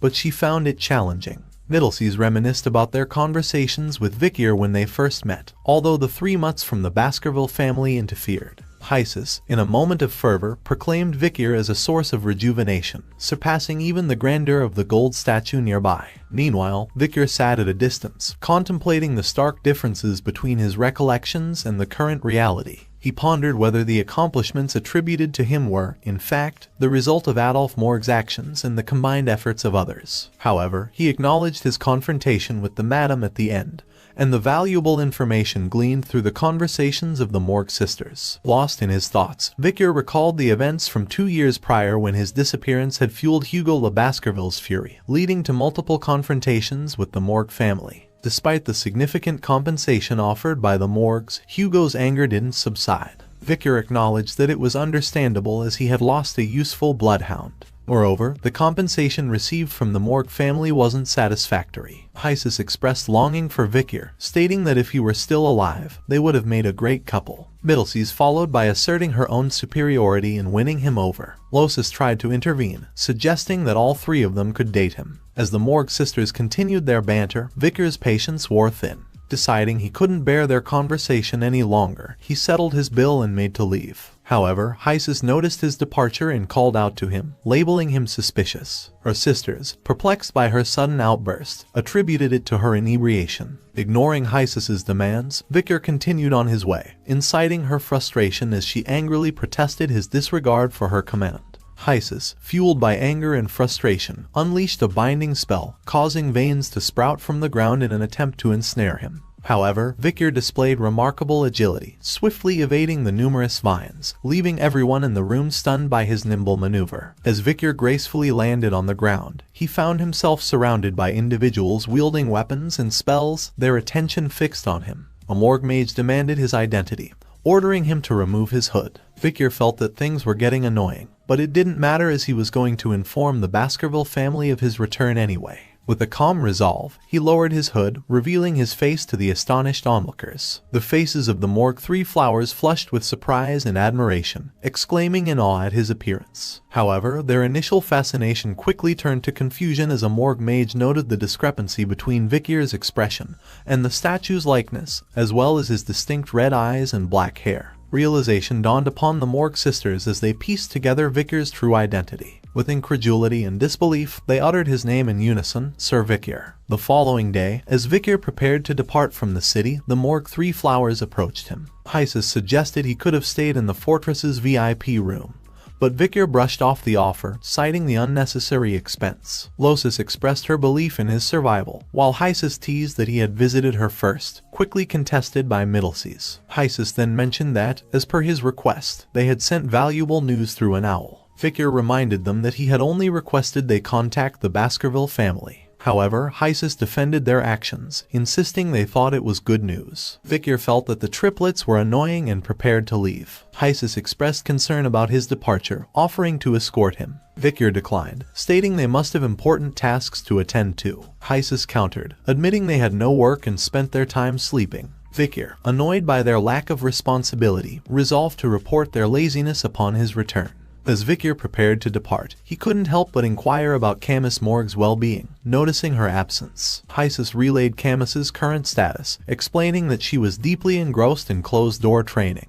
She had suddenly withdrawn from Uncle Adolph's Hall of Light and then entered the Hall of Darkness. She was currently putting all her efforts into magic research. Victor was taken aback upon hearing the mention of the Hall of Darkness. He recalled that before he regressed, Camus Morgue had a bad relationship with Snake, the head of the Hall of Darkness. He wondered if this development was another consequence of the alterations he made to the future. Before leaving, Victor instructed the triplets to inform Camus of his desire to see her, and advised her to leave the Hall of Darkness. The triplets were surprised to see that that was all he had to say, even though Victor was in a relationship with Camus and was seeing her for the first time in 2 years. The news of the return of the hero of Red Owl Mountain spread rapidly throughout the Empire, eliciting various reactions from those who heard it. Chihuahua shed tears of happiness upon reading the letter, while Cindy Windy wore a smile. Adolph Morgue remained stoic as he absorbed the information. In the Baskerville estate, an informant burst into the Patriarch's chamber, bearing urgent news. Hugo's fiery gaze burned with intensity as he interrogated the informant regarding the news' veracity. Before long, the word had spread like wildfire. Victor Van Baskerville had returned.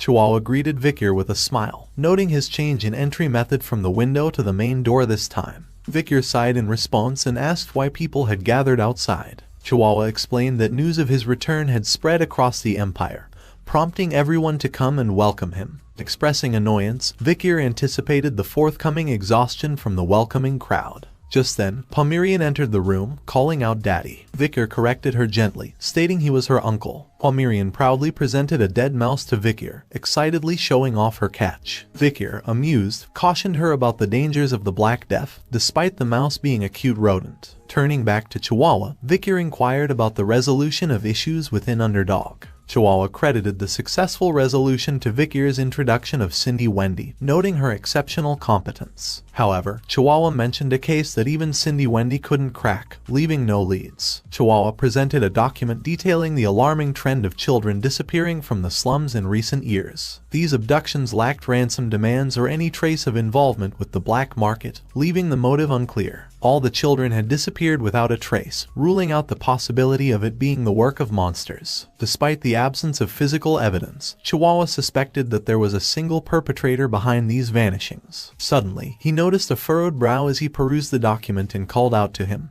puzzled by his reaction. Vicar, lost in thought, drew parallels between this children's disappearance case of Underdog City and the one he was once framed for. However, he remembered that it happened several years later. He contemplated a potential connection but was interrupted by Pomerian's excited exclamation. Pomerian drew their attention to the previously deceased mouse, now miraculously alive. Vicar and Chihuahua were both left astonished. Vicar questioned her, wondering if she had brought the mouse back to life. Pomerian gleefully admitted to doing so. Vicar speculated about the possibility of Pomerian's act being a form of voodooism, tapping into mana from another dimension. He queried her about when she discovered this ability. Pomerian nervously counted on her fingers, revealing that it had been a few nights prior, and that she had learned by observing the tribe's people. Vicar's thoughts raced as he pondered the implications of her newfound abilities, particularly if they involved acquiring black and evil spirit magic. In the Baskerville and Morgue families, renowned for their genius, children needed to be at least 8 years old to wield magic.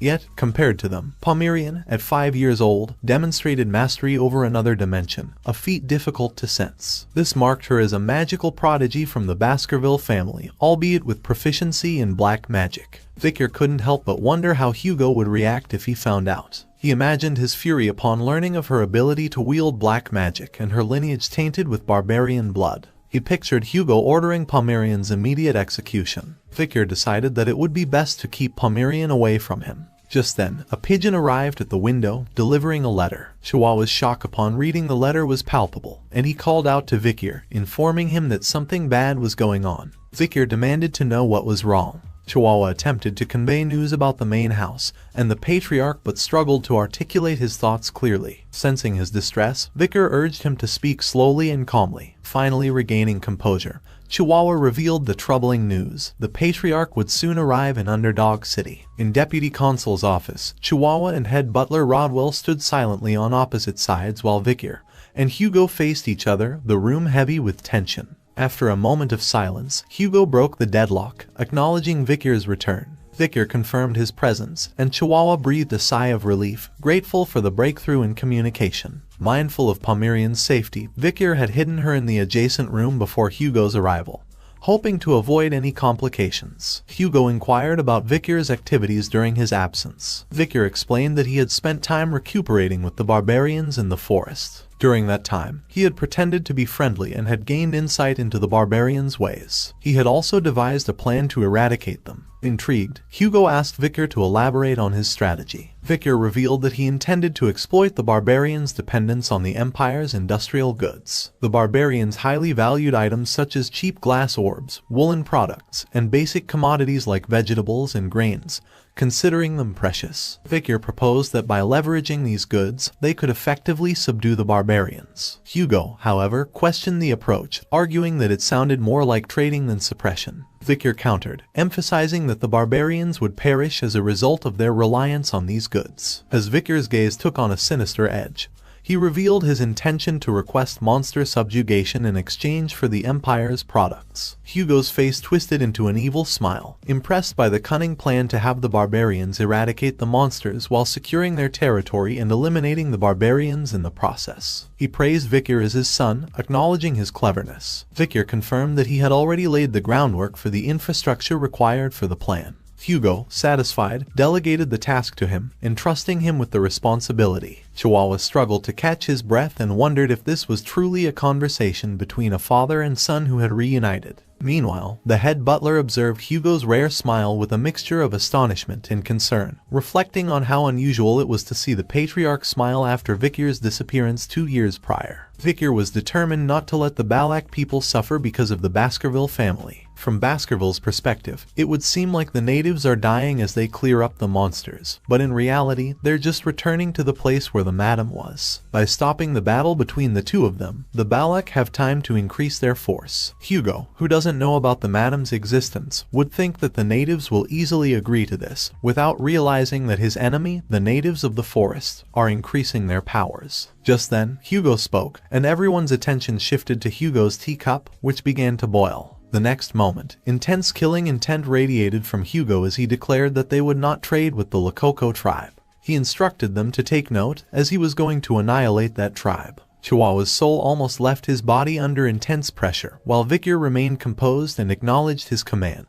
Internally, he wondered if Hugo still held a grudge against the Lakoko tribe, which was one more reason why he should not let Pomerane meet him. Hugo calmed down and expressed regret that all he had been doing after meeting his son after a long time was blabbering bad things about the barbarians. He urged Vikir not to go overboard on the front line again. After he had saved Morg's daughter and gone missing, they had been able to obtain great diplomatic benefits from Morgs. When the imperial family heard about this moving story, they had to think highly of the Baskerville Knights. However, for a father who had lost his son, all that was meaningless. Obtaining things in exchange for losing a child was worthless. So, he advised Vikir not to overdo it from now on. Vikir, however, perceived Hugo's words as mere pretense. He recalled the night before his regression when he escaped after being framed. He remembered the feeling of being stabbed in the back and the cold stares from the bloodhounds with whom he had shared joys and sorrows. At that moment, he realized he had been abandoned by his master. Vikir's thoughts churned with unresolved emotions as he lamented the fact that he wasn't even given a chance to explain himself. He vowed not to let Hugo's pretense dull his resolve. As lightning cracked in the sky, Vikir expressed gratitude to his father for his concern. Suddenly, the room's door swung open,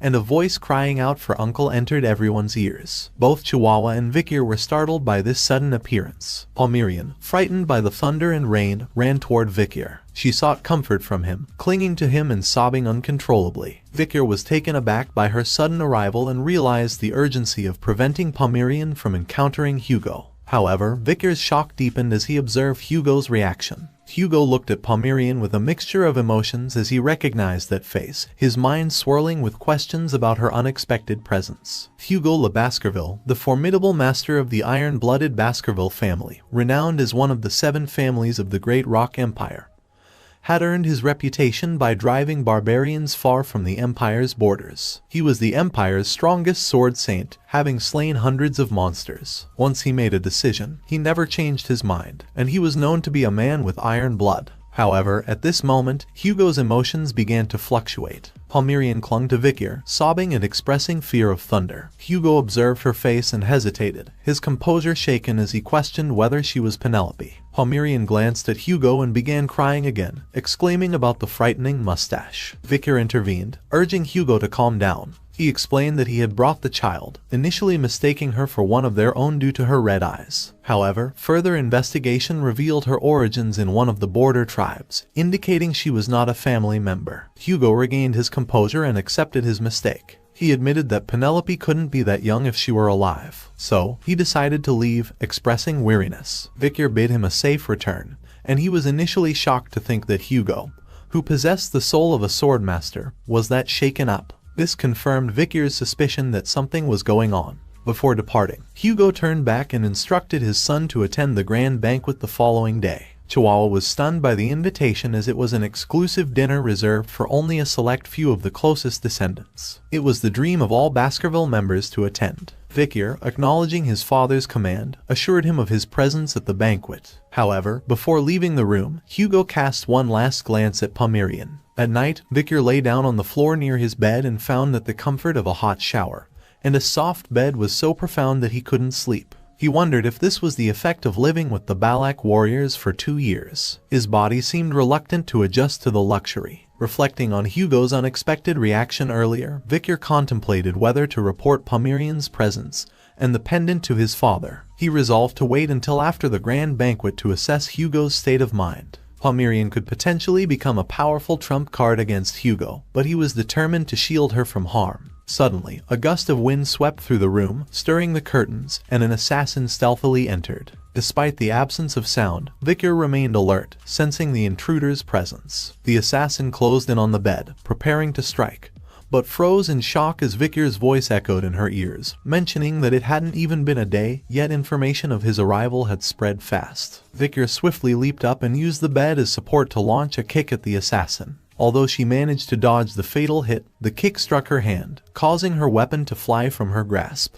Without hesitation, Victor moved to end the confrontation, but the assassin pleaded for him to wait and confessed that it was all just a joke. Fixing her with a cold stare, Victor recognized her identity and cautioned her to seek an audience next time, as he might have mistakenly killed her just now. The assassin remarked on his peculiar habit of disguising his pillow as himself and sleeping on the floor, noting that he hadn't changed despite returning from the dead. The assassin removed her mask, revealing none other than Cindy Wendy. She addressed Victor by name, acknowledging that it had been a long time since they had seen each other. Despite Victor's distress and urging her not to make a scene, she ignored his remark. Cindy continued mentioning how he had sent Secretary Chihuahua after her, and she asked if he knew that she wouldn't take the $10 billion.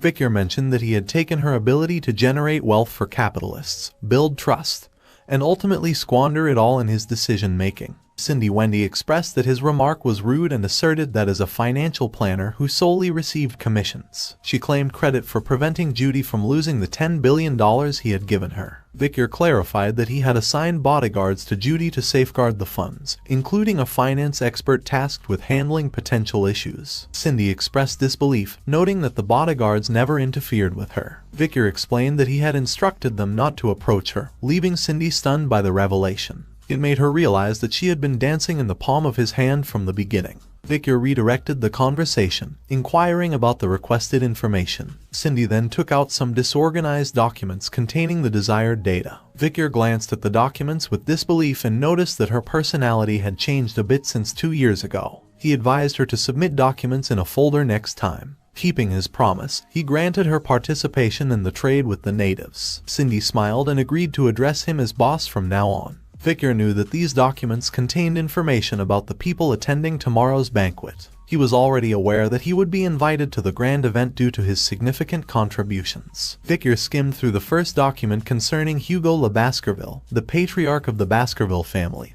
holding the title of Marquis and boasting the prestigious rank of Swordmaster. However, he found no need to delve further into information regarding Hugo. Turning his attention to the second document, Victor discovered the list of attendees. Among them were Bastontrier Le Baskerville, a commander of the Pitbull Order and a senator holding the status of Count, renowned for being the highest-ranked graduator in military prowess. Additionally, there was Great Dane Le Baskerville, another commander of the Mastiff Order and senator, also holding the title of Count, with similar military prestige. Notably, both were half-brothers of Hugo Le Baskerville, with differing dispositions. Victor was surprised to see that both of them were attending the banquet, as they don't usually participate in internal house events, so he began to question their sudden presence there. Cindy Wendy suggested they might be trying to meet the young legend of the Baskerville clan who had returned from the dead, perhaps to recruit him into their own orders. Contemplating the implications, Victor anticipated a tiring day ahead. He perused the next document detailing Osiris Le Baskerville's attendance. Osiris held the rank of Viscount and was Hugo's eldest son,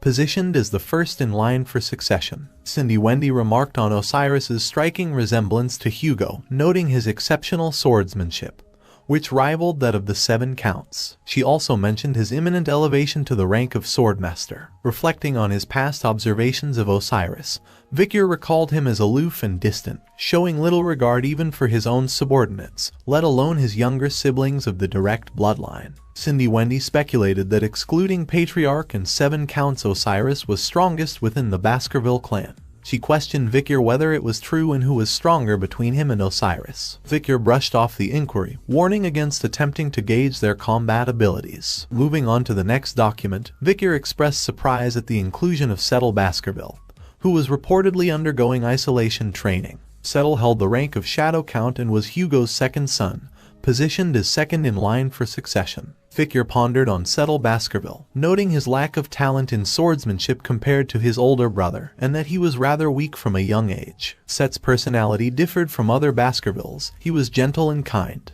When he was younger, he was persecuted by Hugo for his weakness. Vicar recalled the time when the bloodhounds, who were dying and thought of his trash, Set was the only one who cried for them. He was the only person Vicar respected in the Baskerville family. As he examined the next documents, Vicar slammed them down on the table, surprising Cindy Wendy. She questioned why he was only briefly looking at them when she had invested effort into investigating. Vicar responded cryptically, mentioning that he knew the individuals mentioned very well. A sly smile covered Vicar's face as he anticipated the intriguing events that would unfold at tomorrow's grand banquet. Vicar arrived outside the banquet hall, pausing for a moment before pushing open the door. Inside, he found all the participants already seated at the dining table. Asserting his presence, Vicar announced himself as Vicar Van Baskerville, attending the grand banquet as per the Patriarch's orders. All eyes turned towards him as he spoke. After a brief acknowledgement, Vicar bowed and expressed gratitude for the invitation. Hugo, with his luminous gaze, welcomed him and invited him to take a seat. As the banquet commenced, the guests began partaking in their meals, enveloping the room in silence. The tranquility was broken by the commander of the Pitbull Order, Boston Terrier Le Baskerville,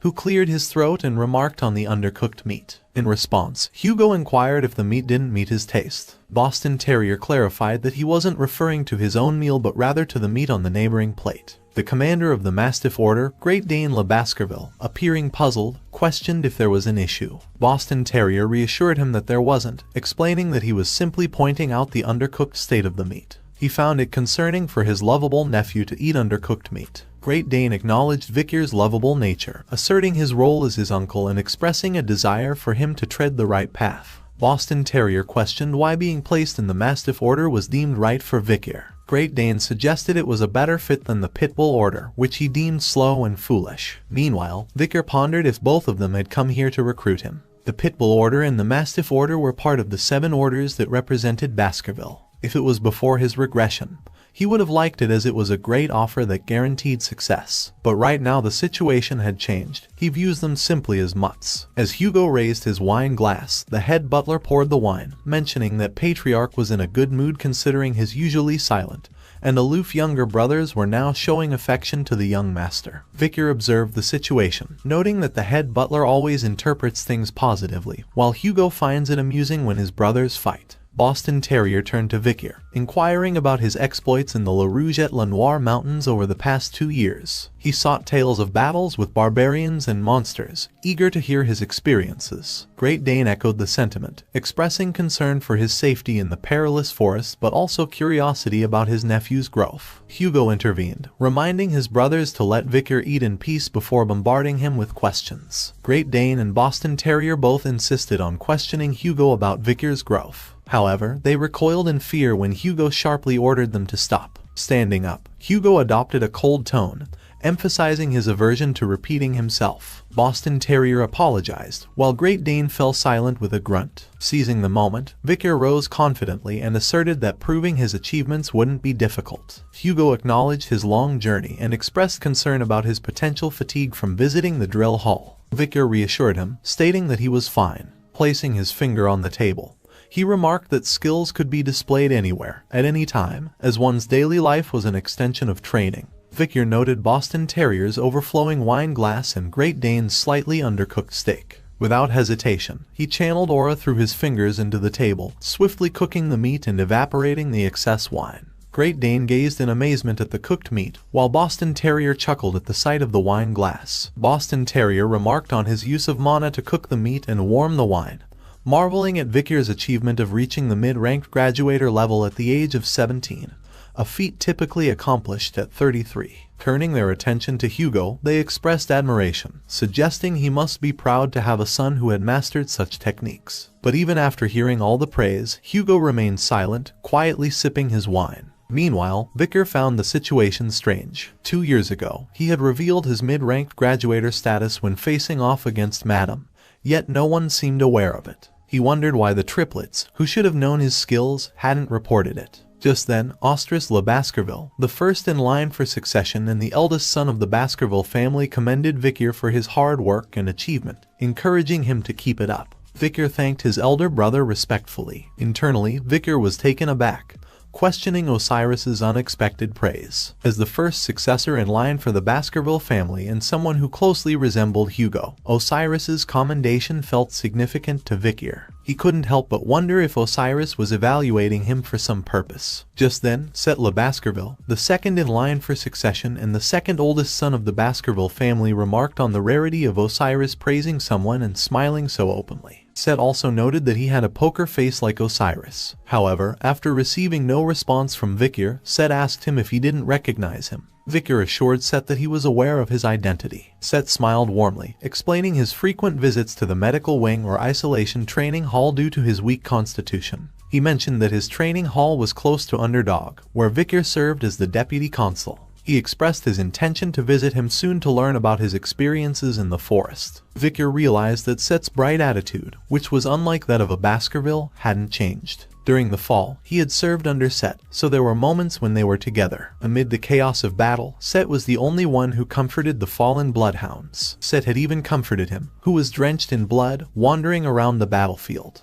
Even when he was wrongly accused, Set stood by him and defended him until the end. Set's warm acknowledgement brought a sense of relief to him, and for Vicar, he was the only person he had wished to see at this banquet. However, the next moment, there was a sudden shift in Vicar's expression. He had detected a disgusting stench inside the hall for some time now. This horrific scent, one that only he who was there during the fall would know, the stench of demons. He knew there was a demon hiding among them. Vicar's mind raced as he surveyed the banquet attendees, searching for the source of this disgusting stench. His gaze darted from one person to another, his thoughts consumed by the unsettling presence among them. Vicar closed his eyes momentarily, then refocused his attention on someone. His gaze locked onto Set, who seemed enveloped in demonic energy. Set smiled upon noticing Vicar's stare and casually inquired if there was something Vicar needed from him. Vicar observed Set closely, noting his efforts to lighten the mood with small talk and engaging with the servants. Set's familiar demeanor stirred memories of their past interactions, yet Vicar couldn't shake off the unsettling aura of demonic presence emanating from him. Set looked at Vicar and spoke warmly about his recent appointment as deputy consul of Underdog City. He mentioned that citizens who admired Vicar had even protested for him to take over permanently. Set expressed eagerness to collaborate with Vicar upon his return as consul. After a moment of silence, Vicar raised his wine glass in acknowledgement, masking his suspicions. Set cheered, expressing his reliance on Vicar's support. Just then, Vicar noticed that he couldn't see Set's reflection in the glass. A chilling thought crept into his mind. Could it be that Set was already dead, and his body was now possessed by a demon? Despite the urge to disclose his suspicions in front of everyone present, Vicar reasoned that it wasn't the opportune moment. If he did so, he would be asked to provide proper evidence. Therefore, he resolved to gather evidence before taking any action. Set, maintaining his smile, queried Vicar about which order he was going to join. Meanwhile, Vicar was trying his best to endure the suffocating smell. Set continued and reminisced about his admiration for the Doberman Order's uniform during his youth. But just then, Ostris interrupted and urged him to focus on finishing his meal rather than indulging in idle chatter. Set was taken aback by Ostris' sudden intervention and looked at him in confusion. On the other hand, Vicar felt grateful for the interruption and silently thanked Ostris for freeing him from the unsettling smell. Hugo then directed the conversation towards Vicar, inquiring about his satisfaction with the meal and inviting him to the main house for a discussion. Though surprised by the abrupt invitation, Vicar agreed to comply. After dinner, Vicar strolled beneath the moonlight, releasing a sigh of relief. He reflected on the arduous 5-hour dinner spent with the peculiar company. He also recalled that the official papers for Academy entrance had arrived. So, he guessed that it might be the reason behind Hugo's invitation. Suddenly, a shadowy figure materialized behind Vicar atop the castle wall, launching a surprise attack from behind. Vicar recognized the assailant's technique as the Baskerville 6 technique and wondered if he should overpower the attack. After some thought, he concluded that since his revealed skill level was at a mid-grade level, he should not display power beyond that. Utilizing the Baskerville 4th technique, Vicar intercepted the attack, intending to absorb the remaining force with the River Styx's blessing and his own aura. However, to his astonishment, his counterattack overwhelmed and dispersed the incoming assault, surprising even himself. Boston Terrier chuckled, impressed by Vicar's resilience despite the 2-tier difference in their techniques. As he leaped down from the castle wall,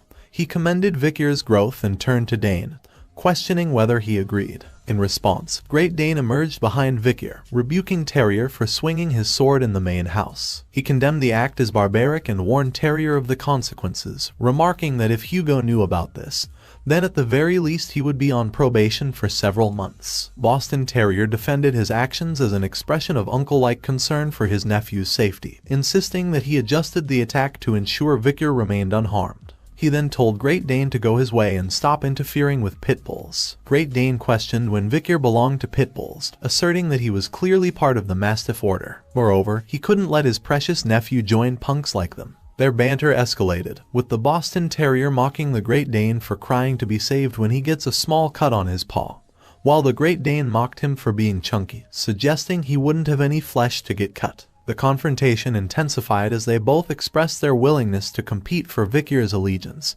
each claiming to do so for his well-being. Meanwhile, Vikir, feeling annoyed by the squabble, made his exit, finding their bickering bothersome. Reflecting on the earlier attack, he felt that it wasn't that strong. Despite facing the 7th count's strongest attack, the highest grade graduator's Baskerville 6th technique, he remained confident in his abilities. He was also the highest grade graduator, but he knew the 7th technique, and with the addition of the River Styx's blessing and the demonic sword Beelzebub, he mused that he could easily contend with at least 1 count, but he soon changed his thought and felt that he could go against 2 now. His thoughts were interrupted as he found himself face to face with the Baskerville triplets. The triplets poised their hands on their swords, ready to draw them from their sheaths. Vikir felt a surge of anger at their audacity, even after knowing the difference between their powers. Now, he had only one choice left, and it was to kill the bloodhound who bared their teeth without knowing their place. However, his fury dissolved into confusion as the triplets unexpectedly knelt before him, placing the tips of their swords at their feet. Vikir recognized the gesture as the pledge, a position of vulnerability where a single press could result in the sword piercing their own foot, a symbolic act of placing their lives in another's hands. Perplexed by their actions, Vikir questioned their intentions. In unison, the triplets expressed their desire to repay a debt. Hyboro recounted his fear of Vikir after an attack when he was 9. Middleborough acknowledged Vikir's prowess during the hunt for Cerberus, and Lowborough admired Vikir's feat in slaying the troll. The Baskerville triplets recounted their admiration for Vikir when he went against the giant forest monster. That day, after they barely escaped with their lives, the 3 of them decided that they would become the 3 spears of Vikir van Baskerville from that day onwards. They pleaded with Vikir to become their master, whom they, the Bloodhounds, would serve forever. Vikir recalled that before his regression, these 3 had captured him when he had run away after being framed. The triplets were also known as Hugo's 3 Spears, and Vikir knew they were merely bloodhounds carrying out their orders. Despite this knowledge, his feelings hadn't dissipated. Walking past them, Vikir stated that he didn't need things like pledges, and since he was tired, he decided to postpone this for the next time. Secretly, he resolved to exploit their loyalty to his advantage. Before departing, Vikir emphasized the necessity of discretion regarding their association and future plans, to which the triplets eagerly agreed, their faces lighting up with smiles of anticipation. Vikir's mind raced as he pondered Set's body being taken over by demons, a variable he hadn't anticipated. He resolved to ask Cindy Wendy to swiftly investigate the matter, determined to eliminate the demon no matter the cost. However, before he could proceed with his plan, there was a pressing matter he needed to address. In Hugo's office, the head butler's face was drenched in cold sweat, his expression one of shock and apprehension. Hugo's voice cut through the tense atmosphere, icy and demanding, as he questioned Vikir to repeat his words. Maintaining his composure, Vikir calmly mentioned the late Miss Roxana, Hugo's first wife, and the daughter born from Hugo and Roxana. Vikir sought information about their daughter, Penelope. Hugo's anger flared at the mention of Penelope's name, demanding to know how Vikir was aware of her existence. Unfazed by Hugo's reaction, Vikir remained composed, recognizing that this was just the opening act of his revenge. A few minutes ago, in the Patriarch's office, Hugo handed Vikir a document and conveyed that they had received a notice from the Academy, reminding Vikir of their previous agreement to enter the institution. Vikir glanced at the notice for the students of the Colosseo Class 20, realizing that his intuition about the reason why Hugo had summoned him was correct. Academy Colosseo was the largest educational institution facilitated by the Grand Empire Rock. Graduation from the Academy meant that one would start an elite course at the Imperial Palace or even higher. Before his regression, Vikir had attended the Academy as the triplets' servant. Back then, he had numerous scars on his face and a limp. He was scorned by the nobles from the Academy. But these bad memories didn't bother him now. Hugo inquired whether Victor would be okay with the triplets he had asked for and if there were any others he wished to take along. Before addressing his question, Victor sought clarification about a letter Hugo had received 2 years prior regarding his disappearance. The letter stated that Hugo would obtain a significant benefit from the Mork family, and that Victor would also be given a reward. Confirming Victor's query, Hugo asked if there was something specific he desired as his reward.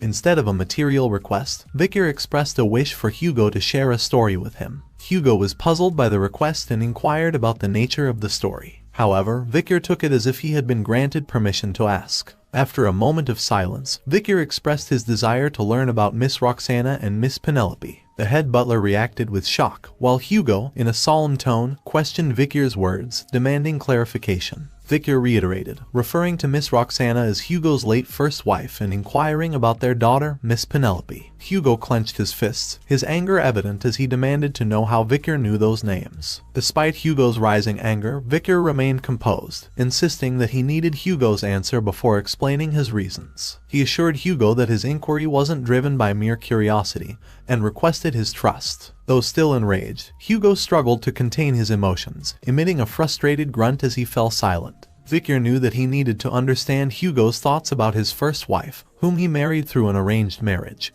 and his eldest daughter who had been abducted by barbarians. This was all crucial information necessary to reveal Pomerian's existence to Hugo. He recalled a fantastical tale Butler Barrymore had shared with him. The head butler had mentioned that Hugo used to be an affectionate family man. He had loved his first wife, Miss Roxana, very much, although she had passed away due to an illness. However, Victor acknowledged that he couldn't let Hugo meet Pomerian solely relying on hearsay. He needed to verify the truth for himself. Just then, Hugo, who had remained silent for some time, spoke with a hint of pain in his voice, revealing that Roxana was his only darling, whom he had loved with all his heart, and Penelope was his most precious treasure. Victor was taken aback and wore a confused expression, his mind swirling with disbelief after hearing the word darling from Hugo's mouth. Continuing, Hugo disclosed that his relationship with Roxana wasn't an arranged marriage, and she was a commoner with nothing to her name. He still clearly remembered the day they first met, and it was love at first sight. Victor observed Hugo's narrative, recognizing that he was starting from the first time he met her. Hugo delved further, explaining that their love was very difficult. Roxana tried to distance herself from him because of her humble background, but he abandoned everything and went with her. For her, he was willing to throw away everything, not only his physical body but also his soul. Victor expressed gratitude for Hugo's openness and attempted to transition to the next topic. However, lost in his memories, Hugo continued his tale. He recounted how their love was tested when the Baskerville family sent pursuers to capture them while they were on the run. For the sake of protecting her, Hugo fought with his life and navigated the thorny path where their love was not blessed by anyone. Despite the trials, they persevered, fueled by their mutual love for each other. Eventually, they overcame familial objections and got married, marking the beginning of their challenging yet enduring journey together. Through their love, Penelope was born. He wanted to protect this happiness that he had obtained through struggle. However, Roxana's health rapidly declined after giving birth, and she passed away, leaving young Penelope behind. Thankfully, Penelope grew up to be a bright and charming child. She inherited her father's astute mentality and Roxana's loving heart, receiving affection from the entire Baskerville family. Hugo's expression shifted to anger as he recalled Penelope's abduction by the Lakoko tribe while she was out for a walk. To this day, he still couldn't figure out how those barbarians had entered the middle of Baskerville territory and kidnapped his daughter without a trace. Victor pieced together Hugo's motivations, understanding that Hugo used Penelope's disappearance as justification to expand the Empire's reach, seeking both to locate her and subdue the barbarians. Hugo must have felt that doing this alone was difficult, so he increased the number of his wives through arranged marriages and started to mass-produce offspring. Decades later, although stationed at the border, he created a powerful family that no one could look down on. That was how the Iron-Blooded Baskerville family was born. To everyone, it would seem like Hugo's cold-bloodedness to restore the family and the Empire's glory. But behind his calculated actions lay the pain of losing the family he cherished dearly. However, Victor remained unmoved by Hugo's tragic backstory. He recognized that all villains had tragic pasts, but the evil deeds they committed are all that remain. In his view, Hugo was a heartless human who mass-produced offspring and sent them to the battlefield. Despite his hatred toward Hugo, He could understand just how precious Roxana and Penelope were to him. Hugo stared at him with a cold gaze, saying that he was done with the story, and now it was his turn to tell him the reason behind his inquiry. Victor retrieved a pendant from his pocket and placed it before Hugo, asking him to take a look at it. Hugo examined it and immediately recognized it as the one he had crafted for Roxana, and Penelope was wearing it last. His emotions fluctuated when he opened the locket to find a picture of himself, Roxana, and Penelope inside. Victor posed a question that stunned Hugo. If Penelope's successor was alive, what would he do? Confused, Hugo pressed for clarification as Victor moved towards the door, revealing that Miss Penelope's daughter, hence Hugo's granddaughter, was indeed alive. Before Hugo could fully process this revelation, Pomeranian burst into the room, grasping Victor's hand and addressing him as uncle. Hugo was struck by shock, remembering that she was the child he had seen in Underdog City. Victor confessed that he had lied to Hugo and revealed that while he was in the forest, he had encountered a child in the Lakoko tribe's territory. The child referred to the person who gave her the pendant as mommy. Shocked, Hugo looked at the picture and the pendant and then at Pomeranian, his hand trembling with emotion. Victor observed Hugo's reaction and wished him to be confused. Pomeranian was a child whose blood was mixed with someone Hugo loved and something he despised. Victor wondered if Hugo would be able to keep his composure in front of Pomeranian. As Hugo approached Pomeranian, his demeanor turned cold, and he questioned if this meant that she was born from his daughter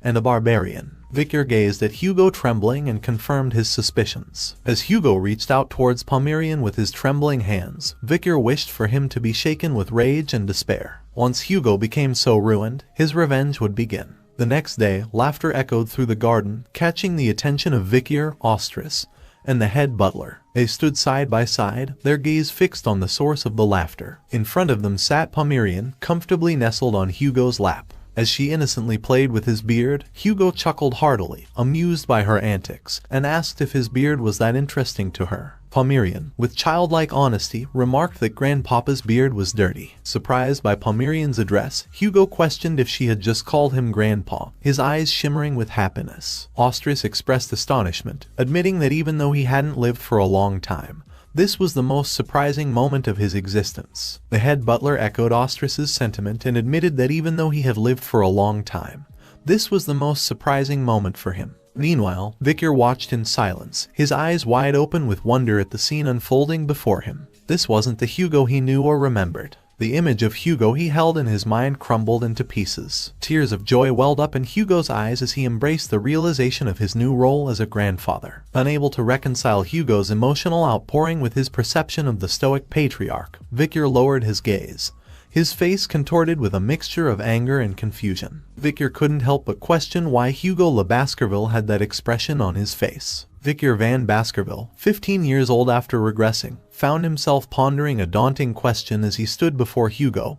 Could he assassinate him? Yet, the resolute answer that surfaced within him was impossible. When one reaches the level of Swordmaster, their mind becomes unwavering, making it nearly impossible to find an opening even in Hugo's everyday life. Resigned to this reality, Victor abandoned the notion of assassinating Hugo, and, after many years, stumbled upon Pomeranian. As the daughter of Penelope, whom Hugo cherished deeply, the mere thought of meeting Pomeranian stirred a wave of emotions within him, knowing it could potentially affect the Swordmaster. With refined swordsmanship, the assistance of Beelzebub, and the Madame's poison, the possibility of assassinating Hugo grew with each passing day, and today was meant to be the pivotal moment for Hugo's demise. However, as Victor gazed upon Hugo's face, aglow with joy, confusion seized him. Why was Hugo laughing as though he were happy? He couldn't fathom it. Why was Hugo not bewildered? Yesterday, when he revealed Pomeranian's identity, Hugo approached her and extended his hand toward her while asking Victor if she was truly Penelope's child.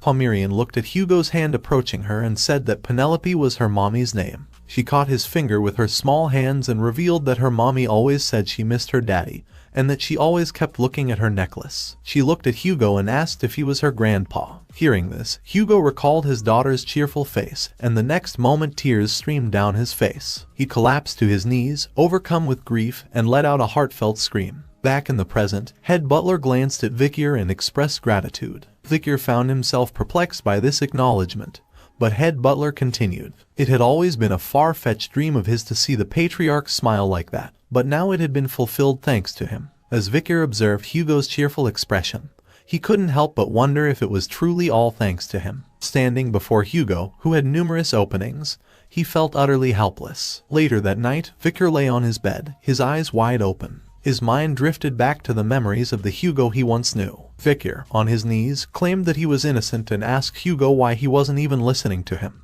He asked if Hugo was really going to put the blame for Baskerville's sins on him. However, Hugo remained indifferent and stated that he didn't want to listen to a sinner. He accused him of not only communicating with demons in secret but even going as far as kidnapping innocent children and offering them to demons. Victor tried to deny these accusations, but a swift stroke of Hugo's sword ultimately silenced him by severing his tongue. With a cold gaze, Hugo admonished him, forbidding him to speak with his filthy tongue, branding him as nothing more than trash. Victor's mind swirled with conflicting emotions as he recalled Hugo as the man who had condemned him to a life of sin and ultimately executed him. Yet, he found himself hesitating to exact revenge. Just then, Cindy Wendy entered the room through the window, commenting that it was rare to see such a lethargic expression on his face. She then questioned why he was lying in bed when he was the one who had called her. Victor remained silent for a moment and then asked why she had come here. Cindy Wendy slammed documents on his face and remarked that she had brought the results of her investigation into Setla Baskerville. She detailed her findings. Setla Baskerville had sponsored numerous orphanages under a fake identity, assuming responsibility for the adoption process. However, there was no information available regarding the individuals who adopted the children,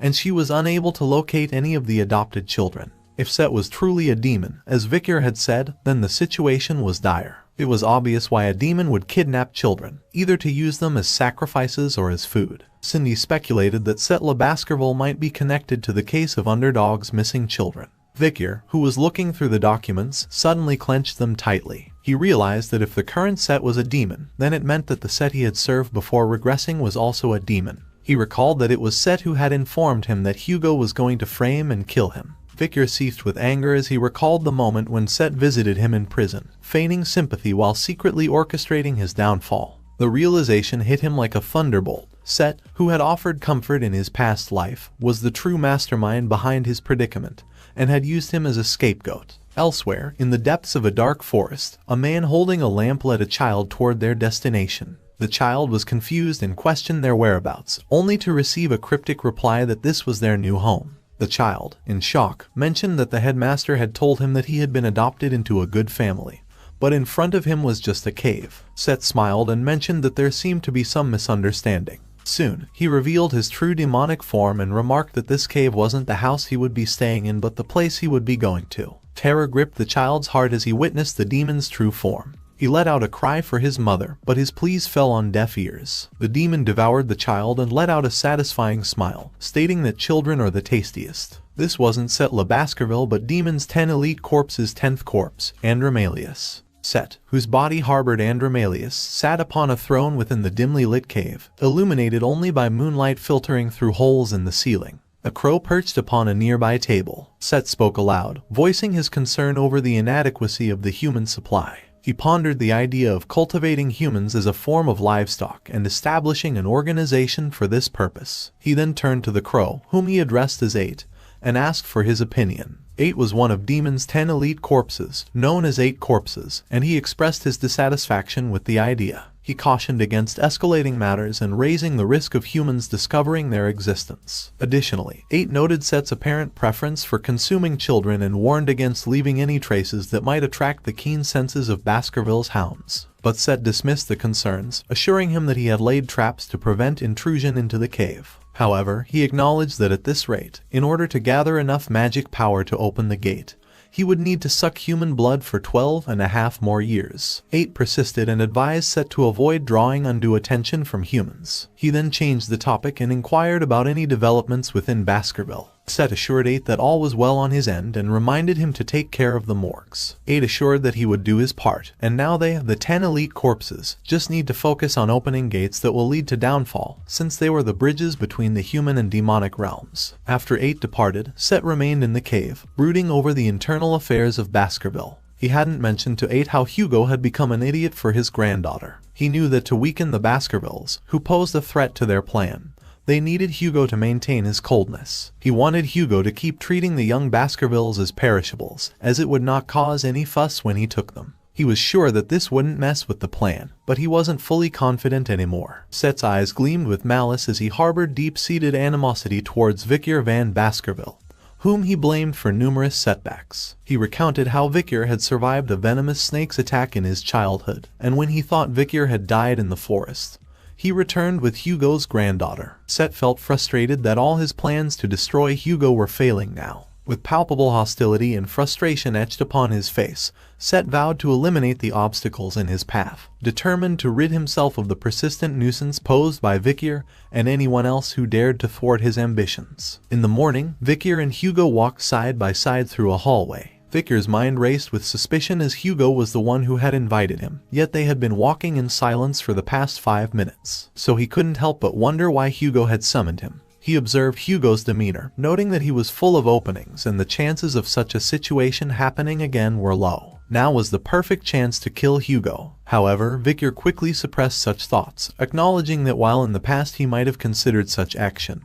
he now recognized it wasn't feasible. Just then, Hugo spoke and admitted that he knew Vicar hated him. Vicar was taken aback and wondered if Hugo had sensed his murderous intent. Hugo confessed that he was a father who referred to his sons as bloodhounds and put them in dangerous situations. This was why he always thought that his sons despised him. He had been cruel to Vicar since he was young, even though he did everything well, so his hatred toward him was his burden to bear. All of this stemmed from his vengeance toward the barbarians. It was his carelessness to only know how to live by displaying his anger. Vicar's cautiousness grew. He knew that there was no way Hugo would talk badly about himself, so he guessed that he was trying to test him. But the next moment, Vicar was left speechless when Hugo bowed in apology and thanked him. He had heard from Pomeranian that Penelope was happy till the end. After learning that his daughter wasn't unhappy in her final moments, his heavy heart lifted a little. He felt as though he had been saved. Grateful for Vicar's role in bringing Pomeranian to him, Hugo expressed his indebtedness, offering Vicar anything as a token of gratitude,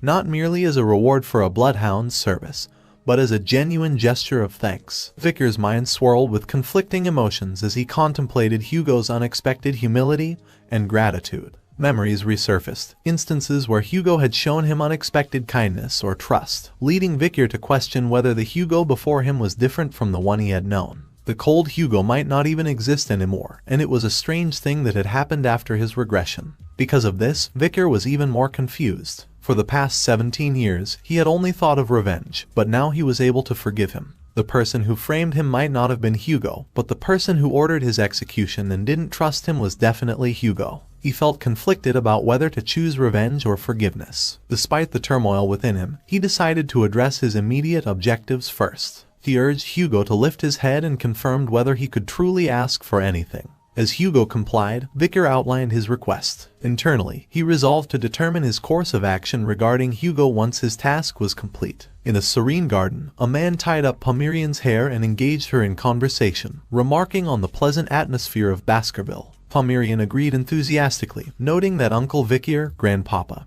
and Uncle Osi were all present. Observing the omission of his own name, the man gently reminded Pomeranian to recall her uncle's name. After a brief moment of contemplation, Pomeranian, with an innocent smile, pointed to the man and declared him Uncle Set. Their exchange was interrupted by the arrival of a maid, who reminded Set that he hadn't begun his isolated training as instructed by the patriarch. Set admitted his desire to see his niece before starting, but the maid pointed out that the patriarch had instructed that no one was to approach the young lady. Set knew this and asked them to keep his visit a secret. Pomeranian eagerly agreed to keep the secret. Set, noticing Pomeranian's hair, remarked on their resemblance to Sister Penelope's. The maid was taken aback upon hearing this and questioned if he had met Miss Penelope before. According to her knowledge, he wasn't even born then. Set's reaction was one of stunned silence, freezing momentarily as he processed the implication of the maid's words. In an instant, Set's demeanor shifted. His head transformed into a demonic visage as he informed the maid that his father was looking for her, urging her to hurry and go see him. Overwhelmed by fear, the maid found herself unable to speak or move, tears of terror streaming down her face. Pomeranian suddenly looked back and was shocked to find that Grandma was gone. Set attributed the maid's departure to an urgent matter. Changing the subject, Set asked Pomeranian if she liked Grandpa Hugo. Pomeranian, with a smile, admitted to it. Set, in response, insidiously remarked that Grandpa also liked her very much and mentioned that she really looked like his deceased wife and daughter. With an evil smile, Set extended his sinister claws towards Pomeranian, while pondering the potential devastation her demise would inflict upon Hugo. Before Set's claws could ensnare Pomeranian, Osiris arrived on the scene, questioning Set's presence and the whereabouts of the nanny. Set, realizing his plan had been foiled, grunted in annoyance. On the other hand, Pomeranian, upon hearing the voice, turned with a smile, addressing him as Uncle Osi. Set explained the situation, stating that the nanny wasn't present when he arrived and found Pomeranian alone, so he took it upon himself to look after her. Osiris expressed concern, warning Set that their father would be furious if he found out, and suggesting they keep the incident secret. Agreeing with Osiris, Set promised to resume his isolation training the following week, though internally he vowed to one day exact revenge on Osiris. Osiris, patting Set on the shoulder, expressed worry that he was pushing himself too much and offered his assistance if needed. Set was taken aback for a second and wondered if Osiris was worried for him, but Set hated him because his father had been pressuring him. He was always compared to Osiris, who was a genius, and if Osiris didn't exist, then his life would have been better. Set's thoughts were interrupted as Osiris called out to him. Set covered his face immediately, realizing his emotions had nearly spiraled out of control due to the memories of the original Set. With a composed facade, Set excused himself, citing Osiris' presence as a reason to depart. After Set left, Osiris released a long sigh, realizing that this was his first time admitting to him that he was worried about him. As the vice patriarch, it was a given that he had to act like Hugo. That was how he was taught, so he had grown up trailing his cold-hearted father's footsteps. But now, having witnessed his father showing emotions, Osiris couldn't help but wonder if he too would be able to express these awkward feelings that existed within him. Expressing gratitude to his niece, Osiris patted her on the head, stating that all this was happening because she had come to Baskerville. Meanwhile, in his cave, Set vented his frustration by slamming his foot in anger. He lamented Hugo's constant presence by Pomeranian's side, which prevented him from carrying out his plans. He then cursed Osiris for interfering and depriving him of the opportunity he had sought. Despite his setback, Set reassured himself that there was ample time before the gate opened, allowing him to bide his time. He realized that it might be more effective to kill Pomeranian when she was more valuable to Hugo. He then began to wonder how to execute her when the right time arrived. Should he poison her as he had done with Roxana and make it look like she had died from an illness, or should he employ the barbarians as he did with Penelope? A sinister smile crept across his face as he imagined inflicting a harsher fate upon Pomeranian, relishing the prospect of her demise. But he remained unaware that his own demise had arrived outside his cave. Victor summoned Beelzebub and slashed it toward the cave. Inside his lair, Set was startled by the sound of something breaking outside. Rising in shock, he realized that someone had made a crack in the trap he had set. Panic surged through him as he realized someone had come inside through this crack. He began to wonder who it was that had made their way inside. Moments later, Vickers' figure slowly emerged through the dark passage, confidently announcing his presence, stating that as promised, he had come to visit him. Set was bewildered by his sudden appearance and questioned how he had arrived there. Victor simply answered that he had followed him all the way, but Set hadn't noticed him at all because he was lost in thought. Set couldn't comprehend how a mere mid-grade graduate had managed to crack his trap. What concerned him more was the possibility that Victor might know about his identity. Victor felt that his sudden visit might have caused him trouble. He looked at the bones lying around and asked what Set had been doing in such a chaotic place. He sarcastically remarked that it seemed like Set was the demon behind the missing children's case in the underdog city. Set let out an evil laugh as he realized that Victor knew everything from the start. He asked him how he knew this. Victor looked at him with a cold gaze, acknowledging Set's lack of intention to conceal himself any longer. Undeterred, Set advanced towards him, drawing his sword with malicious intent. He remarked that he had no reason to hide anymore, as there was no one else there. With a manic laugh, Set swung the blade, questioning Victor's confidence in coming here alone and empty-handed.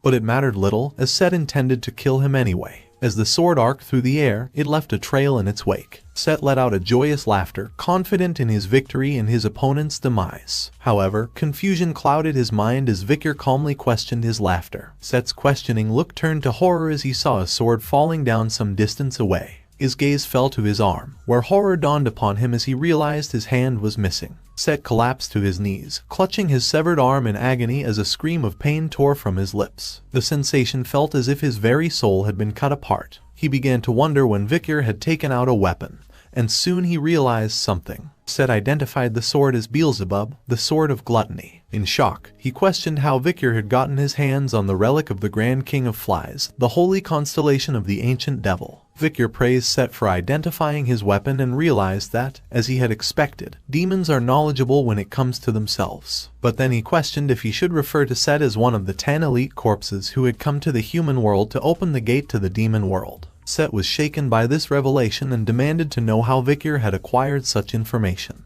However, his shock intensified as he looked at Vikir's soul. In horror, he questioned how his young soul smelled like the blood of their people. Set couldn't help but ask if Vikir had been to hell before. Vikir's gaze burned with hatred as he realized that Set was the one who had framed him in his previous life. Not only had Set fooled him into thinking that he was his savior, but he had even executed him in the end.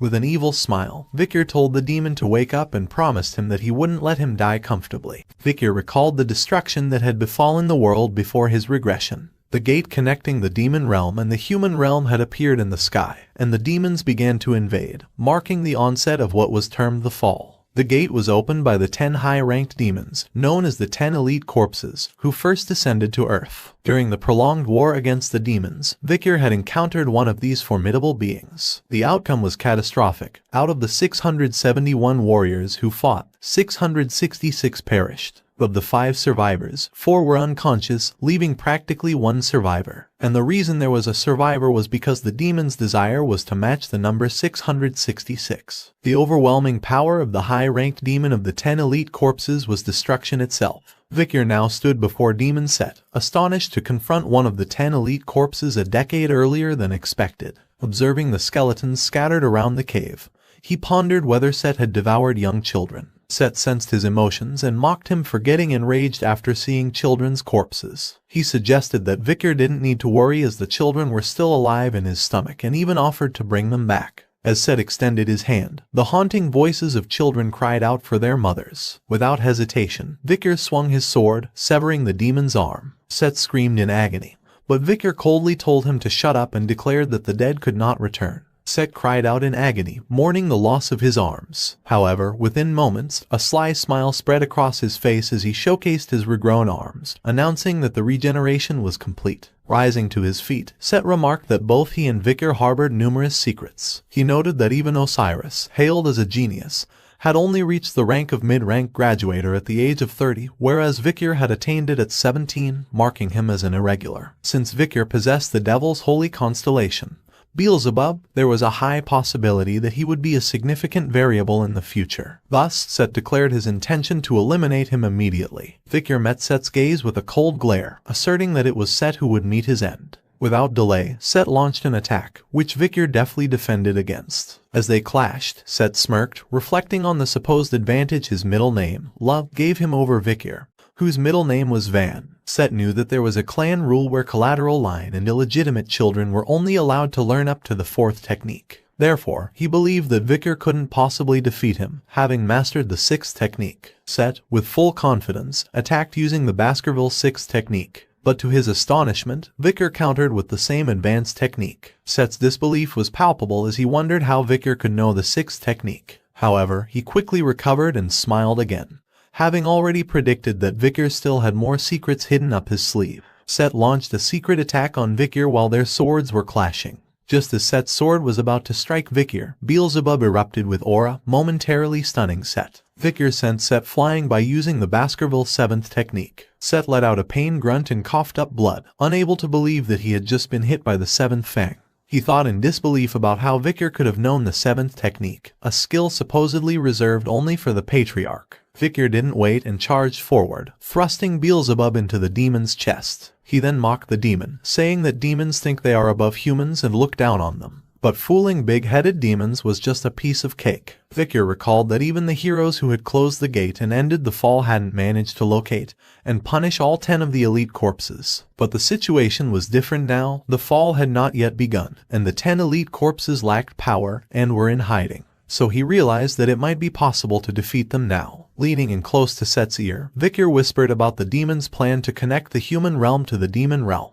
With murderous intent, he continued, questioning if he might feel some relief by killing Set and his companions, thereby thwarting their plan. Set's entire body shuddered in fear, unable to accept that a mere human was scaring him. Grinding his teeth in frustration, Set shouted in fury, calling him a damned human. Vicar sensed imminent danger and dashed back. He saw Set now covered in a red substance and wondered if it was a thorn made of blood. Soon, the demon revealed his true form, introducing himself as Andromalius. He acknowledged Vicar's unexpected power but declared that this would be the end of the confrontation. Andromalius extended his hand, releasing numerous serpents that lunged forward to kill their prey. Vicar began slicing through them, but Andromalius taunted him, urging him to continue and keep slicing. Despite his efforts to avoid them, a serpent managed to attack from behind, biting his shoulder. Vicar reacted swiftly and cut the serpent apart. Just then, Andromalius's laughter filled the air as he declared that Vicar was finished. Vicar questioned the meaning of this declaration, dismissing the injury as insignificant. However, Andromalius then activated his endless blood absorption ability. Blood began flowing from Vicar's shoulder into Andromalius's hand.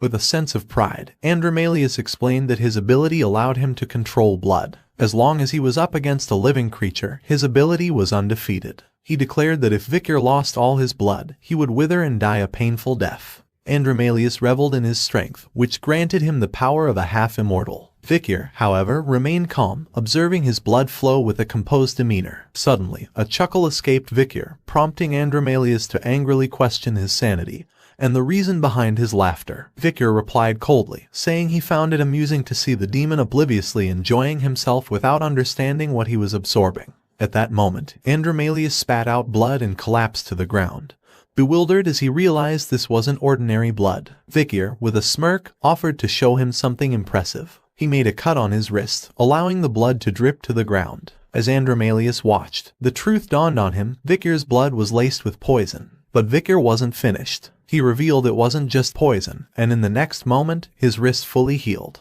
Andromalius's disbelief grew as he struggled to comprehend how a human could possess such an advanced level of regeneration, and a poison potent enough to harm demons. Such potent toxins were believed to exist only in the cunning spider from La Rouge et La Noire Mountain, the nine-headed snake from the land of the Titans, and the massive jellyfish from the Black Sea. The idea that a lowly human could wield such power was unfathomable. Andromalius let out a scream as Vicar dropped his blood on him. Seeing the demon howl, Vicar noted that the madam's poison was effective even on the 10 corpses. Beelzebub made a sound, and Vicar deduced that the madam was infuriated because her poison had failed to kill him.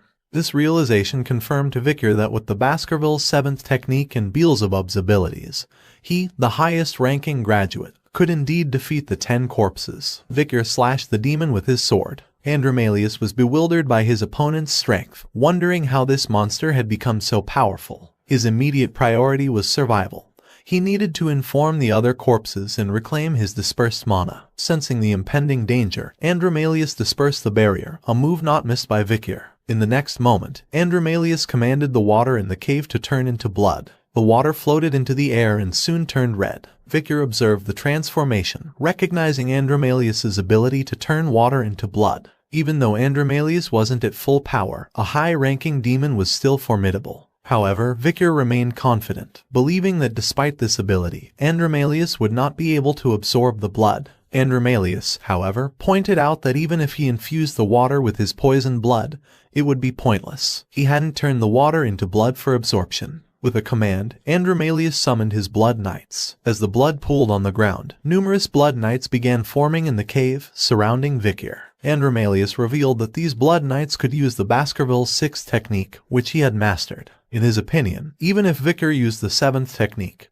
he couldn't possibly contend with all the Blood Knights wielding the 6th technique. With a sinister tone, Andromalius vowed to kill Vicar and then eliminate everyone he loved, one by one, making him regret challenging the 10 corpses. Vicar, seemingly nonchalant, put his hand in his pocket and remarked that if these Blood Knights could all use the 6th technique, then the situation was going to be dangerous. But he hadn't come here without any preparations. Vicar recalled a conversation with Hugo in which he was granted anything he desired. Pulling out a whistle from his pocket, Vicar showed it to Andromalius, mentioning that since he had lived in Baskerville, he would surely recognize it. Just as expected, Andromalius was taken aback upon seeing the whistle, and sweat drops dripped down his face as he realized its significance. With a smile, Vicar placed the whistle in his mouth and blew it. The sound resonated throughout the vast cave and escaped through the cave entrance, spreading far into the distance. On a distant cliff, a man with long white hair stood, listening intently to the whistle. After listening to the sound, he placed his hand on his sword, ready to draw it. Meanwhile, Andromalius ordered his blood knights to kill Vikir quickly. However, Vikir remained motionless, explaining that the whistle granted him the power to issue the orders of Baskerville. Additionally, another function of the black whistle was that it allowed him to utilize the entire Baskerville force. Just then, a red line suddenly appeared inside the cave, slicing it apart. The red line cut the mountain into two halves. Vikir stood still as the cave exploded, and the blood knights disintegrated into thin air, with debris falling around him. Andromalius struggled to shield himself from the falling rubble. In shock, Andromalius looked up and saw that the entire upper half of the mountain had vanished. The cave had become a wide open field, a testament to the immense power that had struck it. Hugo looked down from the nearby cliff and praised his son upon realizing that his request for the power to control all of Baskerville was meant to hunt a demon. Vikir bowed in respect, while Andromalius took a step back upon seeing Hugo's cold gaze. He was shocked to realize that not only Hugo Le Baskerville but also the commanders and Vice Patriarch Osiris were present. It was safe to say that all the Baskervilles were there. Hugo issued a command, declaring that for the next 6 hours, Vikir van Baskerville, the possessor of the whistle, would have full command over their entire force. With a cold gaze, Vikir looked ahead and commanded the Bloodhound to rip the demon to shreds. The Baskerville hounds, fearless and unwavering, charged at Andromalius, their swords slicing from all directions. Andromalius let out a piercing scream as swords impaled his body from every direction. Vikir warned the others about the demon's ability to drain blood and regenerate using magic power. He ordered that those who were injured should leap into the poisonous river, as they couldn't afford to help the demon in any way.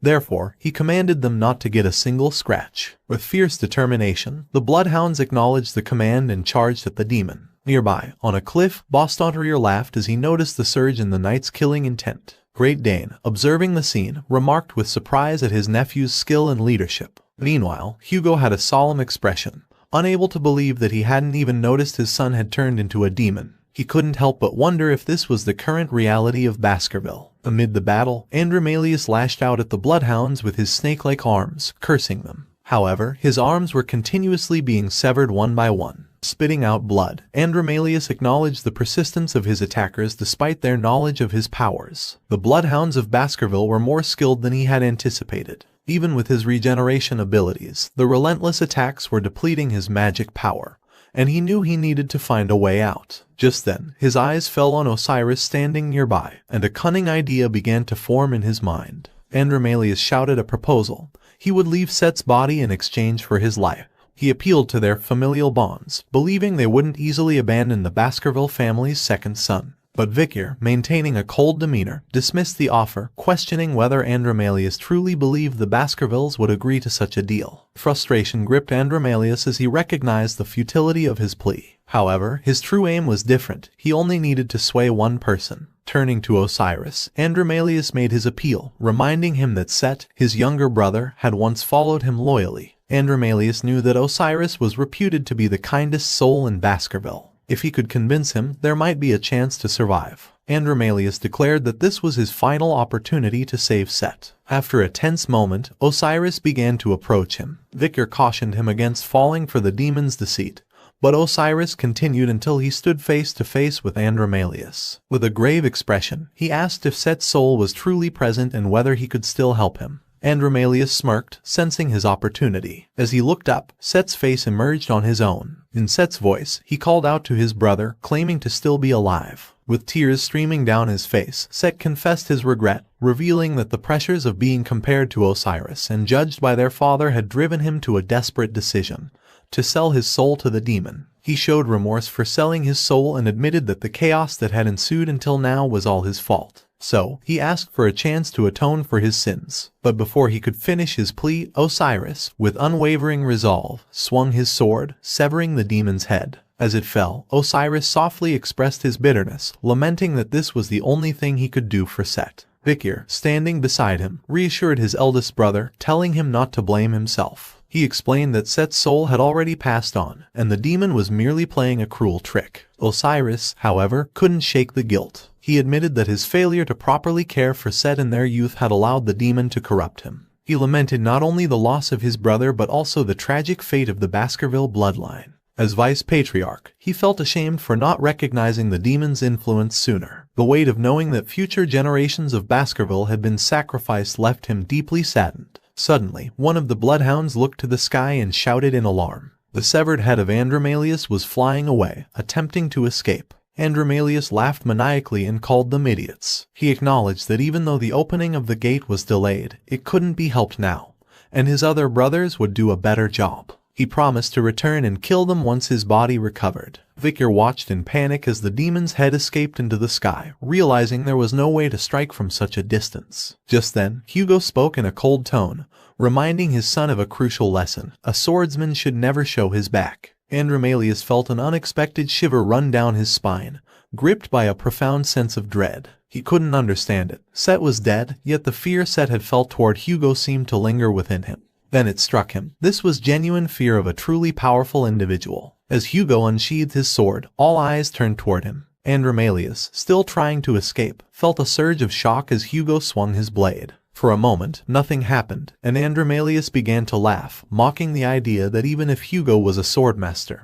there was no way he could reach him in the sky. But his laughter was cut short as Hugo's sword unleashed a series of slashes that streaked through the air with incredible speed and precision. Andromalius's head was suddenly marked with bloody lines, and before he could fully comprehend what had happened, his form began to disintegrate into pieces. In his final moments, he uttered in disbelief, finding it impossible that he had lost to a mere human. Vicar watched the scene unfold, stunned by the display of power. He gazed at the aftermath of the slashes and wondered if this was the true power of a swordmaster's blade. After a few days, a notice was posted in the squares of all territories under the Baskerville family's control. It announced an investigation into the case of the missing children and related serial incidents, along with a process for compensation according to the special Vicar law. The news caused a shockwave throughout the community. While the arrival of a Demon King-ranked demon on Earth wasn't disclosed, it was openly stated that the horrific incidents were attributed to the Baskerville family's second oldest son. Shortly after, the trial for Newt, Set's mother, commenced. She faced charges including poisoning the children's rooms, poisoning the first wife, kidnapping the patriarch's eldest daughter, and aiding Set in the abduction of children. Newt was sentenced to immediate execution on a total of 1,642 charges. The most unexpected revelation was that Newt had not been brainwashed by the demon.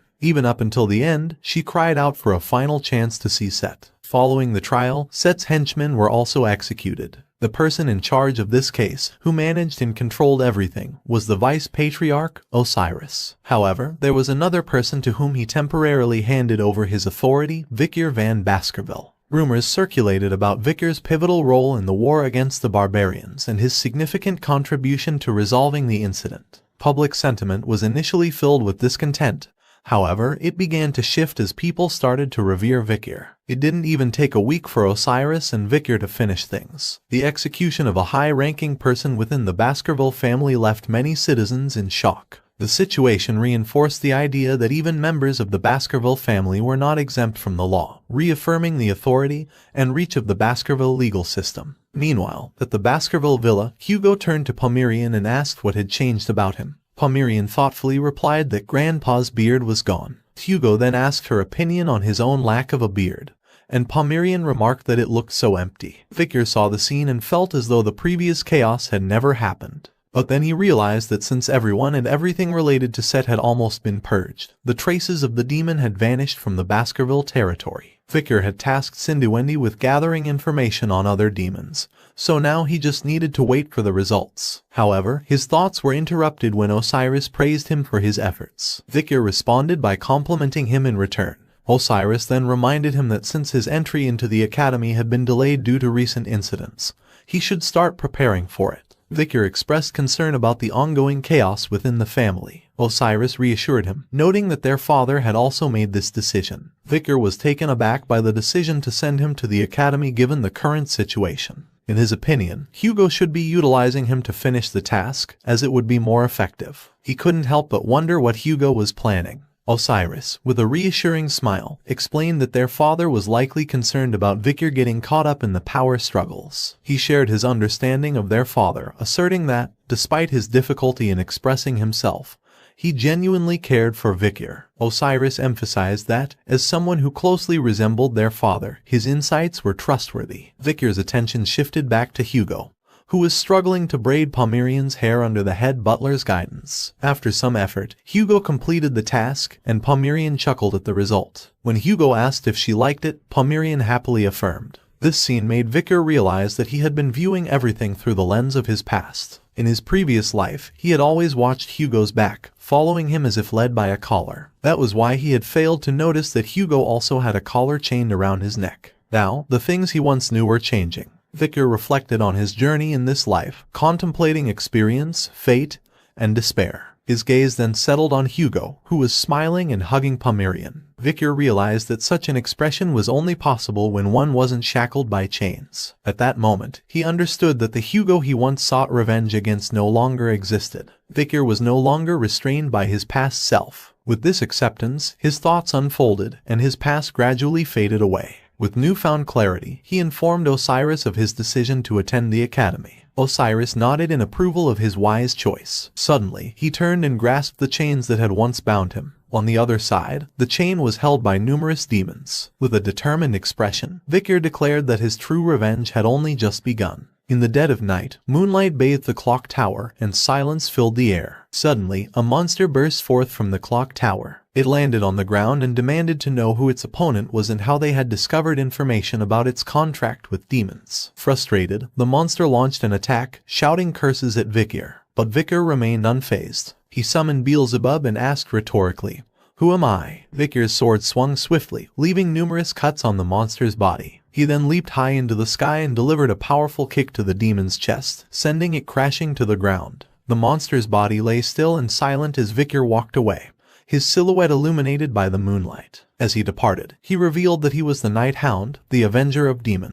On the day when countless people flocked to the city of water, Venisir, the capital of the great empire of rock, excitement filled the air. It marked the entrance ceremony of Colosseo Academy, the most prestigious university in the world. The first day buzzed with activity as clubs vied for the attention of new students. Seniors stood at the forefront, shouting to gather recruits. One called out about a meditation group, offering something enticing, while another waved surveys, asking freshmen to fill them out. Others instructed students to stamp their fingerprint and registered seal on recruitment forms. Amidst the lively recruitment atmosphere, two seniors engaged in conversation. One acknowledged that the freshman recruitment was more competitive than the previous year. The other agreed and mentioned that it was because the freshmen entering both the Fire Corps and Ice Corps were no joke. At Colosseo Academy, there were two distinct classes. The Ice Corps focused on the mastery of physical weapons, swords, bows, spears, and more. Meanwhile, the Fire Corps specialized in the use of magic. Over the course of 4 years, students would not only hone their expertise in their respective fields but also gain a wide breadth of general knowledge. The seniors began discussing the freshmen who had quickly gained the spotlight at Colosseo Academy. At the top of the list were Tudor from the Don Quixote family, renowned for his exceptional skill in spearmanship, and Bianca from the Usher family, known for her mastery of archery. Both had tied for first place in the Ice Corps practical exam and were considered the most sought-after students. Following closely behind them, in 3rd, 4th, and 5th place, were the Baskerville triplets from the prestigious Iron-Blooded Swordsman family. Their reputation alone spoke volumes,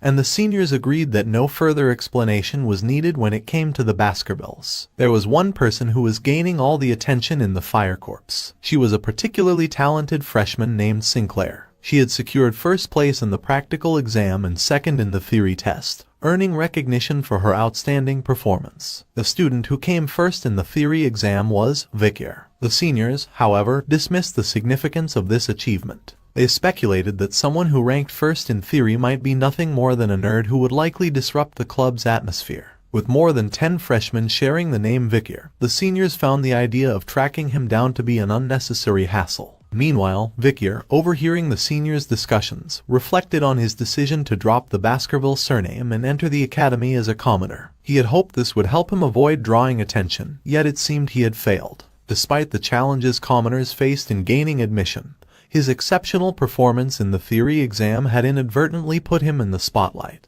He resolved to do everything he could to avoid attention so he could move around more freely. His attention shifted as he noticed a group of freshmen gathered around a senior. They clamored for her attention, showering her with praise. One declared himself a fan, exclaiming he had joined the academy just to meet her, while another complimented the senior's beauty. The senior, with a gentle demeanor, urged them to calm down. This senior was none other than Dolores Lun Quo Vadis, the school president and vice president of the newspaper club. She seized the moment, asking the freshmen if they were interested in joining the club. However, they enthusiastically revealed their true intentions. They were just interested in her. Victor recognized Dolores and decided it would be wise to avoid her as much as possible. Just then, Dolores sensed something and turned slightly, but by that time, Victor had already slipped away, blending into the crowd and leaving the scene behind. After some time, Victor arrived at his dormitory and stood outside a room, wondering if it was the correct one. Just then, a cheerful voice called out to him, expressing surprise that they were roommates. The boy, radiating enthusiasm, introduced himself as Piggy. As they exchanged introductions, Victor recognized Piggy from his past. Before his regression, Piggy had been a kind person who frequently helped him while he was aiding the triplets at the academy. Back then, Piggy had been bullied by a cruel roommate, which marked the start of his misfortunes. Victor silently hoped that history wouldn't repeat itself. Once inside the room, Piggy pointed out the bunk bed arrangement and invited Victor to choose a bed.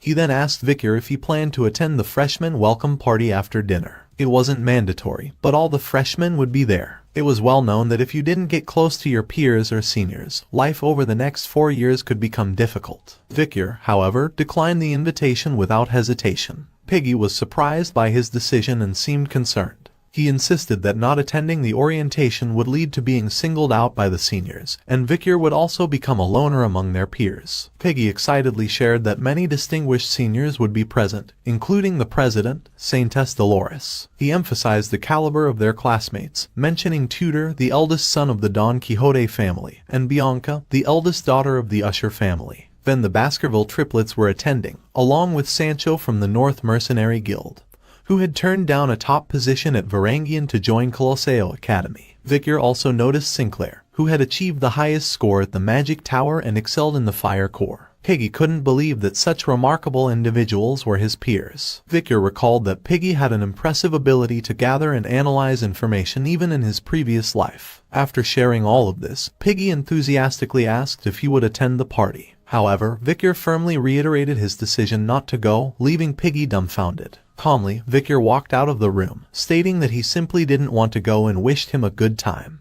As Victor walked out, Piggy admired his cool indifference and wished he could learn to do that too. At night, Victor perched atop a building, cloaked in his nighthound disguise. Below, in a dimly lit alley, 3 men gathered around a fire, engaged in conversation. The group leader expressed relief that he wouldn't have to hear the children's whining anymore, as they had recently filled all the storerooms with them. His companion inquired whether all the children were headed to their location, to which the third man replied that a carriage had arrived at dawn to transport them, presumably to an orphanage in Quo Vadis. The leader cautioned his friend, warning that curiosity could be dangerous. Suddenly, a fierce man arrived at the scene and berated the trio, demanding they stop their idle chatter and assume their posts if they wanted to get paid. This man was flesh grinder Ron Badison. He called them trash and scorned their lack of fighting spirit, boasting that with his status as a graduator, low-ranked mercenaries like them, who had no mana, were no match for him. He expressed a desire to engage in battle, craving the thrill of combat. Just then, he heard a voice behind him asking if he was Ron Badison. Ron instinctively readied his weapon, turning to confront the source of the voice, his anger flaring at the audacity of a low-ranked mercenary uttering his name. Ron was left in shock when he noticed that all 3 of his underlings lay motionless on the ground. The realization sent a chill down his spine. Suddenly, he heard a voice calling out to him again, causing him to tense up and draw his weapons defensively. The voice calmly recounted his past deeds, detailing how 4 years ago, he had killed a neighboring family, using them as sacrifices in a dark pact with a demon. It continued, revealing that he had joined the Northern Guild Association, gathering intelligence and giving it to the demon. Lastly, he had extracted information from the Mankind Allied forces. Moreover, while on guard duty, he had used a hand mirror to disclose the location of the platoon's camp. Ron shouted for the voice to stop fabricating baseless accusations and demanded to see its owner. Just then, Victor emerged from the shadows behind him, revealing that this was how the ally platoon had met their demise. Sensing a presence behind him, Ron instinctively attacked. He was shocked to think he had won easily. But in an instant, 2 sword strikes struck his arms, and to his horror, both of his limbs fell to the ground, leaving him in a state of disbelief as he realized the true threat he was facing. Ron fell to his knees, his voice filled with pain as he shouted about his severed arms. In agony, he insisted that he had no knowledge of the mankind allied forces, questioning why Vikir was inflicting this torture upon him. Vikir, unfazed, replied that the reason Ron had no knowledge of it was because these things hadn't happened yet. He then lifted Ron's head by his hair, demanding information about the contracted demon he had allied with. Ron stammered that he didn't know anything, but before he could finish his sentence, his head began to deform and then exploded. Vikir, however, remained calm and said that another one had died with their head exploding. Pulling out a small diary, he crossed off a name from a list and remarked that this was the 3rd one. The diary, known as the Blacklist, had been created from his memories of his past life and the information gathered by Sinduendi's investigations. It catalogued the names of demon worshippers who had sided with demons and betrayed humanity before the fall. Vikir contemplated the fact that the 3 demon worshippers had their heads explode before he could kill them. He deduced that if this was the demon's skill, it meant they were hiding within the capital, one of the 10 elite corpses who had contracted with them.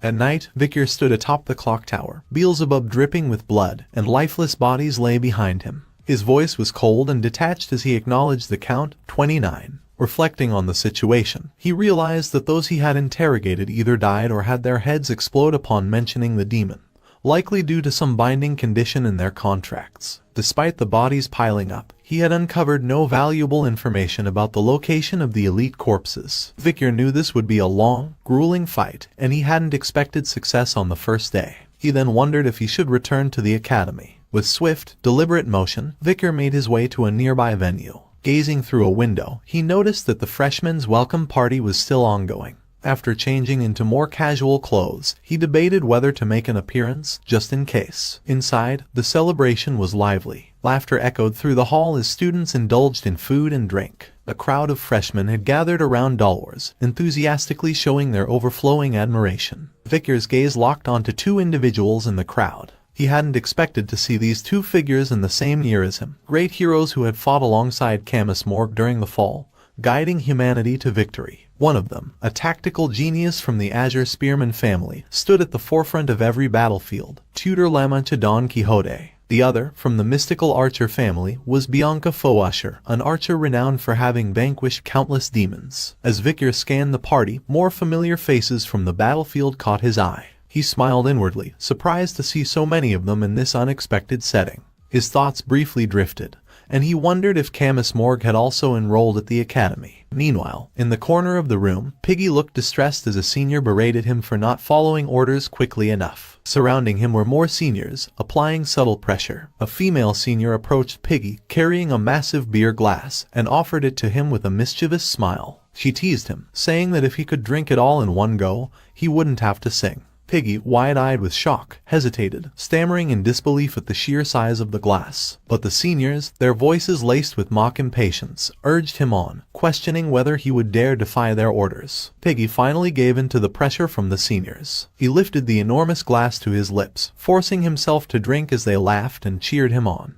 It wasn't long before Piggy collapsed, unable to handle the alcohol, and began vomiting uncontrollably. The seniors roared with laughter, mocking him mercilessly and calling him a crazy bastard and disgusting. Amid their taunts, they branded him with a cruel nickname, Vomit Piggy. Just then, Vikir intervened. Without saying a word, he stepped forward and draped his coat over the mess. The seniors were taken aback by his sudden appearance and questioned his identity. But Vikir ignored their question, his focus on Piggy. His mind flashed back to the past, recalling that before his regression, Piggy had dropped out of school because he couldn't endure the bullying. He ended up as a low-ranking government official, living a difficult life while caring for his parents. Despite his hardships, Piggy volunteered to fight on the front lines when the time of the fall began. With his exceptional strategic and analytical skills, he saved many lives, and Vikir was one of them. Vikir considered Piggy a friend, someone worthy of respect, and he refused to stand by while he was humiliated like this. Looking at Piggy, Vikir spoke calmly and assured him that he would handle the situation so he could go to the dorms first. Just then, a senior stepped forward and placed his hand firmly on Vikir's shoulder, glaring at him. He questioned whether Vikir was crazy for daring to interrupt a senior while they were speaking. Without warning, the senior slapped Vikir across the face and asked if he was Piggy's classmate, berating him for being so arrogant and stepping in. Nearby, the triplets, hidden in the crowd, nearly exploded with rage, their eyes blazing with fury. They were ready to leap into action to help their master. However, they hesitated when they saw Vikir's cold gaze and remembered his stern warning.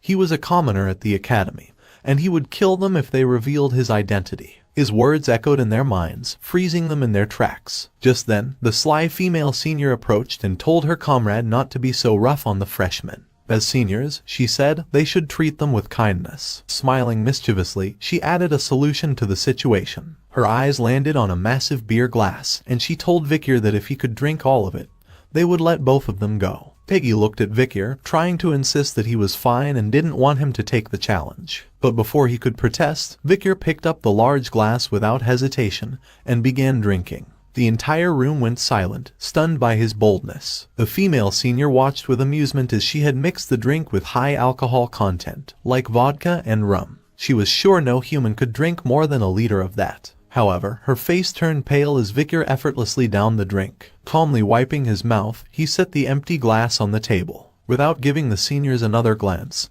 he began to walk away with Piggy simply saying, "Bye." But before they could exit, a senior shouted from behind, telling them to wait, and grabbed Vikir by the shoulder. At that moment, both Tudor and Bianca, observing from the sidelines, felt a sudden chill run down their spines. Vikir halted in his tracks and turned slowly, his voice cold and piercing as he asked the senior, "Do you need something?" The senior froze and trembled in fear as cold sweat dripped down his face. Suddenly, Dolores arrived at the scene and questioned why there was such chaos. The seniors, still shaken, quickly responded that a freshman had vomited and that they would take care of it. Dolores frowned and, with a sharp tone, reminded them that they couldn't treat the freshmen cruelly, and that they needed to uphold the image of the academy. Meanwhile, Vikir continued out of the room, helping Piggy, who muttered his thanks. The triplets, watching from a distance, gave him a thumbs up, their admiration clear. Tudor and Bianca were still rattled by the strange sensation they had felt earlier, wondering if they had misinterpreted it. Sinclair, the top-ranked student in the Ice Corps practical exam and second in the theory exam, watched Vikir leave,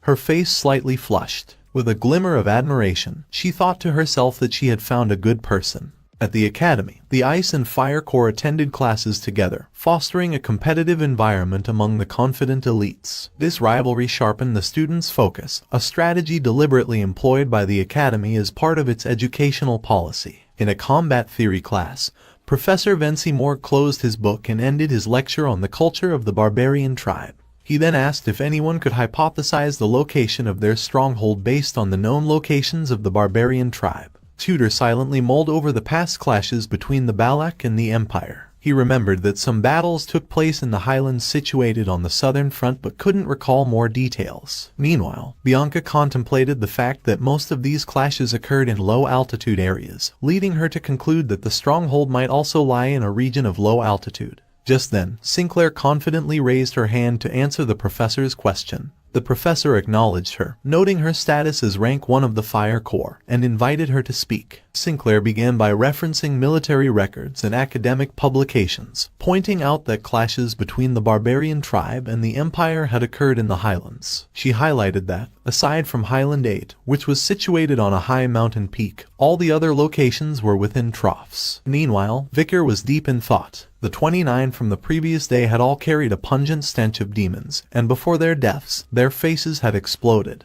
If this was the work of the elite corps lurking in the capital, one location came to mind. He made a mental note to ask Sinduendi to investigate that area. His thoughts were interrupted when Piggy hesitantly called out to him. Vikir looked up and noticed everyone staring at him. The professor guessed that the Ice Corps was not as good as the Fire Corps, since they had a student who had dared to sleep during the first class. Vikir, however, calmly stated that he wasn't sleeping.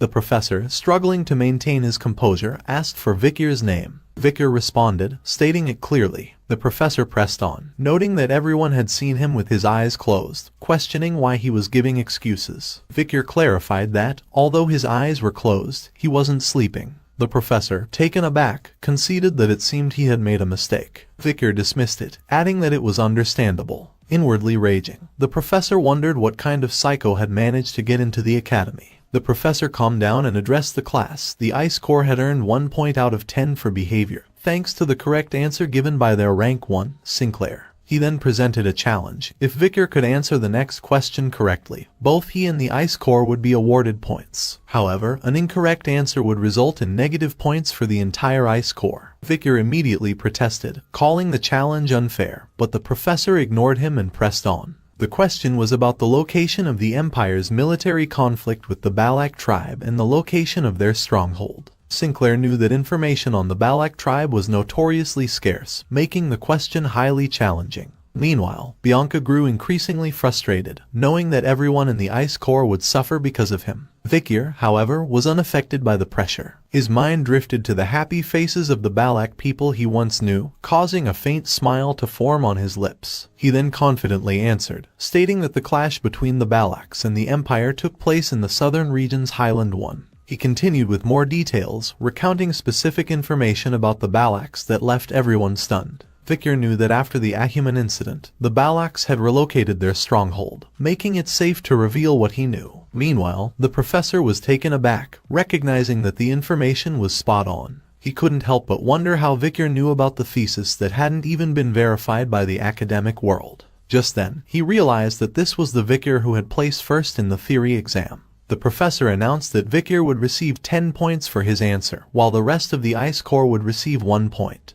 However, he added that despite Vicar's impressive performance, he could not overlook the fact that Vicar had his eyes closed during the lecture, resulting in a deduction of 10 points. Vicar acknowledged the professor's remark and promised to be more attentive in the future. Sinclair hadn't noticed it before because Vicar was a common name, but now she saw him in a different light. Just then, the entire class erupted in chatter as they realized that he was the Vicar who had placed first in the theory exam. Some grumbled, as they had almost lost points because of him. Tutor observed him, wondering if his knowledge of theory would be useful during the practical lessons. Run Flat is a high-energy sport featuring 20 players on each team. Points are scored when the ball crosses into the opposing team's goal area, and players are prohibited from using mana or weapons. Despite these restrictions, any method can be employed to score, making the game chaotic and thrilling. As the match unfolded, Tutor charged forward, skillfully maneuvering through a group of players. He declared himself the best at Run Flat and insisted it was his time to shine.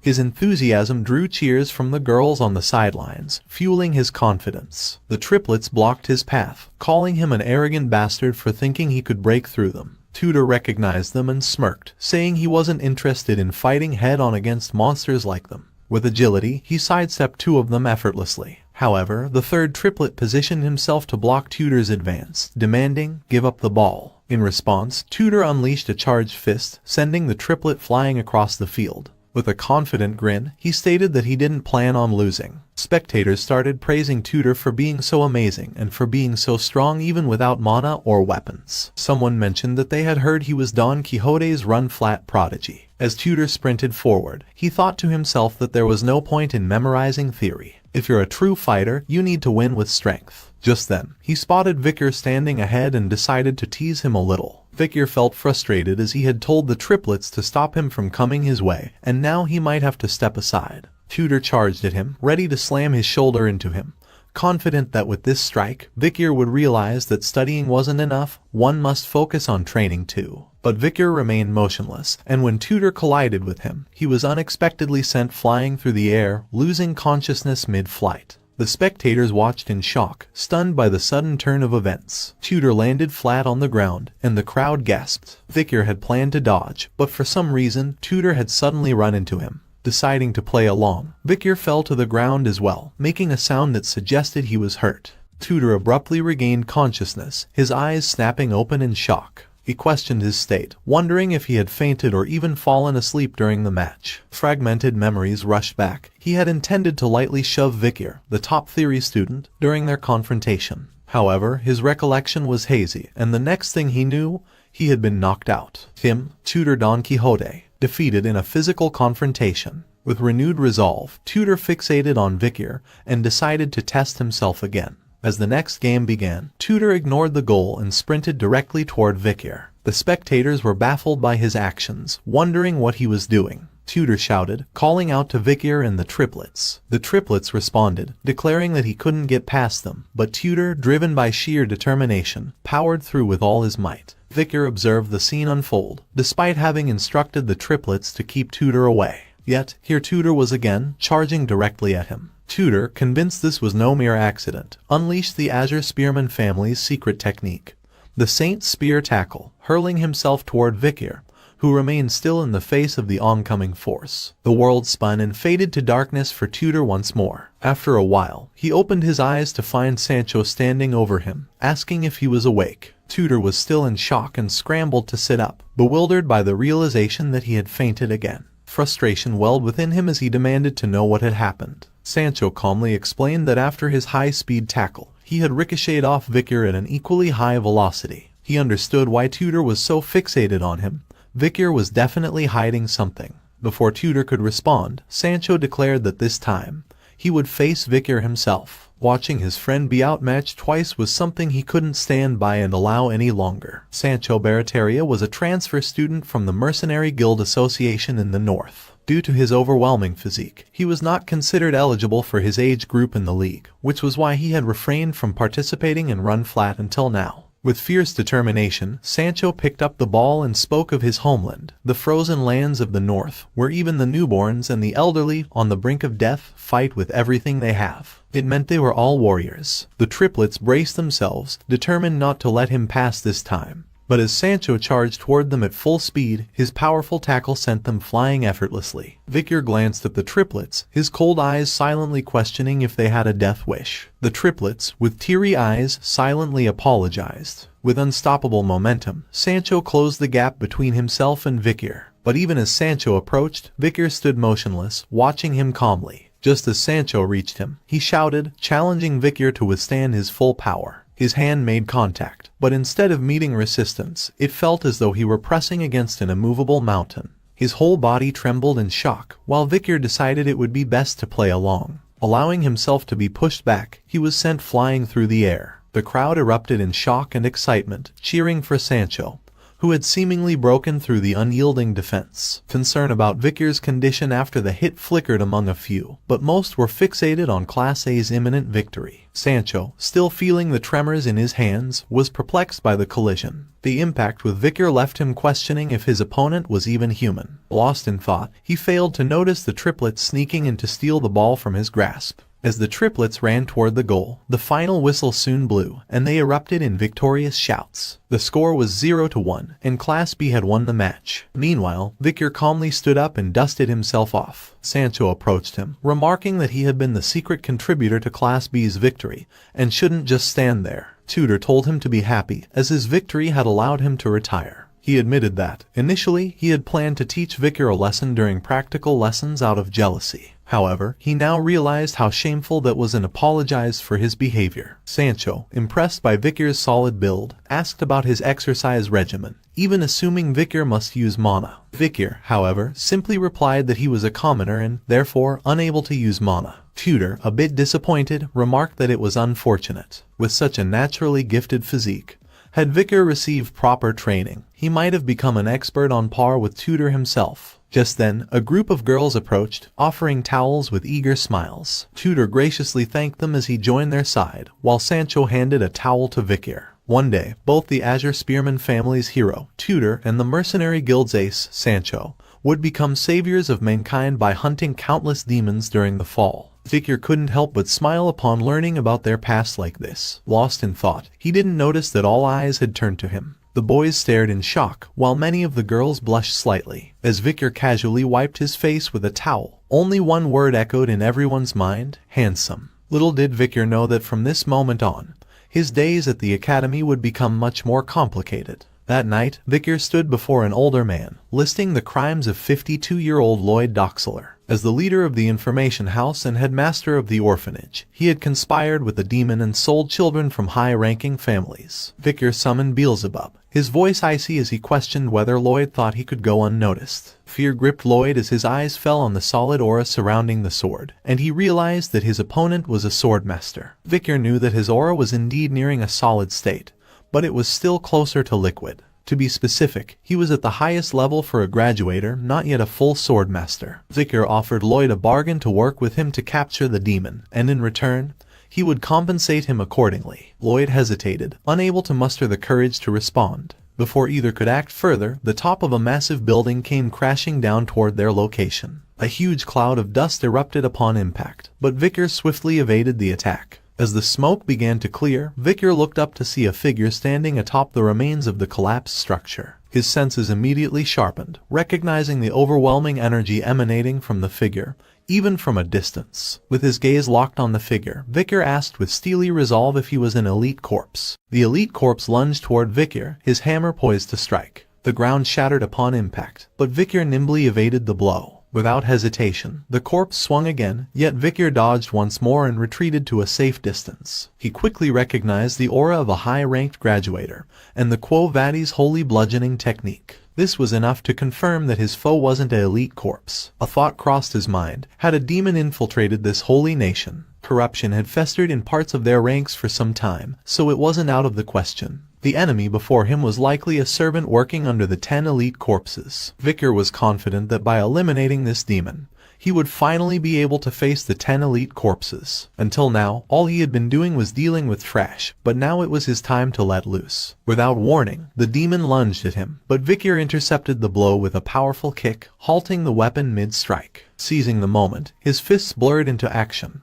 delivering a rapid series of strikes that battered the demon within seconds. The force sent the demon flying backward, crashing through the structure behind it. He pursued the demon into the building, but the demon had already regained its posture. It began to launch another assault, but Vickers' speed outmatched it. With a swift strike to its arm, the demon's hammer clattered to the floor. Vickers wasted no time, spinning to its front and delivering a powerful blow to its chest, sending the demon crashing once more. The impact drove the demon into the wall, where a metal rod pierced its chest. As Vickers approached, he noticed the name Ephebo engraved on the creature's torso. Vickers questioned it about its master, but the demon responded only with a guttural growl. He deduced that Ephebo's actions and speech were likely controlled by someone else. Realizing this, he calmly stated that there were other ways to extract information besides questioning. He would dissect its body into smaller pieces. Its intestines, bone structure, injuries, the freshness of blood in its veins, and the concentration of mana could reveal a lot of things. But before he could begin the interrogation, a terrified voice shattered the tension, screaming for help. Vickers turned his attention outside, drawn to the desperate cries emanating from a collapsed pile of rubble. As he cleared the debris, he uncovered Lloyd, remembering him as a poison seller. The chaos had spared Lloyd, but survival came at a cost. Vickers made it clear, if Lloyd wanted to live, there was only one option. He had to reveal everything he knew. Lloyd hesitated, then nervously asked if he would let him go in exchange for information. Vickers replied that it would depend on the value of what he had to offer. As this exchange unfolded, neither of them noticed a mysterious figure observing from the shadows. In desperation, Lloyd shouted that he would tell everything, mentioning a safe hidden in the headmaster's room. But before he could finish, a strange symbol flashed across his eyes. At the same moment, Vickers sensed something was wrong and glanced back briefly. In doing so, he failed to notice the eerie, unnatural substance seeping from Lloyd's mouth. When he finally caught sight of it, it was already too late. A massive explosion erupted, engulfing the area in a fiery blast. The explosion was so intense that soldiers patrolling some distance away heard the deafening roar. It didn't take long for them to realize that something catastrophic had just occurred. The blast's magnitude was impossible to ignore. Dolores, who was present at the scene, urgently inquired about the situation and the number of casualties. A soldier informed her that they were still investigating, but the remnants of the explosion were troubling. Soon, the soldiers flooded the explosion site, trying to uncover the truth behind the chaos. Dolores moved through the debris, her mind racing with thoughts. The explosion felt abnormal. Its intensity and aftermath were unlike anything she had encountered before. Traces of a fight were imprinted on the orphanage, and she could not even imagine what kind of evil had been fought against here. Amidst her search, she spotted a half-burnt mask lying on the ground. Recognition hit her like a jolt, and she suddenly sank to the ground. A nearby soldier noticed her distress and asked if she was all right. Dolores took a moment to collect herself before replying that she was just a little anemic. The soldier, sensing her unease, urged her not to push herself, noting that there appeared to be no casualties. As she sat there, cold sweat dripped down her face. She had become flustered earlier, so she had hidden the mask, but now, as she looked at it, one name came to her mind: Night Bloodhound. The professor scrutinized Vickers with a sharp gaze, acknowledging that he had been wondering who had written this report, only to realize it was him. According to Vickers' report, Venopians possess an undiscovered second venomous fang. The professor warned him sternly, emphasizing that any fabricated data would lead to a penalty for the entire ICE Corps. Victor realized he might have made a mistake, as this discovery had yet to be verified. The professor then retrieved a surgical knife, prepared to test whether there truly was a second fang in the creature's abdominal exoskeleton. As the blade sliced through the exoskeleton, to everyone's astonishment, a venomous fang emerged, lunging directly toward the professor. The professor stumbled backward, collapsing in fear. Meanwhile, Victor calmly held up a book that had intercepted the fang, shielding the professor from harm. In a composed tone, Victor questioned if that was enough proof. The professor was shocked upon realizing that there truly was a second venomous fang. This discovery, made by a mere student, could shed light on a series of mysterious deaths that had puzzled many. Regaining his composure, he announced that each member of the ICE Corps would receive 1 point. He then instructed Victor to visit his research lab after class to provide a full account of his findings. Victor acknowledged the request with a quiet nod. Meanwhile, the whole class began murmuring among themselves, their admiration evident. They used to think only those good at sports were cool, but now it looked like being smart was also cool. Victor was smart and also good at sports, as he had gone up against Tudor and Sancho. More importantly, his face, which was often hidden behind glasses and hair, was amazing. Meanwhile, Victor's thoughts drifted to the explosion from the previous day.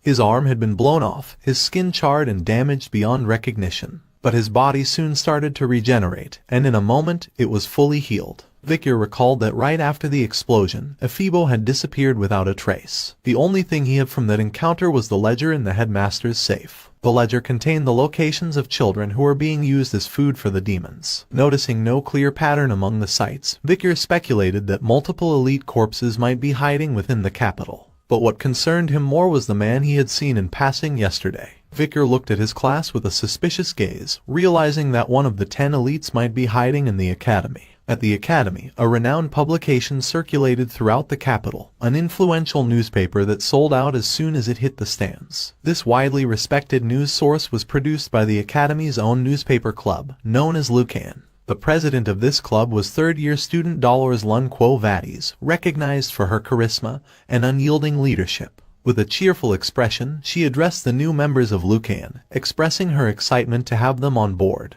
The fact that they had applied to Lucan, which was difficult to enter, meant that they were persistent. With a smile, she suggested they begin by introducing themselves. Tudor spoke confidently about his ambition to excel both in his classes and in the club, while Sancho admitted he wanted to dispel the assumption of being just a dumb brute by proving his intellect. Sinclair recognized the powerful connection between wealth and information, but valued the latter above all else. Bianca simply stated that she joined for the club's clear sense of purpose. Piggy, modestly, expressed his enthusiasm for gathering and analyzing data, making the newspaper club an ideal fit for him. Victor plainly stated that club participation was mandatory, so he simply followed Piggy. Internally, he knew that by joining this club, he could easily obtain various information. However, he still felt uncomfortable due to the presence of the Saintess. Dolores, unimpressed by his detached attitude, challenged him, questioning whether someone with so little interest could truly contribute as a Lucan reporter. Just then, a girl from the group stepped forward, holding up a recent issue of the Academy's newspaper. She excitedly pointed to an article featuring Victor, surprised to see a student of his reputation joining their club. Dolores asked in confusion when this particular report had been published. Anna, the vice president of Lucan and a third-year student, explained that, having heard about a striking new freshman, she felt compelled to publish the story. Anything less would make her unworthy of being a reporter. She then changed the topic and mentioned that, since the senior members had gone out to collect news, they should start their activities with everyone currently present. The group's topic was a mysterious assailant who had appeared at the dawn of night and burned down an orphanage. Peggy questioned if this was related to yesterday's explosion, to which Anna confirmed that it was indeed connected to that incident. Anna went on to reveal her hypothesis. The person responsible for the arson could be the same individual behind a recent murder in the capital. The most shocking thing was that the majority of the children's bodies at the orphanage had already been identified. Peggy turned to Victor, asking if he believed a mysterious person was responsible for all this. While skimming through the documents, Victor quietly considered that the fate of the dead children was the work of a demon, not a human. Anna then encouraged the group to brainstorm a headline for the article that would capture the shock and tragedy of the incident. The members began brainstorming, each trying to convey the gravity and horror of the orphanage event. Suggestions poured in, ranging from the birth of a terrible villain, to a monster emerges, causing chaos outside the academy. Bianca felt that none of them were impactful enough, to which Tudor guessed that it was because the villain's name was unknown. For cruel criminals, nicknames like Jack the Ripper or Bluebeard were often given. Bianca agreed with his reasoning, and Tudor proudly suggested the name Death-Size Shadow Master, only to be met with blunt rejection. The brainstorming continued, with ideas ranging from the explosion demon that brings misfortune to orphanage killer, and even Mr. Terrorist. Just then, Dolores, lost in her own thoughts, suddenly muttered a name aloud, the Night Bloodhound. She recalled the mask she had picked up, which unmistakably belonged to the Night Bloodhound. She couldn't figure out why he was there. In her view, the Night Bloodhound had consistently shown kindness and dedication to the slum dwellers, tirelessly treating those afflicted by the Red Death. His devotion and love for the poor people were real. That's why even she believed that, despite stealing the Saintess tear, it was for a great cause. She questioned whether he could truly be responsible for the death of the headmaster and the children at the orphanage. What she saw was accurate, and he wasn't evil. If the Night Bloodhound was a criminal, then she was sure he had his reasons. Just then, someone remarked that Night Bloodhound was a good suggestion. Dolores looked up to see everyone discussing the name with interest. One member observed that it carried a barbaric tone, making it sound fierce and violent, while another noted its dark, ominous quality. Sinclair seized the momentum and suggested they settle on it. Dolores instinctively covered her mouth, realizing she might have let her thoughts slip. Anna quickly picked up on the moment and suggested a headline.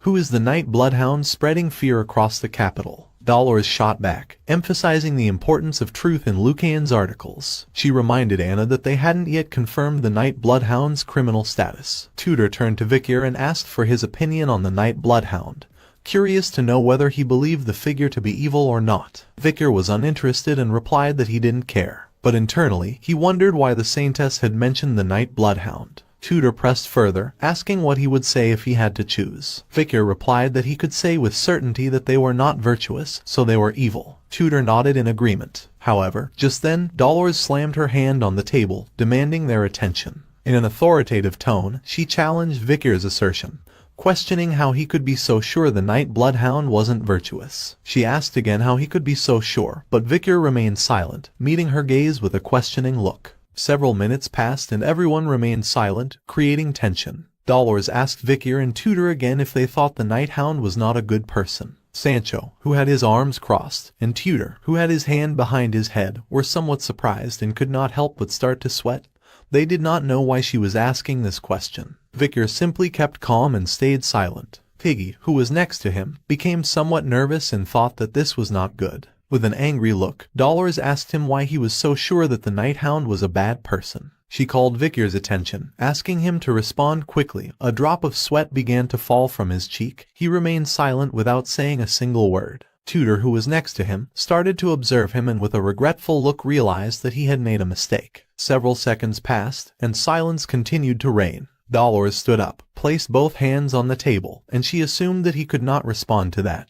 He had asserted it based solely on testimonies, without any proof. As a journalist, if one said something that was not clear, one should not forget that this was a position in which one could ruin the innocent life of someone. Tudor interrupted, and with a serene look argued that the guards had also testified. The Night Hound had been the one who destroyed the building and killed the director of the orphanage. Upon hearing this, the attention of the Saintess fixed on Tudor. With a serious look she explained that what the Imperial Guard had said was just a speculative statement, without physical evidence yet. Somewhere in the orphanage, which was connected by metal stairs, there was a bunch of hands full of blood. She argued that this incident had taken place in the basement of the orphanage. The mystery of the discovery of ancient corpses of boys and girls still remained unanswered. There were many strange things about that the Night Hound, the assailant, would harm children. Upon hearing this, both Anna, Bianca, and Sinclair began to observe her and could not help but be somewhat surprised. Dolores' gaze was filled with firmness and confidence. Although the incident had occurred in an orphanage run by her family, no one knew why she remained neutral. She turned her head towards Anna and with a serious look explained that she needed to review the article little by little so that it was as objective and impartial as possible. Anna, who was somewhat nervous, reached out to one side and assumed that if that was the case,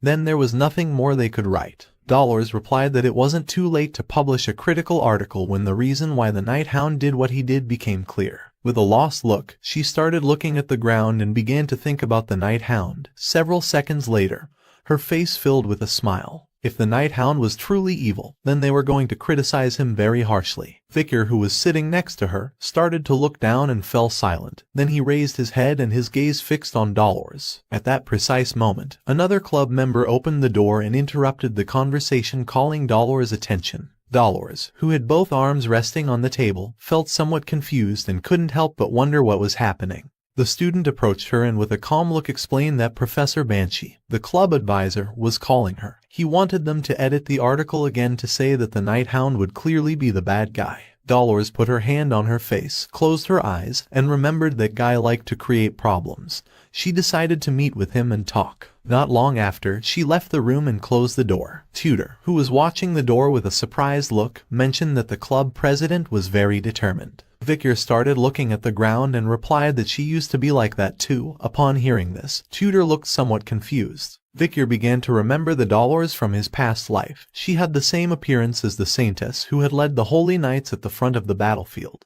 While with one hand she was invoking a spell, she extended the other forward and with a determined look, she ordered the holy knights to keep pushing the front line harder, since nowadays, religious women were only corrupt. While two knights who were taking a break were talking among themselves, she appeared, clenched her fist and asked them if they could not save at least one more person during their break. She started to scream and revealed that in her time, if a demon appeared, she would immediately run to crush it. Remembering this, Victor, who had his eyes closed, couldn't help but smile and feel an inner peace. He hoped that his actions would be seen as those of a villain, but it wasn't a bad feeling when someone wanted to know the truth. Dolores met with the professor and they both began to discuss among themselves. Victor thanked her from the bottom of his heart. The next day, it dawned and the academy's speaker began to sound so that all the students would wake up. Upon hearing the sound, Piggy, who was sleeping like a log, started to open his eyes. Although he was very sleepy, he still decided to get up and sat on the bed. Victor, who had gotten up before him and was doing some exercise, said good morning to him. Piggy started to remove the sleep from his eyes and returned good morning to him. In the academy, everyone had to wake up at 6 a.m. When the alarms went off, the students headed to the training area in front of the dormitories. The students arrived at the training area and began to run to warm up. They participated in the exercises, following the instructor who was at the front to wake up, and then started their day with a light run. Once the exercises were finished, everyone took separate paths. Some were going to catch up on their sleep and some were going to take a shower while others were going to go to the cafeteria. After doing this, Piggy was quite tired. While he was walking next to Victor, he closed his eyes and sighed. He believed that his brain would be more active if he slept during morning exercises. Victor, who was next to him, explained that moving the body helped keep one's brain active. Piggy replied that he didn't need to be told what was right. Behind them were Sancho and Tudor. He started looking at Victor, and with a cheerful smile asked how someone like him would be popular with girls without being empathetic, advising him to improve his empathy towards Piggy immediately. Piggy refused. Tudor put his hand inside his pocket, turned his head towards Victor and asked if anyone was free this weekend. He wanted to go have fun in the city. Piggy started to show a smile since for him this sounded good. There was actually a book that he wanted to buy in the city. Sancho, who had his arms behind his head, mentioned that there was a restaurant that he wanted to try. Victor simply started to walk in silence. Upon seeing this, Tudor asked if he was free this weekend. Victor came out of his trance, and with a calm look replied that he needed to do volunteering during the weekends. Sancho, who had his arms behind his head, was somewhat surprised to hear this. Piggy started to touch his neck, closed his eyes and thought that Victor had many deductions. Tudor crossed his arms and began to smile and asked if it was Professor Vinci Morgue again. He was messing with Victor even though Victor wasn't doing anything. Victor started to walk, turned his back on them and fell silent. He began to move away from them and told them that they could go to the city without him, leaving them all somewhat confused. They also started to walk and Tudor thought that volunteering sounded fun. Piggy didn't want their friend to do this alone and they also decided to go with him. According to Sancho, the more there were the better. Tudor put his hand under his chin and with a confused look thought that this was very unusual. Sancho was somewhat surprised and asked him what it was. Victor began to move away from them, and Piggy started to follow him. When Victor was close, Tudor naturally felt drawn to him. It was as if he were his older brother. According to Sancho, he was someone quiet but exuded charisma. When Sancho was a mercenary, people like Victor were natural leaders. Piggy, who was walking behind Victor, could not help but start to smile and feel an inner peace since for him Victor was amazing. Tudor and Sancho began to follow Vicar and Piggy, and at that moment a student who was accompanied by two women passed by their side. Incredible people like Tudor, from the physically large family of Don Quixote, and Sancho, the transfer student from the Northern Guild of Mercenaries, were approaching Vicar first. For Piggy, he was also kind since he had helped him at the welcome party when he had difficulties, and he was someone perfect in his studies and training. Piggy approached Vicar and couldn't help but start to smile since when he was near him, he could feel that he could do anything. At that moment, Vicar turned his head back and his eyes filled with rage. Upon feeling his gaze, Piggy panicked and couldn't help but start to feel fear. The student who was accompanied by the two women began to emit a sinister aura of green color, which started to expand everywhere. Upon feeling this aura, Vicar turned around.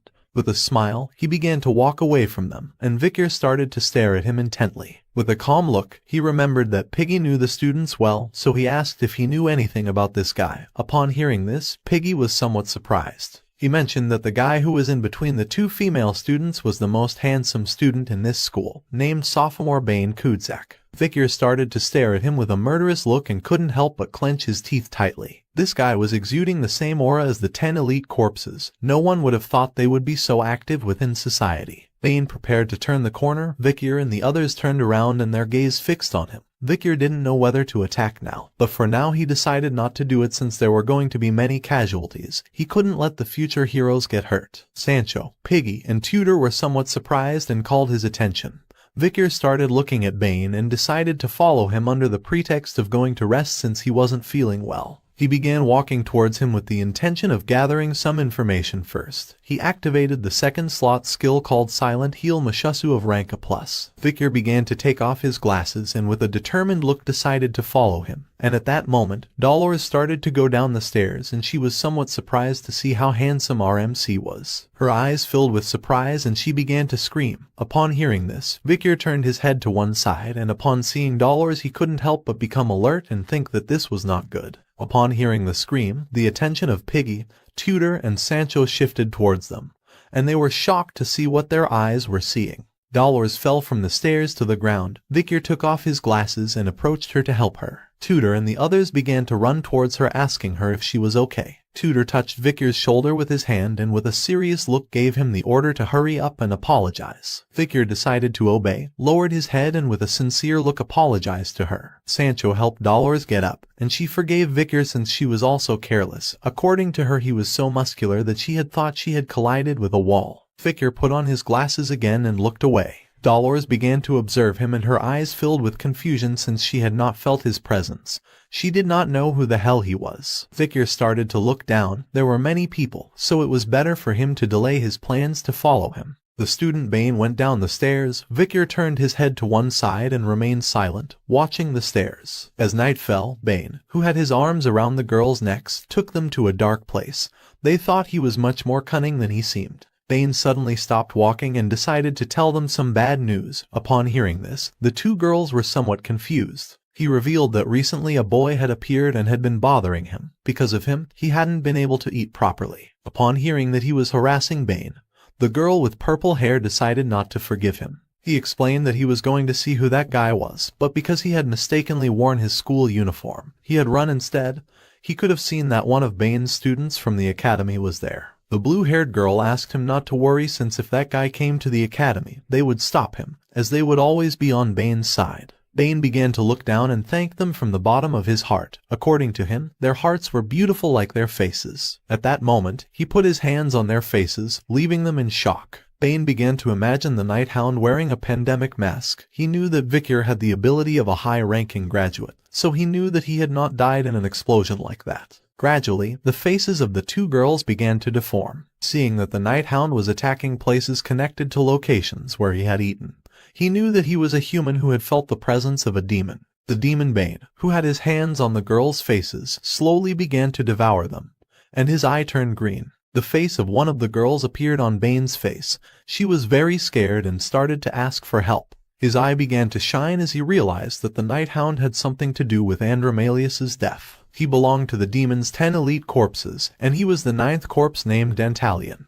The next day, Vicar returned to the journalism club along with the others, and despite being here, his eyes showed that in reality his mind was thinking about the demon Dantalion who was disguised as a student named Bane. The news about the incidents that did not cease reached the club. Everyone started to talk among themselves about this topic, and Victor simply remained silent, lost in his thoughts. Next to our boy were Tudor and Bianca, who had their hands resting on the table where there were a bunch of reports. While they were reading, Anna placed her hands on the table and explained that she had compiled the incidents that occurred inside and outside of the academy. Now that there was a shortage of manpower in the club, she wanted new first-year students to participate in activities to lend a hand.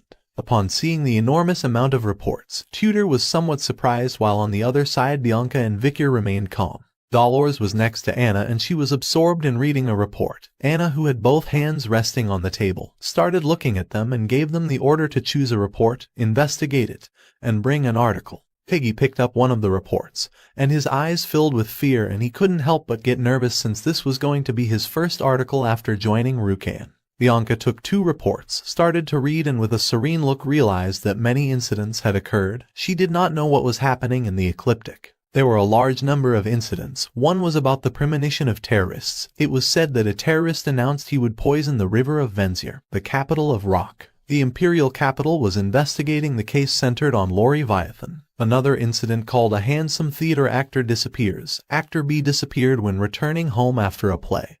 It was very likely that the crime had been committed by a fanatic. Also occurred a strange murder case where the head of the family disappeared without leaving any trace. There was an incident called Don't Ask Questions on the Street. Mr. A, who had injured several people on the street, was sentenced to death. He still complained that he had not committed any crime and that his face had changed. The last but not least was called Rapid Increase in Disappearance Cases. The disappearance cases in Venzir were increasing. It could still not be identified the culprit, and many thought it was the work of the Night Hound. After carefully examining each report, using his hand, Victor picked up a particular report that caught his attention quite a bit. The title of this report was Case of Disappearance Within the Academy. 3 students from the academy had disappeared. There were many witnesses, since normally the 3 went together, concluding that it had been an escape for love. Upon reading the report, Victor's eyes filled with rage and he clenched his teeth tightly. On the report was the photograph of student Bane, better known as Dantalion. Victor was fully aware that this bastard was one of the 10 elite corpses. Several hours later, night fell and the moon emerged, illuminating every corner of the dark city. In some middle-class neighborhood there was a small house. Inside were the husband and wife sleeping peacefully. Suddenly the husband opened his eyes and began to gaze at the ceiling in silence. Several seconds later, while the wife was sleeping like a log, he removed the sheet and quietly sat up. On the upper floor, there was a wooden window and the light from the streetlights outside was coming inside through it. The husband went up to the second floor, sat on the sofa, started looking at the ground and remained thinking in silence. After a while, he lifted his head and his pupils changed completely and turned green just like those of demons. In front of him appeared several masked demons. Among them was a Phoebo, a guy who wore a tie, another guy who carried giant scissors as a weapon, and a woman with red hair. The husband began to observe them and asked if they had discovered anything about the plague mask that was following them. Here we are revealed that Phoebo is the 9th corpse, Dantalion's subordinate. He began to speak in demonic tongue and started to reveal everything he knew. The woman was named Geronto. She was also the 9th corpse, Dantalion's subordinate. She stayed listening in silence. The guy who carried giant scissors as a weapon was named Heave. He also began to speak in demonic tongue. And finally, the guy wearing a tie was Fido. The husband who was sitting in the chair was the 9th corpse, Dantalion. He put his hand under his chin and concluded that the guy with the plague mask was very careful since they had not seen the mask after that day. He extended his hand and his 4 fingers transformed into the sharp faces of the victims he had devoured. With a serene look he thought that this could not be avoided and ordered them to expand the scope of work from now on. He pointed his fingers at his subordinates and fired 4 powerful shots, which hit them squarely in the faces. The faces that Dantalion had on his fingers began to merge with the masked demons. He decided it was time to share his faces. In the blink of an eye, the faces of the victims that Dantalion had devoured merged with the demons, who now appeared to be simple humans. Now they could work without having to worry about being discovered. He gave his subordinates the order to go to the areas with more light and find the mask of the pandemic. While Dantalion was explaining this, the door of the room slowly began to open. It was his wife. Upon opening the door, she saw her husband sitting in the chair and the demons, wondering what was happening. She put her hand near her mouth and couldn't help but sweat as she didn't know what he was doing awake at this hour in the morning. With a worried look, she asked who these guys were. Dantalian began to stare at her with a calm look and remained silent for several seconds. Then he closed his eyes and sighed as he wanted to admire that lively face a little longer. At that moment, Fido drew his weapon, appeared behind the wife, placed the blade on her neck, and with a cold expression prepared to end her life. Dantalian asked him to make sure to leave her face untouched. Upon hearing this, the wife's eyes filled with fear. She did not know what was happening, and just before she could do anything about it, Fido followed his master's order and slit the woman's throat, causing blood to splash everywhere. The head of the wife fell to the ground and her eyes filled with tears. The plan to open the door had gradually been delayed due to the death of Andromalius and the appearance of the pandemic mask. Dantalian put his hand over his face and his face began to merge with the other faces. He was very upset. His hairstyle changed, and he asked Ephibo to follow him since they had to see her. Upon hearing this, Ephibo started observing him, and upon seeing his new face, he couldn't help but be somewhat surprised. The face of Dantalian changed again. Now he was a handsome man. He put his hand under his chin and with a smile decided to go and relieve his accumulated stress. After a few hours, he dressed like a priest and went to the church that had a candle lamp on the ceiling. He closed his eyes and began to show a kind smile. At that moment, a woman appeared and asked why he was smiling. Dantalian, who had his hands resting on his abdomen, continued smiling. This woman was none other than Saintess Dolores. He replied that he could not help but smile having the beautiful Saintess standing in front of him. She began to stare at him with a calm look, called Dantalian Sir Quilty, and explained that she had not come to see him to make jokes. He reached out his hand to her and with a smile changed the subject. He was worried because her visits had become scarce lately. She approached him and with a serene look replied that recently there had been many murders and missing persons, so she had been busy covering them. The bastard Dantalian began to pretend, saying that the activities of her academy club had become busy. The world was becoming increasingly brutal. On the outside he started to show a kind smile, but deep down he was happy since he was the one responsible behind those cases. Dolores started to look at him with an insecure gaze and she remained silent. Quilty Lun Indulgentia was the head of the Indulgentia family, the collateral line of the Quo Vadis family. They were currently volunteering and managing the resources of Quo Vadis in the orphanage, monastery, and hospitals, but they were supporting the exemption system that erased the profits of rich sinners. She knew that this two-faced bastard was hiding something. He approached her and with a smile asked why she had to talk to him. Dolores began to stare at him and remained thinking in silence. With a serious look she extended her hand to one side and replied that she had come to request that the exemption system be abolished since it was wrong to exempt someone from all sins just because one was rich. He opened his eyes and with a serene look asked what was wrong with this, since the exemption was a policy that had been in the church until now, asking if donating a large sum of money wasn't already sufficient punishment. With a look full of determination she mentioned that sins were something one must expose oneself to God for, and forgiveness was granted once one had received the appropriate punishment. She placed her hand over her chest and with a determined look revealed that the people affected by the exemption could not be saved. Her words left this bastard in shock and speechless. Several seconds later, he closed his mouth and realized that this was getting out of hand. He put his hands on his abdomen, turned his back to her and explained that he was just following the doctrine of the church. According to him it was better for her to talk to her father, the cardinal. She remained listening in silence, and he asked her to please leave since he had heard that the students from the academy were coming to volunteer today, so there was no need to have a dispute within the Quo Vadis family in front of her juniors. She turned her back to him, looked back with a calm gaze and decided to come back later so they could talk a little more about this. After saying this, she began to head towards the exit of the church. The bastard Dantalian put his hand over his face, and his eyes transformed into those of a demon and he couldn't help but smile. His gaze fixed on our girl as he thought this was beautiful. Some veins appeared on his face, causing him to grit his teeth and start bleeding. He had almost given in to his impulse to collect her face, but he couldn't do this yet and needed to hold himself back. He started to imagine her lying on top of some masks filled with blood. The Saintess was the finest product he had discovered in this world. He wanted to collect her face when her face was in despair after chaos descended into this world. He began to hug himself and his body started to tremble. He was so anxious for that moment to arrive that a demonic eye appeared behind his head. They had to open the door as soon as possible for chaos to descend as soon as possible. After a few hours, someone wearing boots stood up. This was our boy Vikir. He was in front of the entrance of the orphanage. This was the orphanage that Cindy had found after analyzing the books of Andromalius. It was very likely that it was connected to the 10 elite corpses. This orphanage had the flag of the Quo Vadis family, and if a demon was planted within the Iron Blood family and the Holy Divine family, then it was also very likely that there were demons hidden within other families. After the explosion, Night Bloodhound caught attention, so he wanted to use volunteering as an excuse to slowly investigate the students. While Vikir was distracted, Tutor, Sancho, and Piggy appeared with a cheerful smile. Sancho began to observe Vikir. Tutor and Piggy started to look at the orphanage and were somewhat surprised to see that this was the orphanage where they had come to volunteer. Tutor put his arm over Vikir's neck and said that he was very lucky to have friends who were willing to volunteer with him, to which Vikir responded that he had never asked them to come. He sighed and fell silent, his eyes filled with concern as things had become bothersome.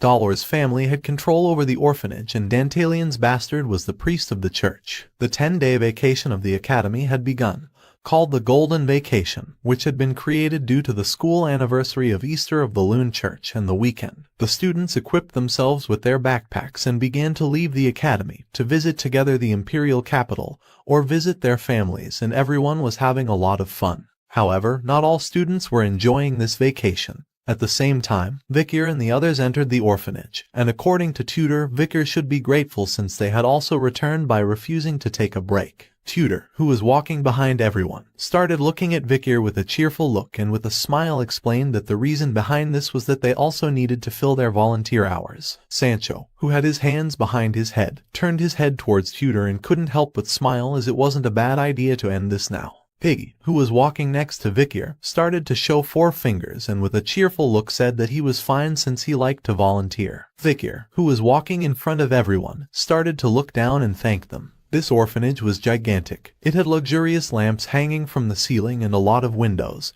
which allowed the light from outside to enter the interior. Tutor began to observe the place with a surprised look and asked if this was really the Indulgentia orphanage. He was impressed since it was on a different scale than the rest of the orphanages. This orphanage was considered the largest in the capital. With a kind smile, Piggy mentioned that the headmaster here was the founder of the Foundation for Orphans and he was also an external teacher at the academy. Sancho, who had his arms crossed, seemed somewhat surprised and asked who that headmaster was. Piggy began to point sideways with his finger and explained that he was the person in the painting. Next to them was a wall, which had a painting of Quilty Lun Indulgentia, who was smiling. What nobody knew was that Dantalian was the headmaster of the orphanage. Tutor and Piggy approached the painting and began to observe it, and Piggy explained that he was the head of the Indulgentia family, a family on the mother's side of the Quo Vadia family. He was popular and seemed to have a lot of influence within the Loon Church. They started to imagine Quilty and Dolores, and speaking of the Loon Church, apparently it was well known that there was a conflict between him and Saintess Dolores due to differences in religious views. With an indifferent look, Tutor mentioned that he did not want to get involved in a fight between families. Piggy, who was standing next to him, simply started to observe the painting with a smile. Vikir, who was behind them, simply remained silent. He began to stare at the painting and his eyes filled with suspicion as he remembered that this guy was the popular headmaster of the orphanage. The rays of sunlight began to enter the room, illuminating Quilty's painting. Vikir decided to find out what this guy was like once he met him.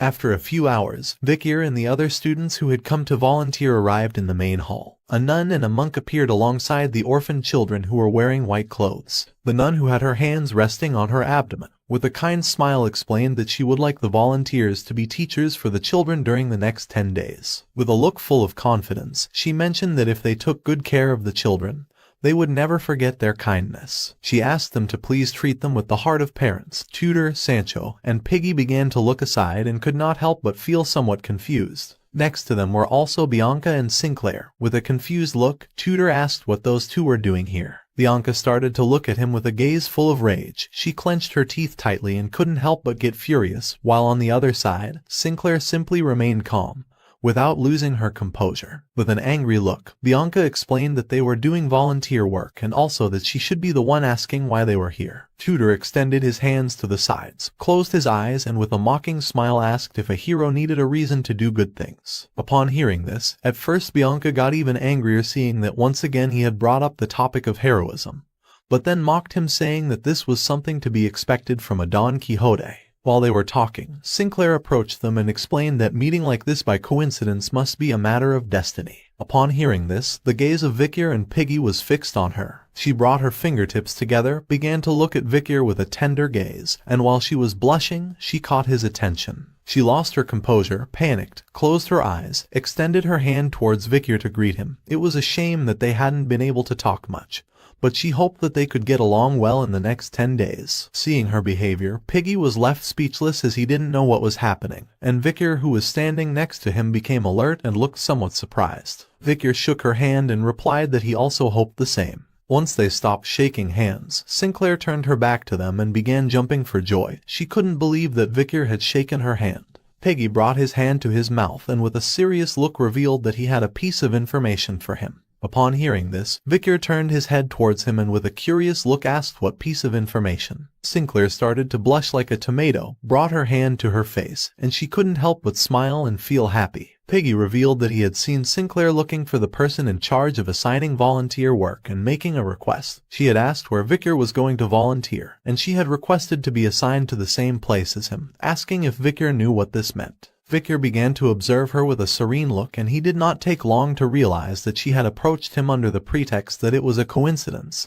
He decided to be careful with her in the future. At that moment, Vicar turned his head to one side as something caught his attention. In the room they were in there were several monks and several nuns. While some were conversing, one of the monks began to go up the stairs. Upon looking with a little attention, Vicar saw that the headmaster was not here. The time for the children to choose their teachers arrived, and all the children, some nervous and others excited, began to run towards Tudor and the others. Tudor picked up a girl and a boy in his arms, who were very excited. Tudor couldn't help but smile, and with a cheerful look, he thought that they were all very social. Two children became friends with Sancho, and he started to carry them on his back. Bianca, who had a somewhat conflictive personality, calmed down and felt at ease seeing the children. With a calm look, she began to stroke the head of a gray-haired boy, thinking that he was very cute. Sinclair also chose two children. She sat on the floor, opened a storybook, and with a smile began to tell them the story, making the children's eyes fill with joy. While on the other side, Vicar with a penetrating gaze caught the attention of several children and asked what their names were. Upon feeling Vicar's gaze, the children's eyes filled with tears and fear. Without hesitating for a second, the children ran towards Piggy.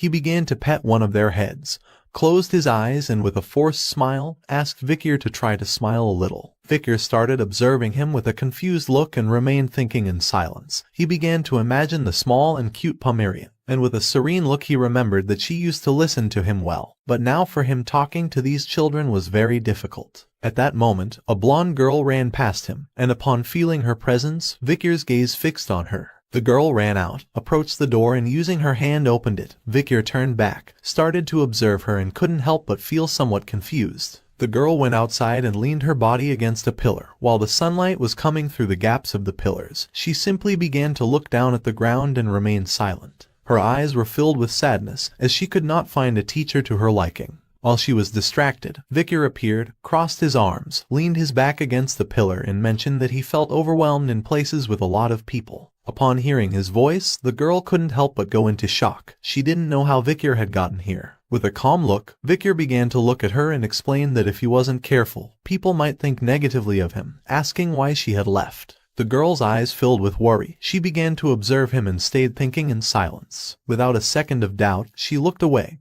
turned her head and closed her eyes. She did not want to talk to Vicar. Vicar, who had his back against the pillar and arms crossed, realized that his plan had not worked. He began to remember what once his friend from the tribe had explained to him. She started moving her cheek using her finger to show a smile, and with a serene look explained that if he asked like that, the child was not going to respond, so he should try asking while smiling. The girl wore a golden pendant with her name. She was called Perry. Vicar approached her, sat in front of her, rested his hand on the ground, started looking into her eyes and called her by her name. The girl opened her eyes and they filled with surprise. She was somewhat confused and did not know how Vicar knew her name. Several seconds passed and she did not respond, and seeing this, Vicar began to show a kind smile, and with a cheerful look asked if Perry was her name. Upon feeling Vicar's gaze and smile, the girl's eyes filled with astonishment. She knew that she could trust him. But far from responding, she turned her back on him and without hesitating for a second, ran away, leaving poor Vicar somewhat confused. He began to observe her and couldn't help but wonder if he looked that bad when he smiled. While he was distracted, someone wearing white clothing started walking towards him saying that she didn't believe the girl had run because she hated him. She was none other than Saintess Dollars. With a cheerful look, she revealed that she had seen everything. Her eyes filled with surprise and she couldn't help but smile. She didn't know why he was grotesque, but now she realized that our boy was quite kind.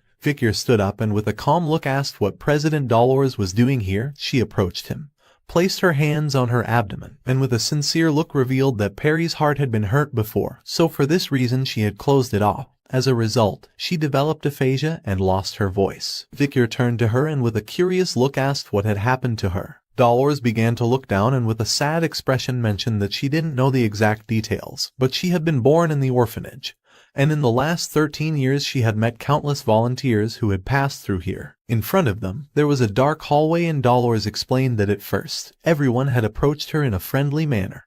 But after one day, they stopped coming due to their busy schedules, so she assumed that Perry must be tired of attaching to someone in a short period of time and then mourning their disappearance for a long time. Victor began to look at Perry with a sad expression and fell silent. At that moment, the previously dark hallway filled with footsteps. Someone wearing boots started to walk. Upon sensing this presence, Victor's eyes filled with fear causing him to start sweating like crazy. While he was distracted, Dollars put her hand on her chest and with a happy look explained that Perry had reacted very well to him. She assumed that she was going to be fine with him, so she asked him if he could take care of Perry. At that moment, Victor put his hand over her mouth so that she would stop talking, causing her eyes to fill with confusion. She couldn't help but panic since she didn't know what was happening. Two men started walking down the hallway. The man in the green suit turned his head towards the other and mentioned that he was so busy that they rarely got to see each other. The other man simply started to walk in silence.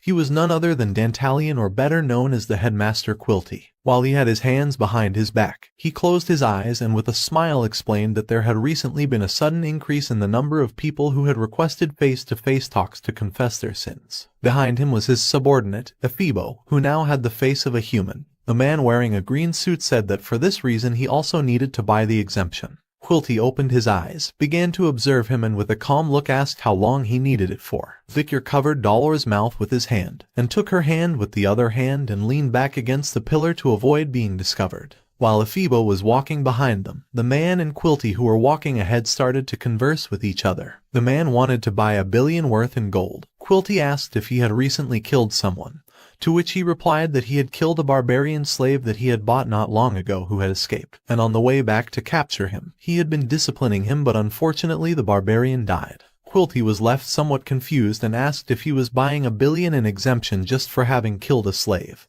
But the man revealed that on the way back, as he was still angry, he had burned an entire village of slash and burn farmers. Victor turned his head towards them and quietly asked her to please be silent. Dollars' eyes filled with surprise as she did not know why he was doing this suddenly. Victor began to feel a strong smell and his eyes filled with rage, and started to shine. Quilty and the man who were conversing among themselves began to move away from them, and the smell that Victor was feeling came from Quilty. Quilty, who had his hands behind his back, said that 500 million was fine for something like this. The man extended his hand forward and decided to give the other half as a tip to God, who was forgiving his sins. The smell that Quilty's body was giving off was the same as that of the elite corpses. Seeing that the man wanted to give a tip to God, Quilty couldn't help but smile with joy and think that it was sacrilegious, explaining that giving offerings to God would make God forgive everything. Upon hearing this, Dollars couldn't help but go into shock and her eyes filled with surprise. She didn't know what was happening here. The man started to laugh since he felt that he was always learning about faith from him. Quilty, who had his eyes closed and arms behind his back, could not help but smile even more, thinking that he was too kind. Dollars began to lose her composure and could not help but get angry. She wanted to give Quilty a good lesson, but Victor forcefully covered her mouth to prevent her from making noise. Victor asked her to wait since if she made a move now, they were going to be discovered. Dollars started moving her feet asking Victor to let her go. At that moment, upon hearing the noise, Ephibo appeared and with a penetrating look began staring at them. Upon feeling the presence of Ephibo, Victor, who was covering her mouth with his hand, panicked and his eyes filled with fear. He knew that this was not good, while on the other side, Dollars remained silent as she did not know what was happening nor who this guy was. Upon feeling a strange presence, Victor and Dollars looked to one side and saw Ephibo standing next to them staring at them intently. Dollar's eyes filled with confusion as she did not know who this guy was. Meanwhile, on the other side, Vikir went on alert and realized that they had been discovered. Several seconds passed and nothing happened. Vikir began to stare intently at Afibo and noticed something strange. While Afibo was staring intensely at Vikir and Dolores, our boy realized that this guy emitted a rather familiar smell. Now that Dantalian had modified Afibo's face to have the same one as a human, Vikir could not discover his true identity for now. Upon seeing that Afibo had stopped, Dantalian, who had his hands behind his back, turned around, closed his eyes and couldn't help but smile since he did not expect to find the Saintess here. He was somewhat disappointed as he did not know she had the bad habit of eavesdropping on others' conversations. The rich man with whom Dantalian was conversing placed his hands over his abdomen and remained silent without interrupting. Upon hearing this, the Saintess's eyes filled with surprise, while on the other side, Vikir, who knew that this bastard was a demon, began to gaze at the ground and started to think in silence. Seeing that she was with Vikir, Dantalian asked if she was having a secret romance with a classmate. Dolores became somewhat nervous, turned around, placed her hands over her abdomen and with a nervous look explained that this was a misunderstanding. Vikir, who was next to her, also turned around and began to observe Dantalian in silence. The eyes of the Saintess filled with concern. This ambiguous situation had made her be discovered eavesdropping. Dantalian approached Vikir, began to look him in the eyes and with a smile realized that judging by the academy uniform, he seemed like someone who had come to volunteer at the orphanage. With a firm gaze, Vikir returned the look to the demon, creating tension in the atmosphere. Dantalian's eyes began to shine, emitting a demonic aura. An exciting smile appeared on his face. He hadn't noticed because Vikir's face was covered by glasses, but looking closely, he had quite a handsome face. This made Dantalian excited since he liked collecting the faces of his victims. The face of Vikir was at the upper level of his collection. He wanted to have it. Vikir began to stare intently at Dantalian with a serene look and remained silent, holding back his internal hatred towards him. At that moment, the man who was conversing with Dantalian brought his fist close to his mouth, closed his eyes and coughed, indicating that it was time to continue with the conversation. Upon hearing his voice, Dantalian, who had one eye closed, came out of his trance, began to observe the man with the other one, and with a smile apologized for having kept him waiting. The man turned his back on him and began to walk away. Dantalian started to turn around, extended his hand towards them and with a kind smile explained to the Saintess that he was going to leave since today he was busy. Upon hearing this, Afibo turned his back on Vikir and Dolores and began to walk towards them. Vikir and Dolores simply started to observe them and remained silent. Once they had moved away a little, Vikir clenched his fists, and his gaze fixed on Afibo, who had a rather strange and familiar smell. Dolores clenched her teeth tightly due to frustration. She began to look at the ground and thought about corruption. Even after seeing him shamelessly sell indulgences, she couldn't say anything. Even after hearing blasphemous words against God, she turned to Vikir, extended her hand to one side, got angry and asked him why he had done this. Vikir turned towards her and remained silent. The reality was that he felt an uncontrollable inner fury. Several seconds passed and he did not respond. Seeing the fury in Vikir's eyes, Dolores was somewhat surprised and speechless. She did not know what was happening. Vikir began to look at the ground and with a sincere expression apologized to her for his behavior, explaining that from now on he would be more careful. After saying this, he turned his back on her and while walking away explained that he had been gone for a long time, so he had to return to the orphanage. While the sunlight was illuminating the area, Dolores began to observe Vikir and remained thinking in silence. Dolores' eyes were filled with surprise and confusion. While Vikir was moving away from her, many questions came to her mind. She did not know why Vikir seemed angry. Quilty Rune Indulgentia had an average stay time in the orphanage of approximately 2 hours per day. His main task was to sell indulgences to nobles and merchants. One day, like any other, a noble came to the orphanage and after talking with him, he handed over a box. Quilty took the box and began to show a kind smile. Occasionally he also sent by letter investment reports or sales accounting books of indulgences to the Quo Vadis family. He sent these letters through a white dove. Vikir killed the dove and after checking the mail, it was confirmed that the recipient was Cardinal Humbert Rune Quo Vadia, head of the Quo Vadis family. He also noticed that Quilty was always accompanied by someone when he engaged in external activities. The rotation was of 4 people, 3 men and 1 woman. Vikir began to imagine Afibo when he wore a mask and when he did not wear it. The mask that one of the guards had found during the explosion of the orphanage had been confirmed by smell to be from the same person who was called Afibo. Back to the present, Victor lowered his head and with a lost look began to stare at the ground. It was expected that the remaining 3 people would be at an advanced graduate level or higher just like Afibo. It was a high risk for our boy to take on 4 advanced graduates along with one of the 10 elite corpses. In conclusion, to eliminate Quilty, first it was necessary to deal with the 4 guards.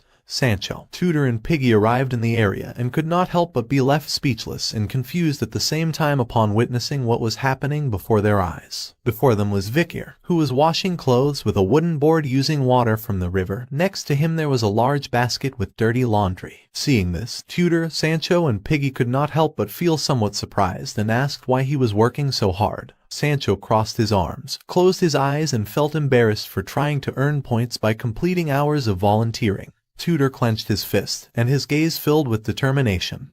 He couldn't believe that Victor was doing all this to help the children.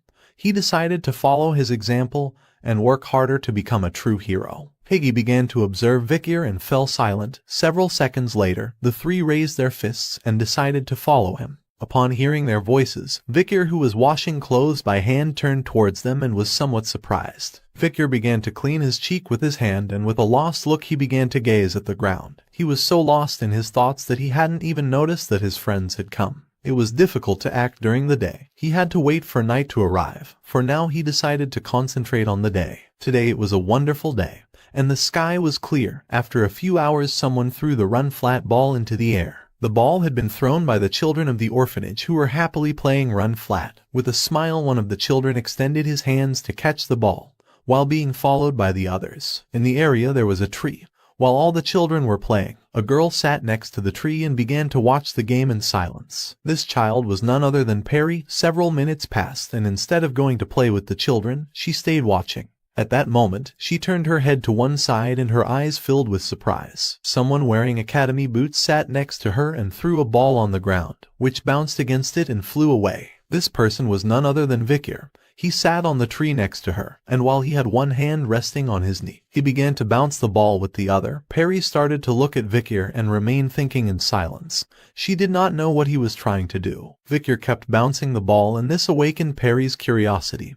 Her eyes filled with curiosity and her gaze fixed on the ball. Seeing this, Victor could not help but smile and with a cheerful look remembered that the children of Balak also liked to play with this ball. He picked up the ball, and the reality was that it was not a ball, but the madam's egg. It had not shown signs of hatching, and the grip was not bad. Victor always carried the egg with him just in case, but he had never thought he would use it for something like this. Victor threw the ball again, and curiosity in Perry's eyes increased dramatically. She was stunned to see how well this ball bounced. Her gaze fixed on the ball and her desire to play with it grew stronger. She tried to hold back but was unable. Several seconds later, she picked up the ball and with a pleasant and excited smile, she prepared to bounce it. She began to happily bounce the ball, and Victor, who had his hand over his mouth, started to watch her and couldn't help but smile upon seeing that his plan had worked. Behind them were some stairs on which Sinclair was sitting. While she had one hand resting on her knees, she rested her head on the other hand, closed her eyes, and couldn't help but smile since, as expected, Victor was kind.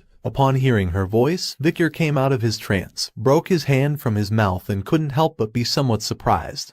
When he turned around, he saw Sinclair. She began to blush and with a happy look, mentioned that he had a somewhat blunt side. Victor didn't even look at her, turned his head to the side and asked what she wanted. She stood up, put her hands behind her back and started walking towards him, explaining that the reason was obvious. She approached Victor, closed her eyes and with a pleasant smile revealed that she simply wanted them to be friends. She was a year younger than Victor, and if he didn't mind then she could talk to him formally. Victor started looking straight ahead and remained thinking in silence. Then he turned his head back and with a calm look gave her the order to do what she wanted. Upon hearing this, a smile appeared on her face, causing her to start blushing. While Perry was happily playing with the ball, Sinclair got even closer to Victor and realized that she could be more informal, calling Victor brother. Victor replied that he felt a little uncomfortable being called brother. She decided to think of another way to call him until the next time they met. While they were conversing, Perry continued happily playing with the ball. She threw the ball again, but at that moment, it began to move in the air, leaving little Perry somewhat confused. At that moment, the ball bounced forward. And seeing this, Perry's eyes filled with concern and she started to follow the ball. In the grid that was next to the estuary canal, there was a small hole. Unfortunately, the ball went through the hole and fell into the water. Upon hearing the sound of water, Vicky's and Sinclair's attention shifted towards little Perry. Both were somewhat surprised. Both approached the grid where Perry was. Sinclair put her hands on her knees, bent down a bit, and explained that the ball had gone to the estuary, so there was nothing they could do about it. Little Perry put her hands close to her mouth and her eyes filled with worry. Upon hearing that they could not retrieve the ball, Perry's eyes filled with tears. She began to look at Vicar, hoping that he could do something about it. With a serious look, Vicar asked her not to worry since it was just a ball. With a sad look, Perry began to look down and started to cry. Vicar began to observe her and started to think. With a smile, he began to unbutton his academy uniform. He couldn't help it. He wanted to make little Perry happy. At the same time, someone wearing white boots began to walk through the area. This person was none other than Dolores. She grabbed her elbow with her hand, closed her eyes and sighed, as she was still upset about it. Several seconds later, she opened her eyes and with a lost look began to think about Vicar. She started to remember the conversation about the night hound that they had had at the club. She had not had a good impression of him because he was judging someone with prejudice. Moreover, his behavior was so bad that he even received negative points to the point where he needed to do volunteer work. But the feelings about him were changing. A few hours ago, at the orphanage, she met Tudor, who was carrying a child on his back. He extended his hand to one side and with a smile explained that the kitchen needed more hands. So Vicar had offered to go there first. She went to the kitchen where she found Tudor, who was dressed like a cook, while he was holding a ladle in his hand. With a kind smile he explained that they had been distributing food until just now, and hot water wasn't coming out, so Vicar had gone to check the pipes. He hadn't even been able to eat because he had been busy giving out food. She went to the pipe room where she found Piggy. He had a towel around his neck. Upon seeing the president, Piggy became happy and explained that Vicar had gone to do laundry not long ago. Vicar had been able to fix the pipes recently, so now they could boil the laundry. After this, she went to the laundry where she met Bianca. With a calm look she mentioned that Vicar had been hanging the clothes next to her until now. But the children had asked him to play, so he had gone to prepare the gym. Back in the present, Dolores started looking down with an insecure look. Everyone thought that Vicar was a good person. She had thought that her judgment of him was not accurate. But in reality she could not be more wrong. She actually had her own prejudices about him. As the sun was lighting up the area, she left the orphanage and approached some stairs. She put her hand behind her head and remembered that many were aware of the fact that Quilty and she did not have good relations. So if Vicar had been considerate by hiding with her because he had noticed Quilty, then she should apologize. Several seconds later, she saw Vicar, Sinclair, and little Perry standing in front of the estuary grate. She began to observe Vicar and her eyes filled with confusion as she did not know what was happening. Vicar started to take off his shirt. Sinclair put her hands over her eyes, but still continued looking and she couldn't help but start blushing. Perry, who was next to her and had her hands over her chest, began to cry as she wanted to get her ball back. Vicar took off the academy uniform and the boots and left them on the ground. After doing this, he gained momentum and made a big jump over the grate and threw himself into the dirty water of the estuary. Upon seeing this, both Sinclair, Dolores, and Perry were surprised and open-mouthed at the same time.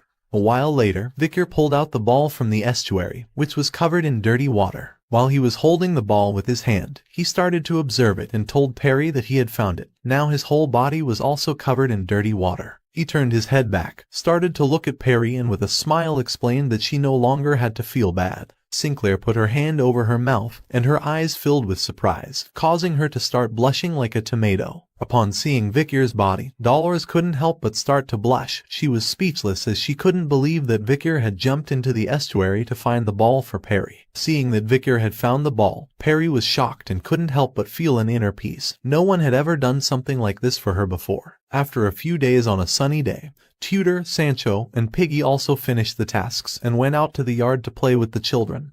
Everyone was very happy. A little while later, Tudor, who was wiping the sweat from his forehead with his hand, started to look at the children and with a smile mentioned that today was the last day of volunteering. Sancho, who had one hand on his waist, began to smile and with a cheerful look replied that time had passed very quickly. Meanwhile, on the other side, Piggy, who was very tired and panting heavily, remained silent. Tudor clenched his fist, raised it to the sky, and decided to play until he ran out of energy. Next to them was the tree where Vicar was sitting. He intertwined his hands and remained thinking in silence. Next to him sat Perry. While the sun was illuminating the area, Victor began to gaze at the ground with a lost look. Perry, who was sitting next to him, was holding something made of flowers. Her gaze was filled with sadness as today was our boy's last day of volunteering. Perry was red and sad at the same time. She lifted her head and started observing Victor in silence. Victor raised his head and with a serious look began to think of some way to kill that bastard Dantalian.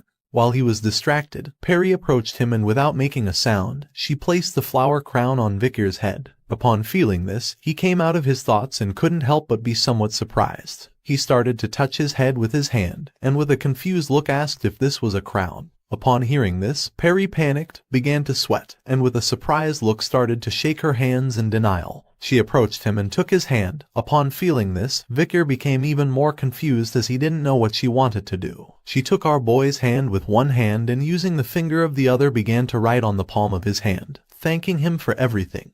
Victor started to observe her, and his eyes filled with surprise. Today was a wonderful day.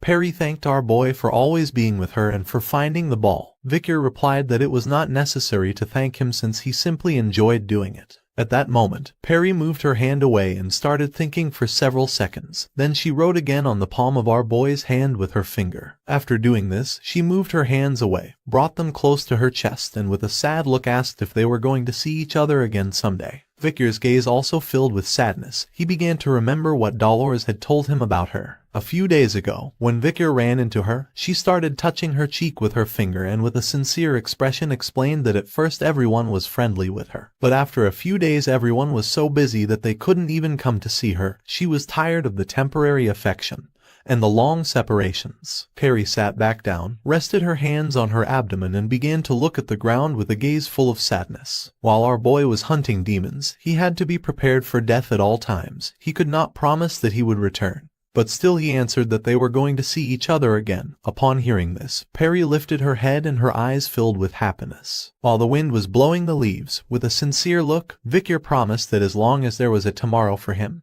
he would come here. Perry began to watch him and fell silent. She couldn't believe that Victor had promised her this. She closed her eyes and started to show a happy smile. Thanking our boy, she decided to wait for that day eagerly. After this, both remained contemplating the views in silence for several minutes. Several hours later, in the main auditorium of the Indigentia orphanage, all the students who had come to volunteer gathered together. Among them were Sancho, Piggy, Tudor, and Bianca. Someone thanked everyone since for the children who had been separated from their parents and lived in the orphanage this was priceless. By knowing them, the children had felt their parents' presence and had been able to fill the void they had in their hearts. These words made everyone start to cry. The person who was thanking them was Quilty. He extended his hands to the sides, closed his eyes and with a smile explained that if the children grew up well it would be thanks to the wonderful volunteers. At that moment, a worker who was pushing a box of donations appeared and began to approach them. Quilty extended his hand towards the box and with a kind smile asked them to share with the children the love they had felt for them over the last 10 days. Upon hearing this, Piggy put his hands over his eyes and began to cry even more out of sadness. Next to him was Victor,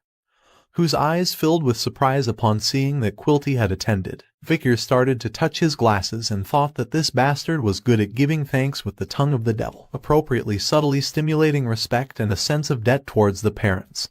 He knew they were planning for the young students to donate to the orphanage. Next to Quilty were his 4 subordinates, who now had human faces. They simply remained silent. Quilty began to show a kind smile. Now that the 4 were here, it was going to be complicated to carry out an incursion. Victor started to stare intently at Quilty with a penetrating look and decided not to let this guy do whatever he wanted. With a smile, Quilty began to persuade the students to donate to the orphanage. All preparations had been completed and today Victor was going to hunt one of the 10 elite corpses as planned. Quilty's persuasion plan worked as the students began donating gold coins. A long line formed in front of the donation box. Everyone was happy to donate, even Piggy, Tudor, Bianca, and Sancho. Victor did not get in line and upon seeing this, Sinclair approached him, called him brother, put her hand over her mouth and with a confused look she asked if he was not going to donate, to which he replied that he had no money. She was somewhat surprised and asked why he had no money being a student of the academy. The real reason behind this was that he did not want to give money to a demon. Victor began to observe the others and with a calm expression asked why she was calling him brother. She approached him and with a smile reminded him that he had said that she had to call him something else. According to her, it was too cold not to donate money since they were rich, so they should help the children of the orphanage even if it was just a little. Victor started staring at Quilty and explained that there was no need for parents since anyway, the world was a place where one had to overcome it on their own. Parents were only necessary during childhood when the help of others was essential, and apart from that, according to our boy, they were not needed. Upon hearing this, Sinclair's gaze filled with concern. She began to look at Victor and fell silent. She took Victor's hand with both hands and with a sincere look realized that he had been through a very difficult time. Feeling this, Victor's eyes filled with confusion as he did not know what she was doing. With a tender look, she took Victor's hand and asked him to come visit her house later to eat together with her family during the holidays or vacations. After saying this, she turned her back to him and ran away, saying that for today she was done with the excuse that she was going to see the children, asking him to make sure to take time after his volunteer work. Victor began to look at her and remained thinking in silence. He brought his hand close to his face, started observing it, and with a perplexed look thought that she was a very strange person. Sinclair approached the children and with a kind smile began to pet their heads with her hand. Victor realized that the identity she had sent to the academy was false. Before his regression, she had been the top genius of the class and had never lost first place in written and practical exams during 4 years. But for some reason, she disappeared as soon as after graduating, and the reason was never revealed to the world. All the children began to approach the students with happiness to give them a hug. Quilty, who was on the first floor, extended his hands to the sides and mentioned that from now on, they were going to take the time to thank the parents who had been with their children for the last 10 days. Tutor hugged a child, closed his eyes and started crying out of sadness, and swore to visit him every week until the day he became a great hero, and of course he was going to keep doing it after that. Sancho bent down, rested a hand on a child's shoulder, started stroking his head and with a sincere look mentioned that in the north, the children, the young people who were going to lead the future, were the most beloved, saying that the future of the empire depended on him, asking him to work hard. 3 children approached Piggy. He extended his hands towards them and began to cry, promising that he was going to come back and was going to bring a lot of delicious food next time. Bianca started to stroke the head of a girl who was crying, and her eyes also filled with tears. For her, the 10 days had finally passed very quickly. She had become very attached to this girl. While everyone was saying goodbye to the children, Victor stayed watching in silence. With a curious look, he began to look one way, and then the other. In front of him was Dolores, who was stroking the heads of 2 children. Victor approached her and called her attention, and upon hearing his voice, her eyes filled with surprise. She did not know what was happening. She turned her head back and began to blush at the thought of Victor. She started to remember Victor when he had taken the ball out of the estuary. She did not know why this image kept coming to her mind. With a serene look, Victor said that he had a question. He began to observe her and asked if she had seen Perry. She started looking at Victor and remained thinking in silence. She put her hand on her cheek, looked away and replied that she could not see Perry around the area. For her this was strange since she had seen her that morning. Upon knowing this, Victor's eyes filled with alertness and rage. He knew something bad had happened. Seeing that even she did not know, Victor turned his back to her and as he was walking away said that he had to go. Dolores reached out to him and could not help but feel somewhat confused. Victor began to remember Perry's happy smile and could not help but wonder why she had not appeared. His eyes were filled with rage. He stopped walking and turned his head back and his gaze fixed on Quilty. Quilty began to stare at Victor and started to show a smile. Seeing his expression, Victor realized that this bastard was responsible for Perry's disappearance. After a few hours, night fell and the sky filled with clouds which began to cover the moon. At the same time, in the room for the volunteer work, Sancho and Tutor were sleeping like a log on wooden beds. Tutor was dreaming of the orphanage. He did not want to leave here. Next to them there was another bed. The person who was sleeping in it took off the sheet and got up. At the same time, in the 4th building of the orphanage Indulgentia known as the children's dormitory, Quilty's subordinates arrived, all carrying weapons and ready to act. Without making a sound, the 4 began to walk, taking different paths. The dorm had 4 hallways, and the 4 took one hallway and started to walk. Several seconds later, Ephibo moved quite far from the area. It was night and the hallway behind him was very dark. Ephibo remained silent. And at that moment, Victor, who wore the Nighthound mask, appeared from among the darkness and began to stare intently at Ephibo, who was distracted. He did not take long to feel Vicar's presence and quickly turned around. But to his surprise, Vicar disappeared. Ephibo's eyes filled with alertness.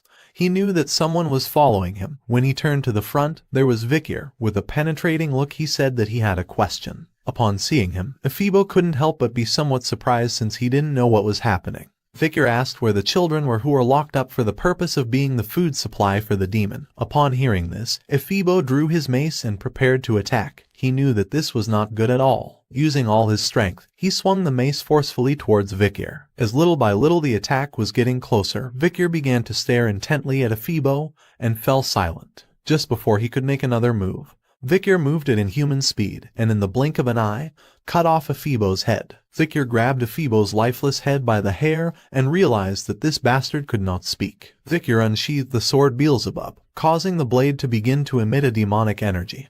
He started to observe the blade, and upon seeing that this bastard did not want to talk, he decided not to waste any more of his time playing with him. While Ephibo's lifeless body lay on the ground behind him, Vicar grabbed his head by the hair and stood silently thinking. At that moment, Vicar began to look down, and his eyes filled with confusion as something caught his attention. Ephibo's face started emitting smoke and slowly began to melt, but even so, Vicar did not let go of the head. As Vicar was holding onto the hair of the face, Ephibo's real head emerged from the disguise, fell to the ground, and started rolling. Our boy simply stood there in silence, trying to understand the situation. Once Vicar looked at his hand, he saw that it was not his face but the mask that Ephibo was wearing. He began to observe the mask, and after analyzing it, he realized that this bastard had disguised himself as a human with a fake face. Vicar tightly grabbed the mask and his attention focused on Ephibo's head. He started staring at it intently, and Ephibo's real face was disfigured. He was missing an eye and half of his face had no skin. Upon looking more closely, Vicar realized that this was Peter's face, but when he examined further,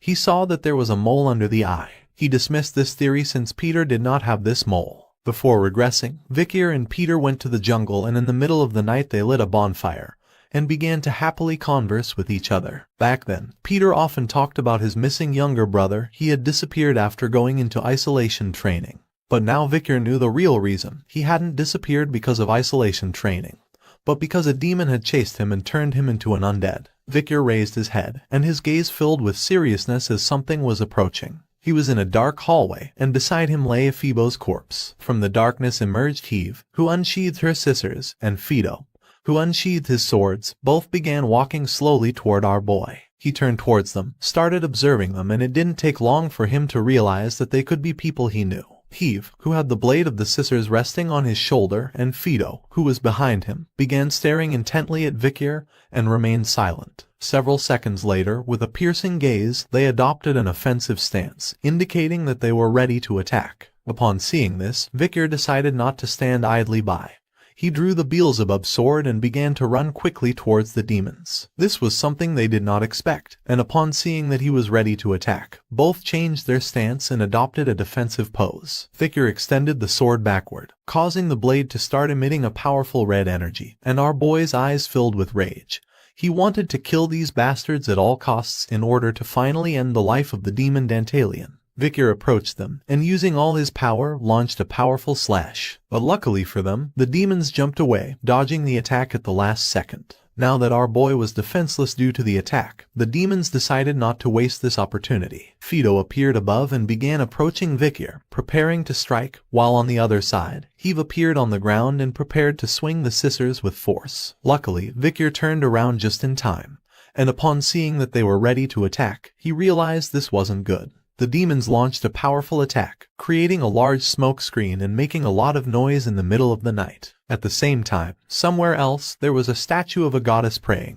This scene was beautiful, as there was a hole in the ceiling and the moon was illuminating the area. Near the statue stood a blonde-haired woman who clasped her hands together and addressed the woman in the statue as Loon. This woman was none other than Dolores. She had come to this place to pray while the moonlight illuminated the area. She began to pray and asked Loon, who resided in the heavens, to forgive them for their sins just as they forgave those who sinned against them. While she was praying, the image of Vicar holding the ball and covered in water from the estuary appeared in her mind. She tried to stop thinking about this, but Vickers' figure became even larger. She clasped both hands tightly, brought them close to her face, closed her eyes and began blushing like a tomato, and asked Floon not to let them fall into temptation and deliver them from evil. But instead of disappearing, the image of Vicker became visible in her mind. She put her hands over her face and while red as a tomato with a lost look started wondering why she kept thinking about him. She was in love with Vicker but didn't want to admit it. She decided to leave the prayer for another day, turned her back on the statue and decided to calm down a bit, since after all, Vicker was just a good junior. She placed her hand on her chest and with a loving gaze, began thinking about the Night Hound and our boy. But these thoughts were interrupted when suddenly there was a noise. She turned to one side and with a confused look started wondering what was happening. Next to her there was a hallway. The wall broke into pieces and someone's body came flying towards her. Dolores began observing this silently, not knowing what was going on. This person was none other than Vicker. She looked with a bit of attention and saw that he was wearing the pandemic mask. Her gaze filled with confusion and surprise, leaving her speechless, realizing that he was the Night Hound. Using his feet, Vicker managed to stop his moving body, and once the smoke curtain began to disappear, Heave and Pedo appeared. They started approaching him and prepared to attack again. Many questions came to Dolores' mind. She didn't know why the Night Bloodhound was here or why he was fighting against Quilty's guards. She placed one hand over her chest, extended the other towards him and called him by his name, Night Bloodhound. Upon hearing this, Vicker's body began to tremble and his gaze filled with fear. Quickly he started to turn around and upon seeing Saintess, his expression became confused as he didn't know what she was doing there. While he was distracted, Heave threw the scissors at his chest, causing them to pierce into his body without even giving him time to react. Vicker's body was thrown backward and crashed against the edge of the statue. Dolores turned around, and upon seeing this, her eyes filled with concern as she knew this wasn't good. The attack was so powerful that Vicker lay on the ground, and seeing this, Heave and Fido began to approach and decided to deliver the final blow. But Dolores wasn't going to let this happen. She stood in front of them, extended her hands to the sides, and with a look full of fear asked them to stop. Even though she didn't know what was happening, she was sure that if they talked it out they would reach an agreement. Her persuasion plan did not work against the demons. Both of them started staring at her, grabbed their swords tightly and prepared to take her out of the way. At first she was paralyzed with fear, but then she closed her eyes, clenched her teeth tightly and stood firm, ready to receive the attack. She didn't want to step aside and let Night Hound die. The demons attacked her and Vicker asked her to move aside. Using the Beelzebub sword he blocked Heave's attack.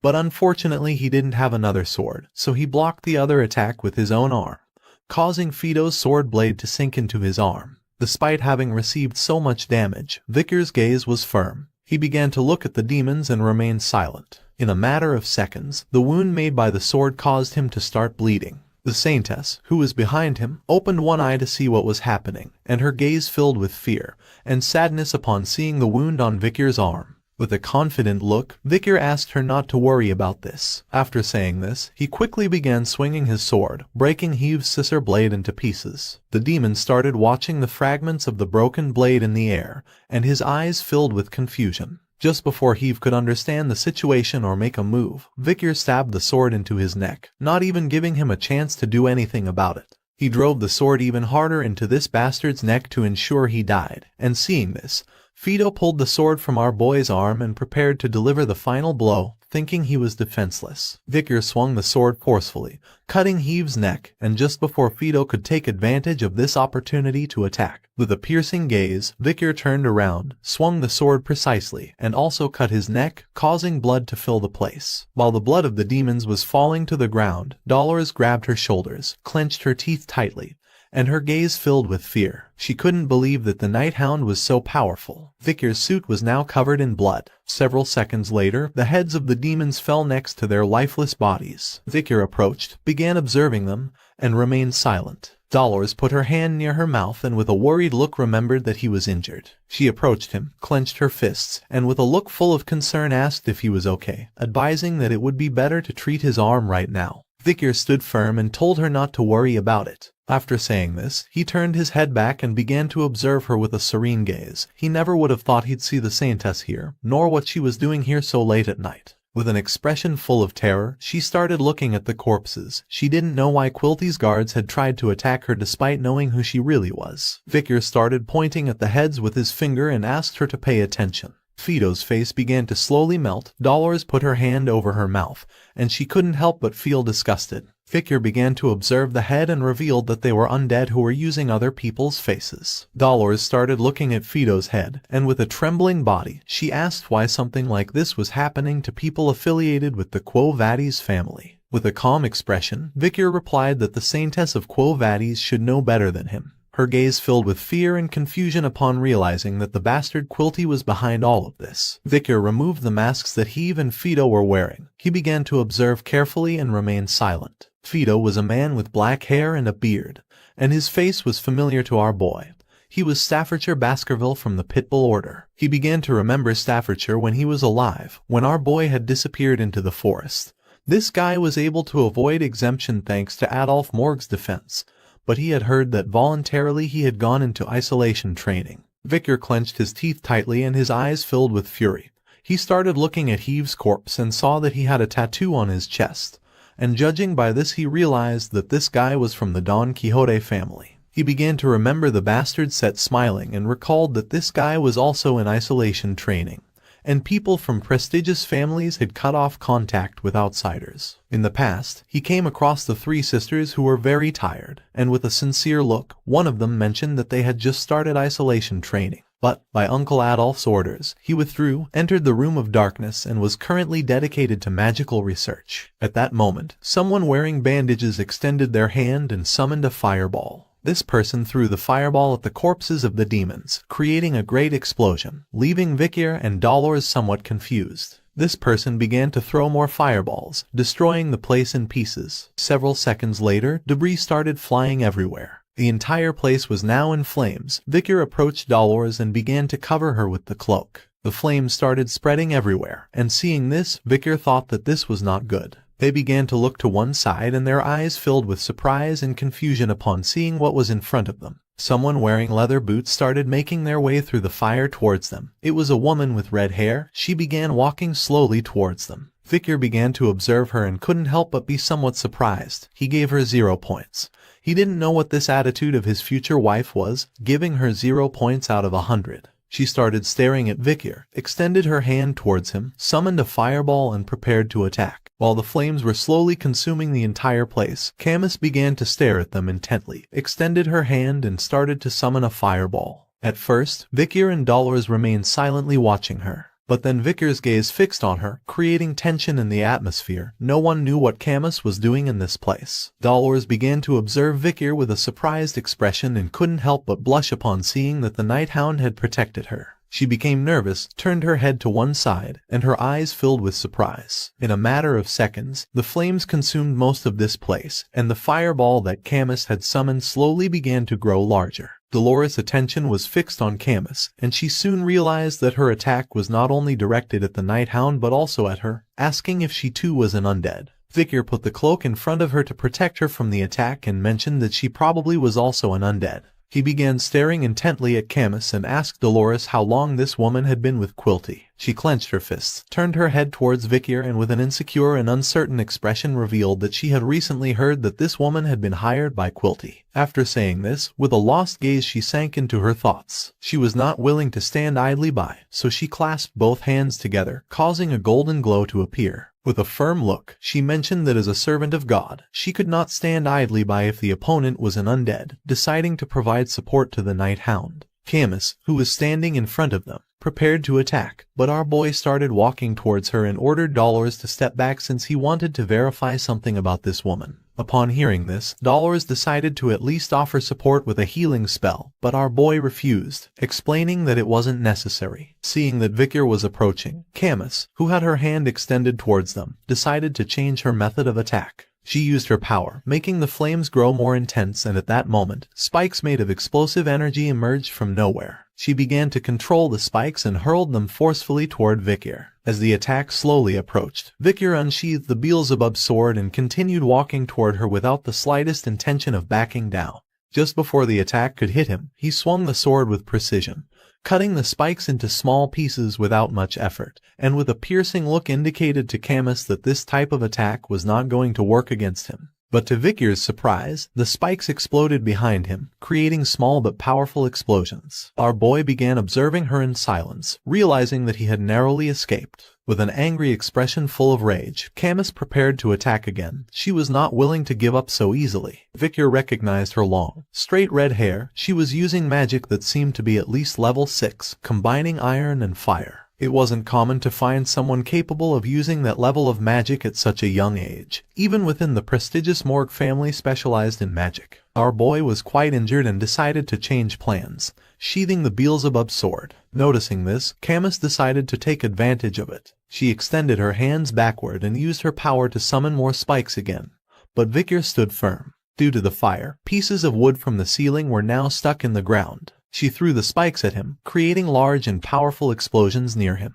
But once the smoke curtain created by the explosions began to fade, Victor emerged unscathed.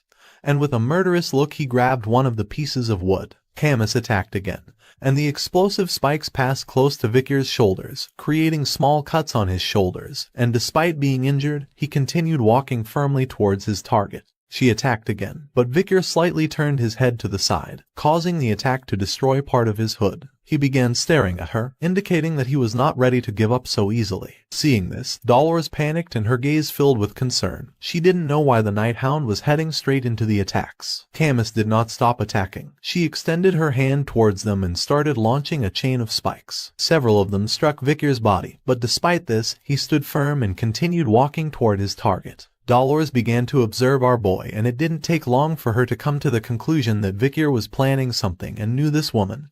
Many questions came to her mind, questioning what the relationship between them was. Victor began staring at her, remembering the past. He started imagining Camus sitting in a chair, and next to her uncle. Before regressing, it was known that she got along well with Adolf Morg, so in that case, there would have been no reason for her to go into closed-door training. When Victor was a child, one day he ran into Camus, who was furious, asking what he had just said. Our boy remained calm and stayed silent. On another occasion, she began pointing at the city map with her finger, and with a furious expression she made sure he understood where the blonde's mineral property was. In the past, during a fight, she fell to her knees on the ground.